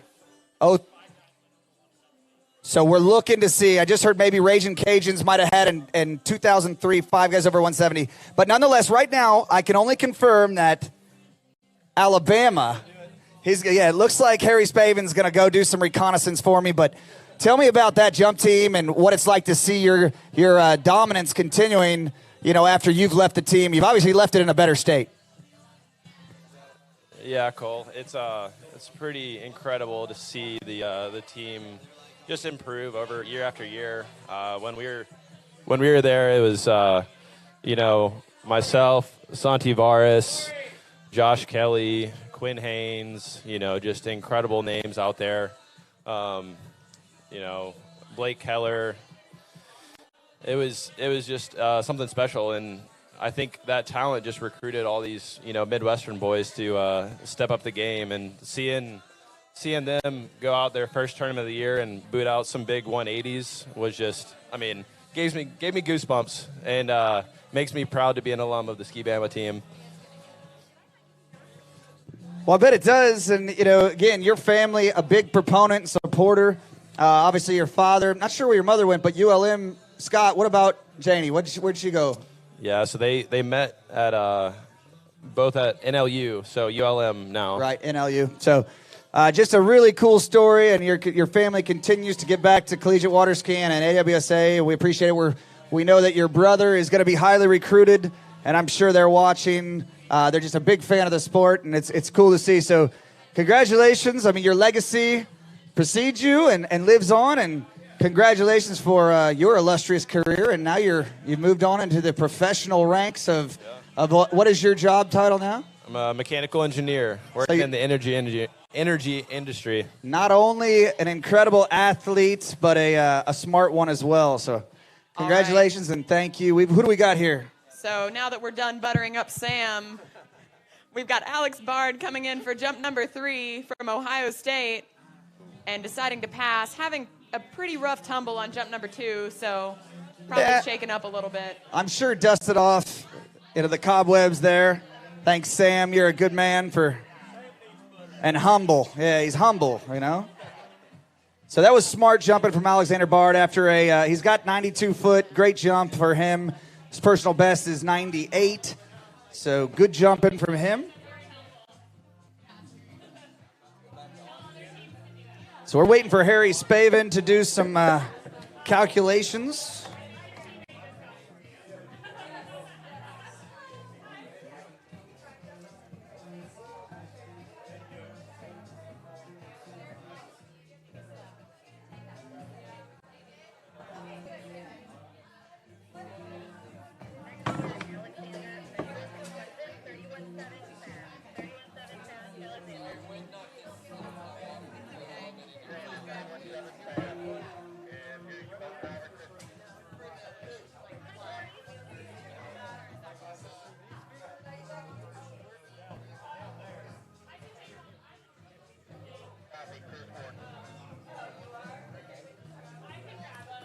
They just got to.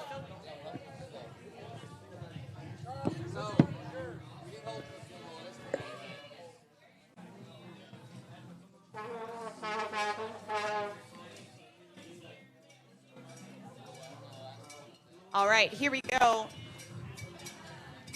Clemson, 5th rotation, Alex Menzel on the water. Alex originally from Germany. There's a big headwind out there now. See what he does.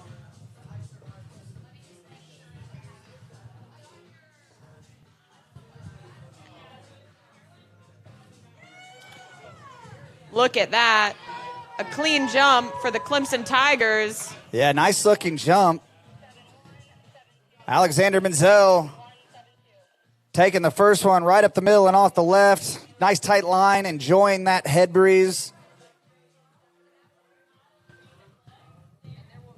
There will be a pink sheet review for D2 men's tricks from 3:45 to 4:15 on the bridge.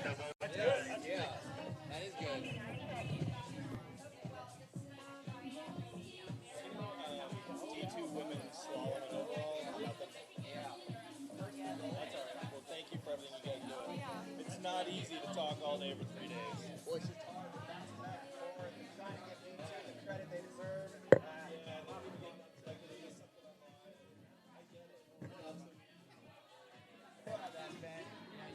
Yeah. So did we get a score on that first jump? We have not heard a score yet for Alex's first jump. I would say How far was that first it's in the 100s range, maybe 105, 106. Do we know how far that last jump was? Do we know how far that last jump was?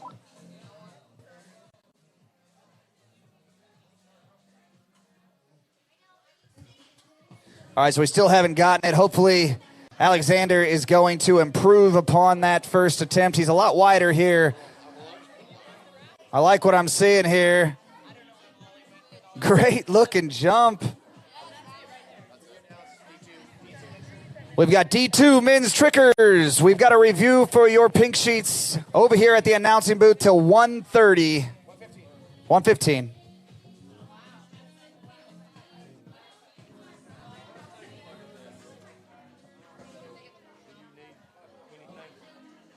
I'm good. Thank you.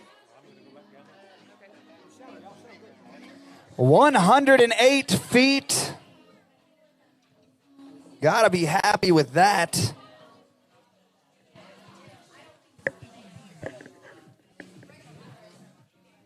And birthday girl Whitney Shellhammer is in the house. Hey, birthday girl. How does it feel to be 21 today, Whit? It feels so good to be 21, but it feels even better to be here with my best friends. I tell you what. Right. We You're love sweet to as see well. you ski. Yeah, which team do you like so much? Because she stopped and she didn't answer right away, so it's obviously not Clemson. Hey, what's it feel like? I mean, this is probably a pretty big birthday. I mean, all your friends got together and said, let's just have a birthday party for Whitney today. It's not only because of the Collegiate Nationals. It's only because of you. Yes, you should feel special.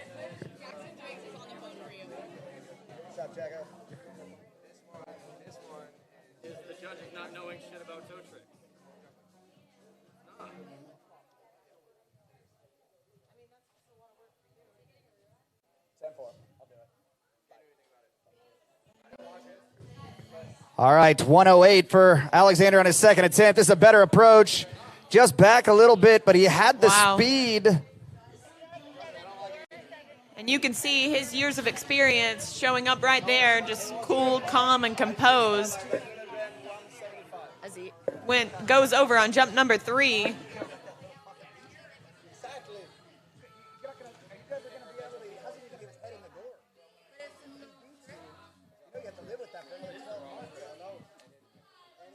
Let's watch on the replay right here. Alex coming in. Yeah, a little bit back.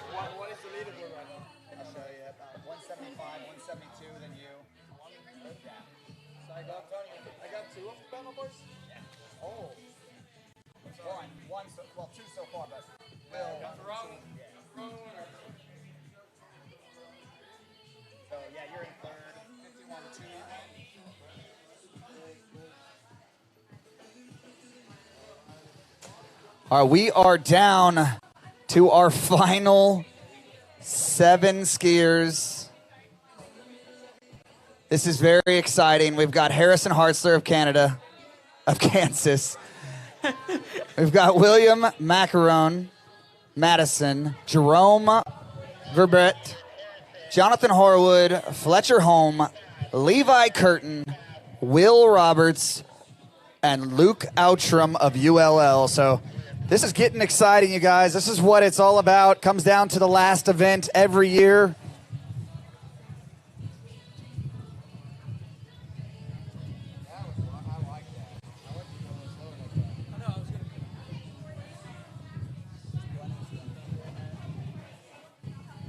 All right, here we go. Harrison Hartzler up and over, looking good as he rides out jump number 1. Yeah, it was a good-looking single. I mean, that was for the team. Honestly, unfortunately, his buddy Ray not able to ride one away, And so this might have been a little bit of a safety. Let's get one for the team, and now he can take a cut at it. So sure, the whole Hartzler crew and Kansas crew are watching on. He's got fans back in the Midwest for sure. Very mature young man. Went to play college soccer, a local university, and then decided, you know what? I miss my buddies too much. I want to get back on the water. Transferred over to Kansas, and the rest is history. He's right here. They are buying for a top 8 spot in the Division I National Championships. Obviously, Kansas very happy that he made that decision. He's a top seed in a couple of these events, and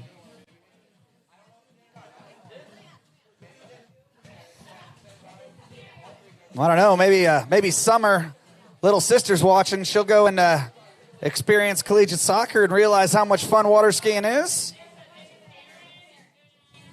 Instead of trade that sweaty soccer field in for a KU bib and get out there and enjoy the Midwest, cool off on those hot summer days. Harrison Hartzler with a 3/4 now. I like what I've seen. Driving up the middle and off the top. That's going to be a bigger jump.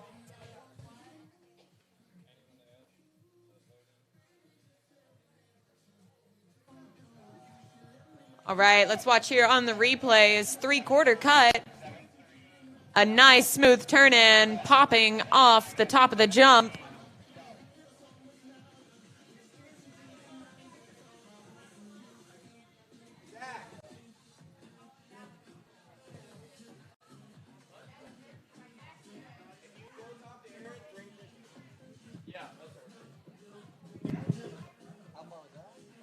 Still waiting. 82 feet. Wow. 82 feet for the Kansas skier. The Spray Hawks are making spray here at the Division I National Championships. Harrison Hartzler is going to be happy with that 82, but capable of much more. You see it in his cut. Maybe just figuring out what that headwind is actually doing. Is it a cross head into the boat?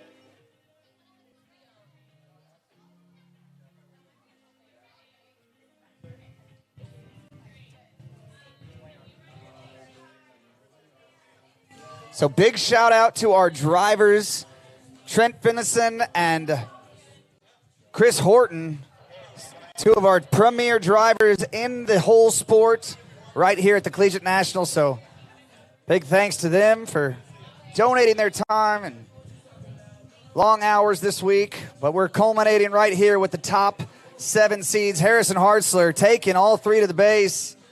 Rides that one away. Another good jump, Cole. That's right. It looks like it's going to be a little bit further. Doing it for his buddy Ray and all the KU Spray Hawks.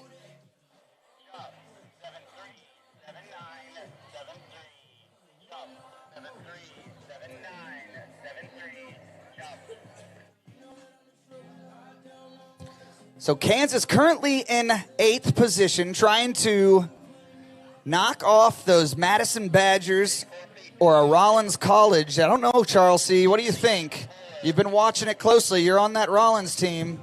I don't know. We've seen consistently high jumps from some of those guys, but that was an 84-foot leap for Harrison. Yeah, it's good jumping for Harrison Hartzler. He's going to be happy. Another one of those calm, cool, collected, always very thankful to all the officials and judges. And just look at that, a teammate embracing him with a tackle. And you know, I always have to be biased. Of course you my do. Tars. Yeah, of course.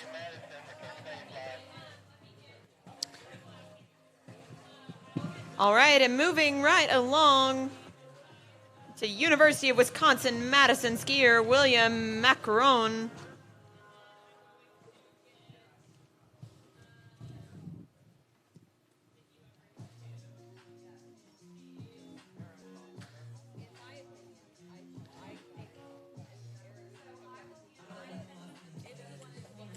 All right, let's see what Bill has for us here.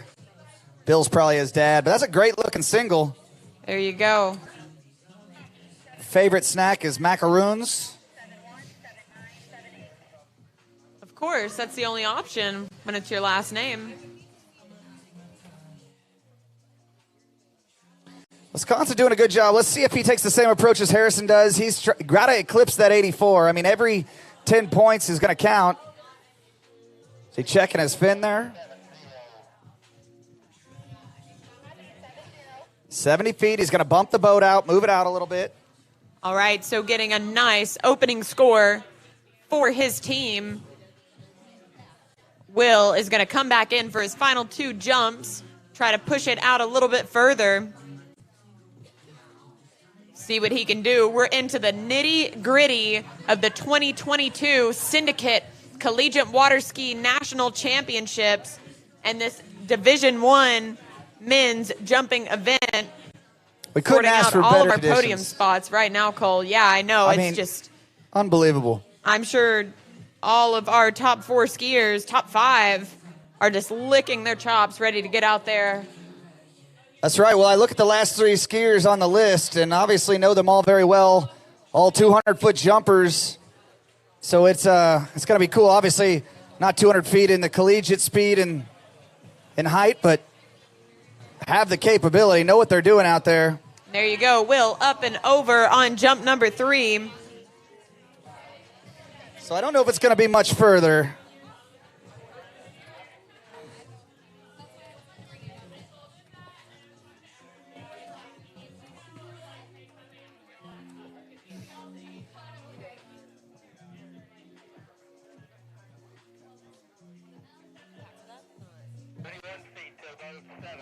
'71 feet, 71. So that'll be his score. I'm going to throw a camera right here. You're fine. Cole's pretty face on the screen. No, I need Charles. See, that's why we keep her up there. Hey, Brett Stackpole, come over here. Yes. All right, so you're currently sitting in second place. We're about halfway through this 5th rotation. How's it feeling out there? The conditions are pretty nice. A little bit of a crosswind, bit of a headwind, but these last couple jumpers, they've all seen it before. They know what to do. You got a couple of big names on there, so, you know, I don't know if my place will last. I'm pretty confident it won't, but we'll see what happens. All right, congratulations on your huge leap earlier. Yeah, Brett, you escaped me. You don't want to talk to me. I see. Okay. Augustina, they've got duties to do. They got to get their skier, Will Roberts, ready to go.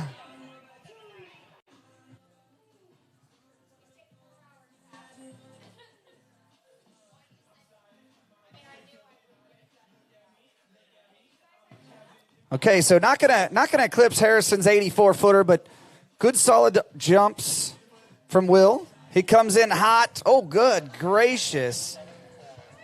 He just headbutted his teammate with his helmet. That probably hurt the teammate more than it hurt him. There's no way that kid doesn't have a concussion. They just headbutted each other.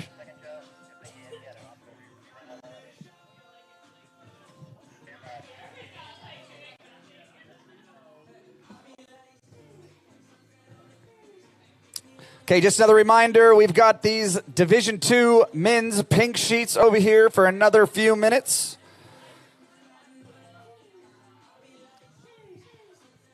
That's right. If you have anything to contest, speak now or forever hold your peace.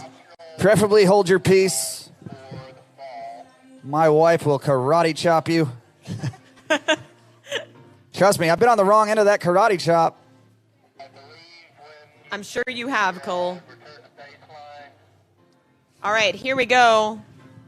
Rollins College skier Jerome Verbe on the water. Coming to us from Belgium. He's going out representing Rollins.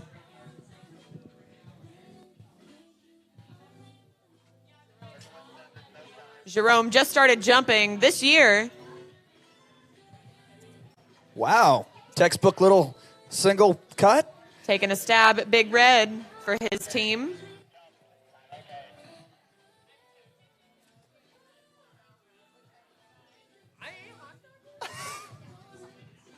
All right. So Jerome putting down a score for Rollins College.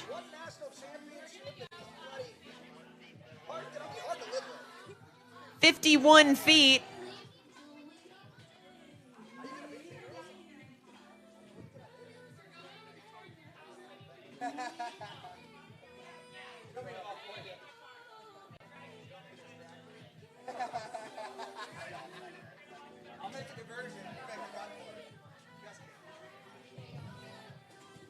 All right, here we go. The boat is spinning Jerome around, and they're going to bring him in for his second jump. It's a 51-foot score in the books right now, looking for more for the Rollins College Tars.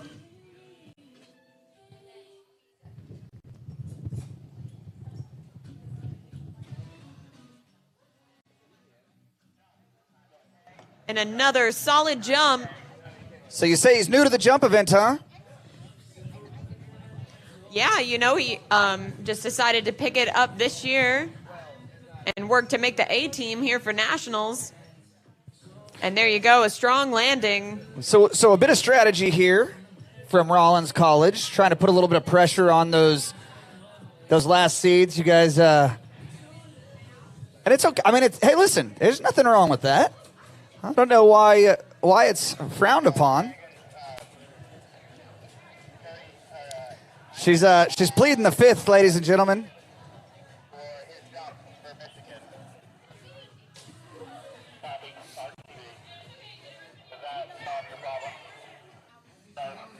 Yeah, we're really happy with all of our skiers here at this 2022 Collegiate National Championships.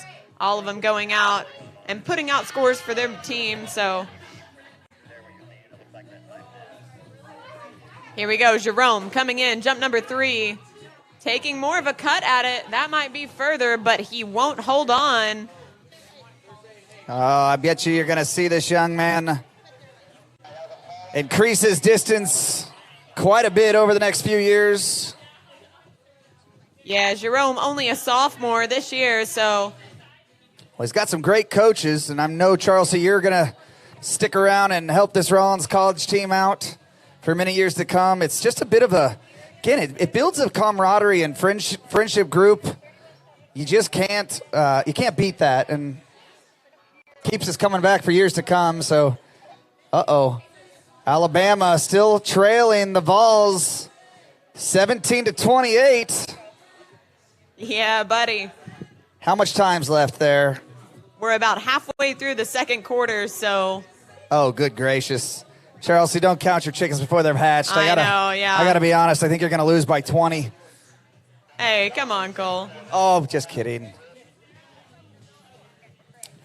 If the Alabama's jump team is any indication on how that Alabama football team is going to finish, I think you're in trouble. You may be right. Or you can look at it as what they lose in football today, they gain in jump scores. Ah, now you're thinking. Glass half full kind of girl. I like it, Charlesy. There you go. All right, we are into our top 5 seeds. This is where things shake up. We are very excited to bring you the top 5 seeds at the Division I 2022 Syndicate National Collegiate Jump Tournament. I shouldn't say jump tournament, just in general. Collegiates here, wrapping up with the men's Division I jump. We're down to our 5th seed, John Horwood, coming in for his 3 jumps. Brother Chris went out in an earlier rotation. Now it's John's turn. That's right. Chris jumping 134 feet. Wasn't stoked with that, but Johnny didn't like something. He's going to let that one go and take his learnings from that first attempt and make the necessary adjustments and come back for a big jump 2. I like his spot, but I'm going to tell you, I think he's early. Yeah, I would say he's a little bit early on that jump. Just getting his timing. That is a stiff headwind out there. So you might see some skiers struggle with that. And as Brett Stackpole said, maybe a little bit of a crosshead out there. So that's something to contend with as well. Yeah, I think these, look at And there you Jonathan's, go. He wants to hear you get loud. Pumping up the Come crowd. on. It's not just his teammates. Everybody get behind him. Those Horwood brothers are always happy. Our neighbors from the north, well, I don't know who you've watched over the years. I see them, they always want more. They're competitors. They go out there in PB and still are like, I could have done better. You can be a happy competitor. I love it. I love it. Good point. So, John, both the brothers getting into 11-meter line. Our neighbors to the north making the Canadian fans happy. Yeah, we've seen big performances from some of our other skiers from Canada. I mean, obviously, Neely Ross comes to my mind. Yep, that's right. Carter Lucas. He's still on the podium, I believe. Let's see. That's right. Dodo Allard. Dodo, yeah, taking home some hardware. Nellie All right. Allard. Here we go.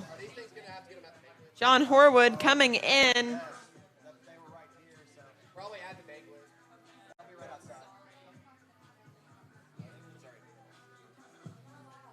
Let's see. He needs a scoring jump for his team right now. Making the turn. Oh, big turn. Can Wow. he get there? Holy Whoa. smokes. It's a little bit scary, but Coming in hot. he's got a scoring jump. Reminds me a little bit of my jump set yesterday. Yeah, it was a little bit of a rodeo, but you're a cowgirl. You know what you're doing. Yeah, that was a little bit panicked in the turn, and he knew he was going to be late. Had to fight the boat all the way from second wake to jump. He's going to clean those things up, and Alabama's hoping for him to get up over that. They're hoping for him to get up over that 149-foot leap of Garrett Stallings.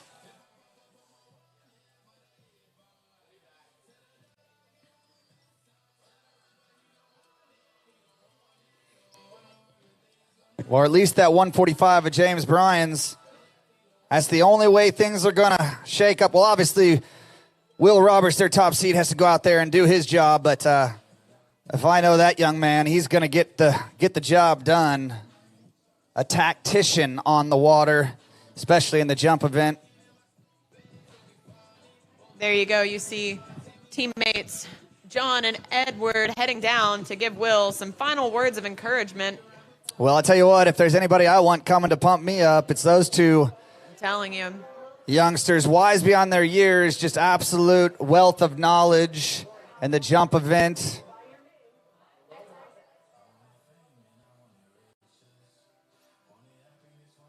I'm liking those Alabama polos. I know. I need to get Alabama me one of looking those. sharp this year. They are looking sharp. They even have their names on them, Cole. Good gracious. All right, here we go. Jonathan Harwood, jump number 3.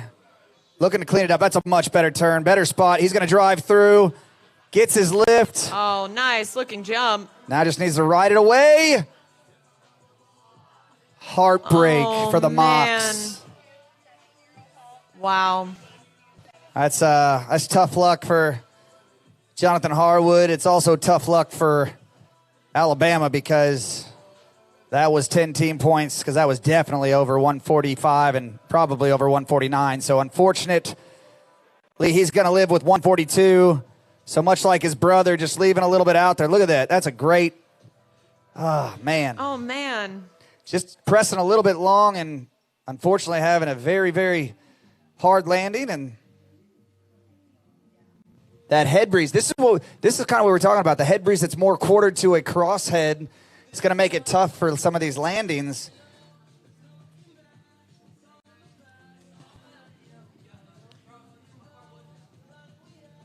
Well, he didn't ride it out.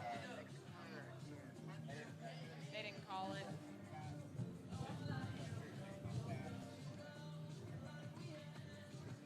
Just for a talking point, did you measure that fall?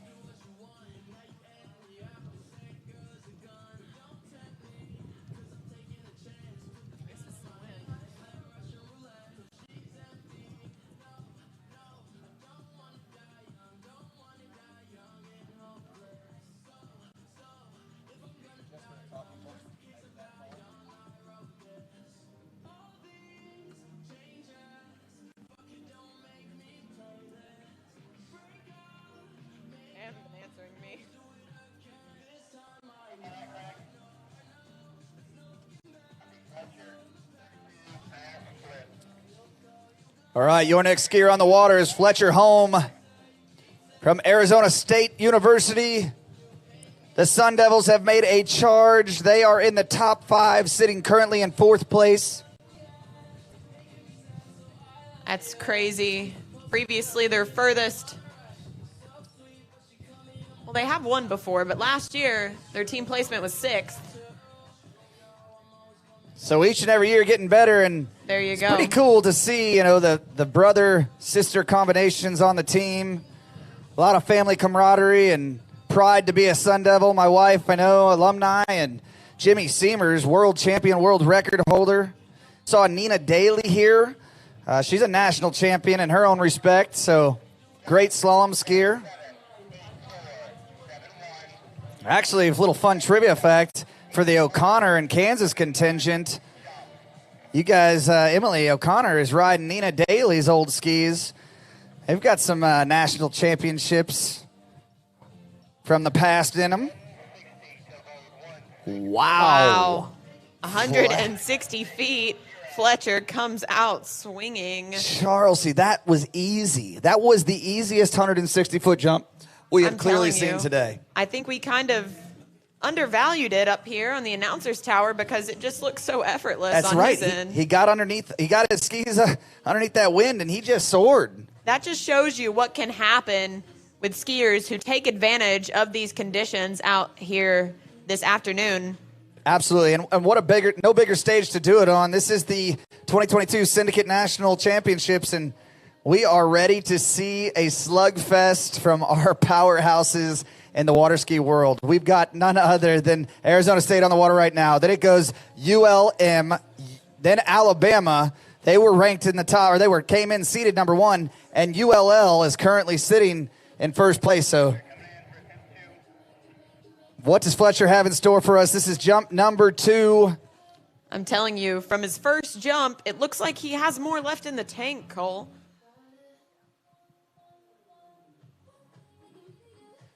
He's doing a great job of keeping his speed up right here in the turn. This is a good spot. It's a late spot. Can he take it all the way through? No. I think that's going to, unfortunately, he didn't like what he saw, but I think that's probably going to be the spot he's going to need to take if he wants to take out John Lutz. John Lutz is currently sitting with a 175-foot jump.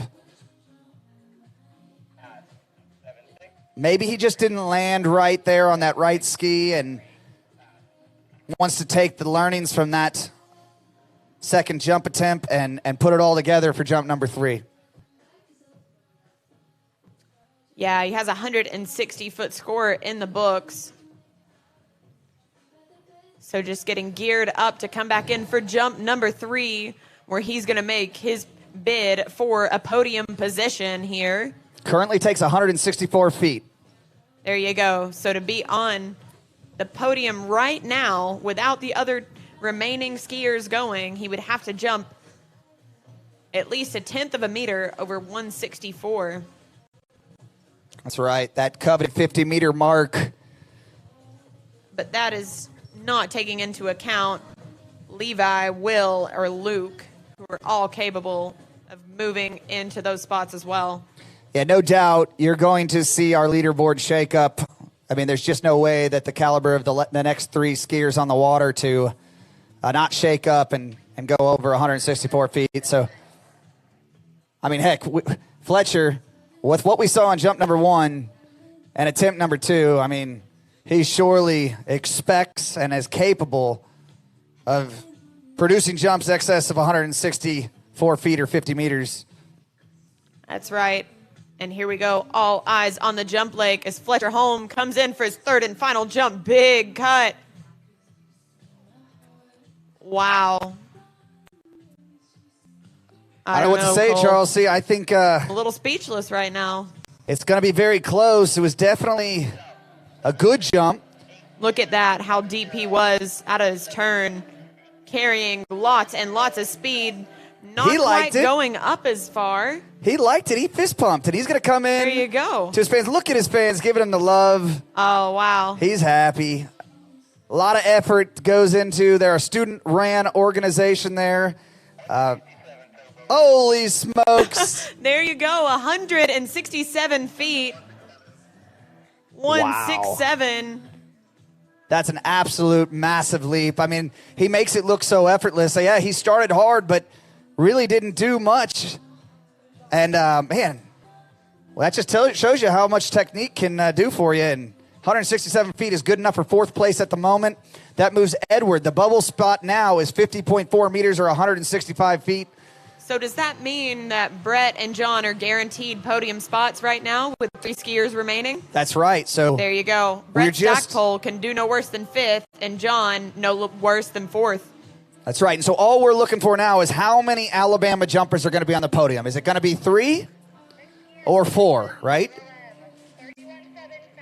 But if Levi Curtin has anything to say about it, this young man has come back to the sport with a vengeance. He took about a year and a half off, comes back with a 4th place finish at the World Championships, U17 at Corey Pico's, and now he's a war hawk, absolutely having a blast. Look at this guy.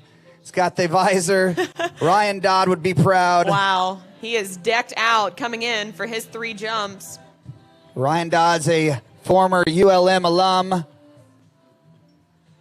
Obviously made an impact on this youngster. I'm obviously a little biased here.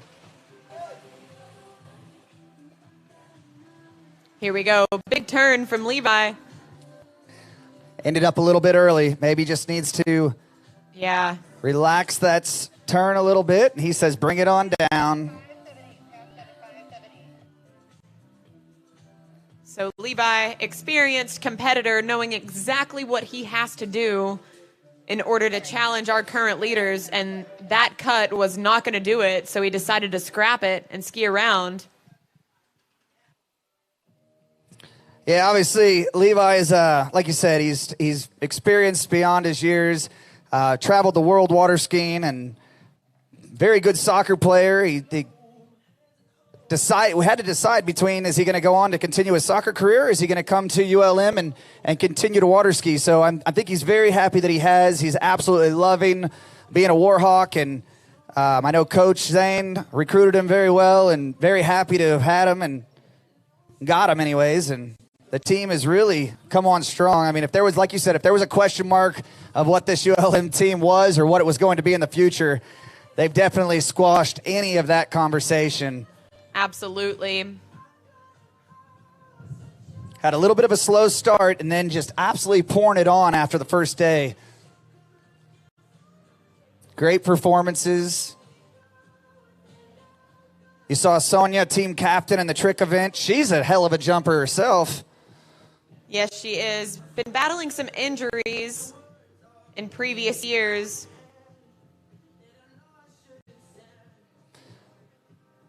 Levi, originally from New South Wales, Australia. I'm sure he's got some fans tuning in from there. Now resides in Wichita, Kansas. I'm sure his Mystic Lakes club members are watching. I guess you shouldn't say he resides in Monroe. There you go.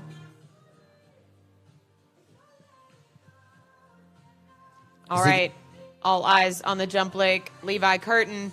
Jump number 2, big turn, looking solid heading into the jump. Still early, Cole, as he comes off of the top left side of the ramp, but really able to get some wind under his skis. What do you think?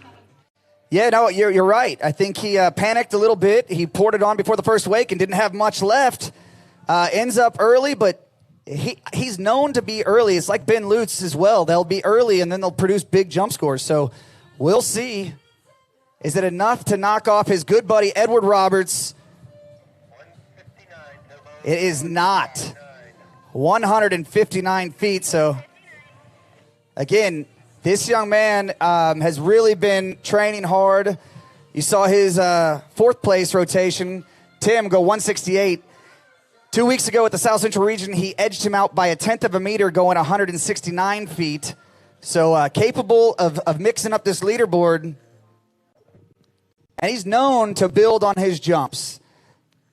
That's a good thing to be known for, Cole. I agree. I don't know what my problem is. I go out there and I'll set my mark on the first one, but the good jumpers, as you've known and you've seen today, you saw Jonathan Lutz, who's leading the event. He did just that, right? He improved his jumps each and every time and ended up with a 175-foot leap and really had the toughest conditions. I mean, not tough conditions. They were great, but he didn't have that head breeze that everybody else is enjoying. So let's see what happens here. Levi Curtin. Let's see what he does here. He has some work to do if he wants to challenge our leaders right now. The freshman, University of Louisiana Monroe. It's been a great year for the freshman athletes. Leaving that ski up long, gliding alongside that Mastercraft. This is a better spot. Needs to take it to the ramp. Oh, no, he lets it go. Oh, my gosh. Wow.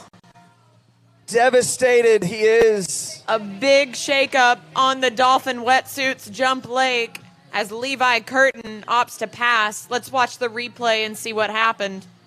It was the spot he needed. It was a little bit later. Oh, my gosh. I think if he would have committed to the jump. I don't know, yeah. That could have been it. But a very good showing for the youngster. We're going to see a lot more from him in the future. Yeah, you know, I'm proud of him. He maybe amped himself up just a little bit. You see him just bummed out. He had a great trick performance, stood up, not the score he was looking for. He got ready here and, you know, rides his skis better than anybody I know. I'm just proud of him, and congratulations, Levi Curtin. They are rebuilding that program. They've done a dang good job. I would say that's the only, and that's not a bad performance, right? That's a great jump, but that's the only performance since the first day that has been in question, and I'm proud of the young man, and I know Chief Judge Aaron will be disappointed but very happy in how he's progressing as a student athlete on and off the water at University of Louisiana Monroe.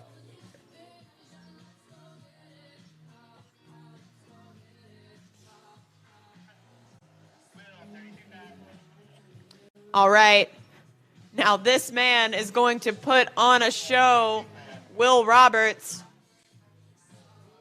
on the water. He's capable of pushing out jumps into that mid 180 range. Let's see what he does here today. Well, I'm in hog heaven right now. I mean, I get to watch my boys ski, and then one of my good friends, Will Roberts, this youngster, I've had the pleasure of watching go over a mini jump since he was 6 years old. This is it. Can he take it to the jump? He does. Okay, I think, you know, he's happy with that. That was team points right there. Not quite carrying the speed we've seen from some of our other jumpers into the base. Let's look at that turn, though. I mean, yeah. Such a poised jumper. This young man, a great tennis player, great golfer, just awesome to watch on and off the water. Anything he puts his mind to, it's going to go down, and it's going to go down at a high level. And well, just like that, he's punched himself a position on the podium, 168 feet. Wow. And doing it just like that. Relatively easy. The effortless cut, Will Roberts, wise beyond his years on a pair of jump skis. We saw him just a couple of weekends ago at the Malibu Open, wedged in between some of the top athletes in the world.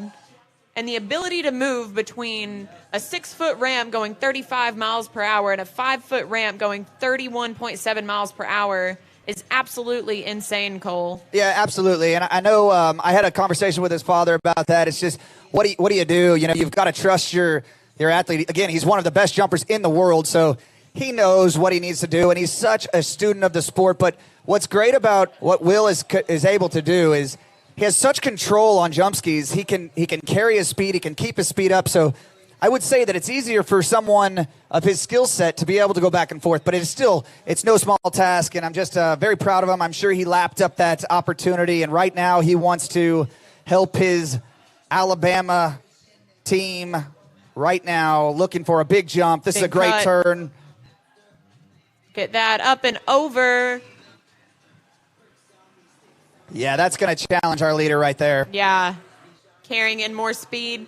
Maybe still a little bit early.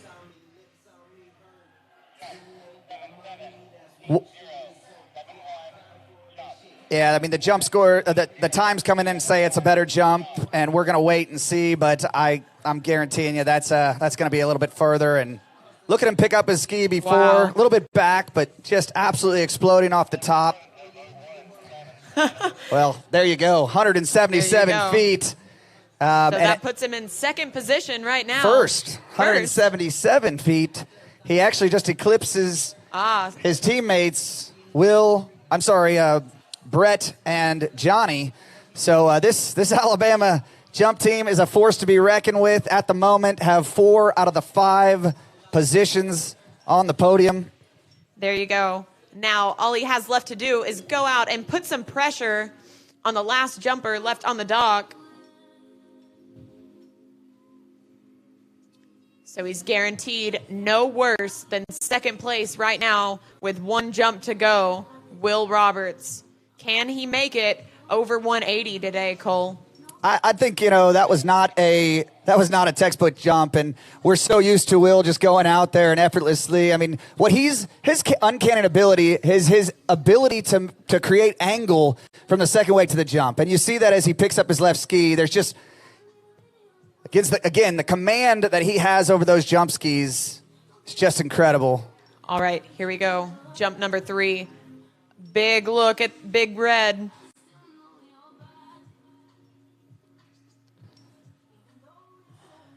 Well, I don't know, Wow. Kelsey. I mean, what a great jump set. 168, 177. Does he improve again another 10 feet and put an exclamation mark on this jump event for the Alabama Crimson Tide? Yeah, absolutely. Picture perfect out there on jump number 3, Will Roberts. Look at that on the replay. You know what else? I don't think they lose a skier. I mean, I'm thinking about it. There you go, 181 feet for Will Roberts. So breaking that barrier. Oh my gosh, I've got goosebumps. This is just incredible. Great Wow, skiing. so happy for that team. Nothing else. Obviously we've had a couple disappointments from everybody, but Will's happy. Look at he's been embraced by his team, and it's just a great thing to see. I think maybe I'm wrong. Anna and Sean might be seniors, but maybe with the COVID they can go back and get a graduate degree. They're going to get a picture here. This is just an awesome look at big brother Edward Roberts, younger, but we definitely call him terrible hair. Ryan, what are we doing there?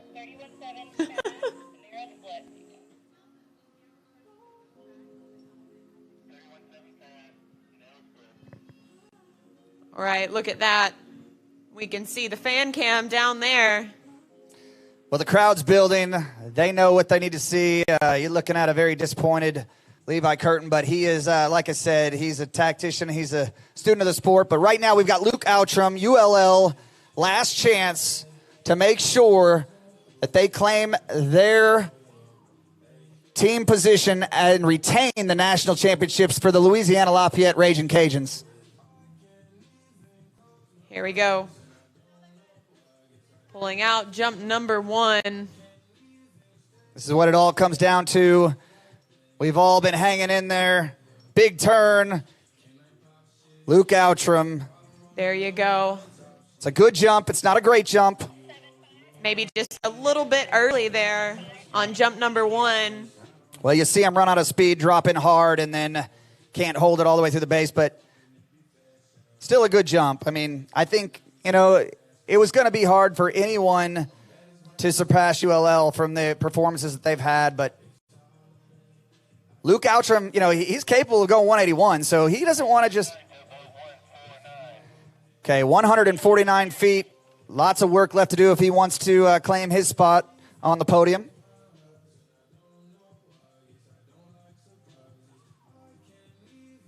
But if anyone is capable of putting in that work, it's Luke Outram.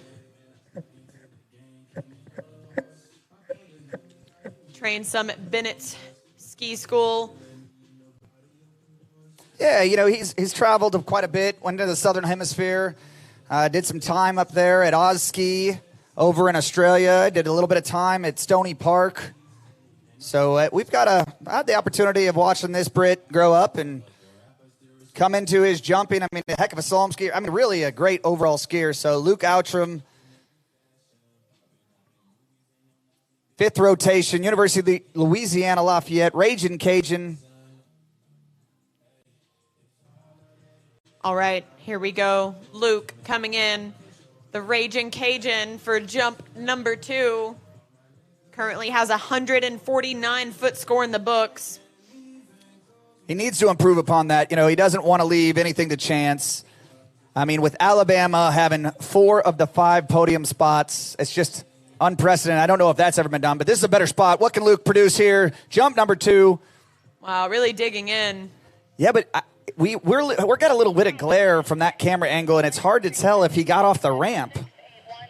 We'll see a little bit better here, but big turn, little heavy on the line, and that just... I think he lost a little bit on the ramp, Cole.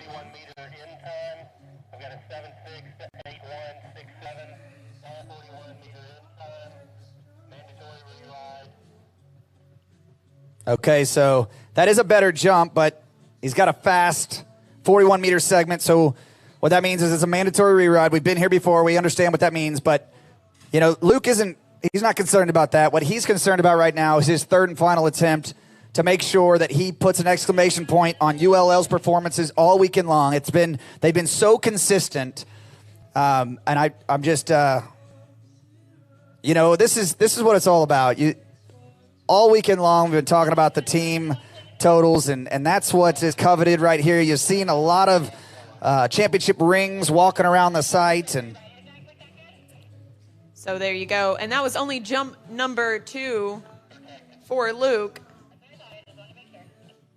Wait, we have a protected score. So this is actually working in favor of the Ragin' Cajuns team. Yeah, we're just going to...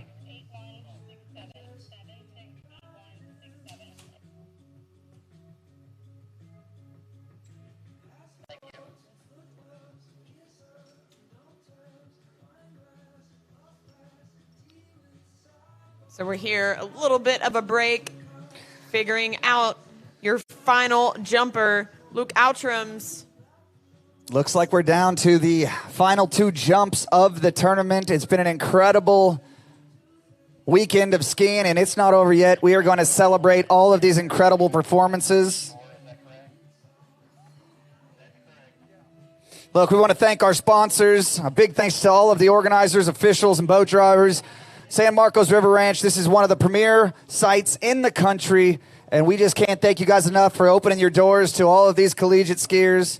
Dolphin wetsuits, lake right now. This is one of our last jumps of the event.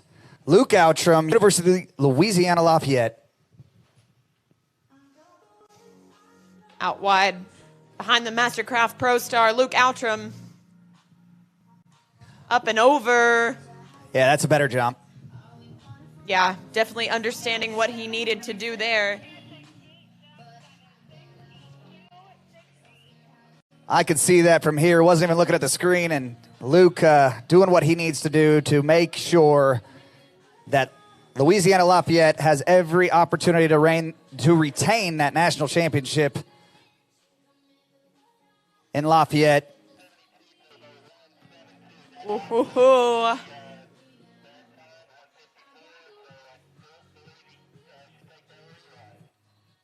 172 feet.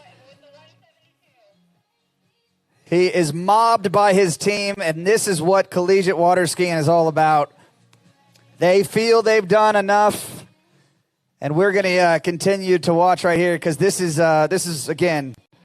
what makes me so excited about this event and so many others. It's a bright spot in our sport, and we just appreciate the opportunity to bring you guys the 2022 Syndicate National Collegiate